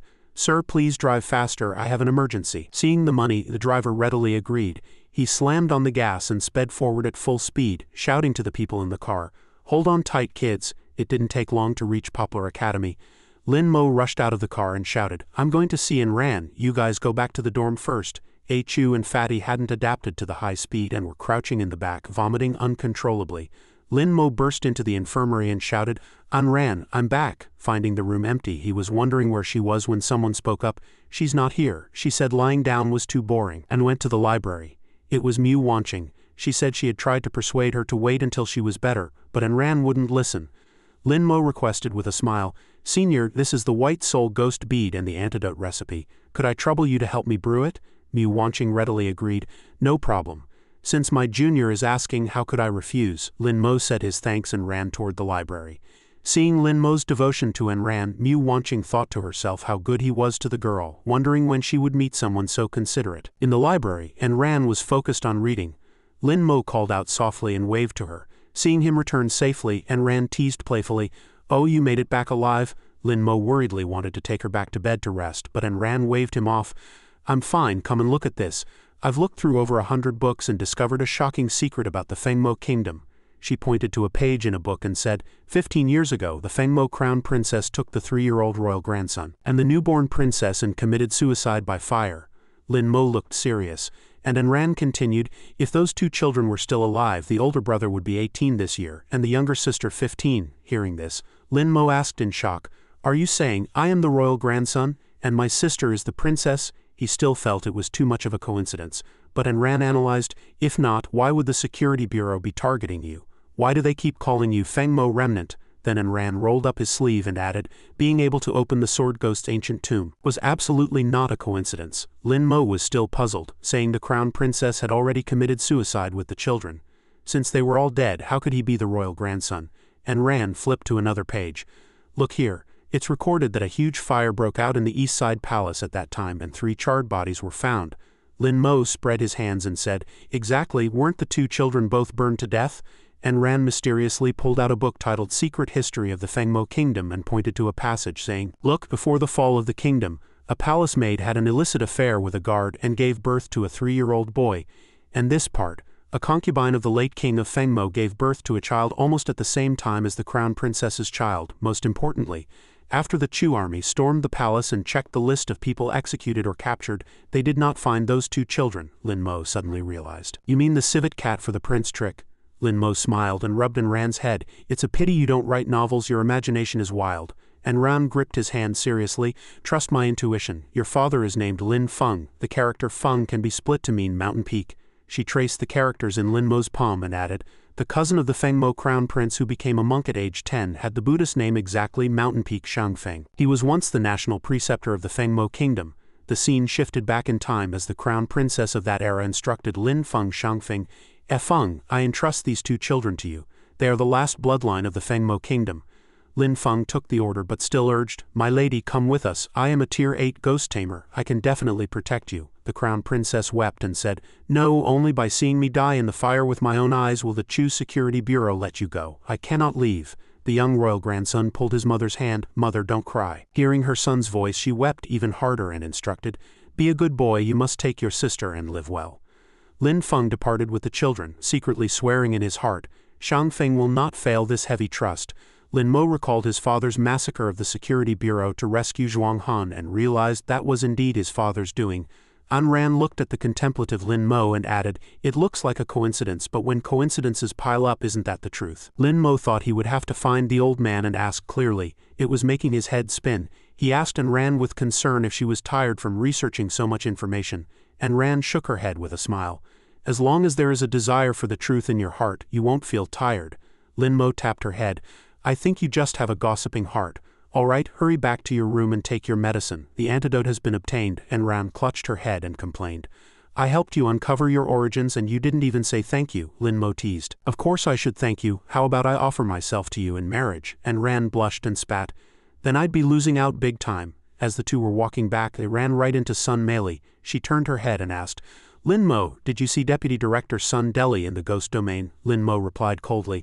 Who is Sun Deli? Never heard of him. Enran asked privately in a whisper. You really didn't see him? Lin Mo whispered back in her ear. I did, he's already been dealt with by me. Enran was so excited she directly threw her arms around Lin Mo. Well done. She excitedly pinched Lin Mo's face and gripped his waist. Lin Mo begged for mercy. Let go, my waist is going to be snapped by you. If it breaks, you won't have any use for it later.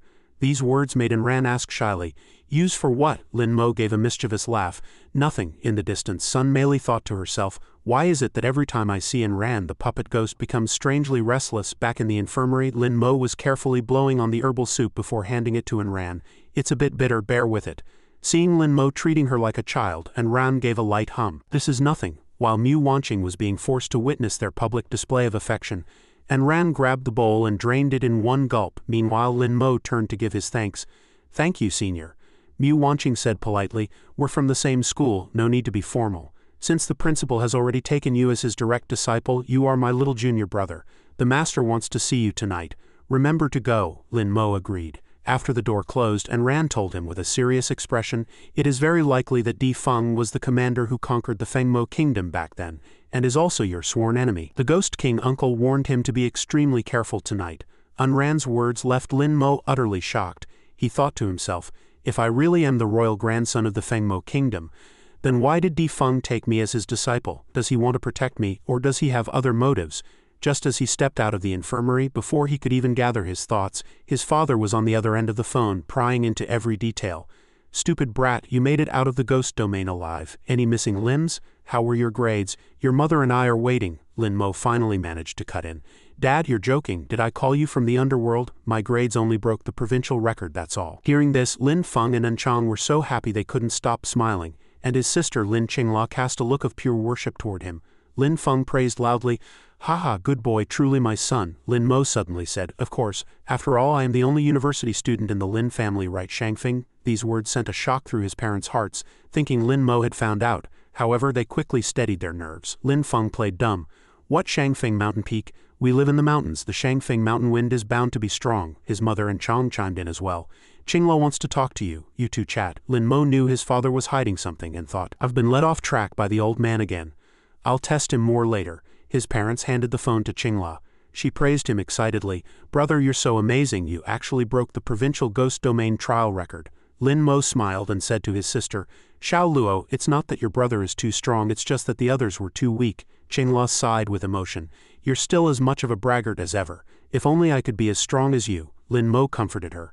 "As long as you take care of your health, I'll take you to school in Jiang province. With my sister's intelligence, you'll definitely beat all those top students." Qingla laughed. "Brother, you're teasing me again." Lin Mo added, "My sister is so beautiful. Whoever wants to marry you in the future will have to pay me a 10,000 yuan processing fee first." Meanwhile, his parents stepped outside to discuss. And Chang asked Lin Feng, "Lin Mo likely knows about his background already. Should we keep hiding it?" Lin Feng answered, "We must hide it. Our contact network isn't strong enough yet. The time is not yet ripe," he added solemnly. "If he rushes for revenge now, the Chu kingdom will instead destroy the entire plan. What he needs to do now is focus on improving his strength." As he continued to grow stronger, a ghost crow suddenly flew in from the sky. Lin Feng took the letter, thinking, "It's an emergency message from the little Yama." And Chang asked worriedly what was in the letter. Lin Feng replied, "The little Yama says the Northern Kingdom and the Chu Kingdom are about to reach a ceasefire agreement." He added that it seemed before long the Chu Kingdom's army would move back to their defensive positions. The Kanglan Ghost Domain, Frontier Ghost Domain, and Nanshan Ghost Domain would all suffer. He instructed his wife, "I'll leave the house to you. I need to make another trip to Baojiao." With that he departed, and Chang called out, "Go and come back quickly." Lin Mo continued to instruct Lin Qingla with concern, "Xiao Luo, get some rest early. I have some things to handle on my end." After hanging up, he headed to the Poplar Academy training grounds to meet someone. Lin Mo greeted cheerfully, "Master, you were looking for me." The person who turned around was none other than Di Feng. He asked Lin Mo, "I heard you took first place in the trial. How does it feel? Do you feel you've become stronger?" Lin Mo scratched his head and smiled. "Of course." Seeing his slight arrogance, Di Feng said sternly, "HMPH, do you think defeating that bunch of trash from the security bureau makes you truly strong?" Lin Mo thought secretly. Has Di Feng realized that I know about my background? Why has he suddenly changed? On the surface, however, he said, "I'm doing okay." Di Feng flared up. "Okay, I think you're far from it." Immediately, he summoned his contracted ghosts to begin the fight. "Summon Ghost Servant Girl, Ghost Judge." Two massive ghosts appeared before him, scaring Lin Mo into a cold sweat. "My God, is Di Feng trying to kill me to silence me?" Di Feng snorted coldly. "The people in the security bureau are all rejects from the army. Defeating Sun Deli proves nothing." Then his tone softened slightly. "If you want to improve, you must challenge stronger opponents." Although Lin Mo was afraid, he understood Di Feng's intent. Di Feng commanded, "Come attack me with all your strength." Lin Mo said in terror, "Fighting you, isn't that just a death wish?" He added tremblingly. "Your contracted ghosts are all evil spirit rank, and you're a tier 7 ghost tamer." Di Feng waved his hand. "Then I'll lower my strength." He shrunk his contracted ghosts and said, "Now they only have vicious rank strength, and I've suppressed my spiritual energy to tier 2. You can't say I'm bullying you now, can you? They are no stronger than your ghosts. I've also suppressed my spiritual energy to tier 2. Now you can't say I'm bullying you, can you?" Lin Mo gave a dry laugh. "Teacher, you only have 2 vicious spirits. Isn't that just waiting for me to bully you?" Di Feng said solemnly. "Then let's see you try." Lin Mo backed away and shouted, "Summon Busty Ghost, Electrode Ghost." He then ordered the Electrode Ghost to attack. Simultaneously, the high-level female ghost in the rear activated Mortal Melody's execution. However, Di Feng and his 2 ghosts simply stepped back a few paces to dodge the attack, causing Lin Mo to cry out in surprise. The distance control is spot on. He perfectly avoided Mortal Melody's execution. Not to be outdone, Lin Mo commanded his contracted ghost to continue the pursuit. He thought, "As long as I can drag Di Feng into the skill range, I can control him." After a long chase, Di Feng's movements remained agile, and he was completely unharmed. Lin Mo thought, "Interesting. Since this move isn't working," then he activated his hand seal and shouted, "Come out, Wu Sheng Ghost, Dan Ghost." The two newly summoned ghosts immediately took their stances, preparing to face the powerful enemy before them. Lin Mo gave the order tensely. "All four of you, go together, cut them down." Defeng's face was dark. "HMPH, is this your fighting style?" He observed the Wusheng ghost's attack and the ghost servant girl's proficient defense. The electrode ghost swung his chainsaw directly at Defeng, only to be instantly sent flying by the ghost servant girl. Lin Mo, in the rear, spotted an opening and roared, "Wusheng ghost, use your skill." The Wusheng ghost's eyes gleamed as he unleashed triple slash, swinging his blade frantically. The electrode ghost also raised his saw and charged back. The ghost judge sensed the danger and sidestepped to dodge, causing the Wusheng ghost and the electrode ghost to be unable to stop their momentum, crashing heavily into each other. Seeing this, Lin Mo was displeased. "I haven't even used my skills yet, and this is all you've got?" Defeng frowned. "Everything is just beginning." As soon as the words were spoken, the ghost servant girl charged straight for Lin Mo. In his panic, Lin Mo backed away, manifesting a longsword from his palm and shouting, "Sword, come!" He swung the sword, sending sword chi horizontal and vertical, but the opponent dodged it nimbly. The ghost judge followed closely behind the ghost servant girl into a combat stance. Lin Mo realized with a shock. So the ghost servant girl was a feint. The ghost judge is the main attacker. Seeing the ghost judge's long blade thrusting toward him, Lin Mo had no time to dodge and cried out inwardly in alarm. He suddenly exploded with ocular power, activating blood prison illusion. However, the two ghosts actually closed their eyes in an instant. Lin Mo marveled. They actually closed their eyes the moment it was activated. Immediately after, a sharp pain shot through his chest. Lin Mo was sent flying heavily. He gritted his teeth, struggling to stand. He looked at his master, thinking, "Defeng obviously held back. Not even a single rib is broken." Defeng lectured, "The current you likely couldn't even beat the lowest ranking private second class in the army." Lin Mo gasped for breath and thought, "Can't even beat a private?" He understood that if the Chu kingdom found out he was the royal grandson, they would send the regular army. Thinking of this, he strengthened his resolve. "If I don't have the strength to oppose the army, I'll be a lamb for the slaughter." He swung his longsword and used one sword evil slaying to target the ghost judge, but was dodged again. The ghost judge swung his judge's pen, drawing in the air, then suddenly lunged, striking Lin Mo's sword hand precisely. Lin Mo cried out in pain, but didn't notice that the Wusheng ghost and the electrode ghost had already attacked the judge from behind. The judge was forced to retreat. At this moment, the four contracted ghosts surrounded Lin Mo, roaring in unison with a murderous aura. Lin Mo ordered, "Go together." A minute later, all four ghosts were collapsed on the ground in exhaustion. Lin Mo sighed. "This is too hard. Although I can control four ghosts at once, the coordination is still too clunky." He constantly adjusted his position, thinking whether to have two supports and two main attackers, or have all four go all out. But he quickly dismissed these thoughts.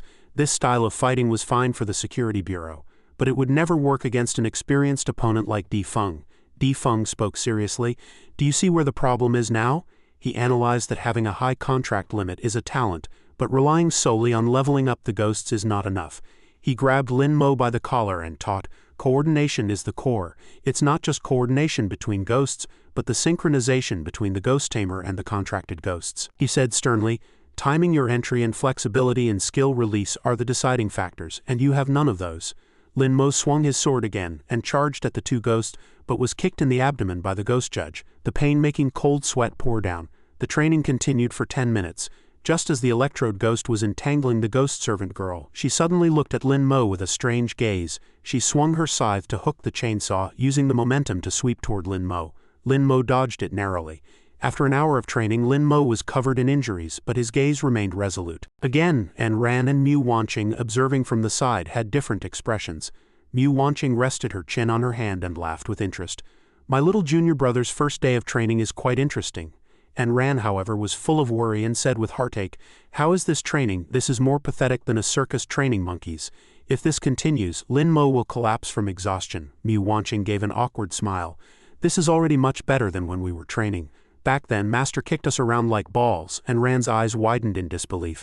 "How that brutal?" On the field, the ghost judge evaluated coldly. "A bit of coordination, but not much." Lin Mo suddenly swung his sword at the judge. "Then how about this move?" The judge quickly delivered a flying kick, sending him away. Lin Mo fell far back, but a sinister smile curled at the corner of his mouth. The Wusheng ghost and the Dan ghost had already quietly surrounded the judge. Taking this opportunity, the Dan ghost sang out, unleashing ghost drama control.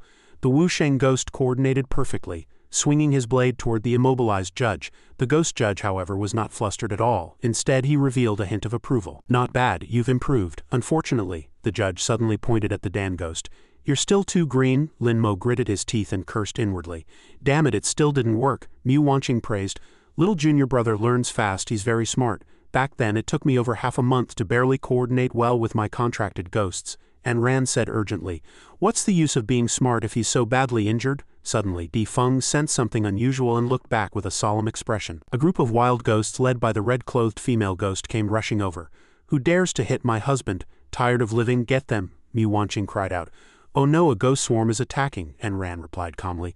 Look closely, senior sister. They're not coming for Lin Mo, they're surrounding the principal. Mu Wanqing breathed a sigh of relief. Attacking Master, then it's fine, Master can handle it as long as little junior brother isn't in danger. The red-clothed female ghost lunged at Di Feng in a fury. Old geezer, you dare touch my man, give me your life. The wild ghost nearby also roared. Brother, don't be afraid, I'm here to save you. Di Feng dodged the attack with a dark face. What's the situation? Do I have enemies? Lin Mo hurried forward to stop the red-clothed female ghost. Stop, he's my teacher. In the shoving, he accidentally pulled at the red-clothed female ghost collar. She instantly blushed and looked at Lin Mo bashfully. Lin Mo froze in place, speechless. The ghost girl acted spoiled.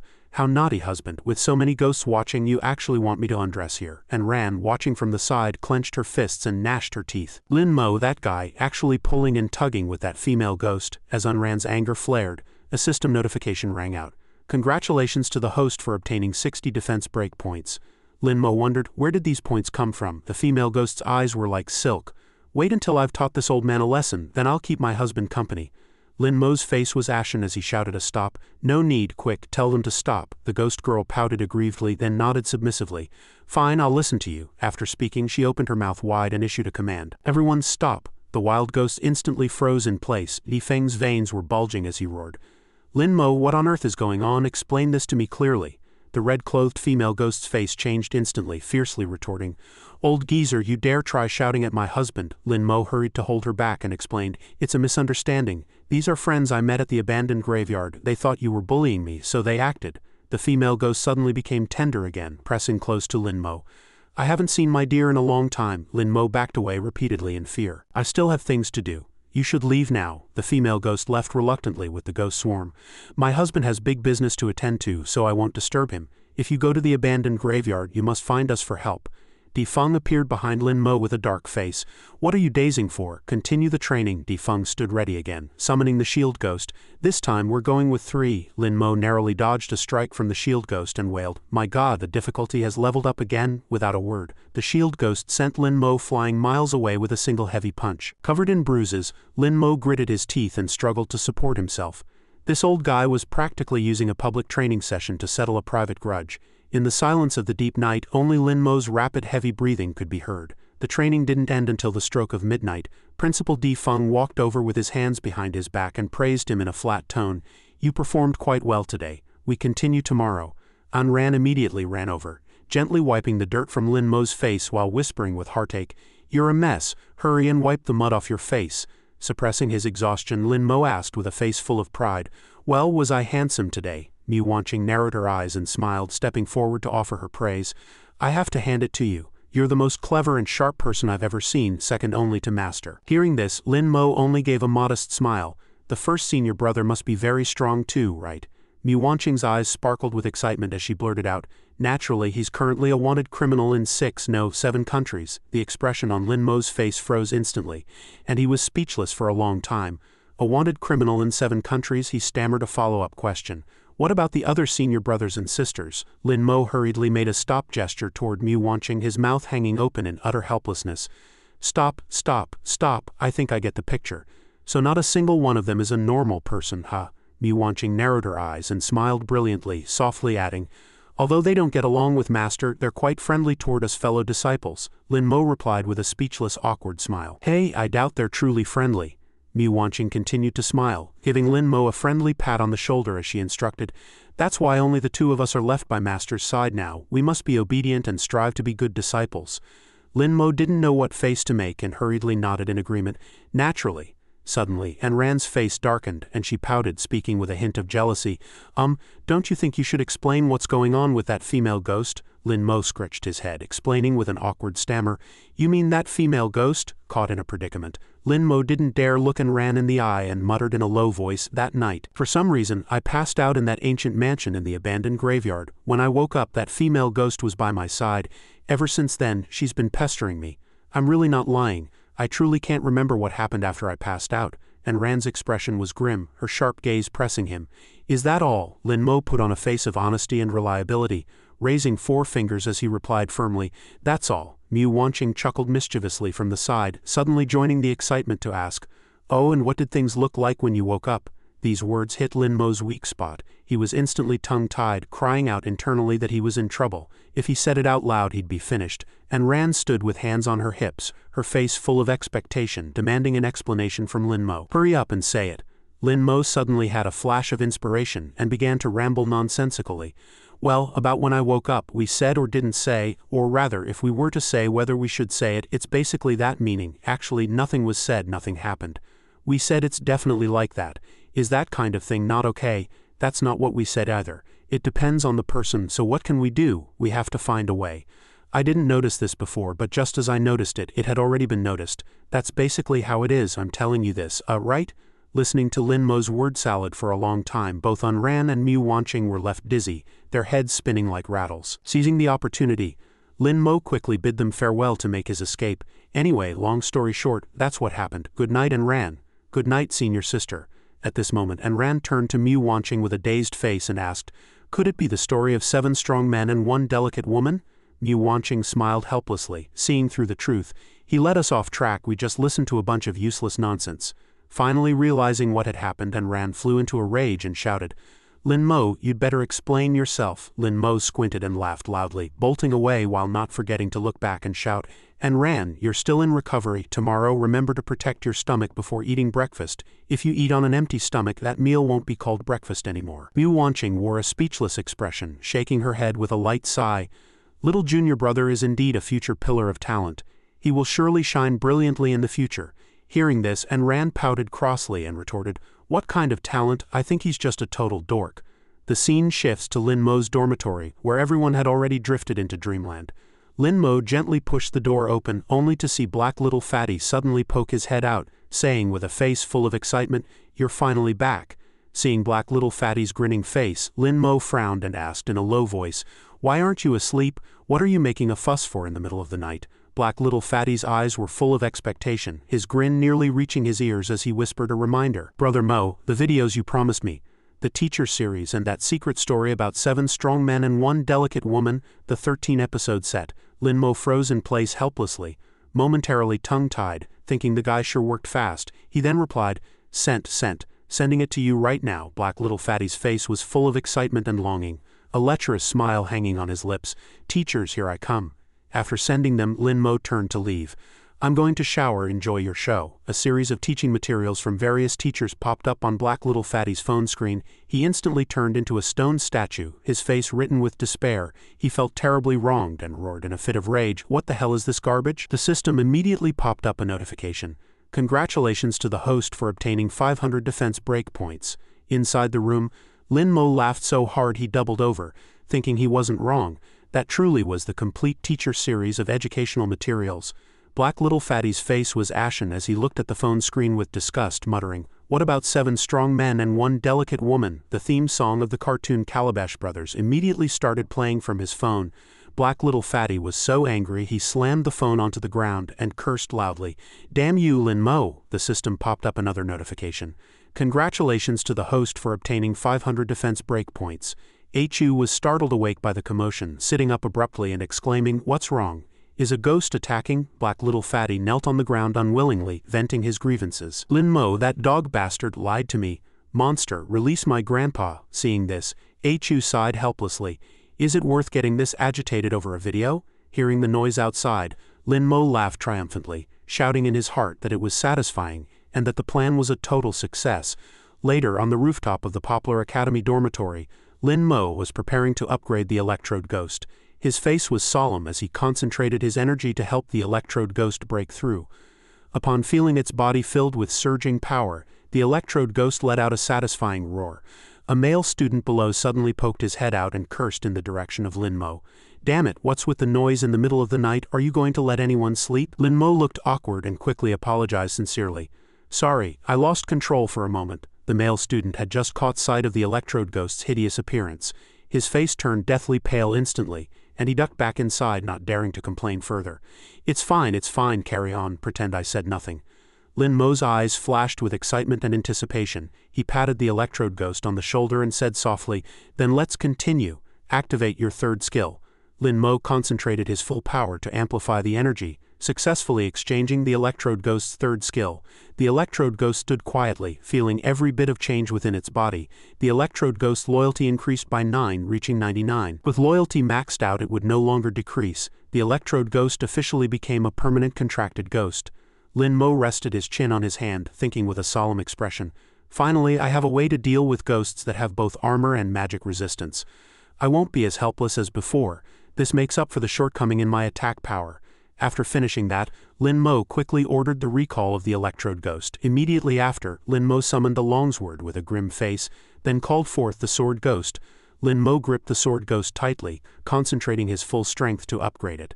The sword ghost successfully promoted to a mid-level vicious spirit, then broke through to a high-level vicious spirit in one go. Seeing the veins bulging on his arm, the corner of Lin Mo's mouth curled into an excited smile. "The higher the sword ghost's level, the more startling the changes in my arm. I wonder how much longer before both my hands completely turn into withered bone." Without waiting much longer, Lin Mo smiled excitedly and continued to inject energy into the sword, successfully activating and exchanging the sword ghost's third skill, obtaining one sword Mirage Flight. Lin Mo stared at the system panel, his mouth curling up unconsciously. This move was perfect for stealth and assassination. One sword Mirage Flight level 1. The wielder leaves a ghost shadow at their original location while the main body flies out with the sword, gaining double movement speed and 95 damage reduction during this period. After the skill ends, the body returns to the ghost shadow's location. Note: the distance between the ghost shadow and the main body cannot exceed 50 meters. Consumes 300 spiritual energy. Cooldown 600 seconds. Lin Mo held the sword and fell into deep thought. The spiritual energy consumption is a bit high, and the cooldown is very long. It can only be used once per battle at most. It seems this move will have to be one of my trump cards. Having finished the process, Lin Mo turned back with a dark face, calculating in his mind. The remaining ghost beads aren't enough. It won't be too late to continue upgrading once I have more money in the future. The scene shifts to the training grounds, where Principal Defeng was already waiting with his hands on his hips. Defeng frowned and stared coldly at Lin Mo, warning, "Disciple, you are not far from your day of death." Hearing this, Lin Mo froze instantly, his face turning deathly pale. He hung his mouth open and couldn't speak for a long time. Principal Defeng slowly lit a cigarette and said in a steady tone, "According to the latest news, the Northern Kingdom has reached a ceasefire agreement. Before long, the Security Bureau will be taken over by the army." Principal Defeng's face was solemn as he slowly reminded him, "Their investigation will by no means be careless. Your identity will soon be thoroughly uncovered." Lin Mo's face sank instantly, and he lowered his eyes to think, "This matter will definitely be reported by Gao Longchen." The situation has become even more dangerous. After finishing the cigarette, Principal Defeng lightly stepped on it to extinguish it. He looked at Lin Mo with a profound gaze and instructed earnestly, "Regardless of whether you become an enemy of the army or not, you must at least have the ability to protect yourself." Lin Mo's expression changed, a resolute fighting spirit burning in his eyes as he proposed seriously, "Master, let's begin training. Summon all 4 of those ghosts and don't suppress your strength. Fight directly at the intensity of the evil spirit rank." Sensing Lin Mo's will, Principal Defeng revealed a hint of an approving smile and replied, "All 4? You've got ambition." Principal Defeng's 4 contracted ghosts instantly appeared before him, and the training officially began. Lin Mo took his stance, his heart trembling slightly. His lips pressed tight, but his eyes shone with a determination that refused to admit defeat. With a command from Defeng, both sides immediately launched a fierce exchange of attacks. Go! The red-clothed ghost attacked rapidly with her brush, which the electrode ghost quickly parried, sending sparks flying nearby. The bone ghost swung its scythe in a heavy chop, and the zither ghost quickly plucked her strings, releasing waves of purple energy to counterattack. Meanwhile, the Dan ghost and the Wusheng ghost intended to provide support but were blocked firmly by the shield ghost. The Dan ghost was even sent flying a great distance by the impact. The battlefield was a chaotic mess as both sides fought tooth and nail, with only Defeng standing in a corner watching the battle leisurely with his hands behind his back. He stroked his beard while thinking, ordered in advance and retreat, and the transition between offense and defense is also getting better. Not bad, but still a bit short compared to the coordination of the army. Subsequently, on Lin Mo's end, he was surrounded by the red-clothed ghost and the shield ghost while holding dual swords, looking somewhat flustered. Suddenly he sensed something and immediately charged toward the shield ghost, roaring, "If I can't dodge it, I'll face it head-on." Seeing this, Defeng gave an order to his contracted ghost. "Arrow volley," he secretly judged. Lin Mo's positioning was a mistake. He's entered the Soul Arrow Ghost's firing range. Then don't blame this old man for not showing mercy. A massive energy arrow pierced straight toward Lin Mo, but he didn't dodge. Just as the arrow drew near, he summoned a doppelganger. A figure shrouded in green energy manifested. He then quickly flashed to the other side, leaving the doppelganger to block the arrow. He naped into the air, swinging his sword to cleave the arrow in two. Defeng stood in place watching this scene, his heart filled with immense shock. This kid had actually activated all three of the Sword Ghost skills in less than half a month. His talent for skill activation likely surpassed even his first senior brothers.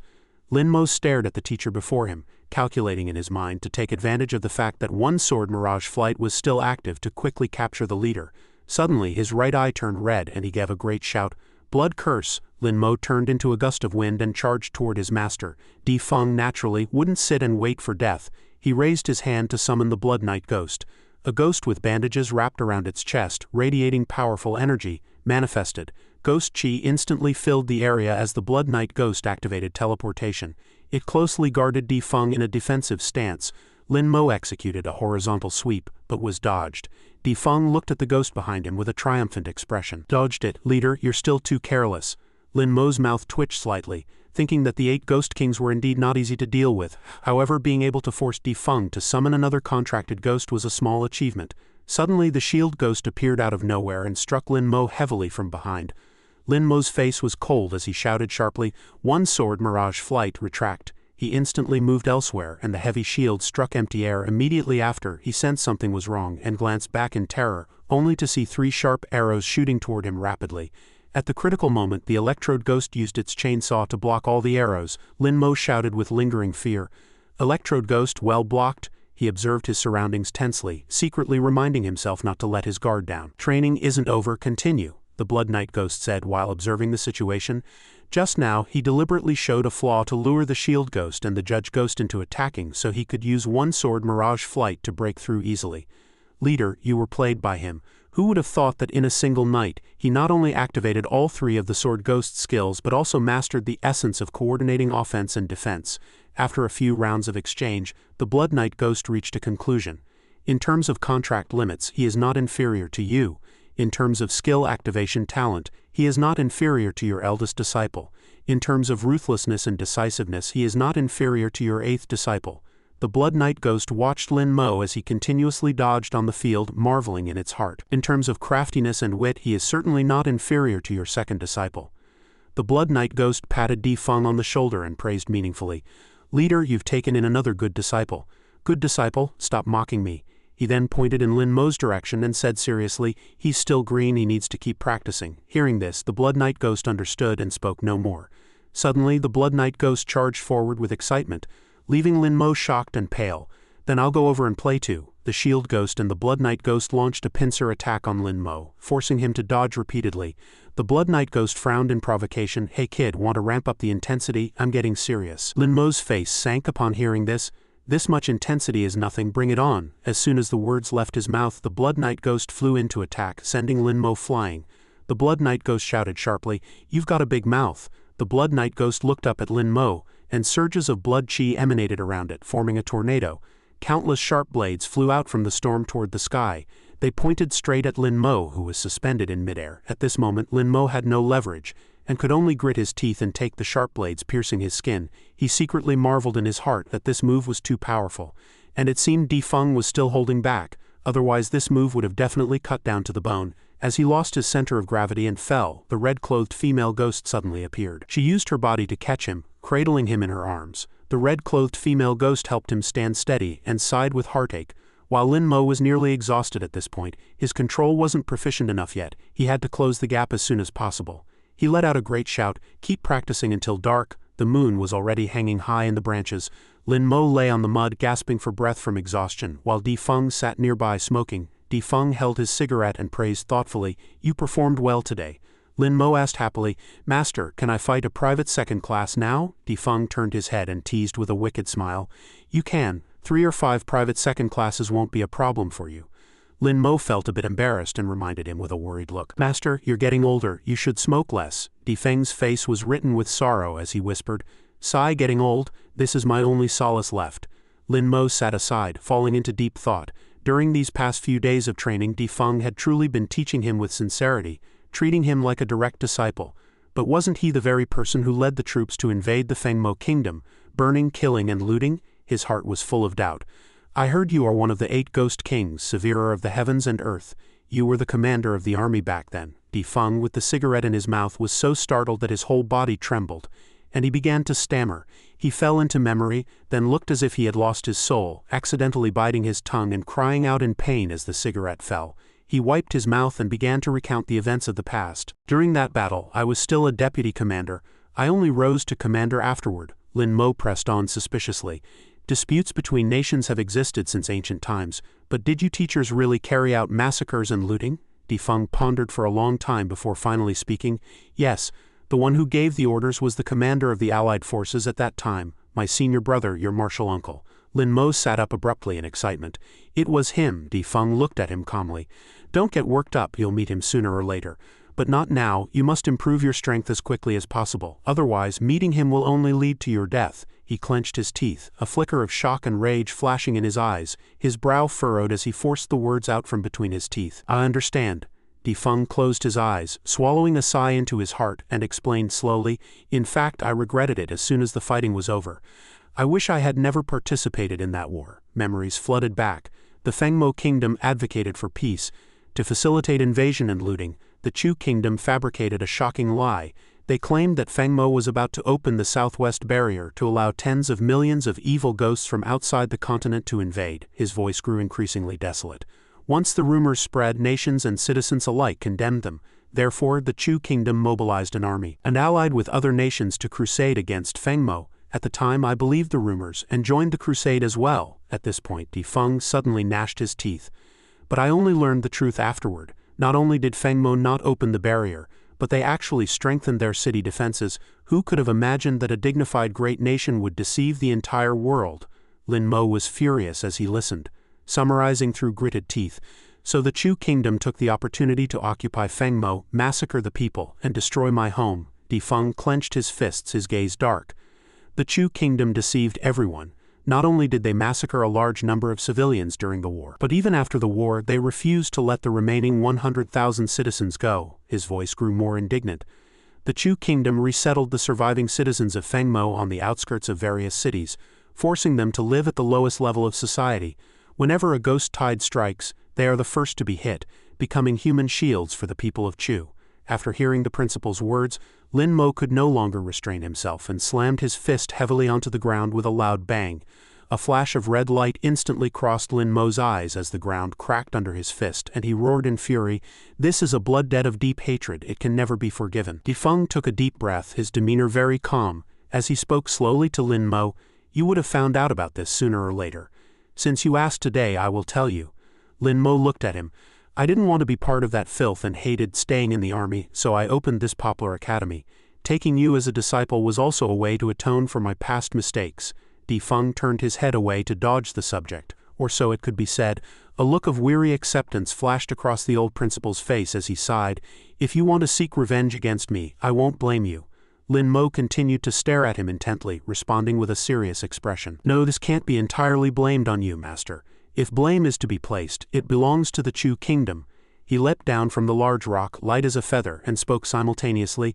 "I want the Chu kingdom to pay back this blood debt in full." Lin Mo stepped forward, rotating his shoulder joints, his back straight and determined. "Master, we continue training tomorrow." A surge of warmth rose in Defeng's heart. What a good kid, he muttered softly to himself that it seemed there was hope for the people of the Fengmo kingdom yet. The next day, brand new tanks began rolling into the city one after another. The entire Chu army was moving to defensive positions. Troops were stationed in every province, and the Zhang Province Security Bureau was completely taken over by the military. Ghost Tamers and the Ghost Scholar were forced to relocate elsewhere because of this. The army began handling the ghost domains within the province, sweeping away wandering wild ghosts. Defeng tapped on the blackboard, which had the words Wild Ghost Clearing Mission written in large characters. The clearing tasks were assigned to various schools. Students who participated in assisting could receive generous rewards. However, in stark contrast to his excited tone, the students below were deathly silent. Someone was even slumped over the desk, dozing off. Suddenly, a student raised a hand and asked, "Teacher?" Defeng's eyes lit up. "This student, do you want to take a mission?" But the student complained with a face full of disdain. "No, I'm hungry." "Since you finished talking, teacher, please don't drag this out any longer." But Defeng continued to encourage the students in the class, saying that killing ghosts would not only get them praise from the media but also get them on TV and the radio. "Everyone, come and sign up." Lin Mo looked at A Chu, his eyes clearly asking a question. "Are we doing this?" A Chu, being his worthy partner, understood with a single glance. "Of course we are. Why wouldn't we earn the ghost beads we can get?" Lin Mo raised his hand high from the back of the classroom.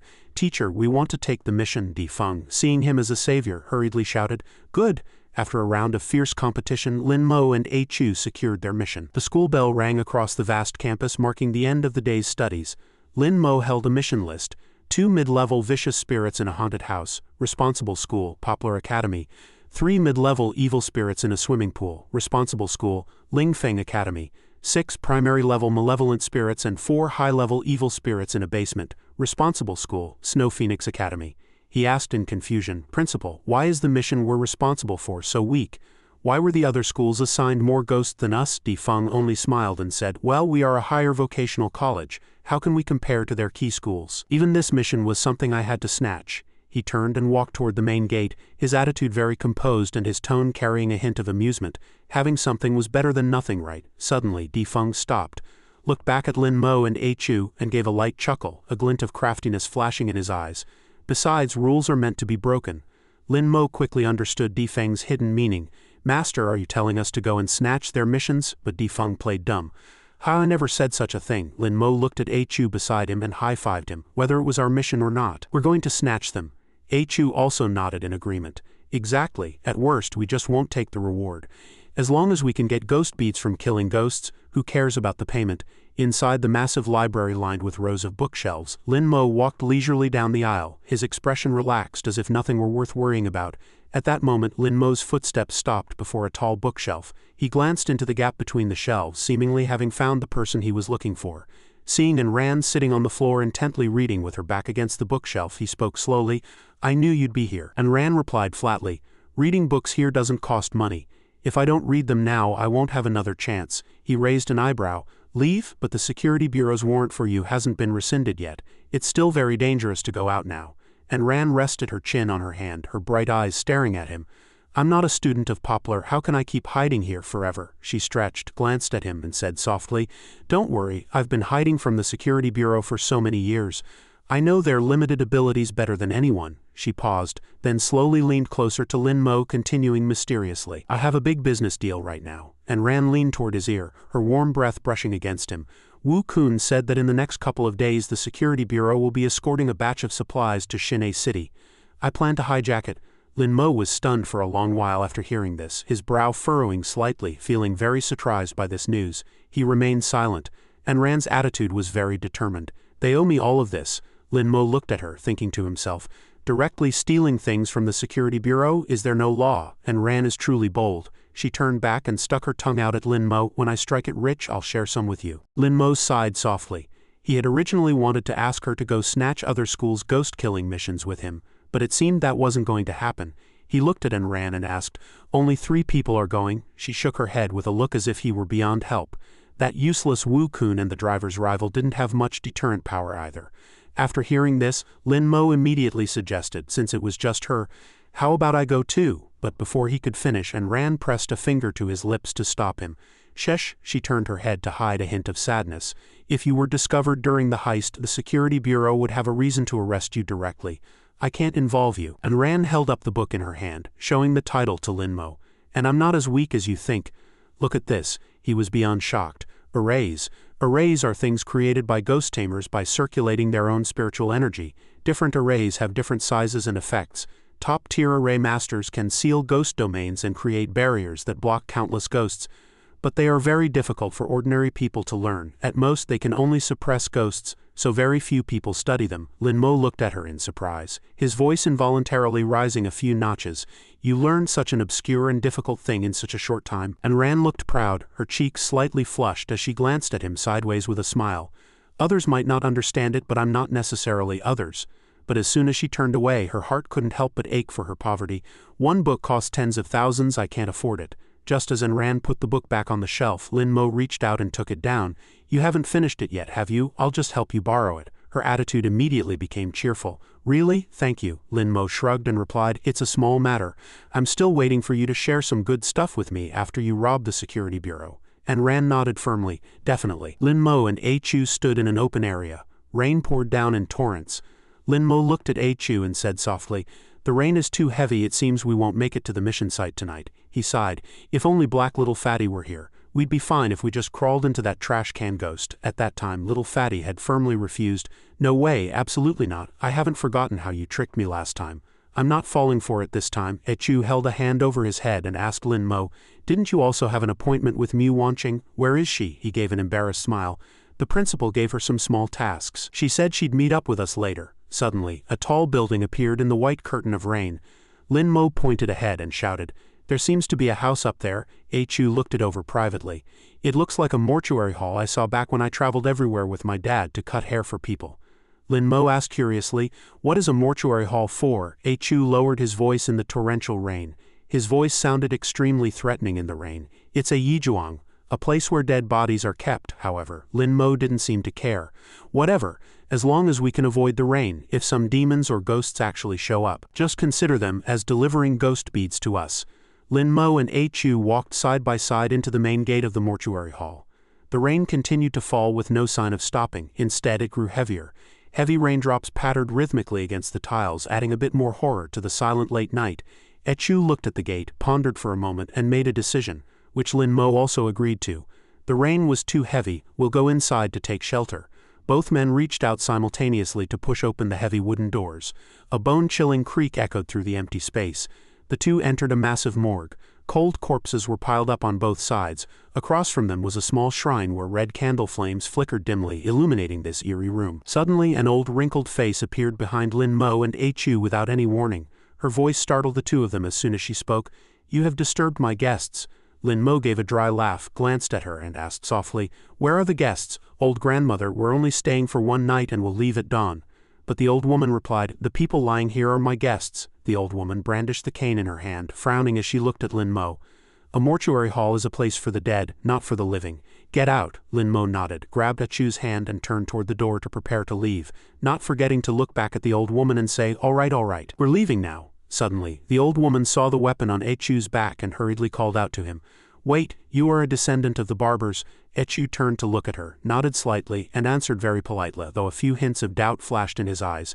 I am. Why? A pleasant smile appeared on the old woman's weather-beaten face, and she immediately proposed, as long as you are willing to shave my guests' heads, I agree to let you stay for the night. Upon hearing this, Echu's face turned green and cold sweat poured down.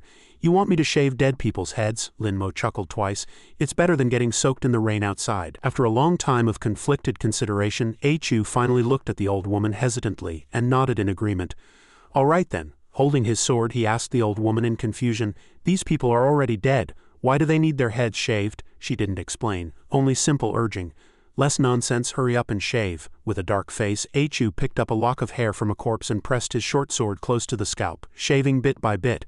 If the rain hadn't been so heavy, who would do this work? Suddenly, his blade went too deep into the corpse's scalp, accidentally shaving off a large chunk. Echu couldn't help but feel his heart pounding, the cold sweat on his forehead thickening. He had shaved off a piece of the scalp. With no other choice, he turned his head to look at his teammate sitting behind him and whispered for help. Hey Lin Mo, give me a hand. Seeing Lin Mo happily looking at his phone, Echu didn't have the heart to call him, and silently turned back. Since he couldn't get help, he'd have to do it himself. Lin Mo seemed to have just sent someone a photo of the two of them in the yizhuang. Senior, we're sleeping in a yizhuang for the first time, the other party replied quickly. You brat, I'm currently eating a midnight snack. Suddenly, the system sound rang out. Congratulations to the host for obtaining 100 defense breakpoints. Lin Mo's eyes brightened and he said softly, I didn't expect an accidental harvest. Meanwhile, Echu was pointing at another corpse and looked back to ask the old woman, This bald one shouldn't need a shave, right? The old woman reached out to stop Chu and barked. It must be shaved. I asked you to shave their heads because I want you to shave off the corpse hair on top of their heads. You must shave the corpse hair off every single corpse. Chu sighed and agreed. Oh, all right, she instructed sinisterly. Be careful, don't miss a single strand. The old woman bent over and gradually disappeared behind the door. Lin Mo advised, she's gone. Chu, don't be too honest, just shave a few times randomly to deal with it. Chu calculated. I'll shave a few more times, consider it the room fee. The 3 coffins in front of them suddenly shook violently, making a huge noise that startled Lin Mo. What's going on? Chu, beside him, guessed blindly. I don't know, it seems like the corpses I just finished shaving are moving. Abruptly, the coffin lids flew off simultaneously, and 3 skeletons stood straight up, their bones clattering against the coffins with a click-clack sound. The 2 young men were terrified. The corpses after being shaved had turned into ghouls, and the 2 living people were so scared that Chu cried out. Lin Mo stared intently, and the blood-eyed ghost suddenly jumped onto his shoulder and said, They seem to be zombies controlled by a corpse-nurturing ghost.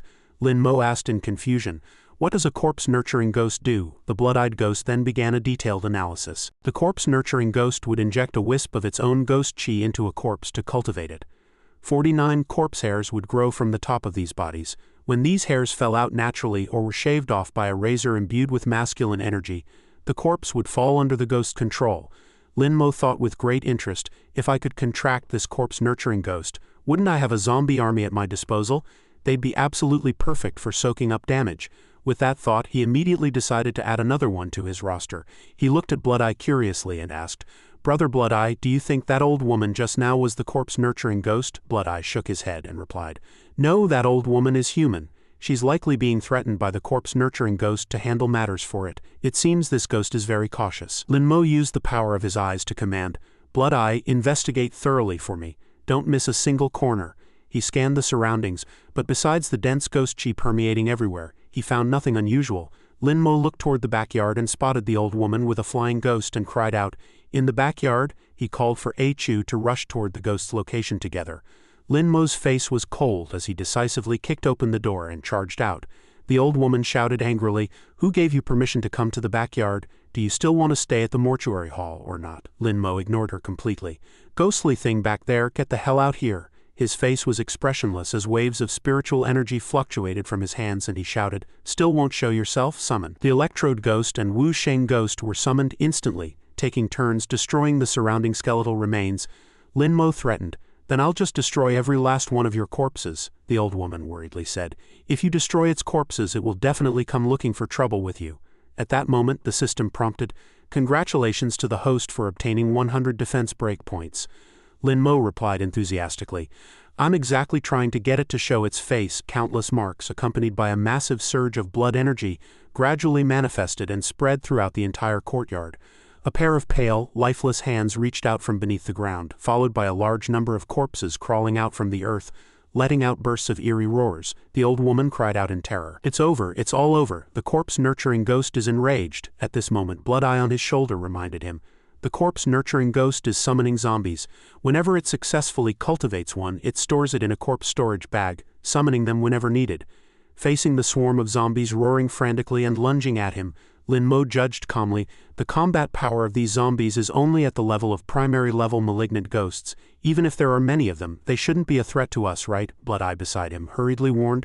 Careful, their blood contains corpse poison. Lin Mo was startled. Corpse poison? Seeing the poison flowing on the ground, Blood-Eye confirmed, Correct.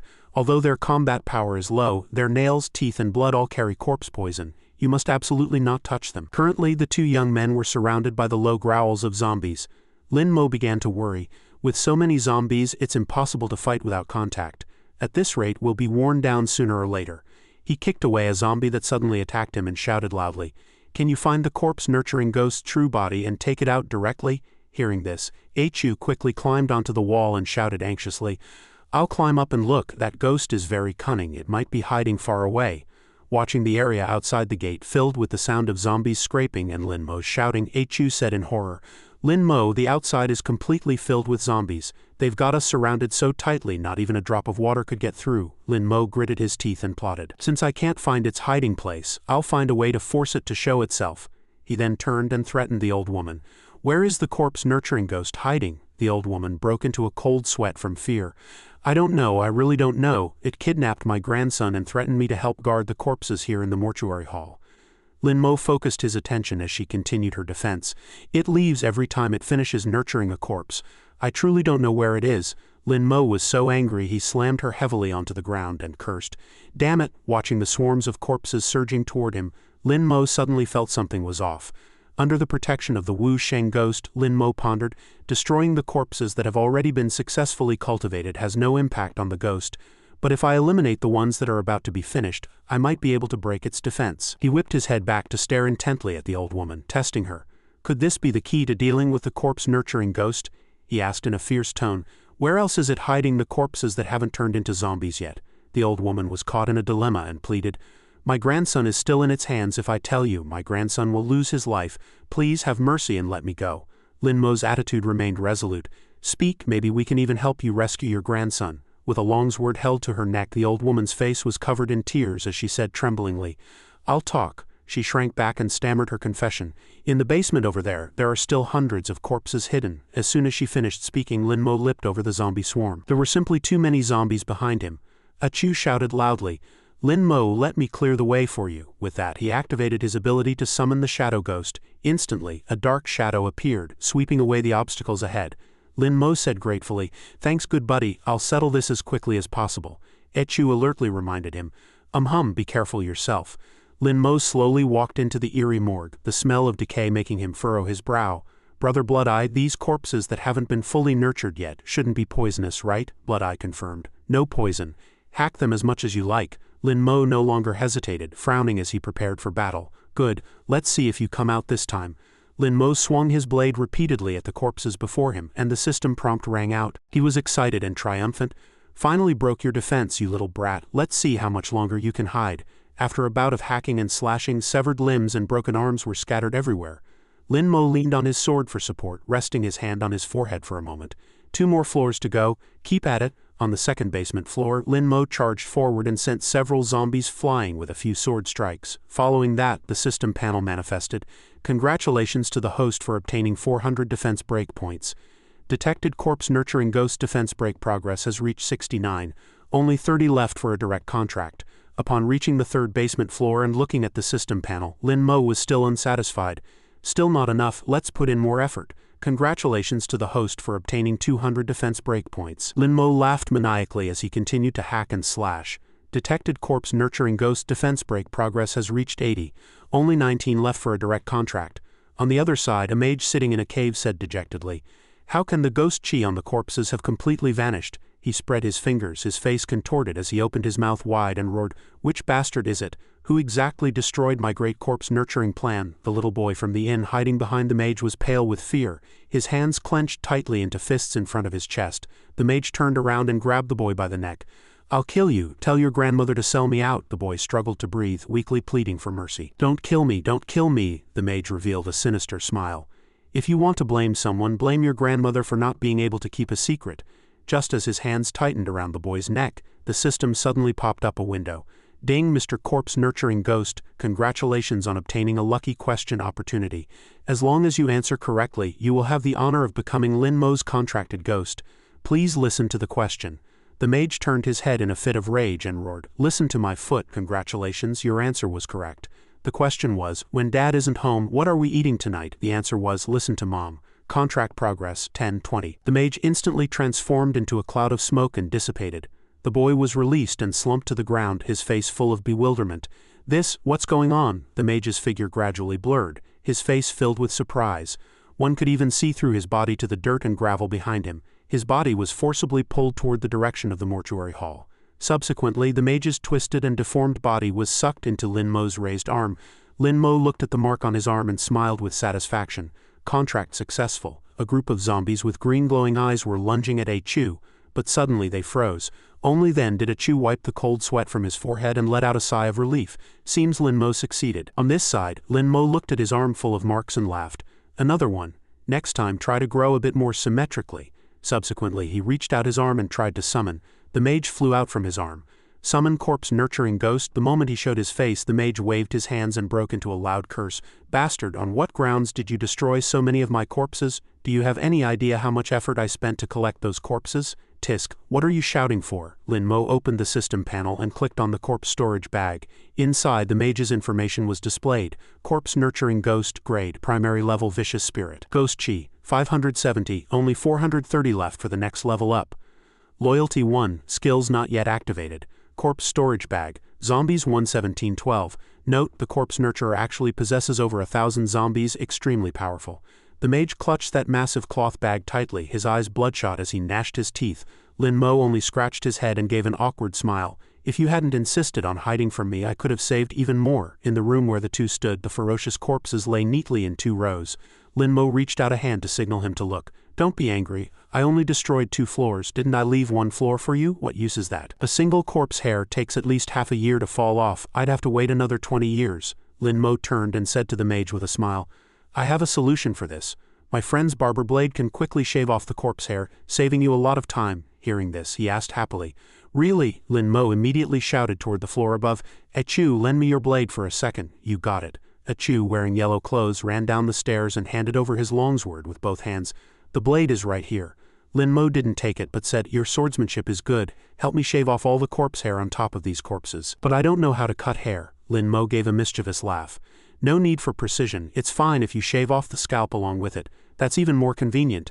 Achu quickly walked to the corpses and shaved all their heads in no time. Seeing the updated information on the system display, the mage's mouth twitched. It's indeed not bad. Corpse nurturing ghost loyalty increased by 9, total 10, but he still turned his head away huffily to complain. But the source of corpses is very scarce. You destroyed so many of my corpses I still can't forgive you. Source of corpses is not a problem at all. There are tens of thousands of abandoned graves around Poplar Academy. Corpses are countless. Hearing this, the mage recalled the experience of being chased by a group of ghosts that time he went ghost catching. He said with a look of terror, You can't just steal corpses from those abandoned graves. The ghosts there are incredibly fierce. Last time I only stole one, and I ended up being chased for half a mile. Lin Mo patted the mage on the shoulder with one hand and gave a thumbs up with the other while winking. Don't worry. The abandoned graveyard has already been unified by the red-clothed female ghost. She's my ironclad buddy. Giving you a few corpses is absolutely no problem. Hearing this, he confirmed joyfully. Really? That's great. Corpse nurturing ghost loyalty increased by 5, total 15. Only then did Achu come over to report. All done, put them away. All right. The mage opened the giant bag he carried and sucked in all the corpses. The bag bulged instantly. He slammed it onto the ground with a heavy thud, and it was done. Subsequently, the system panel also displayed the updated information. Lin Mo clicked on Skill Upgrade and successfully exchanged for Corpse Nurturing Ghost Skill 1. Obtained skill, Corpse Control. Corpse Control Level 1. The Corpse Nurturing Ghost can summon any number of zombies and can flexibly control them within a 500-meter range. Each zombie consumes 1 point of spiritual energy, cooldown 0 seconds. The system panel jumped to other information. Successfully exchanged for Corpse Nurturing Ghost Skill 2. Obtained skill, Zombie Self-Explosion. Zombie Self-Explosion Level 1 can control any zombie to spontaneously explode. The explosion deals area damage. Enemies hit will suffer magic damage and be infected with corpse poison, causing continuous health loss. Consumes 10 points of spiritual energy, cooldown 0 seconds. Lin Mo stared at the system panel for a while, resting his chin on his hand as he smiled and thought, controlling one zombie consumes 1 point of spiritual energy. With my current spiritual energy limit as a Tier 2 Ghost Tamer, I can exactly control 1,000 zombies simultaneously.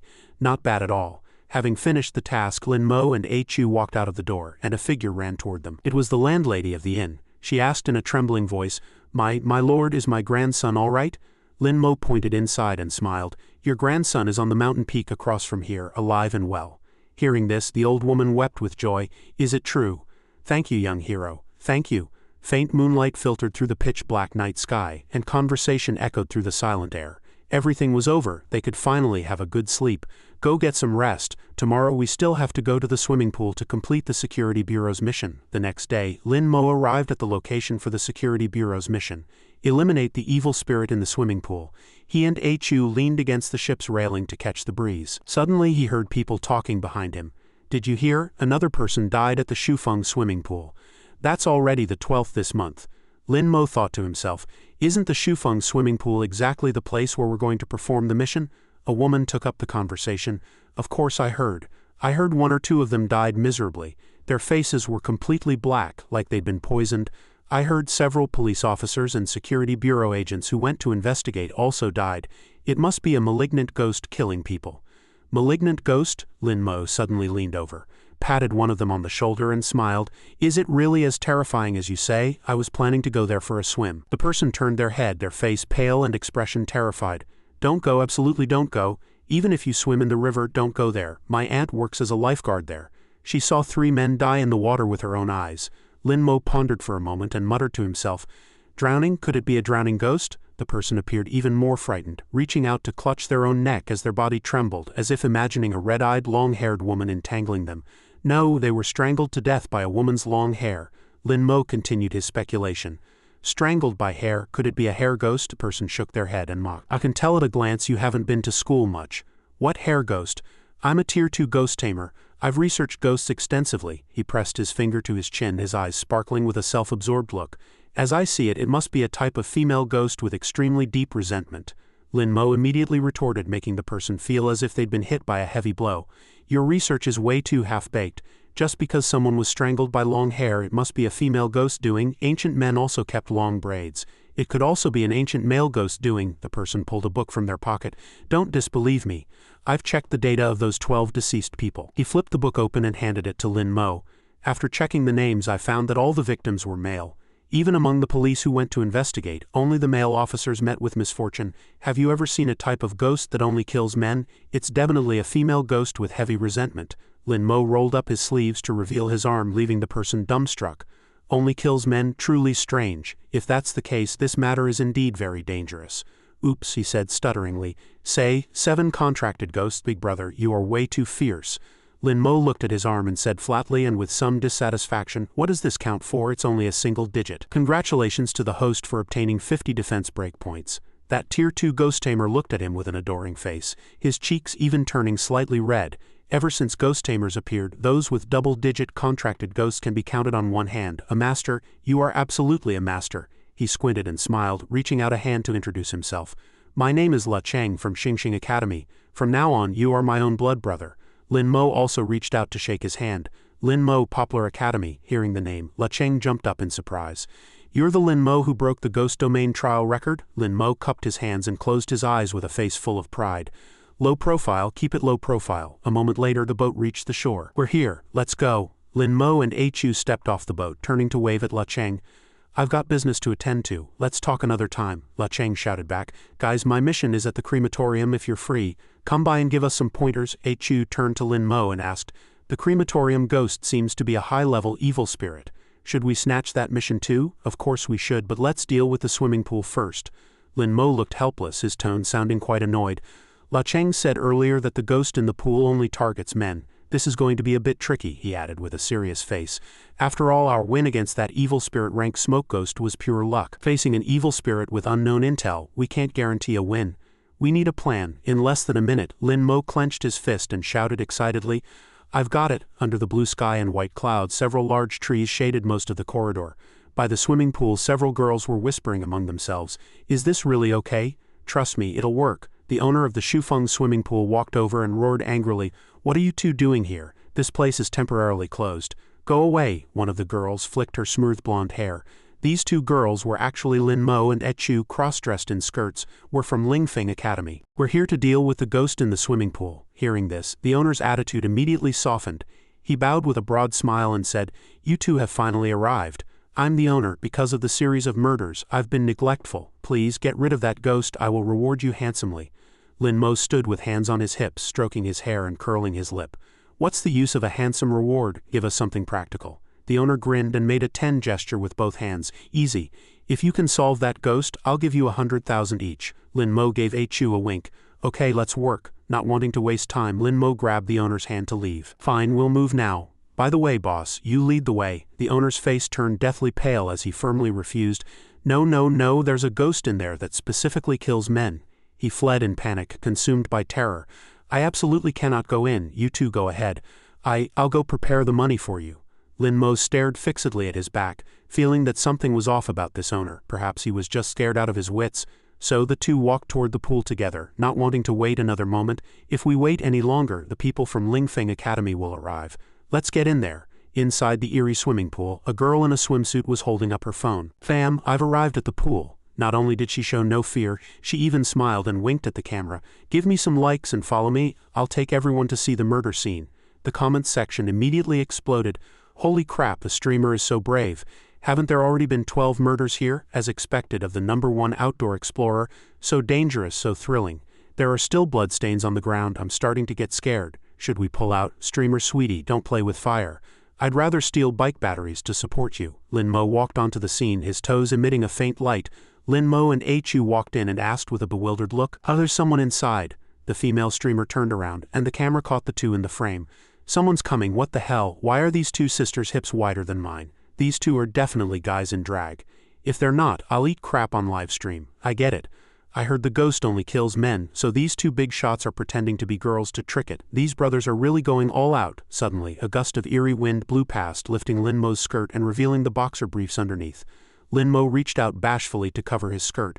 The livestream's comment section instantly exploded. Gross, what did I just see? I need to wash my eyes. A grown man lifting his skirt. My eyes are going to get styes. Gosh, that's disgusting. Meanwhile, Lin Mo's system panel also popped up a notification. Seeing this, he muttered to himself in surprise. Strange, where did these defense breakpoints come from? Ignoring the system, he turned to ask the girl, "Who are you? What are you doing here?" The girl introduced herself enthusiastically. "Hello everyone, I'm Sweetie, and I'm doing a supernatural live stream." Hearing this, Lin Mo and HU's faces instantly turned red as tomatoes, since they were on a live stream. Didn't that mean their cross-dressing big shot looks were being seen by tens of thousands of netizens? It was over. This was total social death. Elsewhere, a scream echoed outside a house. Holy crap, didn't Lin Mo and HU say they were going to kill ghosts? Why are they live streaming in drag? Black Little Fatty roared with laughter, holding his phone. Principal, look at this. Principal D. Feng looked at the phone screen, his face turning black as a skillet. He slammed the table and shouted in rage. Dressing in drag just to catch a ghost? All the dignity of this ghost king has been thrown away. He frowned and gnashed his teeth as he ordered Mu Wanqing Wan, "Stop processing those documents. Hurry and go help those two embarrassments." "Yes, master." With a faint smile on her lips, Mu Wanqing leapt onto the windowsill, then turned back to Black Little Fatty and said, "By the way, Fatty, remember to send me that live stream link." He gave a cheerful okay gesture. "No problem, senior." Mu Wanqing flew off on the back of a blonde vampire ghost. Back at the swimming pool, surges of red light flickered. Lin Mo and HU's hearts jolted, and they immediately went on alert. "It's coming." Lin Mo widened his eyes to scan the surroundings. It seemed the drag hadn't managed to fool this ghost. "Watch out, the ghost chi is very strong. This is an unusual primary level evil spirit." Out of the corner of his eye he saw something that almost made his eyes pop out. Several red-eyed, long-haired malignant ghosts suddenly lunged at them. Lin Mo let out a great shout. "Watch out above!" The ghost opened its bloody maw as if it wanted to swallow the two of them in one gulp. 3 long-haired ghosts appeared in Sweetie's camera lens. She continued to hold her phone steadily, filming as she said, "It's 3 ghosts. They really don't seem to attack me." Sweetie turned the camera toward Lin Mo and HU. "Fam, do you think these two drag-wearing big shots can win? Start voting." She hid behind a door, surreptitiously filming the scene of the two facing off against the long-haired ghosts. Below, the comments section was full of discussion. "They're toast. These two brothers are at most tier 2 ghost tamers. They're definitely going to be beaten to a pulp." "I agree. You can only come to a place like this at noon. Sooner or later, they'll meet their end here."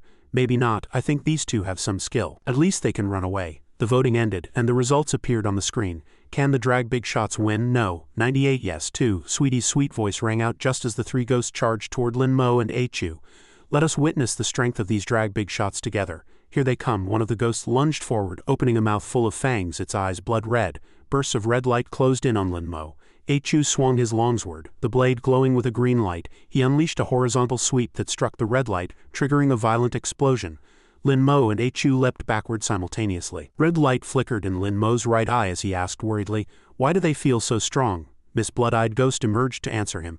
"These are obsession ghosts, formed from obsessive resentment. Within their obsession domain, their combat power skyrockets when facing people or ghosts related to their obsession."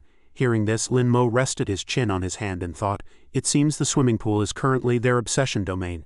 Men are the things related to their obsession, but what exactly caused their obsession?" Chu stood before him with his sword, staring straight at the ghost chi as he shouted, "Never mind that for now, let's deal with them first." Lin Mo summoned all his contracted ghosts to besiege the 3 obsession ghosts. They continued to open their mouths and let out shrill roars. Men, all men must die. Lin Mo and Hu held up a protective shield to resist the erosion of the ghost chi. We can't drag this out, let's end this quickly. Blood curse, however, nothing happened, and Lin Mo froze in place. The three ghosts twisted their bodies completely unaffected. They paused for a moment, staring fixedly at the two with blood-red eyes and revealing eerie smiles. Even Miss Blood-Eyed Ghost frowned in surprise, though the blood curse seems to have absolutely no effect on them. They possess an extremely high damage reduction against people and ghosts related to their obsession. Lin Mo covered his mouth and cried out in surprise. What the hell? Skyrocketing combat power and high damage reduction? How do we fight this? If I'd known, I would have waited for Mew launching. Suddenly, Lin Mo's gaze changed. He discovered one was missing from the ghost group. Where's the other one? Abruptly, blood dripped onto Lin Mo's head. An obsession ghost was standing right above him, one hand clutching Lin Mo's hair tightly. Countless red tentacles instantly wrapped around Lin Mo from head to toe. Damn it, I can't move. The tentacles of the other two ghosts also entangled his contracted ghosts and Hu, rendering them unable to move. This was the obsession ghost's innate imprisonment art. All men and male ghosts would be controlled. Lin Mo turned to ask Miss Blood-Eyed Ghost, do you have a way to break this? I would have had to use my backlash at the moment of being controlled. It's too late now. Suddenly he remembered that while male ghosts wouldn't work, didn't he have two female ghosts? Lin Mo shouted his summons. Busty Ghost, Dan Ghost, help me deal with this hair. The ghost clutching his hair let out a furious roar at the words. Women are not allowed to help men. The ghost leapt from the long hair, and with a wave of its hand, several strands of hair shot straight for Lin Mo. Kill this stinking man. As the hair drew near, Lin Mo stood motionless. He suddenly turned his head, a red glow flashing in his eyes as he activated the skill Blood Realm Illusion. The ghost was instantly caught in the illusion, frozen mid-air. Taking this opportunity, Lin Mo quickly ordered the two female ghosts, quick, help me cut the hair, move fast. The two female ghosts slowly began cutting the strands. No, too slow. Lin Mo watched the two female ghosts' leisurely movements with anxiety. The illusion is about to end, we can't waste time on this hair. I'll take a gamble, maybe I can find a way out, he then shouted. He continued to stare at the ghost crawling toward him. Forget about me, deal with the main bodies of these three ghosts directly. Hearing this, the two female ghosts took their orders and launched an attack. The Dan Ghost sang out while the Busty Ghost plucked her strings. Mortal Melody's execution. The Obsession Ghost was affected, its body twisting continuously. Sweetie continued to livestream and chat calmly. Wow, we underestimated these two brothers. He actually summoned 5 complete contracted ghosts at once, and they all look very rare. This talent is truly incredible. Through the lens, Lin Mo's 2 female ghosts were in a fierce battle with the 3 obsession ghosts, and the comments section instantly boiled over. Gosh, what a pity. If it were a regular evil spirit, they might have stood a chance. But they happen to run into an obsession ghost that specifically counters men. They're really down on their luck. The ghost opened its hollow eyes, looking around blankly. Regaining its senses, it revealed a sinister smile. Seeing this, Lin Mo was startled. The illusion has ended. The obsession ghost is going to counterattack. It quickly leapt up, waving its hands to control the hair for an attack. The hair lashed heavily against the 2 female ghosts, sending them flying as they let out cries of pain. It then turned back toward Lin Mo. Men, all deserve to die. Lin Mo didn't turn his head, only staring coldly out of the corner of his eye, thinking, just how much hatred is there? Now only the last move remained. The giant cloth bag carried by the mage slowly opened, activating a skill. Swarms of zombies poured out of the bag. They all lunged at the 3 obsession ghosts. Seeing them, the ghost kicked one away and stepped on the face of another zombie. Die! The ghost was beyond furious, frantically kicking away dozens of zombies. Go die, all of you! Suddenly, a zombie leapt up from behind and locked its neck tightly, making its whole body stiffen. Taking this opportunity, dozens of zombies swarmed forward. The 3 ghosts were completely buried under the pile of zombies, Lin Mo said happily. Corpse C tactic successful. Lin Mo closed his eyes and let out a sigh of relief. Although the obsession ghosts had the imprisonment art, the number of zombies was so great they couldn't possibly control them all. It seemed contracting the corpse-nurturing ghost was the right move. These zombies really could act as meat shields at critical moments. The obsession ghost buried in the corpse pile trembled with disgust. She let out an enraged roar as she released her power. Get away from me! Seeing this, Lin Mo shouted anxiously to the mage. Keep summoning. The obsession ghost had consumed a large amount of ghost chi while dealing with the surrounding zombies, and the hair had loosened significantly. As long as he could get free, they would win. The mage trembled all over with heartache. My heart is bleeding, I can't bear to let them go. Seeing this, Lin Mo comforted him with a smile. Don't be sad when we get out, I'll give you another 1,000 corpses. Only then did he agree tearfully. Sweetie was trembling with fear, but she still clutched her phone tightly. So many zombies, it's terrifying. Someone commented, can the guy in drag win? Seeing the obsession ghost roaring on the screen, the comments grew even more numerous. The girl must be terrified, right? quick, hide in my arms. These zombies are at most primary level malignant ghosts. It's only a matter of time before the obsession ghost eliminates them. That drag-wearing big shot is clearly stalling for time. But in the end I'm afraid he won't escape death. Why are you always wishing for people to die? How unlucky. I'm just telling the truth. I went all in with 1,000 fishballs on him losing. This wave is guaranteed. I bet the guy above is definitely going broke. Suddenly, a female voice rang out, giving Sweetie a fright. Who's bullying my little junior brother? Who is it? The voice was extremely pleasant. A pair of long, beautiful legs stepped forward, and Sweetie stared wide-eyed. The newcomer was wearing black short boots. This person was none other than Manhua Name. She coolly brushed her hair aside, slowly entering the scene. The comment section instantly exploded. This look, this figure, even a model can't compare to her. She called that guy little junior brother. Who can tell me which school they're from? I'm applying there next year. I know, trust me, I'm right. Seeing their savior had arrived, Lin Mo and Chu shouted excitedly as if they'd seen gold. Senior, help quick. Manhua Name continued to walk closer, leisurely waving her hand. I'm here, I'm here. With a slight curl of her lips she raised her arm and summoned all her contracted ghosts. One massive monster after another appeared, standing ready. They charged forward and delivered a barrage of heavy blows to those ghosts, cracking the ground in every direction. Seeing them fight so fiercely, Lin Mo quickly reminded her, Senior, the zombies are on our side, don't hit them by mistake. Manhua Name smiled as she walked. You actually contracted another corpse-nurturing ghost. This talent is almost catching up to Masters. I'm so envious. Why don't I have this many contract slots? Seeing one of her contracted ghosts entangled by the obsession ghost's hair, Lin Mo shouted worriedly, Senior, watch out, the obsession ghost's imprisonment art is very strong. Manhua Name stood with one hand on her hip and snapped her fingers, then spun around. Her contracted ghost's eyes erupted with red light, its body jolting violently, causing the surrounding hair to shatter and fall off. The hair that was about to close in was also shattered by its roar. Seeing this, Lin Mo asked in surprise, why can't I break the obsession ghost control? But Senior can. Manhua Name pointed upward, winked, and laughed softly. The headless ghost has no head, and its skin is covered in a layer of scales, making it immune to all illusions. Moreover, when it releases its ultimate, it's not only immune to control but also gains a 20 lifesteal effect. Hearing this, Lin Mo was even more surprised, standing frozen as he calculated. Immune to illusions, immune to control. Senior's strength is far beyond what I imagined. Several strands of hair once again wrapped around the wrist of Manhua Name's contracted ghost. The three obsession ghosts began to besiege that contracted ghost. Lin Mo leaned forward slightly and shouted, Senior, quick, help me break the control. I'll fight with you. The headless ghost is a support type. It can only break control for itself and its teammates. I don't have that ability, she said with a light chuckle, waving her hand to summon her vampire.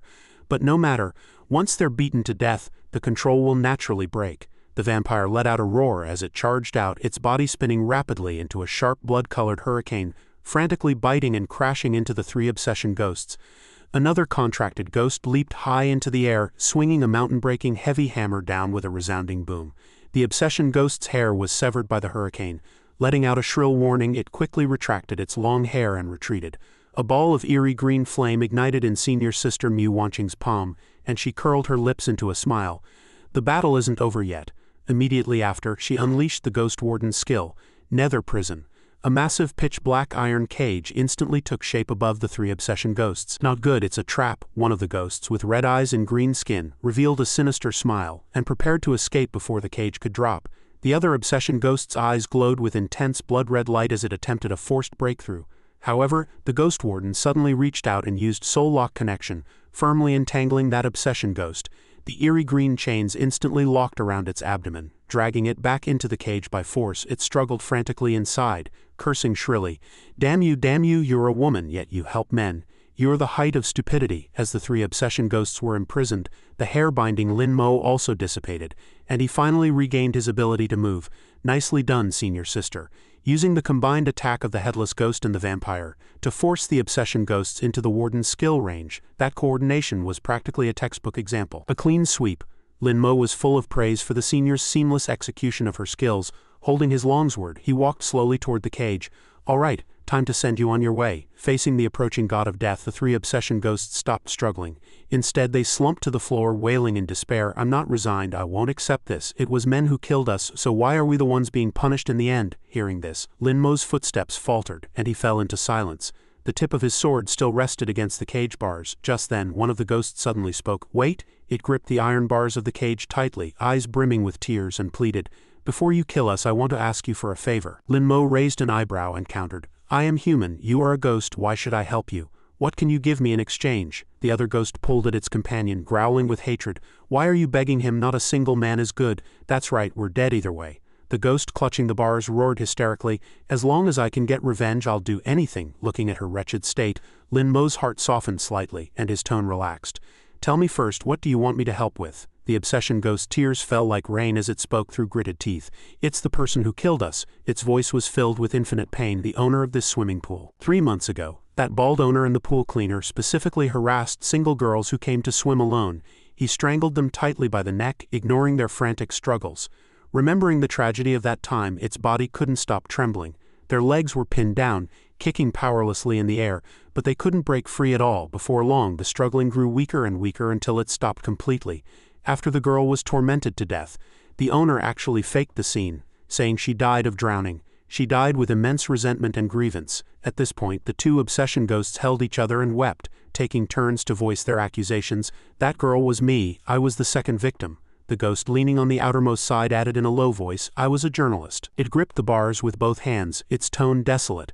I went through immense hardship to uncover the truth and handed the evidence to the Security Bureau. But I never expected that the investigator sent by the Security Bureau would be the owner's own younger brother. Its hands shook violently with rage. In the end, I couldn't escape their poisonous hands either. Flashbacks showed the Security Bureau investigator and the cleaner being brutally killed. Their tone grew colder, their obsession completely transforming them into ghosts. We swore to kill every man who has ever humiliated us. Just then, the obsession ghost's face suddenly turned grim, its right eye flickering with a manic red light. That bald owner was lucky he happened to be away that day. When those two accomplices died in front of him, he was scared out of his wits and hasn't dared to step foot in the swimming pool since. After saying that, and before we could react, he slipped away without looking back the moment those two corpses fell. After listening to the story, Lin Mo rested his index finger against his chin, his brow slightly furrowed as he analyzed in a low voice. I see, you want me to lure the owner here so you can take your revenge personally. As soon as he finished speaking, the obsession ghost clutching the bars shouted decisively, Exactly, why should we die so miserably while he stays free and easy outside? We cannot rest in peace. Chu and Mu Wanqing, standing to the side, were also filled with rage upon hearing this, and spoke up one after another. The Security Bureau really is full of scum, and that owner is even worse than a beast. Simultaneously, the comment section of the live stream instantly exploded. The Security Bureau actually treats human lives like grass. I can't believe I used to trust them so much. If I hadn't seen it with my own eyes, I wouldn't have believed it. 3 beautiful girls were brutally murdered like that. It makes my heart, liver, spleen and lungs ache. To the person above, I can understand the other aches. But kidney ache means you definitely have a deficiency. Go get it treated. Anyway, I'm reporting this owner, reporting the owner 1. Aren't you afraid the Security Bureau will take you down too? Hearing this, Lin Mo slowly laid out his conditions.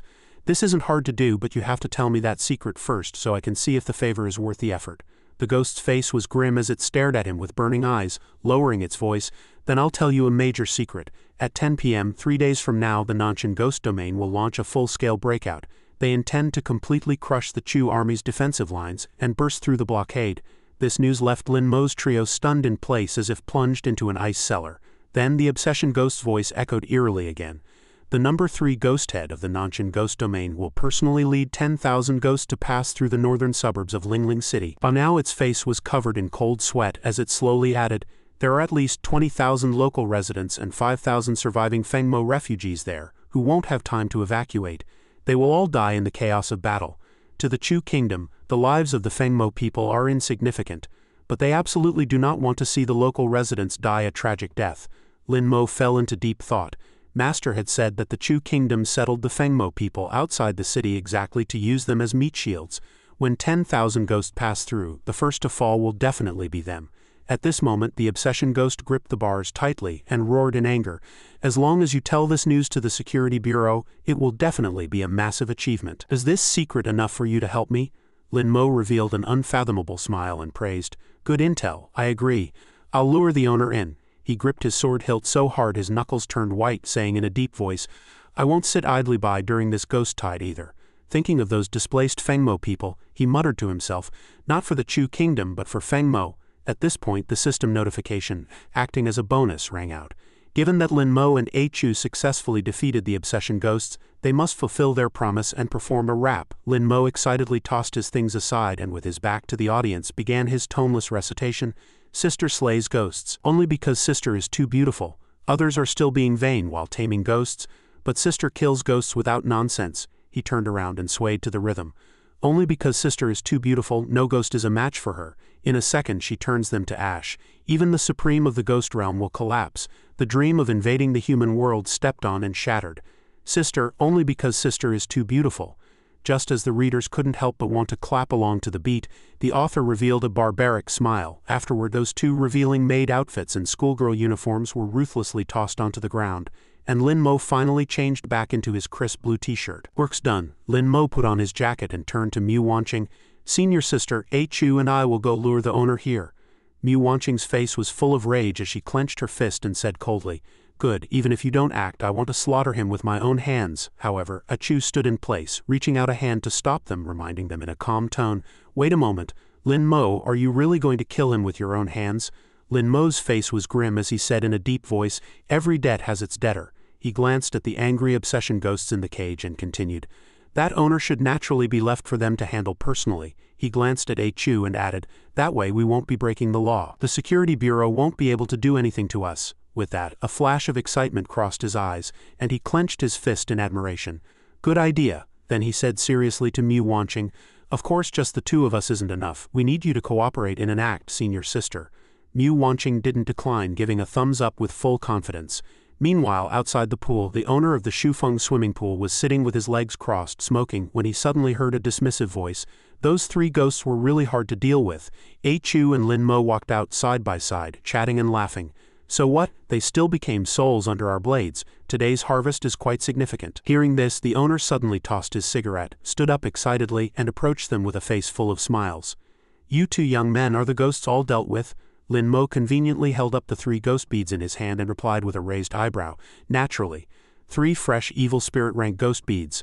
The owner was so happy his mouth wouldn't close, praising repeatedly, "Great, simply wonderful." At this moment, Lin Mo reached out his hand and went straight to the point. "Owner, what about the reward we agreed on earlier?" But the owner's eyes darted around as he purposefully turned away, playing dumb. "What's the rush? If the ghosts aren't completely dead, wouldn't I be losing out big time?" Lin Mo's face instantly turned dark and cold as ice. As the owner walked as if remembering something, he looked back in terror and asked tentatively, with a face full of sweat, "How about you accompany me inside to take a look first?" Chu and Lin Mo let out a cold laugh, faces full of disdain. "A grown man and your courage is smaller than a sesame seed, you're more dawdling than a girl." Lin Mo continued to mock. "Don't insult girls, he's clearly as timid as a mouse." The owner's face turned the color of a pig's liver. He lowered his head and remained silent, cursing inwardly, "Just you wait." After a while, Chu and Lin Mo walked in front while the owner followed closely behind, shrinking his neck and looking around in every direction. The corridor was pitch black and silent. Only the footsteps of the 3 people could be heard. Seeing everything was as usual, the owner finally felt relieved and gave a smug, cold snort. The evil spirits were taken care of after all. Lin Mo reminded him at the right time, 100,000 each, hurry up and settle the payment. The owner's brow furrowed as he countered through gritted teeth. "Young people today are so greedy, you want money already? Believe it or not, I'll go to the security bureau and report your school." Hearing this, the smile in Lin Mo's eyes completely froze, his tone turning icy. "Since you're not paying, then we're not killing these ghosts," he cursed inwardly.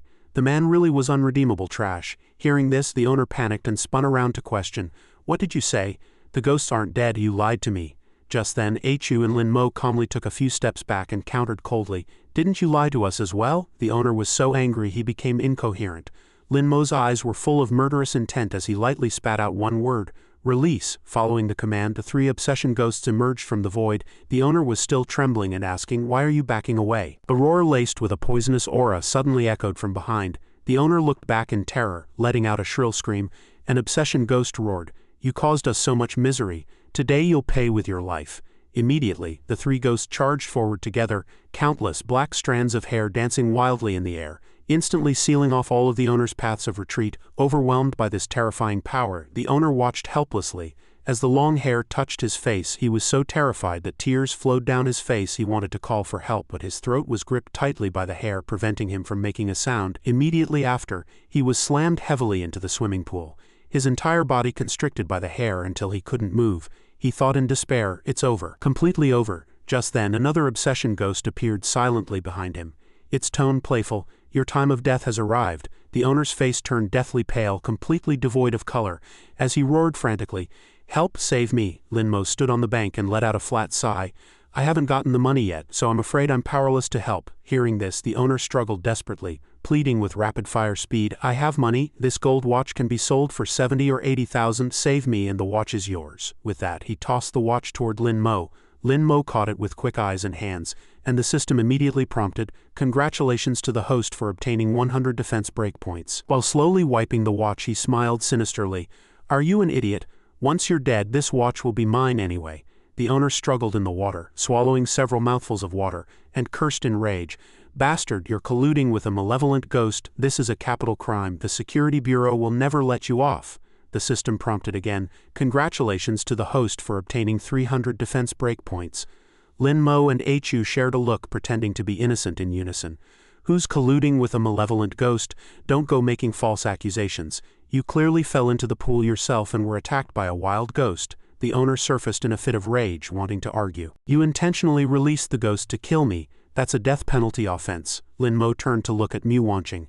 Senior sister, were you intentionally releasing ghosts just now? Mu Wanqing replied with a face full of self-reproach. Just now my spiritual energy was exhausted, and I accidentally let these 3 ghosts escape. It really wasn't intentional. Hearing this, Lin Mo spun his head back and glared at the owner through gritted teeth. Did you hear that? The evil spirits escaped on their own.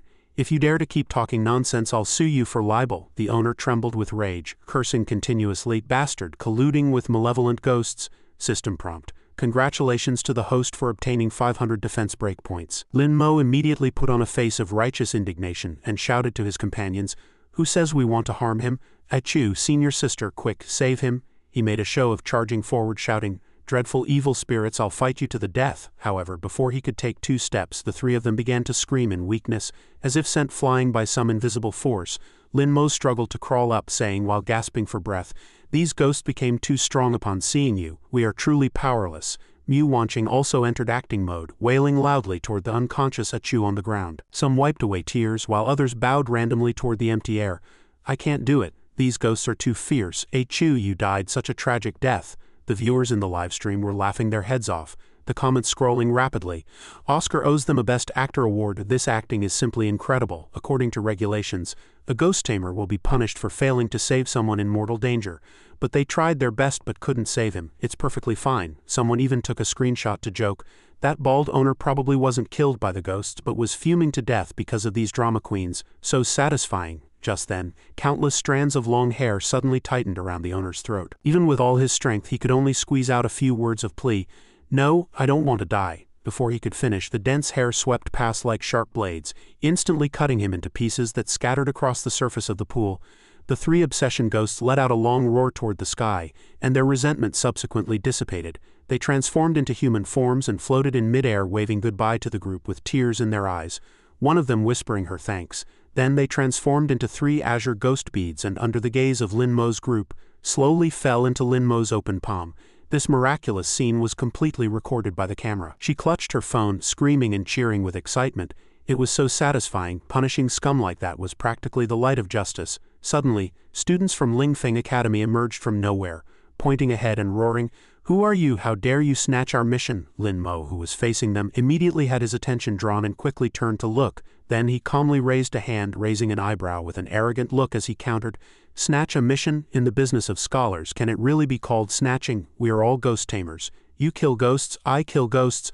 Aren't we all serving the people?" Hearing this, 2 other students from Lingfeng Academy couldn't help but whisper to each other. Their faces were extremely displeased. You dare talk back after stealing our mission? Those were 3 evil spirit-rank ghost beads. They're worth a fortune. At this moment, the leader of the Lingfeng students spoke up with a grim face. If you know what's good for you, hand over the ghost beads, otherwise you won't even think about leaving this swimming pool today. Seeing this, Lin Mo no longer backed down. He revealed a resolute expression, gritted his teeth, and extended his glowing tattooed arm, asking, "What, you want to fight?" But the opponent showed no fear. Instead, they let out a cold laugh and spoke mockingly. 5 contracted ghosts, your talent isn't bad, but unfortunately, luck isn't on your side. There are 10 of us here, 8 Tier 2 ghost tamers and 2 Tier 3 ghost tamers. You three definitely aren't getting away today. Just as the words left his mouth, Mu Wanqing, standing before the two of them, said coldly with a serious expression, "Are you certain you want to make a move against us?" Hearing this, the Lingfeng Academy students felt a bit of trepidation, cold sweat pouring down. A Tier 5 ghost tamer could take on 5 or 6 of them alone.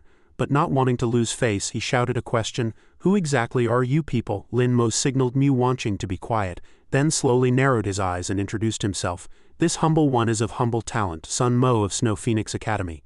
Mu Wanqing caught on instantly, faking a couple of coughs and adding, "Sun Liling of Snow Phoenix Academy." These words gave the Lingfeng students a great shock. "So it's the Sun family of Snow Phoenix Academy. No wonder you're so arrogant. I've heard of that Sun Mo before. He's a top 20 expert at Snow Phoenix Academy. Even if you have the Sun family as a backer, I'm not someone to be trifled with either. Since you snatched this mission today, I, Ku Feng, will never let you have it easy." Lin Mo merely replied politely, "Sun Mo is at your service anytime." Subsequently, he ordered his companions to leave. This left A Chu and Lin Mo there to ponder. Ku Feng is from the Ku family of Qingfeng Building. Qingfeng Building, like a brothel Qinglo? Mu Wanqing immediately walked over, patted Lin Mo on the shoulder and explained with a smile. Qingfeng Building is the second-ranked assassin organization in Zhang Province, right under your 8th senior brother's Lingfeng Pavilion. Lin Mo seemed to realize something. He pointed to himself and continued, "Then doesn't this make things simple? If Qingfeng Building dares to give me trouble, I'll just report my 8th senior brother's name and see if they still dare to touch me." Outside, the sky was blue with white clouds and the sun was shining brightly as the conversation between Mu Wanqing and Lin Mo continued. "That might not be certain. I don't believe it. If his junior brother is in trouble, could he just sit by and do nothing?" A while later, the three of them were sitting together on the back of a vampire that was accelerating for takeoff. She reminded them softly, "Hold on tight." Behind them, the female streamer was left shouting and chasing. "Wait a minute." Watching the three figures disappear into the distance, she stood on the ground holding her phone and asked helplessly, "Where are you guys going?" Then she looked at the screen dejectedly. She pouted and muttered in a low voice, "What a shame. As soon as they left, the popularity of my livestream dropped by more than half." Immediately after, she stepped heavily on her bicycle pedals and said with a determined tone, "No way." This female streamer with loose hair and wearing light clothing shouted as she pedaled, "I must find those 3 people and make my livestream go viral again." Meanwhile, Lin Mo's trio was frantically snatching missions in Lingling City. They had already completed 3 mission sites and were heading to the next one. Specifically, it was an entombment and singing mission beneath Century City. In the dark basement, 2 ghosts were facing a wall, their hands constantly fiddling with something, their expressions focused. After a while, they suddenly turned around. One ghost opened its mouth wide, dripping with fresh blood.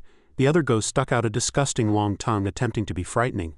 Lin Mo and A Chu held their sharp swords. As their blades fell, 2 heads hit the ground with blood splattering everywhere. The 2 turned and left calmly. They had just obtained 2 ghoul ghost beads and hadn't had time to leave before they were blocked at the door by a group of people roaring, "Who are you? You dare snatch our mission? Are you looking for death?" The scene instantly fell into a chaotic chase. "Ku Feng, I'm giving you face by snatching a few of your ghost beads. If you've got guts, don't run. Ku Feng, right? Don't let me see you again." The system recorded the achievement. Congratulations to the host for obtaining 100 defense breakpoints. At Huling Park, Lin Mo easily obtained 2 drowning ghost beads and shouted with some excitement, "This lord never changes his name or his surname. I am Ku Feng of Lingfeng Academy." In the distance, 2 students clutched their heads in rage. That was clearly our mission. Even at the Baihua building, Echu swung his sword to decapitate an imp, blood gushing out. Lin Mo didn't shy away, announcing loudly in front of everyone, "It was all done by me, Ku Feng. If you're not satisfied, come find me at Lingfeng Academy." In today's hot search rankings, someone commented under an article, "That kid named Ku Feng. If you've got guts, don't close your eyes when you sleep at night." Snatching missions all over Lingling City. "Ku Feng, that ghost bead thief. Brothers, charge, go beat him up. What kind of principal could teach such a scumbag student? Give me back my ghost beads. How should we evaluate Ku Feng's unethical behavior?" These words caused the real Ku Feng in reality to sneeze incessantly, muttering to himself, "It must be that Sun Mo trying to harm me." The eerie and silent night scene of the crematorium gradually appeared. Lin Mo walked in front, walking slowly while constantly looking left and right.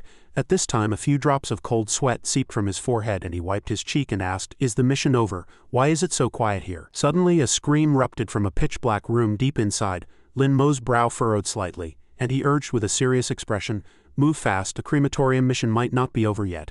Inside the room, 2 girls looked in horror at a man surrounded by golden flames. All 3 were screaming in terror. The The man on the ground struggled to crawl forward, pleading, "Save me, save me." The two girls could only shout his name loudly, but he soon stopped responding, collapsing on the ground in a painful struggle. Facing this horrific scene, they were frozen in place with fear, unable to move. Both were in tears, pleading for assistance. One was full of rage while the other tried to stay calm. "Damned ghost, I'll fight you. Calm down. Based on Zhao Jian's strength, there must be more than one burning ghost inside. You'll lose your life if you charge in like that."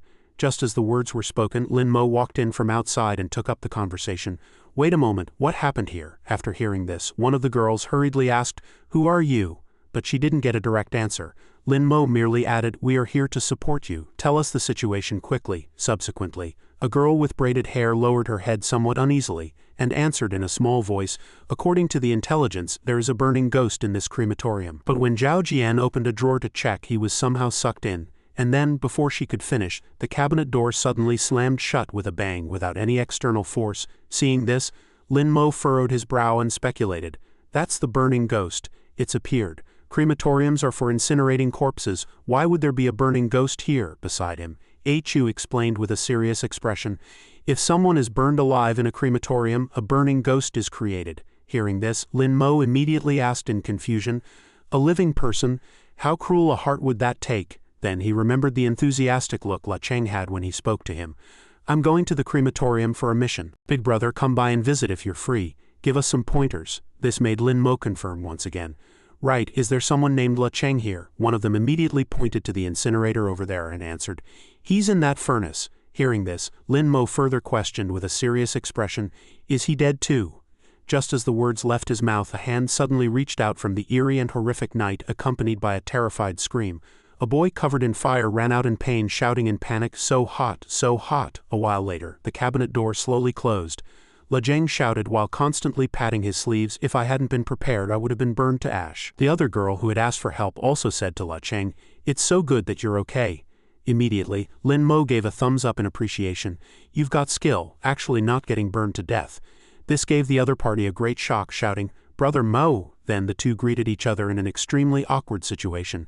As Lin Mo waved his hand in disgust for him to keep his distance, La Cheng scratched his head, wanting to get closer. "We meet again.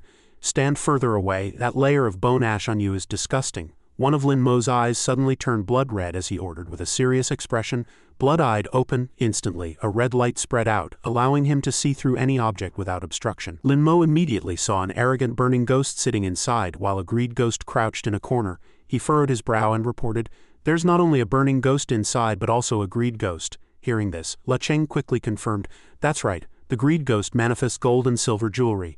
As long as you stare for more than 2 seconds, you'll be sucked in. That's how I was sucked in just now." Then he learned a shocking piece of news from the two girls in La Cheng's group. "Zhao Jian is already dead. If we don't kill these ghosts, he won't be able to rest in peace." This made Lin Mo exclaim, "What?" Then he turned and pleaded to Mu Wanqing, "Brother Mo, help us. As long as you can help us get revenge, all the rewards will be yours. Including the ghost beads on me, I'll give them all to you." But just as Lin Mo was about to speak, Mu Wanqing let out a yawn and walked the other way, interrupting, "They haven't reached the evil spirit rank yet. The two of you can handle it. I'm a bit sleepy. I'm going back to the room to sleep for a bit." Subsequently, the girl with twin braids blocked her path with some worry. "No, these ghosts are very dangerous. Only a Tier 5 ghost tamer can do it. Can 2 Tier 2 ghost tamers kill them?" But La Cheng was still trying to soothe her, reaching out to stop her. "What do you mean no? Trust Brother Mo." Lin Mo didn't say much more, only turning his head slightly to look back with glowing eyes, reminding in a low voice, "Watch closely." While constantly tapping on the cabinet door, he ordered with a serious and confident expression, "Come out." Subsequently, countless glittering gold and silver jewels appeared before Lin Mo, dazzling the eyes. He seemed to be enchanted by some force. His gaze and tone became dull, and a bit of drool escaped the corner of his mouth. "So much money," he marveled inwardly. "This gold is truly too tempting. If only it were real." Right then, the greed ghost immediately manifested and began to wait, second by second. Then she lunged onto Lin Mo. The greed ghost wore a smug and eerie smile. Having counted to 2 seconds, it looked like she was about to succeed. She quickly cupped Lin Mo's face, slowly shouting out 3. However, before the word seconds could leave her mouth, her eyes rolled back in terror, and she broke into a heavy sweat. Lin Mo revealed a cold laugh full of murderous intent, opening his mouth to reveal fangs. Due to the pain of the backlash, the greed ghost was violently pushed away by a force, losing control. She could only scream in terror, "What is going on?" Next, it was Achu's turn. He held his sharp longsword. As his blade fell, the greed ghost's head hit the ground, blood gushing out. He watched her head roll on the floor. Lecheng's group cheered and leaped with excitement. One killed, so satisfying, truly strong. On the other side, the burning ghost also lunged out beyond its strength, angrily spitting fire at Lin Mo and cursing, "Bastard, I'll fight you for it." With that, a powerful flame erupted from the furnace. Luckily, Achu and Lin Mo reacted quickly, dodging to the sides in time. Subsequently, with a serious expression, Lin Mo charged forward with his longsword wrapped in blue flames. "Let's see you harm people in there." Lin Mo swung his sword down using his ultimate move, One Sword Soul Chase. Instantly, several powerful golden lights tore through the air. The burning ghost turned pale with fright, dumbfounded. Subsequently, the burning ghost disappeared into a cloud of white smoke before Lin Mo.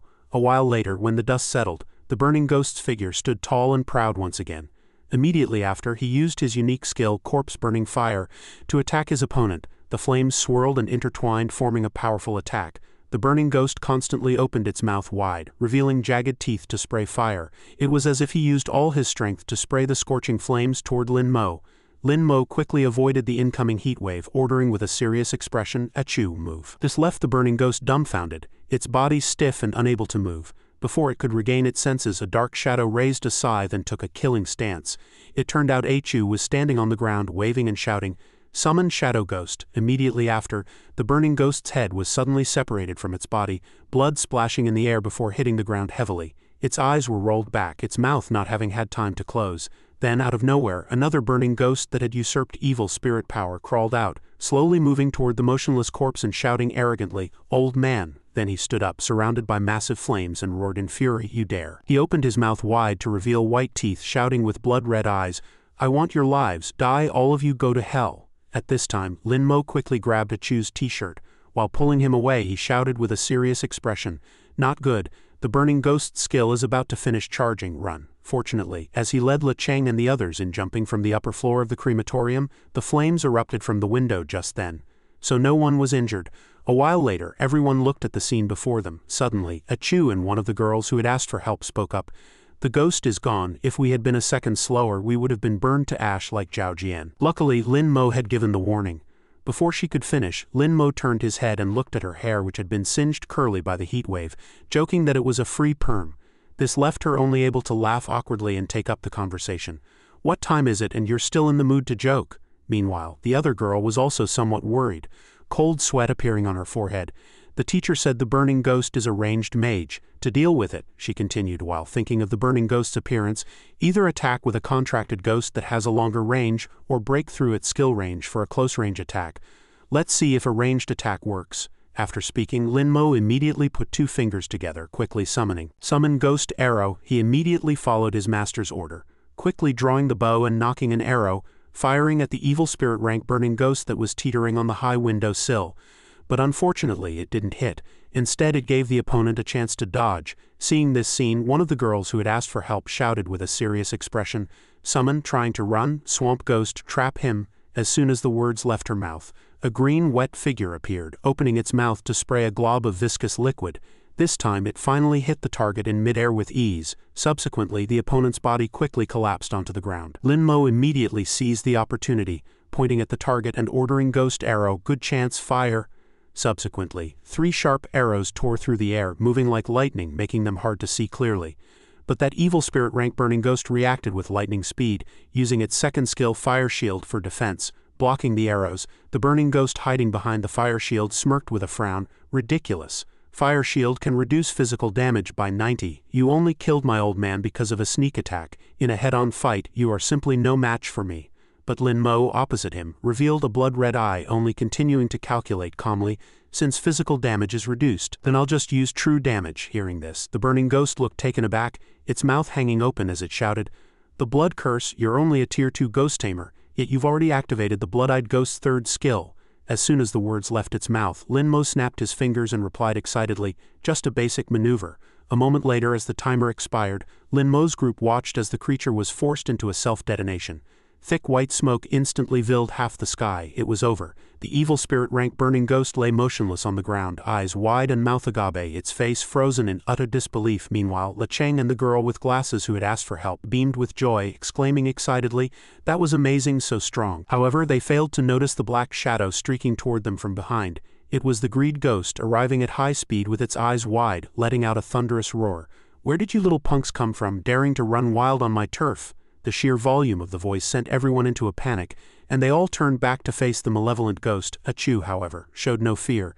He gripped the longsword on his back and said, "Lin Mo, leave this one to me."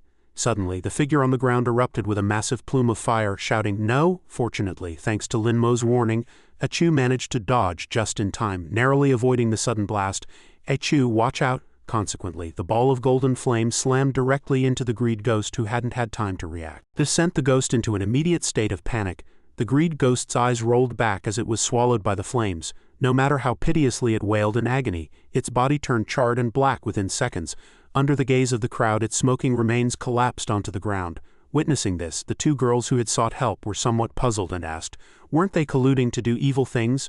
Why would the burning ghost kill one of its own right before dying? Lin Mo, unable to suppress his own curiosity, asked, "Was that fireball just now intended for the greed ghost?" He received a strained reply from the creature. "That's right, I'm dying anyway, and I'm not letting that unfilial wretch live either." Hearing this, he pressed further, still confused. "Weren't you family? What happened? Tell me." The burning ghost let out a heavy sigh and continued, "Those two greed ghosts were my son and daughter-in-law. When they were alive, they snatched away every penny of my and my wife's savings." An image of a family photo of four torn into several pieces on a table flickered through its mind. Recalling the extreme injustice of his and his wife's deaths, he accused, "To seize the last house in my and my wife's names, they pushed us into the crematorium furnace and burned us alive." The burning ghost then added slowly that because the resentment in his heart was so deep and the ghost chi inside the crematorium was so dense, he had transformed into a burning ghost. That very night they had killed the defiant son and daughter-in-law. Now, still slumped on the ground with a fading voice, he said, "We didn't expect the greed of these two bastards to be so intense. After absorbing the ghost chi of the furnace, they turned into greed ghosts. Fortunately, as greed ghosts, they were no match for us at all. We gave them a brutal beating and forced them to help us lure in the living." Hearing this, Lin Mo rested the tip of his sword against the ground and mocked sardonically. "What a heartwarming example of filial devotion this family is," he frowned and explained. "I sympathize with what happened to you, but murdering innocent people is simply wrong." Then the girl with long hair beside him added, "No matter how kind they were in life, once they become ghosts, the impulse to kill takes over. That is the essence of a ghost. So you either contract them to suppress their malevolence, or you kill them outright." Lin Mo, however, quickly retorted, clutching a bead in his hand with a devious smile, "I wasn't thinking about all that. I only killed them for the ghost beads, you get it." Le Cheng also hurried forward, holding out a pile of multicolored ghost beads and agreeing without hesitation. Right, well said. You killed the burning ghost and avenged my brother. These ghost beads all belong to you." Lin Mo happily caught the mountain of ghost beads in his palm, grinning broadly as he said, "Then I won't be polite." Just then, Mu Wanqing appeared from nowhere, yawning as she said, "Junior, everyone was just dealing with a vicious spirit-rank ghost, but you managed to cause such a huge commotion." He turned around and asked her with a face full of joy, "Senior, you're not asleep yet?" Mu Wanqing reached into her pocket to fish for something, replying that she had been woken up by the noise. "Hurry up and find a hotel, I want to sleep." Hearing this, Lin Mo quickly asked her, "Can we go to the northern suburbs of Lingling City first?" He pondered something with a serious expression and continued, "If the intel from that obsession ghost at the swimming pool is correct, once the ghost tide hits, the 5,000 Fengmo citizens staying there will definitely die. I want to evacuate the Fengmo people there." After speaking, he stood firmly before Mu Wanqing. Mu Wanqing finally clenched her fist in the darkness and agreed, "Fine, we'll do it your way." In the northern suburbs of Lingling City, countless dilapidated, low-slung houses gradually came into view. Lin Mo looked around, remarking with a sigh, "Do the people of Fengmo live in a place like this?" After walking a bit further, he saw a girl named Li Yu running happily despite being covered in dirt. She accidentally bumped into Lin Mo's leg. Lin Mo instinctively felt worried and quickly told her to be careful. Li Yu then asked in a youthful voice, "Who are you people?" Lin Mo pointed to himself and said they were tourists, while Chu remained silent nearby. However, Li Yu furrowed her brow and clenched her small fists, shouting, "You're lying. Besides civilians and fierce soldiers, no one ever wants to come here." This gave Lin Mo a slight start, and he praised her softly, quite sharp. He then looked at her small bare feet and asked, "But why aren't you wearing shoes?" He was met with a fierce response from Li Yu. Her eyes were sharp.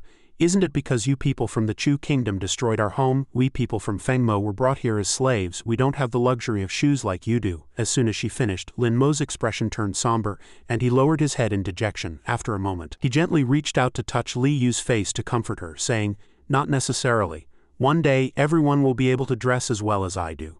The little girl then asked if that was really true. Suddenly, another voice shouted unexpectedly, "Sister, don't believe him." It was Li Feng, wearing only a tank top as he stood protectively in front of his sister, roaring in anger. "People from Chu are incredibly treacherous. Speak, what kind of conspiracy are you here for?" Despite this, Lin Mo remained calm and gave a thumbs up, cheerfully praising his protective behavior toward his sister. "Quite upright. Let me ask, where are your parents? Why don't I see them?" Li Feng's attitude remained unchanged as he barked through gritted teeth, "As if you don't know. They were rounded up and taken to the city walls," the boy added. "They're being used as free labor to build structures for you Chu people." On the other side, several soldiers were brandishing whips. Some were lashing the hardworking Fengmo citizens, while others were monitoring a group transporting heavy earth and stones. Subsequently, one person unfortunately took several ruthless lashes from a soldier, accelerating their movements in pain amidst insults. Elsewhere, an elderly frail man was trembling as he struggled to pull a massive stone upward, dizzy with exhaustion. Suddenly, the rope snapped unexpectedly, causing him to lose his balance and fall to the ground. The giant rock fell straight down, seemingly about to crush the old man's body. Terrified shouts erupted from the surroundings, "Watch out! The stone is falling!" Immediately after, Lin Mo, the Busty Ghost, the Mage, the Dan Ghost, the Wu Sheng Ghost, and the Electrode Ghost all took to the air. In an instant, under the stunned gazes of the crowd on the ground, his 5 subordinates quickly caught the massive stone tangled in ropes. A moment later, the heavy object was finally set down safely without any casualties. Lin Mo stood proudly among his ghosts, hands in his pockets, and asked, "Old man, are you all right?" Upon seeing him, the man stammered, "Your Highness, you are?" He pointed at Lin Mo with a look of disbelief, his brow furrowed as he continued. Crown Prince Yid, hearing this, the people of Fengmo were ecstatic. They quickly turned around and began saying one after another, "It really is the prince, Your Highness, you're not dead. It truly is the prince who has come to save the people of Fengmo." Subsequently, a soldier saw the commotion and raised his gun at them, cursing, "What are you shouting for? Didn't Crown Prince Yid die a long time ago? I think these dregs want to revolt. Shoot them." However, he was stopped by the commander-in-chief walking up from behind. "Wait a moment. I heard there was a student in Shin'e City who looks like Crown Prince Yid of Fengmo. It's likely this kid.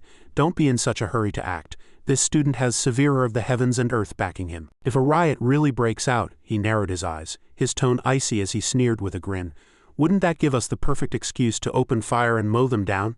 Elsewhere, several people had already slumped to their knees on the dry, rough ground. They kowtowed repeatedly to Lin Mo, who stood atop the massive stone shouting loudly, "Greetings, Crown Prince Yid." This scared Lin Mo half to death.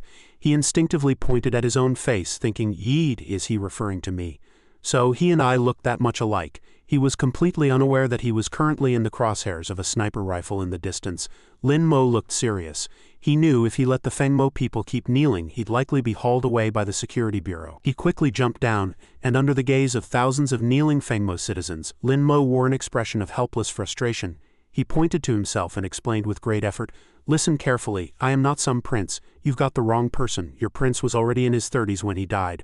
I'm only 18. Hearing this, they gently wiped their tears and sobbed, Right. The prince has been dead for over a decade. I've gone senile. The prince is dead and no one can save us anymore." Seeing this, Lin Mo crouched down and said in a low voice, "Old man, a ghost tide will pass through here at 10 p.m. the day after tomorrow. While there's still time, hurry and evacuate. Everyone needs to leave." However, the other party remained bewildered, his eyes filled with worry. "Evacuate? Where could we possibly evacuate to? If a ghost tide really comes, they won't let us leave." When he heard the phrase, "We are human shields for the Chu people," Lin Mo's face instantly turned pale. Then the old man gently took his hands and continued, "Young man, thank you for your kindness. You really do look like the last prince of our country, and your heart is just as kind as his was." He furrowed his brow and warned, "You should leave quickly, don't let us get you into trouble." But Lin Mo refused, retorting seriously, "No, I absolutely won't let everyone stay here and wait for death." Suddenly a soldier walked over brandishing a whip while cursing, "What are you talking about? Get the hell back to work." However, the resilient whip was gripped tightly by a pair of powerful hands. It was Lin Mo shielding the old man as he shouted at the Fengmo people, "Stop it." The soldier was somewhat startled and asked, "What are you trying to do, obstructing construction? Are you trying to start a rebellion?" Lin Mo stood up firmly, turning to leave as he replied, "No, I have something much more important to announce." Standing among the crowd, Lin Mo used all his strength to announce without hesitation, A ghost tide will pass through here the night after tomorrow. Every person from Fengmo, if you don't evacuate back to the northern suburbs you will all die." Standing at the ambush point, the captain shouted in a resounding voice, "You claim there's a ghost tide? How ridiculous. We in the military haven't received any notification at all. Where did you get this news? Believe it or not, it's up to you. If there really is no ghost tide, can't everyone just come back?" He frowned and clapped his hands. "And who's going to be responsible for the delay in construction? Right now, all major ghost domains are under military control. It's impossible for there to be a ghost tide. If you dare to keep spreading such inflammatory lies, I can execute you for the crime of obstructing construction." The soldiers received the order and surrounded Lin Mo with guns. Just then, an anomaly occurred. The ground began to shake incessantly, and rocks tumbled everywhere. The tremors made them unable to stand steadily, and they asked one another, "What's that noise?" Sure enough, Achu stood atop the city wall and made a loud announcement. "Lin Mo, the ghost tide arrived early?" Soon, under a gray overcast sky, hordes of ghosts came whistling toward them, stunning the crowd. Only then did the captain realize the truth, his eyes wide in disbelief.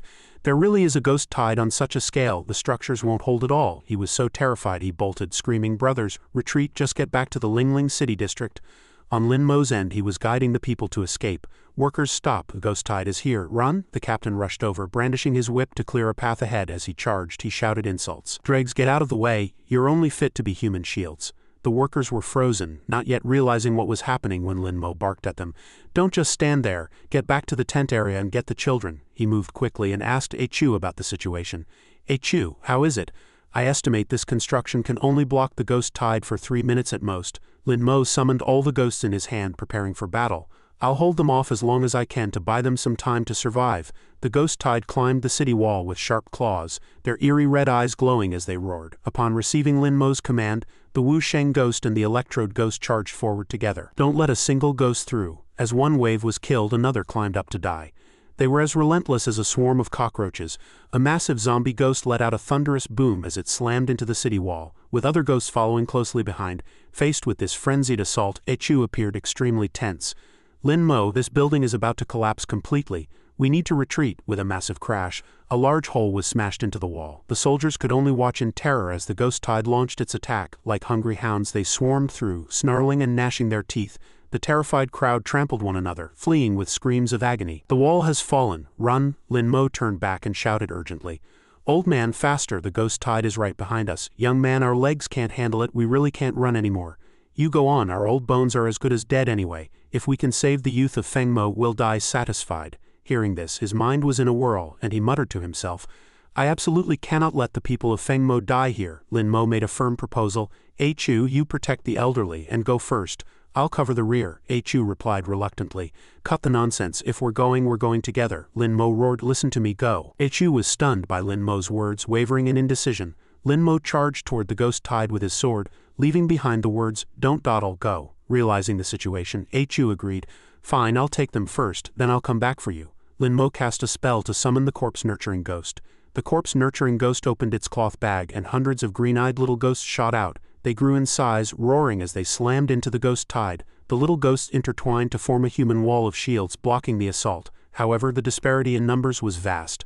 A giant within the ghost tide swung a massive hammer down, the immense force sending the scrawny zombies flying. He threatened, "Get out of my way." A loud shout from the distance caught his attention. "Die!" Lin Mo leaped into the air, his long sword unsheathed, and unleashed a sharp, one-sword soul chase, ruthlessly cleaving the upper body of a zombie ghost at the northern city wall of Lingling. An urgent voice was pressing, "Quick, hurry and close the city gates, activate the defensive array." A girl wearing a headband countered with a frown, "We can't close it, there's a group of people in the distance almost here." To this, the man seemed to strongly disagree, saying with a stern face, "Those people are all Fengmo dregs. If they die, they die, it's not worth the risk to us." Hearing this, the young girl could no longer contain herself and shot back bluntly, "They are humans too." Without hesitation, he directly dragged the group of students toward the gate, lecturing as they went, "Let's go. Even if we save these dregs now, they won't escape death later." Achu's group was stunned. They waited for a long time, but the city gate never opened. Achu shouted across the distance in desperation, "Open the city gate." The man remained obstinate, firmly refusing. "We can't open it. If the ghost tide breaks into the city, it will be a disaster." The people behind him whispered privately, "If we don't let them in, won't the people of Fengmo be doomed? They could clearly be saved. There are so many children down there." Achu argued, Just open a crack in the door, there are arrays and soldiers in the city, we can definitely hold back the ghost tide. All it returned was an incredibly cold refusal. No means no. With a darkened face he sneered and mocked. Or perhaps you're dreaming of some fantasy where Lin Mo can actually eliminate this ghost tide. Once the heavyweight behind Lin Mo shows themselves, we'll mobilize the army to round them up. Not a single one will escape.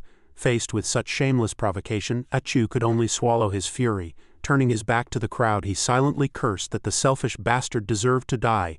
With Achu's encouragement, Lin Mo focused his attention to the highest degree, continuously cutting down the surging ghost tide. Lin Mo, you have to hold on.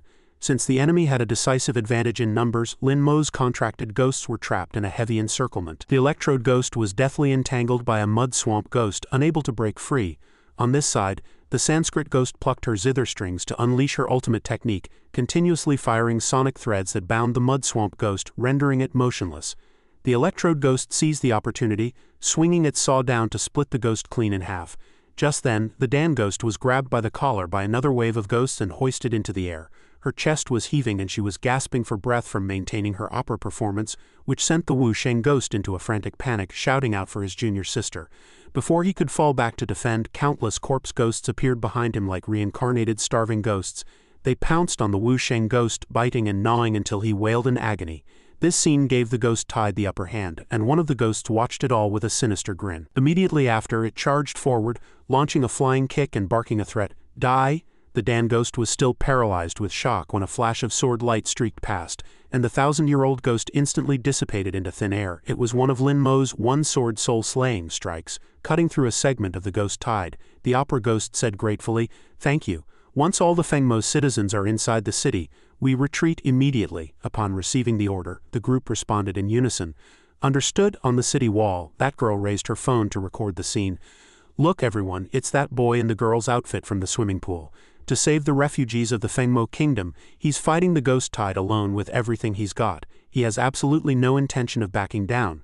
As the livestream viewers reached 200,000, she smiled triumphantly. Her follower count had already broken 1 million. She had struck it rich this time.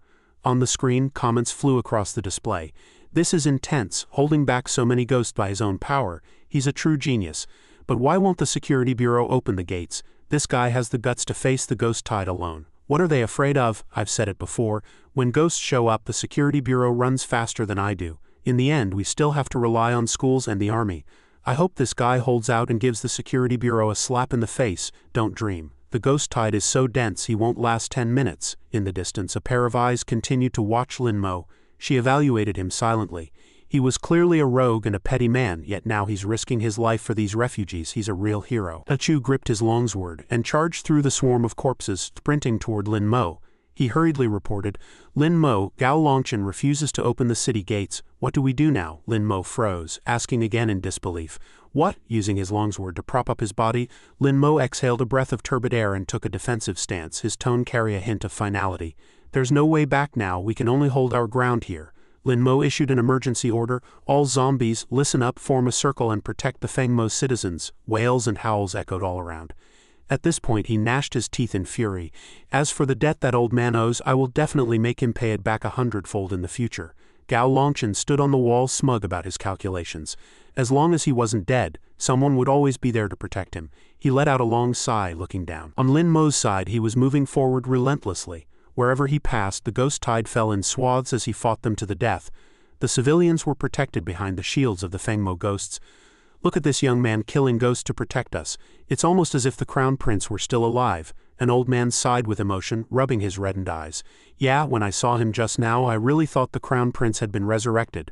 For a stranger to do this much for us people of Fengmo is truly touching." Beside him, the little girl tugged at his sleeve, her eyes wide as she made a loud suggestion.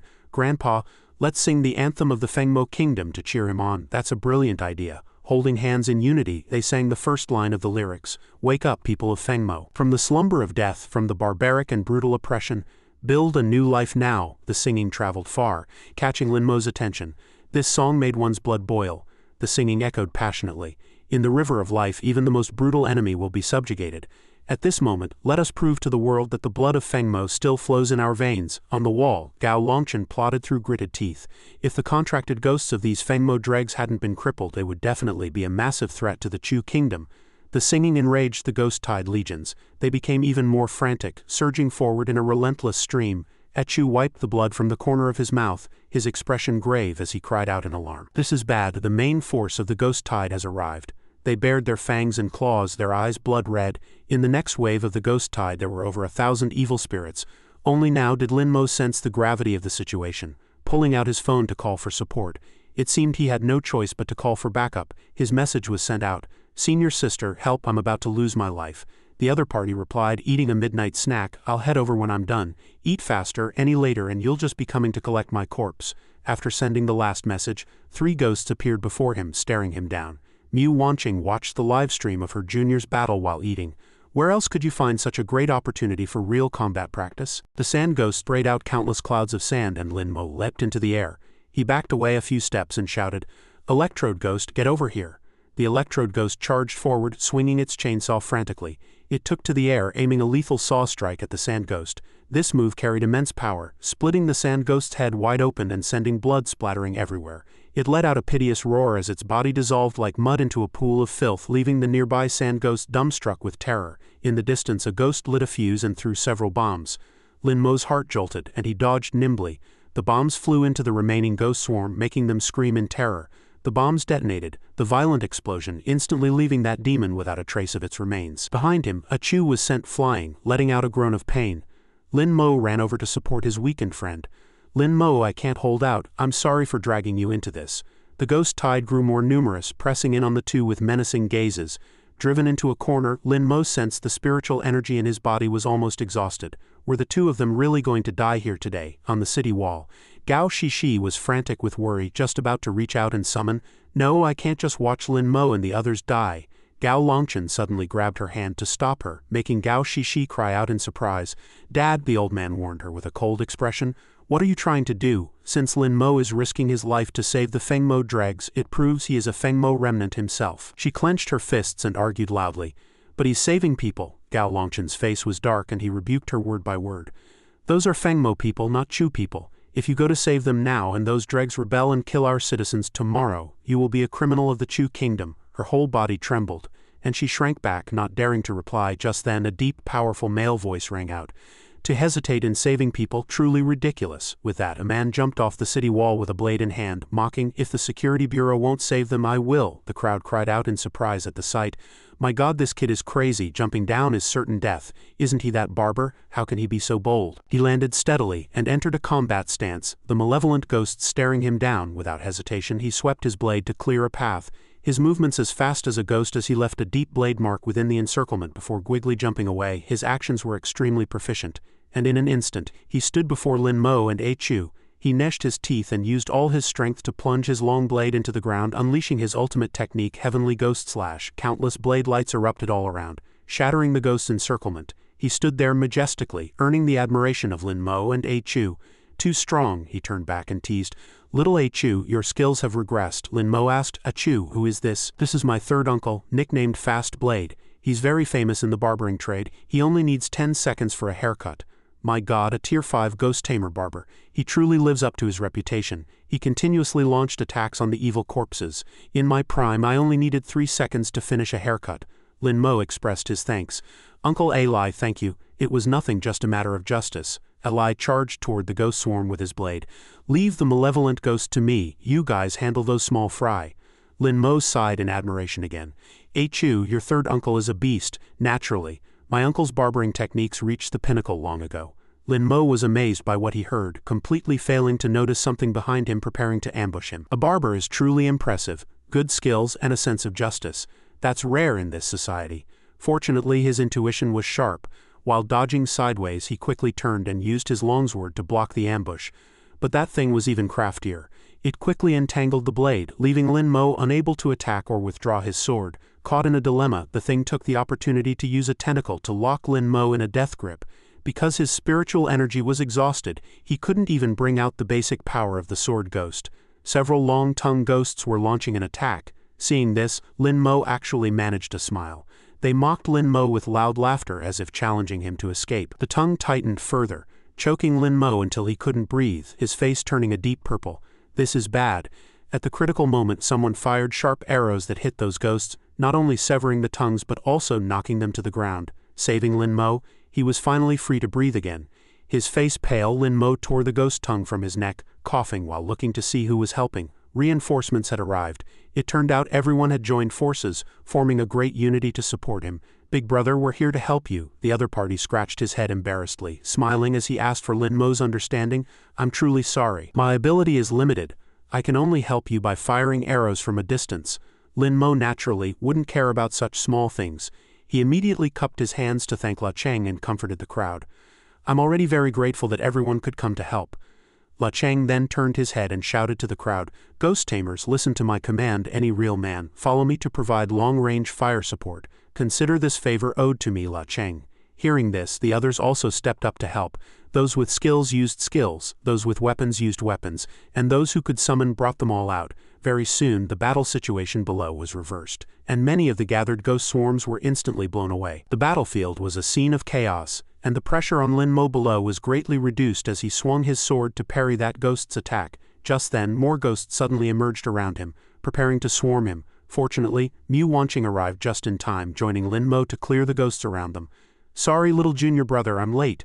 Lin Mo was overjoyed to see Mu Wanqing appear, shouting excitedly, "Senior sister, you're finally here." With 2 Tier 5 ghost tamers, there was no problem with this battle against the ghost tide. Mu Wanqing's summoned ghosts followed her orders, leaping down from the heights to attack the enemy swarm.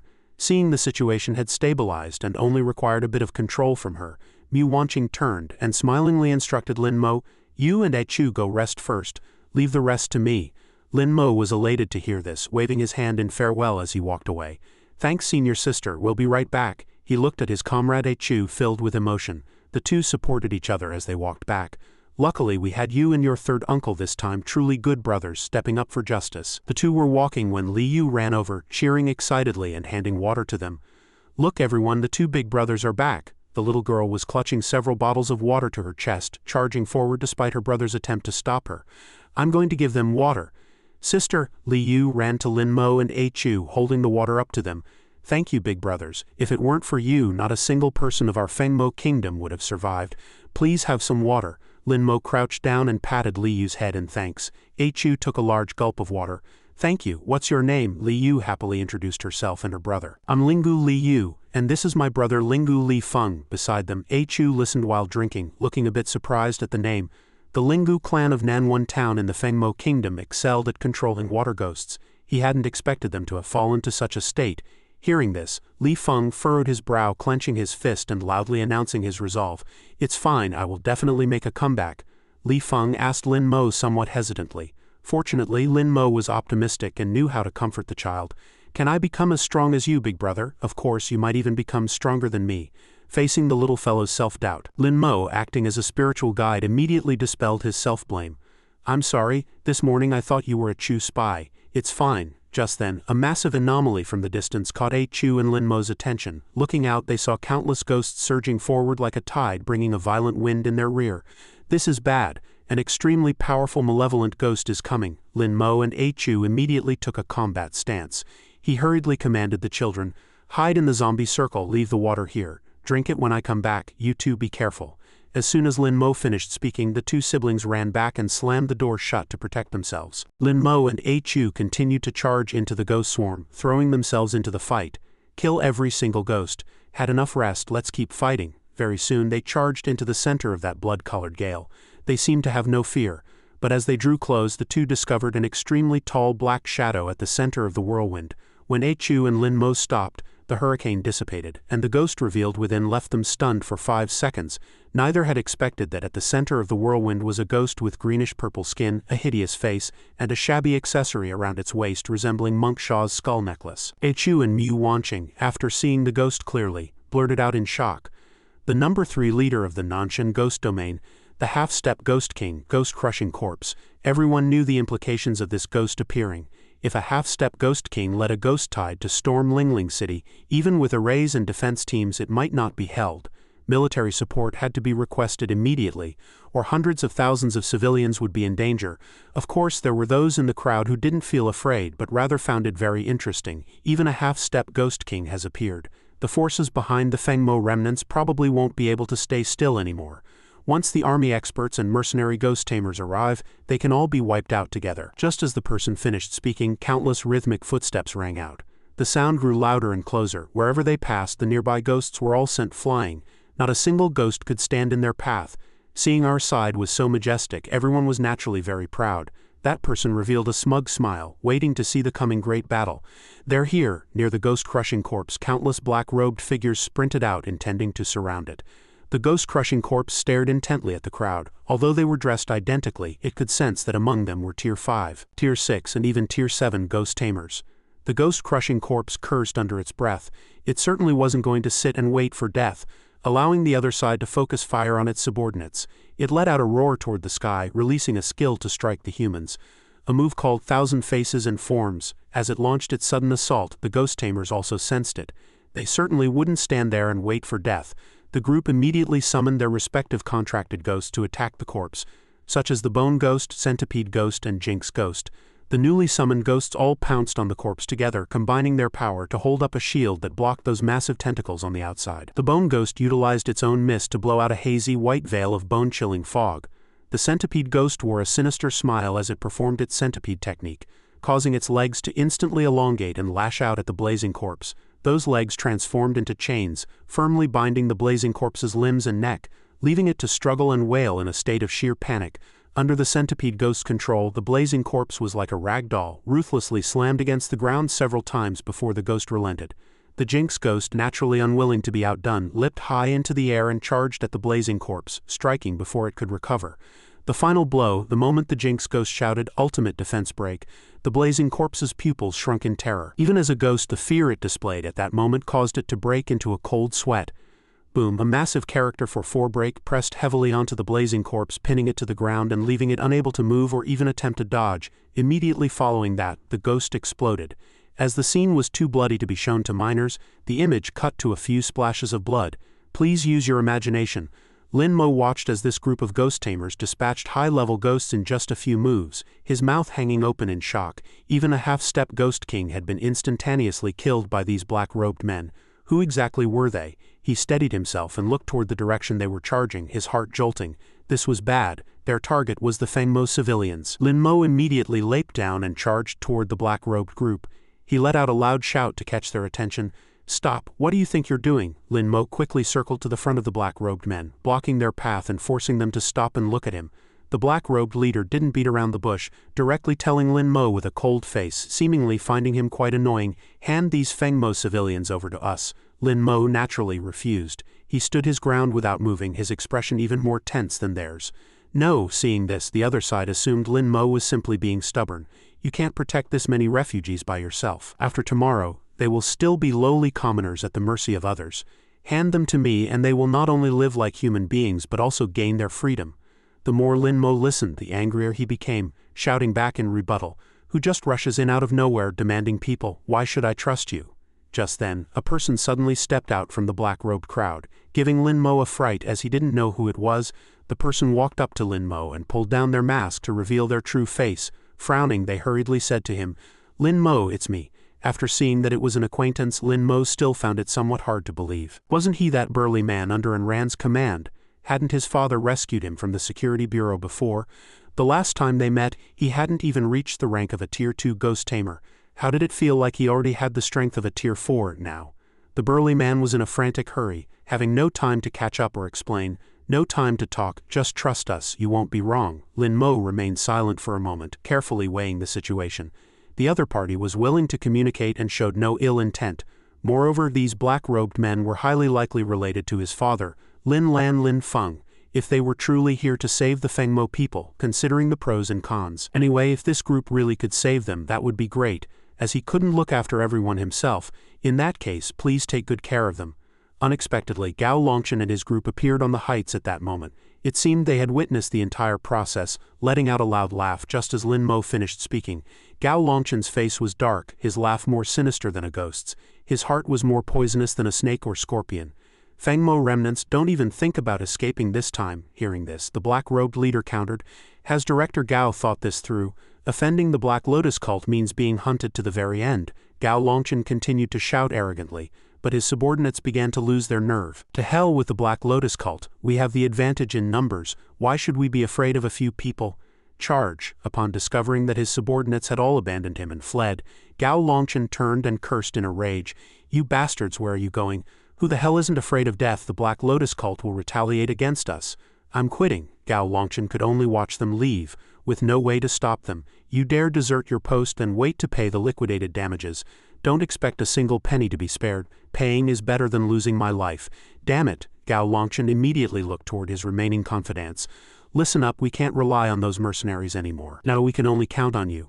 Kill the Fengmo remnants and earn your merit. This is a military order. Yes, sir. Those men began to leap down, lunging toward the location of the Fengmo civilians and the Black Lotus cult. Kill them all, charge. Seeing the enemy attacking, the Black Lotus cult immediately entered a combat stance. Meanwhile, Lin Mo, caught between the three factions, suddenly revealed a bizarre smile. His gaze became very dangerous.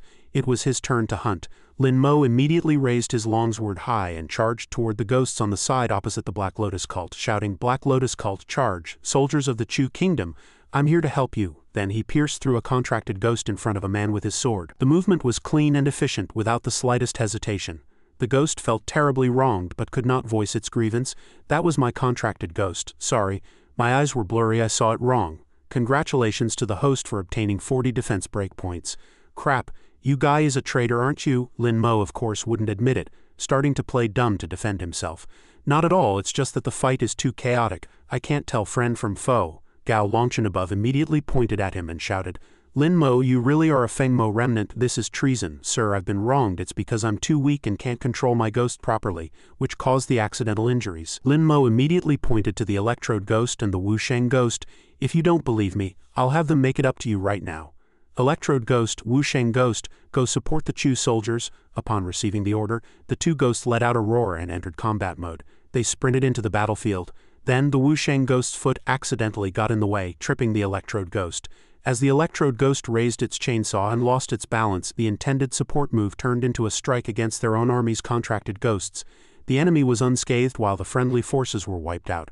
"Oh no, my ghosts!" The man pointed at Lin Mo's nose and cursed loudly. At the same time, he was completely unaware that a ghost behind him was opening its massive mouth, preparing for a sneak attack.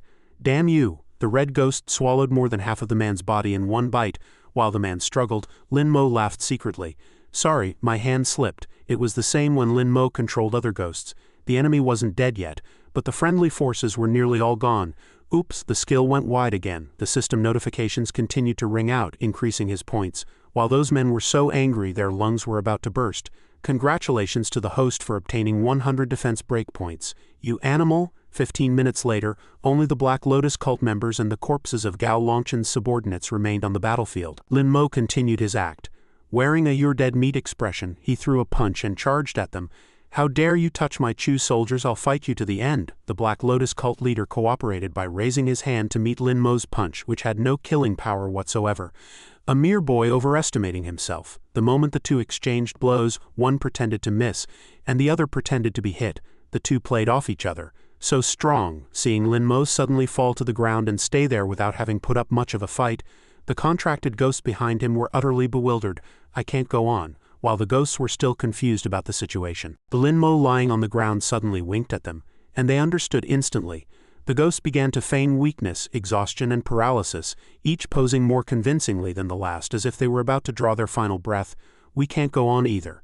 Lin Mo, lying on the ground watching his ghosts acting, gave a very satisfied thumbs up. Plan successful. Only then did the Black Lotus cult members speak to the Fengmo civilians. "We are here to rescue everyone from the Chu Kingdom's clutches. With the ghost tied as cover, now is the perfect time to evacuate.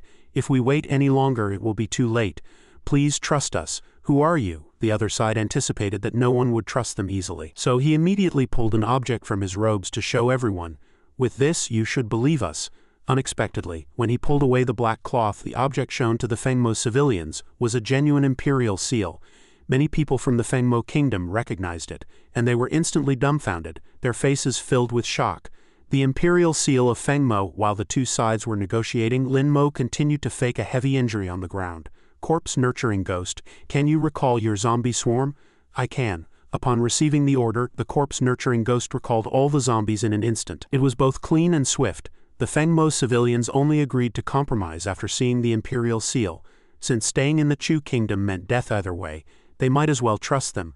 The benefactor has recalled the zombie circle to show his sincerity. Fine, we will go with you.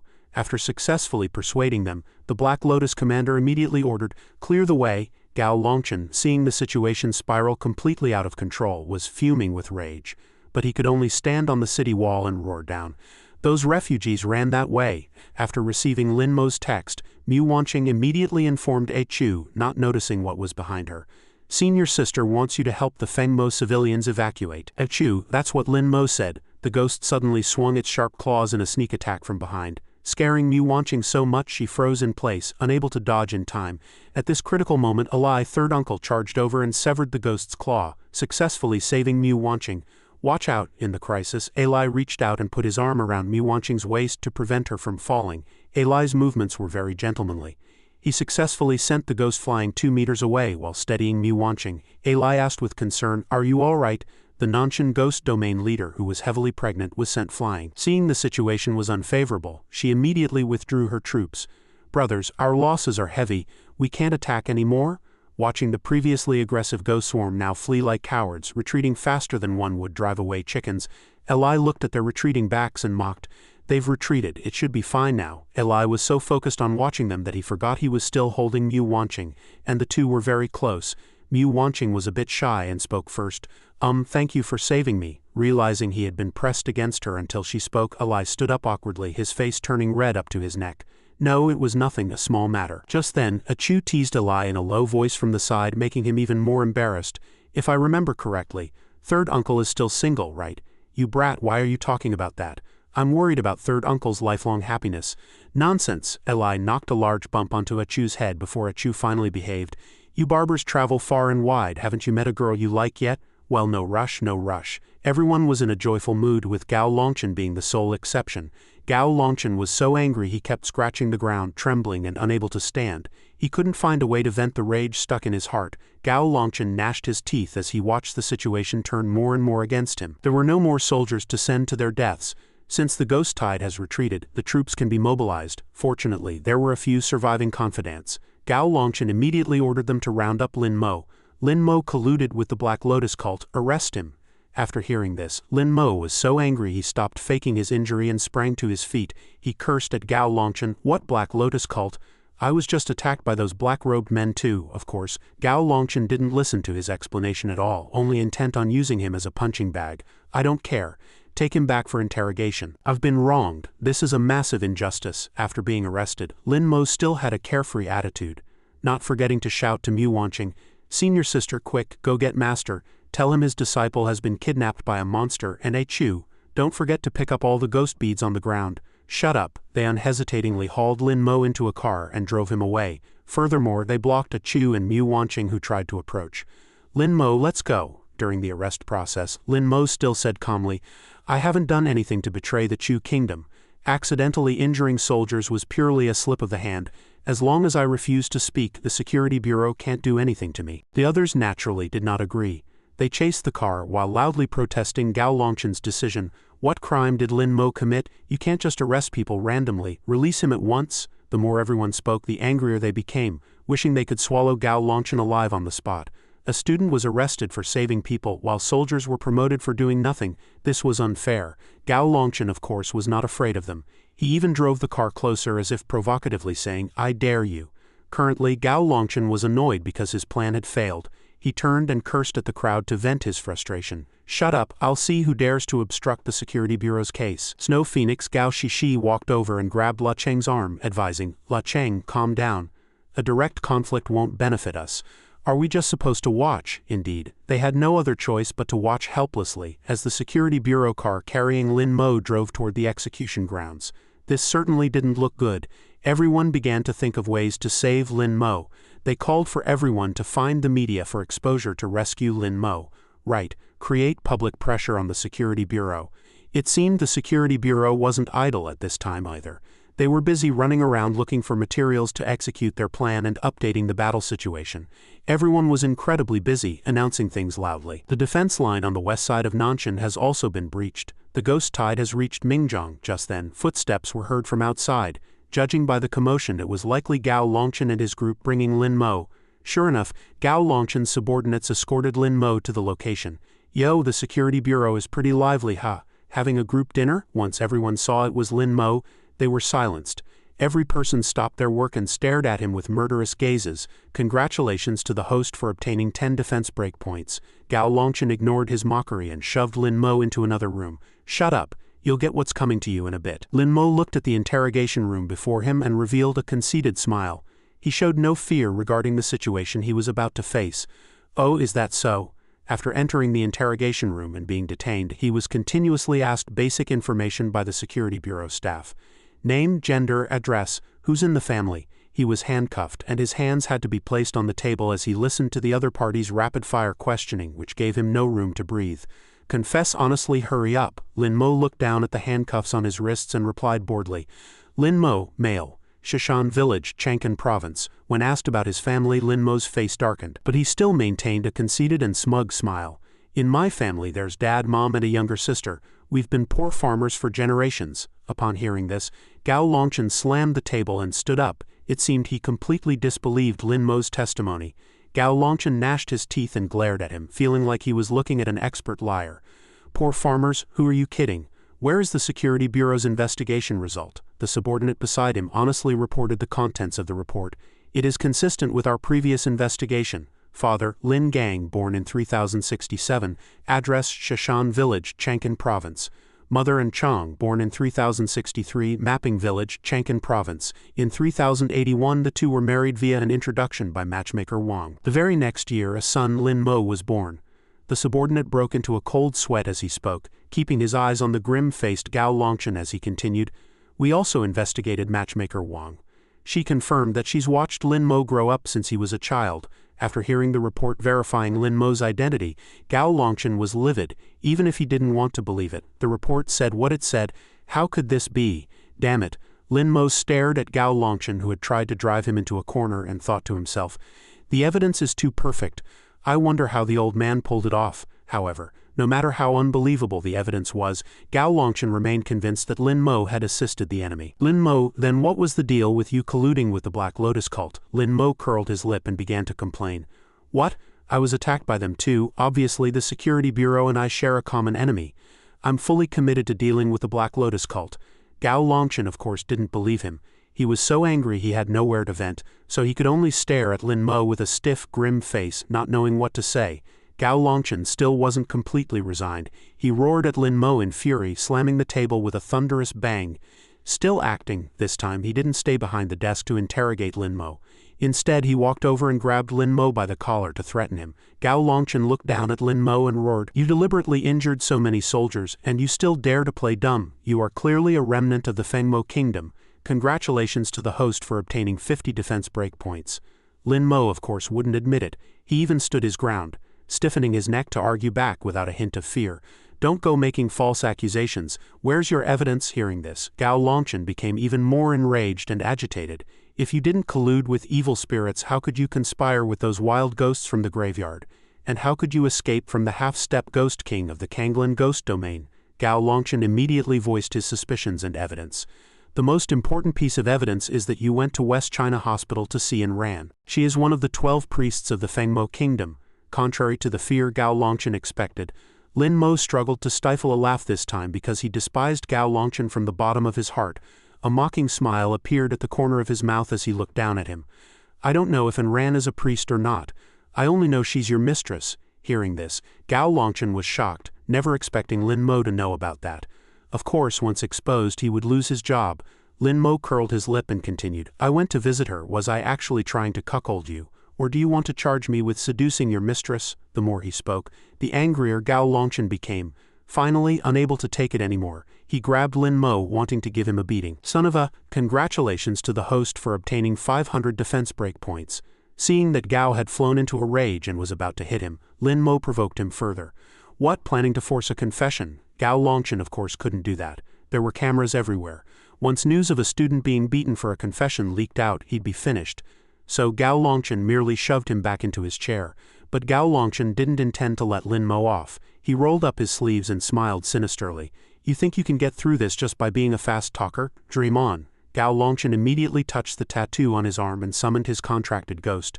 Summon Smoke Ghost. The Smoke Ghost manifested instantly. The Smoke Ghost surrounded Lin Mo with its pervasive mist. It stared at Lin Mo with a sinister grin.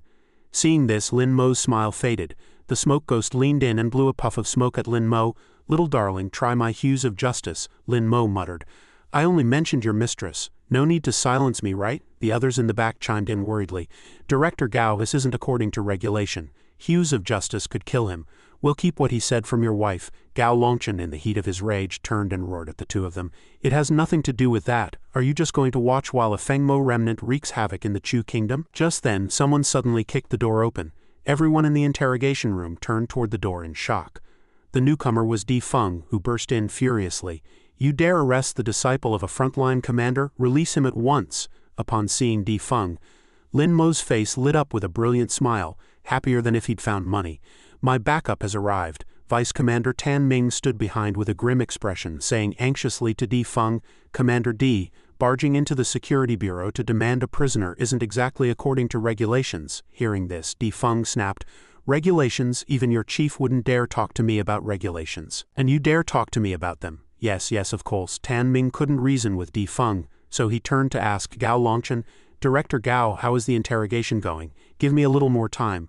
Lin Mo, of course, wasn't going to miss this perfect chance to escape. He shouted, "Master, save me, they want to use hues of justice on me." After hearing this, Di Feng's face turned red with rage. He grabbed Tan Ming by the ear and cursed, "What, you actually dare to force a confession? It seems I'll have to teach you a lesson on behalf of your chief. It's a misunderstanding, a total misunderstanding. No one was going to use hues of justice." How could Di Feng believe their excuses? Without a word, he reached out and grabbed the Smoke Ghost. Di Feng's hand locked tightly around the Smoke Ghost's neck, choking it until its face turned blue, unable to break free. "Then what is this?" The Smoke Ghost coughed incessantly.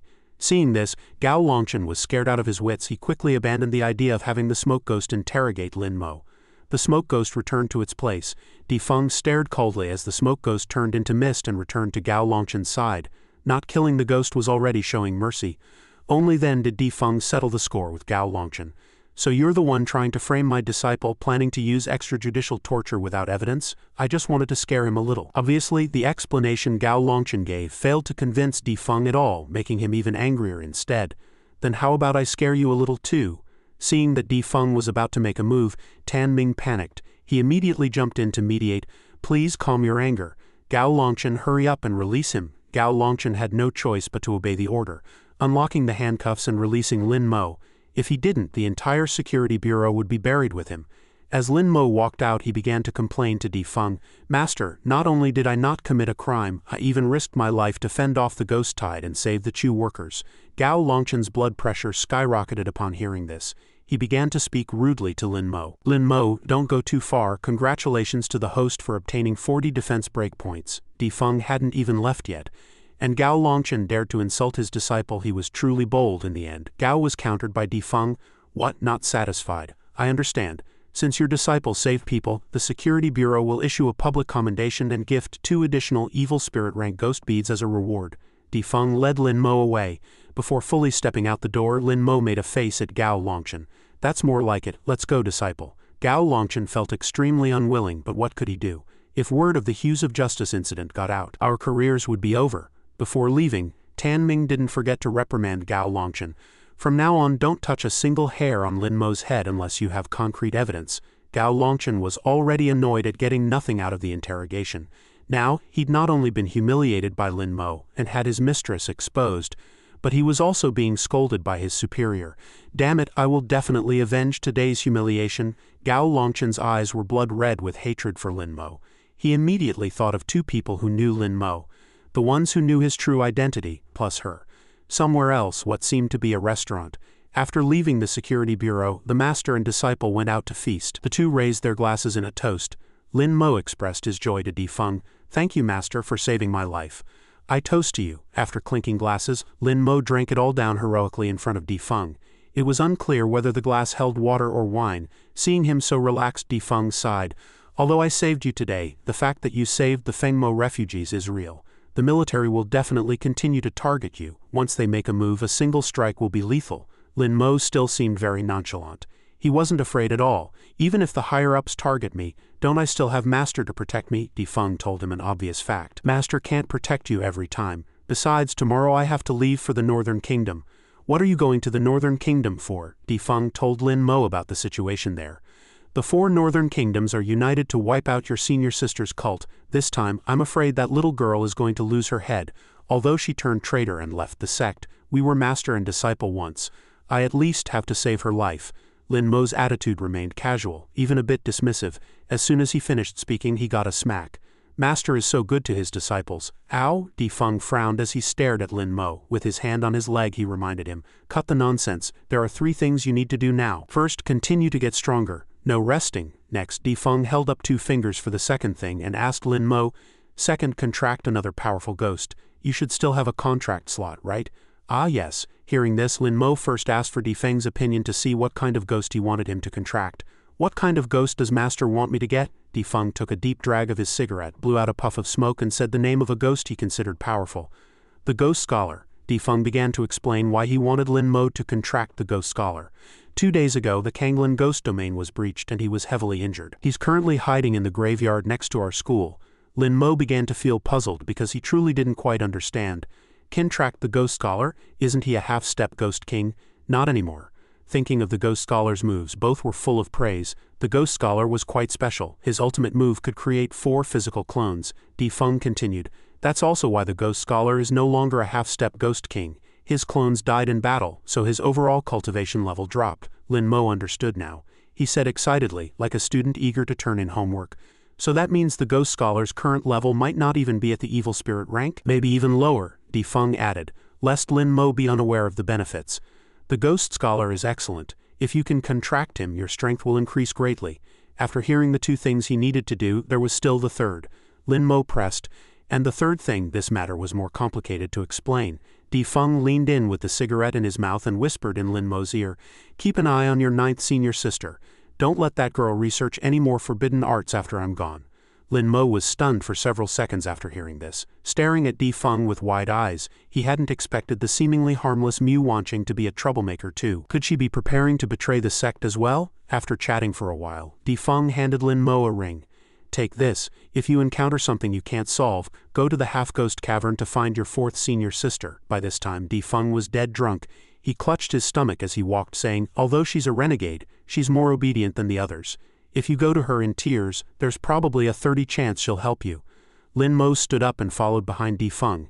He scratched his head and repeated, a 30% chance is already pretty good. Night fell, and the bright moon hung high. The crescent was very bright tonight, but it clearly couldn't penetrate the scenery below. Lin Mo pushed open the wooden door and walked in quietly. He then asked in a whisper, everyone asleep?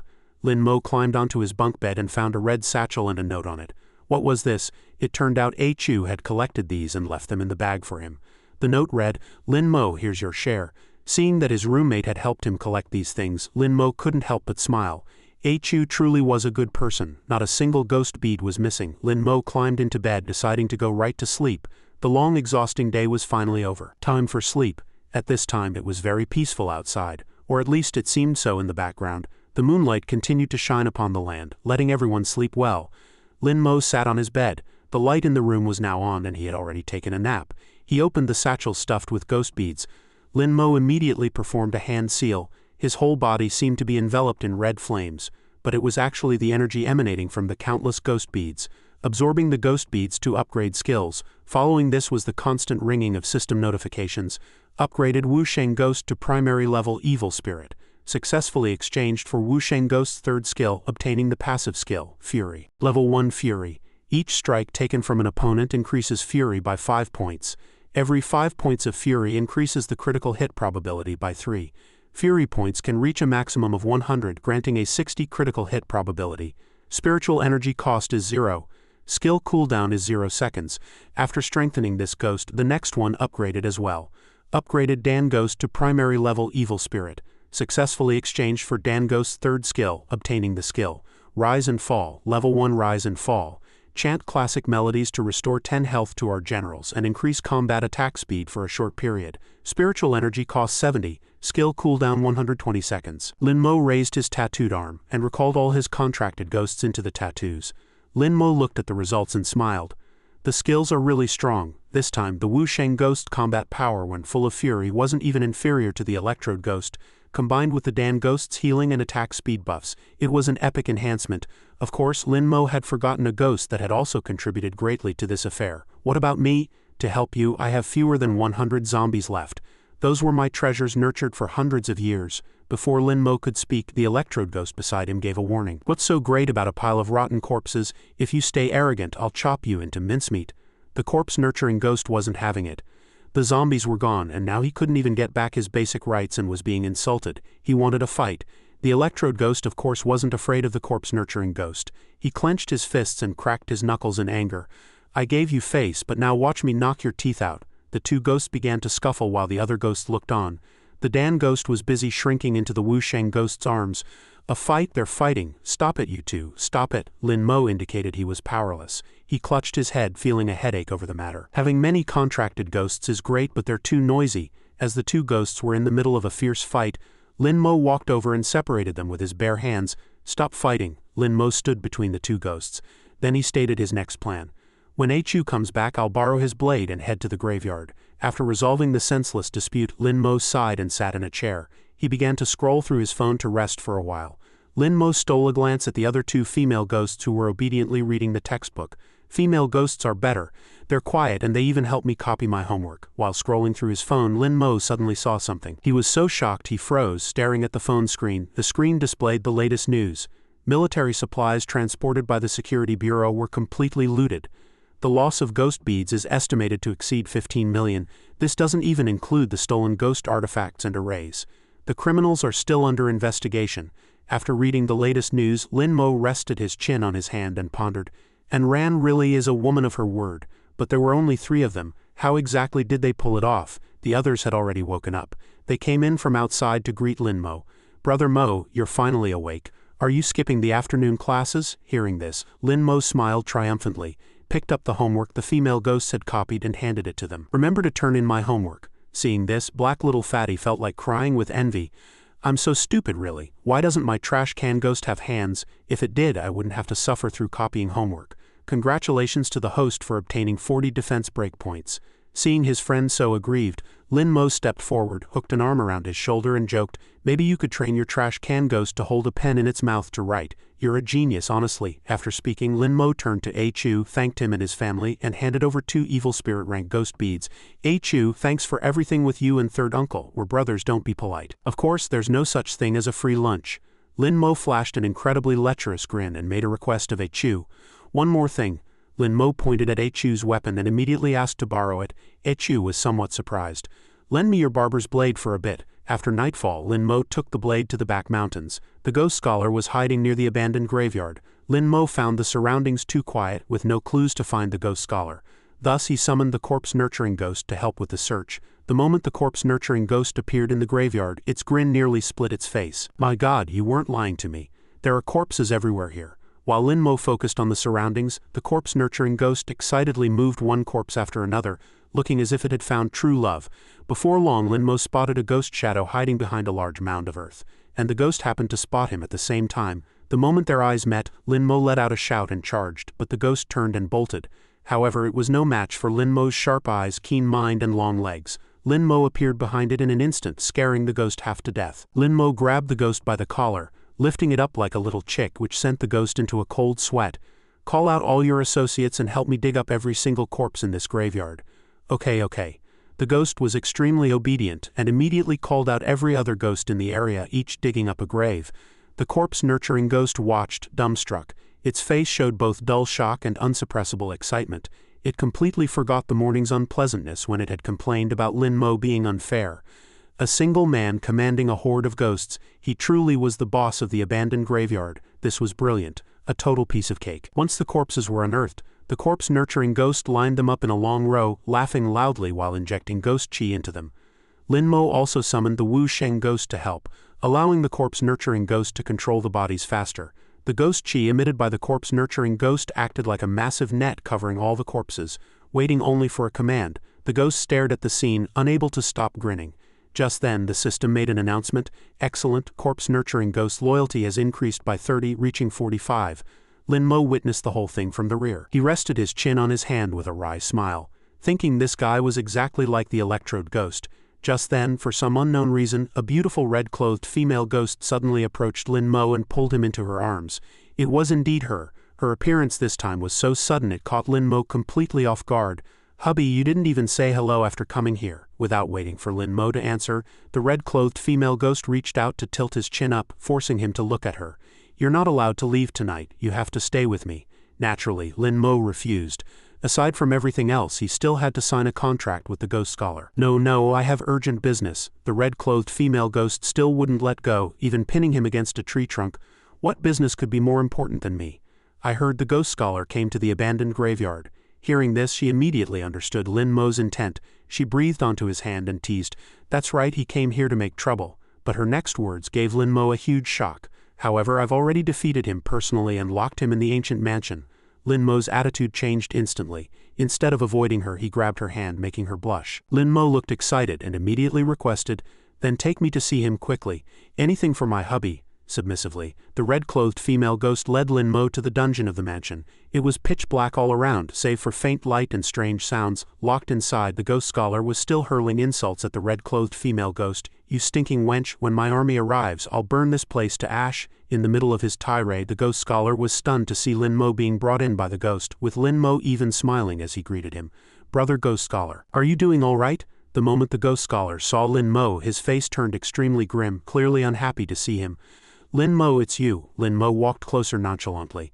"I heard the Kanglan ghost domain was wiped out by the Zhang province army. What about the ghosts under your command? Dead or wounded? Most were killed on the spot, but the army didn't have it easy either. I killed 4 of their tier 5 ghost tamers." Just as the ghost scholar was describing the battle, he suddenly realized something and furrowed his brow sharply, raising his guard. His tone was filled with hostility. "You aren't sent by the Chu army to capture me, are you?" Lin Mo tried to persuade him. "Of course not. You let me go last time in Kanglan City, so I plan to save you this time." The ghost scholar looked at him with disdain. "You, a tier 2 ghost tamer brat, want to save me? Are you some kind of insider in the ghost realm?" As soon as the words left his mouth, a hand suddenly gripped his throat. The red-clothed female ghost was furious that the ghost scholar had insulted Lin Mo. "Show some respect. If you dare look down on my husband again, I'll kill you." The ghost scholar was startled. "Who, husband?" Lin Mo intervened from the side. "Stop, I haven't finished speaking." The ghost scholar was utterly shocked by Lin Mo's identity. Just what was this kid's background? The living Yama personally wrote a letter to save his life, and he has such a beautiful ghost for a wife. He slumped to the ground and asked, "Then how do you plan to save me?" Lin Mo patted his shoulder to comfort him. "Perk up and become my contracted ghost. That way the army will have no reason to arrest you. How's that for a deal?" The ghost scholar still looked contemptuous and flatly refused. "HMPH, and here I thought you had a good idea. How can I, a dignified half-step ghost king, be a contracted ghost for a little brat? I'd rather die." Lin Mo felt helpless and turned to mockery. "Haha, what half-step ghost king? You couldn't even defend such a massive ghost domain. How embarrassing." The ghost scholar was fuming. "What did you say?" Lin Mo doubled down. "Truly a useless scholar." The ghost scholar's face turned black with rage as he roared, "What did you say? You dare call me useless?" System notification. Congratulations to the host for obtaining 40 defense breakpoints. Shaking with rage, the ghost scholar lunged to his feet. "What right do you have to call me useless? I've read at least 100,000 times more classics than you." Lin Mo replied calmly. "Since you aren't a bookworm, I'll test you with a couplet. If you can match it, I'll admit you're smart." The ghost scholar laughed triumphantly. "I've been matching couplets since I was 5. Bring it on." Lin Mo rubbed his chin and said, "Touring West Lake carrying a tin pot. The tin pot falls into West Lake, alas, the tin pot." Lin Mo thought to himself, "I'll just borrow this masterpiece from Sushi." The ghost scholar was speechless, muttering and trembling. Touring West Lake, carrying a tin pot. He felt both angry and humiliated, shouting at Lin Mo, "Impossible, absolutely impossible. I've read 10,000 volumes. How could I fail to match a couplet? Tell me the answer." System notification. Congratulations to the host for obtaining 100 defense breakpoints. The prompt continued. Ghost scholar's defense break progress detected at 30. 69 remaining for a direct contract. Lin Mo secretly rejoiced that it was working and replied with even more disdain, "I'll tell you then. The second half is, seeking a scholar, meeting a nearsighted man. The nearsighted man becomes a scholar. They are all nearsighted. Is that brilliant, or what?" The ghost scholar refused to accept it and immediately challenged him. "Then I'll provide the first half. Let's see if you can match it." Lin Mo accepted the challenge confidently. He offered, "One up and one down is not class oppression. Let's build a harmonious society together. Lin Mo had a flash of inspiration. He matched with several ins and several outs are not a savage invasion. They create a new generation of people. The red-clothed female ghost hugged Lin Mo admiringly. How naughty, hubby is so bad. The ghost scholar grew even angrier. Damn it, your second half is an insult to literature. System notification. Congratulations to the host for obtaining 100 defense breakpoints. Lin Mo said arrogantly, who cares, just tell me if it matched or not. The system showed the ghost scholar's defense break at 70, with 29 remaining. Neither would back down as they continued to compete. The ghost scholar offered another. Opening brackets and solving squares is only for finding the root. Inserting a straight line through the center leads directly to the midpoint. Then he added, a night raid on Pearl Harbor leaves America in shock. Dropping 2 atomic bombs makes Japan and Germany surrender. Lin Mo remained calm, while the ghost scholar was fuming with rage yet still wouldn't admit defeat. Big fish eat little fish eat shrimp, shrimp eat water. The water recedes and the rocks appear. Lin Mo countered easily. Eagles catch chicks, chicks catch pests, pests burrow into the earth crumbles and the mountain collapses. The ghost scholar seized the opportunity to be difficult.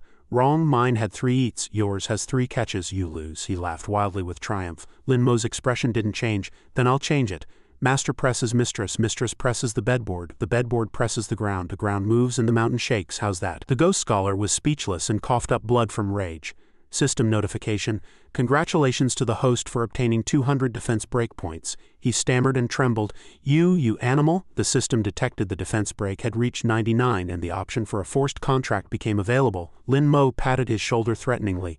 Thanks, let's sign, the ghost scholar shouted in fury. Who wants to be your contracted ghost? The system voice rang out. Mr. Ghost Scholar, congratulations on receiving a lucky question opportunity. If you answer correctly, you will become Lin Mo's contracted ghost. Would you like to answer? He hurriedly countered. Pass, I choose to pass. To his surprise, the system took it as the answer. Congratulations, you answered correctly. The question was, a truck is 2 meters tall. What should it do to pass through a 1.9 meter tunnel? The answer is, let out the air. A pun on pass, give up in Chinese. The ghost scholar couldn't believe his ears. What? The contract began to execute. 10:20, a surge of red light shot straight toward Lin Mo. System notification. Ghost scholar successfully contracted. A mark in the shape of a folding fan appeared on Lin Mo's arm. The red-clothed female ghost praised from the side. Hubby, you tamed him so easily. You're amazing, Lin Mo said smugly. A piece of cake, he turned to the ghost scholar. Convinced now? The other party turned his head away and replied angrily. I admit you have some skill, but if you want me to serve you, you don't have the status yet. Lin Mo opened the system to check the ghost scholar's info. Primary level evil spirit, ghost chi 2000. Loyalty 8, skills inactive. Lin Mo stared at the screen and said, the Kanglin ghost domain is destroyed. The ghosts under you have either died or fled. If I can rescue your subordinates, what then? The ghost scholar said excitedly. Aren't you human? Would you really go save ghosts? He recalled the past. I was only able to escape because my brothers risked their lives to save me. I remember what they said in the Kanglin ghost domain. Run, boss, we'll cover the rear. Then both were grabbed by the neck, struggling in pain. The ghost scholar turned and fled as furious roars echoed behind him. You're looking for death. His heart ached. My subordinates have all been captured by the Security Bureau now. They want to offer the ghosts to the young masters at the top as contracted ghosts. The ghost scholar reached out his hand firmly. As long as you can rescue them, I, the ghost scholar, will follow you with single-minded devotion. Ghost scholar's loyalty increased by 7, reaching 15. Lin Mo high-fived him without hesitation. He patted his chest and said confidently, it's a deal. Lin Mo operated the system to restore and enhance the ghost scholar's power. The system activated all 3 of the ghost scholar's skills at once, followed by a massive surge of energy sweeping through his body. System notification. Successfully replaced ghost scholar's first skill, obtaining erudition. Erudition level 1. Wave the folding fan to clear all negative status effects from oneself and enter a stealth state, increasing movement speed by 30. This skill can also be used on allies to clear negative statuses but does not grant stealth. Spiritual energy costs 30, cooldown 200 seconds. Successfully replaced ghost scholar's second skill, obtaining backstab. Backstab level 1. Instantly move behind the enemy for 20 minutes, increasing backstab damage by 50. Spiritual energy cost 50, cooldown 200 seconds.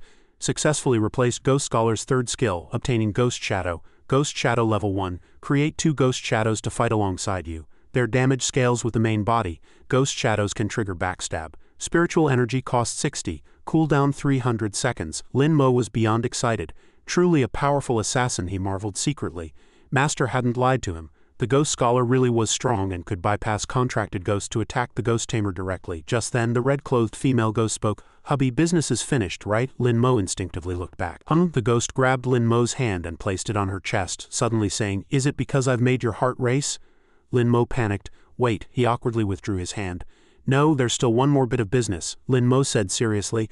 "I received news that the Chu army is going to move against the abandoned graveyard, and everyone won't be able to hold them off. My idea is to leave while we aren't surrounded yet." "Retreat immediately?" the ghost asked in confusion. "Retreat to where?" the ghost scholar added from behind. "Go to the half-ghost cavern. Humans and ghosts coexist there, it's very suitable." The red-clothed female ghost acted spoiled. "Hubby, you'll come to see me, right?" Lin Mo smiled and comforted her. "Don't worry, I'll definitely have things to ask for your help with in the future," she said happily. "All right, you can use me however you want." That night, the red-clothed female ghost led the ghosts of the graveyard to retreat toward the half-ghost cavern. Lin Mo watched them leave, thinking with a weary breath, "It's so desolate here, I wonder when I'll see them again." Later, strange sounds echoed from an apartment building. A sense of death permeated the dark corridor.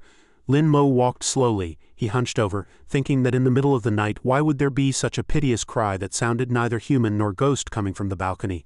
Lin Mo turned and asked, "Blood-eyed ghost, what's in that room?" It thought for a moment before answering. "There's a restriction there that counters blood-eye. I can't see clearly at all." Lin Mo frowned.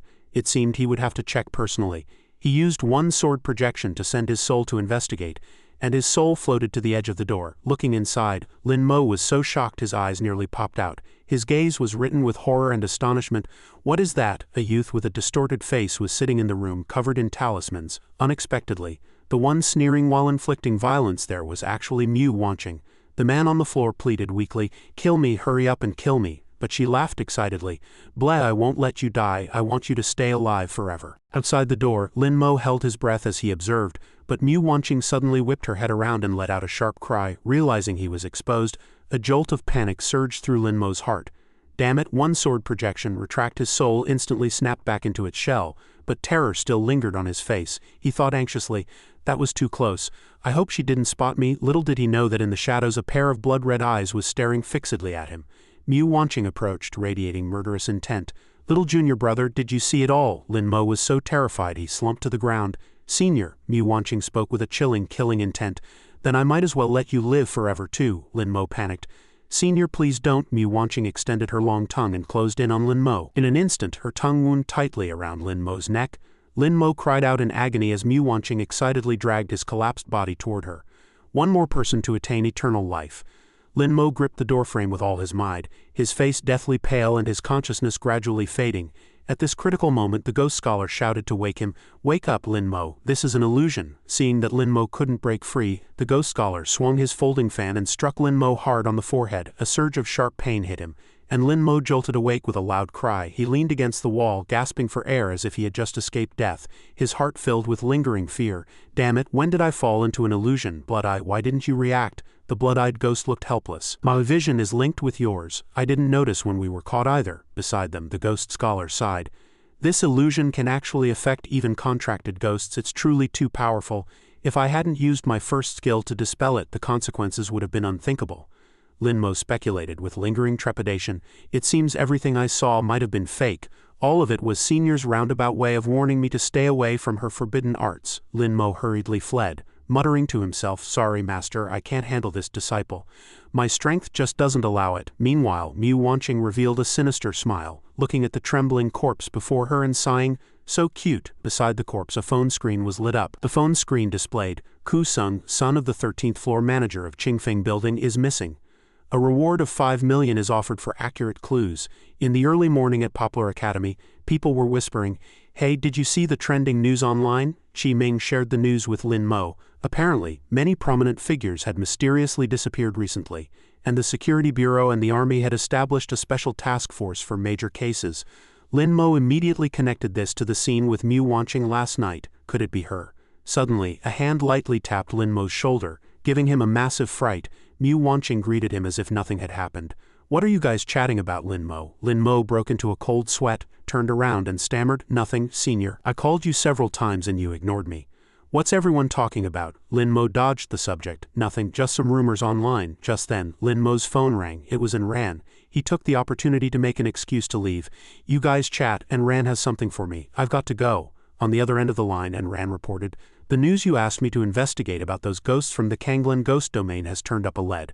Let's meet and talk in person." Lin Mo was overjoyed. "You found it so quickly, wait for me, my treat." Lin Mo rushed to the restaurant but was still late. "Sorry, I'm late." Sitting next to Wu Kun, and Ran kept tapping her watch and complained. "We agreed on 6:40, and you're an hour late." Wu Kun added fuel to the fire. "Boss, you don't know, there's a large-scale lingerie model show happening on the way from Poplar Academy." And Ran was furious. "So you're late because you were watching lingerie models?" Simultaneously, the system prompt appeared. "Congratulations to the host for obtaining 40 excitement points." Lin Mo was beyond embarrassed. Well, actually I was thinking about opening an underwear shop and was researching the market in advance." And Ran gave a cold snort and reached into her bag. She slammed a pile of ghost beads onto the table and sighed. "To think I even brought you all these ghost beads, yet your mind isn't on cultivation at all." Lin Mo was surprised. "So many, did you steal all of these from the security bureau?" "Incredible," and Ran replied calmly. "Naturally, my Black Bane gang has expanded to 15 people, and their intelligence network turned this up. To get to the point, a week ago the Security Bureau organized an auction for the ghosts from the Kanglan ghost domain." Recalling the auction, she continued, "The 13th floor of the Qingfeng building bought 11 evil spirit rank ghosts, including a gambling ghost and a frozen-to-death ghost." And Ran lowered her voice. "I heard that as long as you join them, you can receive a rare contracted ghost." Lin Mo found the name familiar. "Qingfeng building. Sounds familiar." And Ran explained, "That's the second-ranked assassin organization in the Chu Kingdom. This 13th floor is primarily responsible for assassinations." She handed several photos to Lin Mo and pointed at one person. However, their manager Ku Lian was also assassinated after his son Ku Feng went missing. Lin Mo immediately recognized that face, Ku Feng. He recalled the events of that night and thought to himself that Senior's handiwork must absolutely not be discovered. An Ran said smugly, "Now the Qingfeng building is leaderless and 2 factions are currently vying for power." She pulled out 2 more photos. On one side is the second-in-command Lu Julan, and on the other is the third-in-command Cheng Tian. Simply put, these ghosts hadn't been contracted yet. Lu Julan even bought a smoke ghost in his own name, planning to give it to his son Lu Chengcheng for his 18th birthday. And Ran pulled out 2 more covered photos and added, "Additionally, we captured this." Lin Mo compared the 2 photos while listening to Ran's narration. It turned out Cheng Tian and Lu Julan's wife had been having an affair, which made Lin Mo unable to believe his eyes. "This plot is just too soap opera-esque." And Ran continued her mockery. "That kid is likely Cheng Tian's as well. Look at how much they look alike." Lin Mo slapped the photos onto the table and speculated. "Lu Julan spent a fortune on the smoke ghost. He surely doesn't know the truth yet, right?" He offered a suggestion with great interest. "Send the photos to Lu Julan anonymously. Once he knows the truth, he definitely won't give his son the smoke ghost anymore. Then we can buy it back at a high price, easy pickings." Both people before him nodded in praise. "Brilliant, absolutely brilliant." No sooner said than done. Wu Kun immediately took the order. "I'll go deliver a big gift to Lu Julan right now." That night, Lin Mo and Ran were on the rooftop of the building opposite monitoring the Emperor de Hotel. After receiving a call from Wu Kun, and Ran reported, Wu Kun says that after Lu Julan received the message, he hurried over to catch them in the act. She looked at Lin Mo and added, "I was even afraid he'd find the wrong place, so I even sent him the room number." Lin Mo let out an excited, sinister laugh. "Wait for the show to start." Looking at the street below, Lu Julan had already appeared at the hotel entrance. Lin Mo whispered, "He's here." Night shrouded the entire building. Lu Julan stood at the main entrance scrutinizing it for a moment. He quickly maintained his balance, leapt onto the towering wall and climbed to the 5th floor in an instant. He stopped by the window railing to peer inside. In the room was the scene of the paramours in the middle of their tryst. A surge of intense murderous intent flashed in Lu Julan's eyes, but he then furrowed his brow, his face darkening as if he had discovered something. As the second-in-command of the 13th floor of the Qingfeng building, he was a Tier 4 ghost tamer. In the distance, Lin Mo and Ran observed in bewilderment. Why isn't he reacting? His wife cuckolded him. Shouldn't he just tear Cheng Tian into 10,000 pieces? Lin Mo stroked his chin in analysis, while Ran was shocked. He's been watching for 3 minutes. Could Lu Julan have some special kink? He jumped down from the height, silently hiding in the shadows, and pulled out a mask. Before Lin Mo's voice could even fade, "He just left like that? Is he even a man?" Tracking Lu Julan's movements, Lin Mo finally realized and confirmed, "No, he put on a mask with only 2 black eye holes. He's hiding his identity." Lu Julan put on the mask to disguise himself during the assassination. And Ran asked, "Is he going to kill the adulterous pair?" Unexpectedly, Lu Julan actually had obsessive-compulsive disorder. He had to wear the mask to kill. his figure gradually blurred, disappearing into the night, and Ran was also getting restless. He ran off. If he's not killing those two, who is he going to kill? Lin Mo summoned the nightmare ghost and said decisively, "Let's go, follow him and see." The nightmare ghost carried the two of them, quietly tracking Lu Julun's every move. Lin Mo stared intently at the target, evaluating. As expected of an assassination expert, his movements are truly sharp. Thus, one ghost and two humans closely followed the assassin. He leapt onto the second floor with effortless ease. They stopped to continue their discussion. Does Cheng Tian's wife live here? Is he looking for an eye for an eye? I'll have Wu Kun check who owns this villa. Lin Mo frowned and pulled out his phone just in case. Whoever it is, I'm recording this first. Maybe I can use this video to blackmail Lu Julun later. He held up his phone, recording every moment. Lu Julun held a gun to a man in a suit. Mercilessly, a shot hit the throat and blood splattered. And Ran sent an urgent report. I found it. This is the villa of Zhang Ping, another deputy director of the Security Bureau. These words left Lin Mo in deep thought. He got cuckolded. What does that have to do with the Security Bureau? And Ran explained, the Qingfeng building has always had a good relationship with the authorities. Lu Julun assassinating Zhang Ping is likely not for a mission but a personal vendetta. The assassin left the scene triumphantly. And Lin Mo whispered his agreement. It seems he doesn't plan to stop tonight. Follow him and see what he's up to. The subsequent victims fell one by one under Lu Julun's hands. A high-level official from the 14th Division of the Security Bureau, the commander of the 30th Ghost Tamer Regiment, and a lecturer from Snow Phoenix University. After achieving his goals, Lu Julun casually tossed the assassin mask into a roadside trash can. With his hands in his pockets, he swaggered back to the Lu villa as if nothing had happened. And Ran spoke up. He killed 7 people in one night but didn't touch a single hair on Cheng Tian or his wife. I really don't get it. Even if it was to vent his rage, there was no need to kill so many high-ranking officials, right? There's no benefit for him.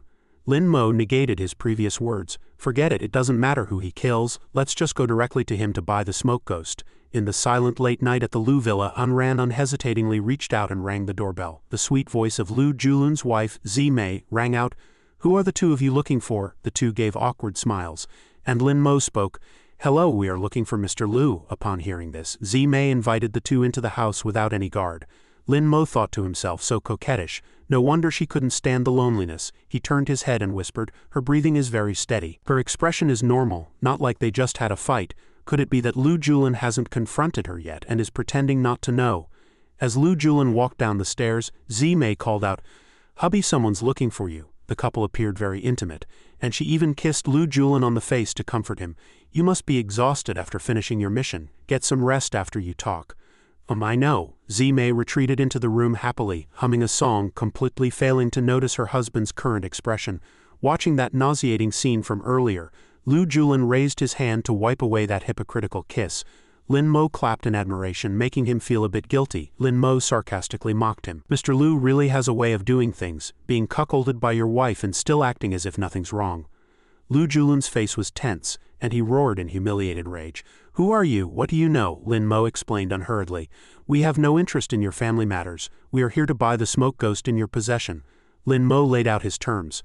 Money is not an issue. I'm sorry. The smoke ghost is the 18th birthday gift I plan to give my son. I won't sell it for any amount. Lin Mo followed up with a counter-question that turned Lu Julun's face pale. Your son, are you sure that's your son? He clenched his fist and threatened. What do you mean? System notification. Congratulations to the host for obtaining 100 excitement points. Lin Mo gesticulated as he explained. Your wife cheated, so your son. I'm not mocking you for taking over. I just want to remind you to cut your losses in time. Since the son isn't even biological, there's no point in giving him the smoke ghost. Better to sell it to us. Lu Julun's face grew increasingly dark, and he spoke word by word. Even if I don't give it to him, I'm not selling it to you. His long-suppressed anger finally exploded, and he shouted for them to leave. Get out of my house immediately. System notification. Congratulations to the host for obtaining 50 excitement points.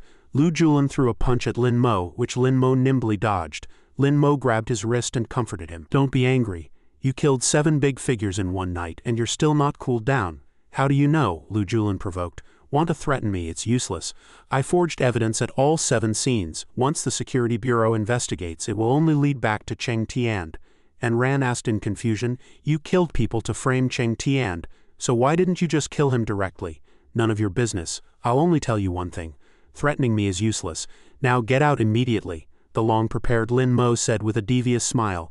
Just using words is obviously useless. He pulled out the phone with the recorded evidence, and a look of disbelief appeared on Lu Julun's face. And what about this? The footage showed him holding a gun to the high-ranking official, incredibly authentic. Lu Julun took a step forward, grabbing Lin Mo's shoulder tightly, his face changing faster than a book flipping. Since you have the video, then no money is needed. The smoke ghost is yours. Brother Lu, wouldn't it have been better like this from the start? Lin Mo put away his smile and made a demand.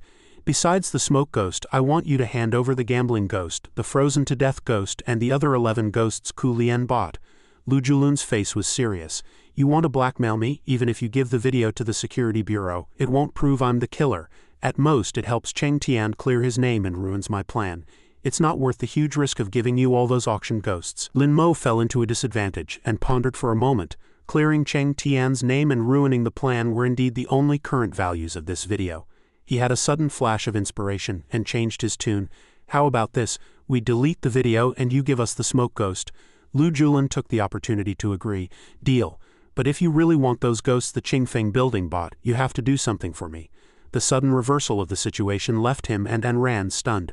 Lu Julun frowned as he made his demand. Help me find the waste token Ku Lien used to manage the 13th floor. In the ancient mansion of the corpse-nurturing ghost, Lin Mo comforted the ghost. Smoke ghost, heal your injuries here for now. If you don't have enough ghost beads, just find me. Thank you, Lord Lin Mo. The ghost scholar also bowed in thanks. Brother Lin, my thanks. The system showed the ghost scholar's loyalty had reached 50. Lin Mo was polite on the surface but had his own plans. As long as he helped Lu Julun find the waste token in a few days, those ghosts would be returned. As long as he subdued the ghost scholar, those ghosts would also follow his orders. Not a bad deal. And Ran whispered to him from behind. I didn't expect you to agree to Lu Julun, but do you know where that waste token is? Lin Mo stroked his chin in analysis. Ku Lien's son is right at Poplar Academy. The waste token is very likely on him. What a coincidence, it seems it won't take much effort. Lin Mo gathered his energy to recall the ghost scholar, urging, We're going back to Poplar right now. Ghost scholar, come back. Thinking about having to sneak into Mu Wanqing's room filled with coffins, he felt a surge of nausea. In the pitch-black corridor, the wind blew the curtains with a rustling sound. At the end was that eerie room. And Ran clung tightly to Lin Mo, trembling all over. This place looks even scarier than a mortuary hall.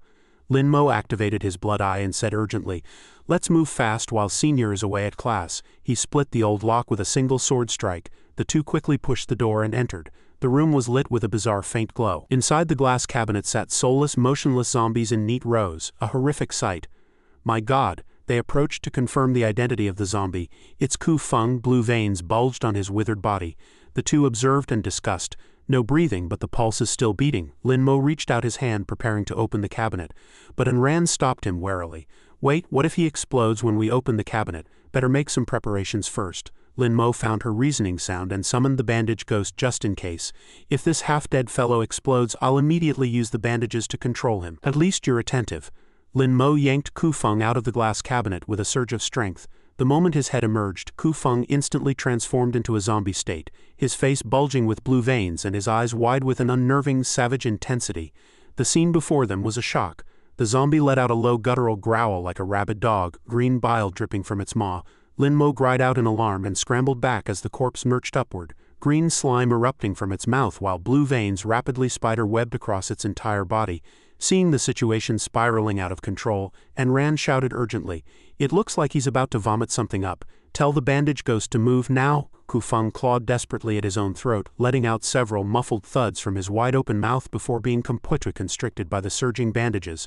Ran urged Lin Mo frantically, Check him before he spits it out. If there's nothing there, lock him back up immediately. He shouted out the report, Found it. Lin Mo held a piece of iron that had been cleanly cut in half, Ran asked in confusion, Why is there only half a waste token? The bandage ghost swiftly shoved the struggling zombie back into the cabinet, and Lin Mo commanded, Bandage ghost, seal the coffin. An incantation was instantly activated, swirling around the zombie's body to form a total seal that rendered it motionless. Watching the red runes manifest around the glass cabinet, Ran marveled in awe. What are these talismans and secret scripts on this coffin? Is this another one of Senior's forbidden arts? Just then, a strange noise from the far end of the glass cabinet startled them. Another zombie inside suddenly sat bolt upright, scaring them out of their wits, Ran dove behind Lin Mo while Lin Mo stared with wide eyes, cold sweat pouring down his forehead as he stammered, unable to form a word. Mu Wanqing's voice drifted out from the eerie coffin with a threatening edge. Good morning, little junior brother. She stepped lightly out of the ancient casket, the blue and red veins on her skin gradually dissipating as her voice softened. Next time you want to take something, remember to say hello to your big sister first. Once she had fully returned to her human state, she added in a casual tone, and there's no need to break my lock. Lin Mo felt a wave of guilt, thinking, it seems she saw everything we just did, but judging by her attitude, she probably isn't planning to silence us. He scratched his head and played dumb. Senior, why were you sleeping in a coffin? I was just tweaking the incantations and wanted to lie in there myself to feel the effect. Her bizarre answer sent a chill down both their spines. Is this something a normal person does? Lin Mo raised the iron fragment in his hand to smooth things over. Senior, we've got the waste token now. We have some urgent business, so we'll be heading out, and Ran grabbed Lin Mo's arm to back him up. That's right, it's rare for me to visit. Why don't we have a meal together? Mu Wanqing suggested, trying to get them to stay, and Ran quickly and cleverly declined. Sister, Lin Mo and I are in a rush to exchange this token for some items. We really don't have time for a meal today, but definitely next time, to their surprise. Mu Wanqing let them off easily. All right then, next time is my treat. Hearing this, Lin Mo didn't hesitate for a second, grabbing Ran's hand and breaking into a run. They fled the scene, leaving only a perfunctory farewell in their wake. The two stopped by the roadside, gasping for air. Just what kind of forbidden art is your senior practicing? That was terrifying. I don't know either. I'm just worried that one day she'll be in a bad mood and toss us into an ice coffin as test subjects. And Ran was covered in sweat, asking breathlessly, what now, go straight to Lu Julan? Lin Mo reached out to brush away a few damp strands of hair from Ran's forehead, an action that unexpectedly made her blush. He revealed a smile and patted her head to comfort her. His gentle tone made her a bit flustered. We've been at this all night, aren't you hungry? Let's eat first. Just then, a few jealous murmurs drifted from nearby. Damn it, all you people with girlfriends can go to hell. System notification. Congratulations to the host for obtaining 10 defense breakpoints. Lin Mo chuckled inwardly, realizing even such a casual action could net him points. He decided to seize the opportunity to harvest a wave of defense breakpoints. Acting a bit like a drama king, he flamboyantly wrapped his arm around Ran's waist, pulling her close. He gazed deeply into her eyes, making her cry out his name in embarrassment, and Ran looked around, asking incoherently, Why are you being so proactive all of a sudden? Lin Mo gave a wicked smile and pointed at the group of single dogs behind them with a provocative look, leaving them to curse under their breaths. He tilted his head back and laughed loudly, announcing, I have a girlfriend. If you've got a problem, deal with it. If you're really that upset, come and hit me. Curses continued to ring in his ears, accompanied by the system's prompt, You dog, congratulations to the host for obtaining 40 defense breakpoints. Worse than a dog, congratulations to the host for obtaining 50 defense breakpoints. How can a guy like that have a girlfriend? Congratulations to the host for obtaining 55 defense breakpoints. Ran was fuming with rage and decisively punched Lin Mo in the chest, making him grunt as he coughed up a bit of dark blood. Lin Mo clutched his stomach and rolled on the ground, and Ran's scolding ringing in his ears. Lin Mo, you big idiot, you dense blockhead, in the empty cafeteria. They buried their heads in their food while reporting the situation via text. Lin Mo sent a message to Lu Julan. Can this half a waste token be exchanged for those Kanglan ghosts you bought? No, you need both halves for it to be of any use. Go find the other half, quickly. Do you know where the other half is? No idea. Lin Mo dejectedly tossed the half token onto the table. He complained, I'm done. If even the people from the Qingfeng building don't know, where am I supposed to find the other half? Looking at Ran's innocent face, he let out a helpless sigh, completely devoid of clues. By the way, what do you think Lu Julan's real plan is? Lin Mo asserted with a firm gaze. What else could it be betide a power struggle? He stuffed a steamed bun into his mouth and continued his analysis. Manager Ku Lian is dead, so the next high-level position will go to either Lu Julan or Cheng Tian. Killing Cheng Tian would be too obvious, but if he frames him, he can easily eliminate his rival and take the position. Ran had an epiphany. So that's how it is. Just then, the phone buzzed and vibrated, interrupting their conversation. Lin Mo picked up the call. Hello, who is this? A seductive and charming female voice came from the other end, calling him little brother in a sugary sweet tone. The woman was facing a mirror, smearing the remnants of lipstick across a wicked face as she said word by word, That waste token in your hand, I want it. From a failed student ridiculed by his peers, Lin Mo has proven that you don't need to be a righteous hero. All it takes is absolute shamelessness and a savage tongue to outplay the entire world. By driving both humans and ghosts alike to the brink of a total mental breakdown, his journey of exposing dark conspiracies and reclaiming his throne has given us nothing but pure satisfaction. This epic conclusion officially wraps up the chaotic journey of our trolling mastermind Lin Mo at Chapter 190. For those curious, this also marks the official end of Season 1 in the original manhwa. While this specific story takes a pause here, the treasure trove on our channel is still overflowing with addictive masterpieces just waiting for you to explore. If you enjoyed this recap and want more unique binge-worthy content, please take a second to like, share, and subscribe to BALA Manhua Recaps. Your support is the ultimate fuel for our team to keep grinding and bringing you even more top-tier videos. Thanks for sticking with us until the very last second. Peace out and see you in the next Fire series.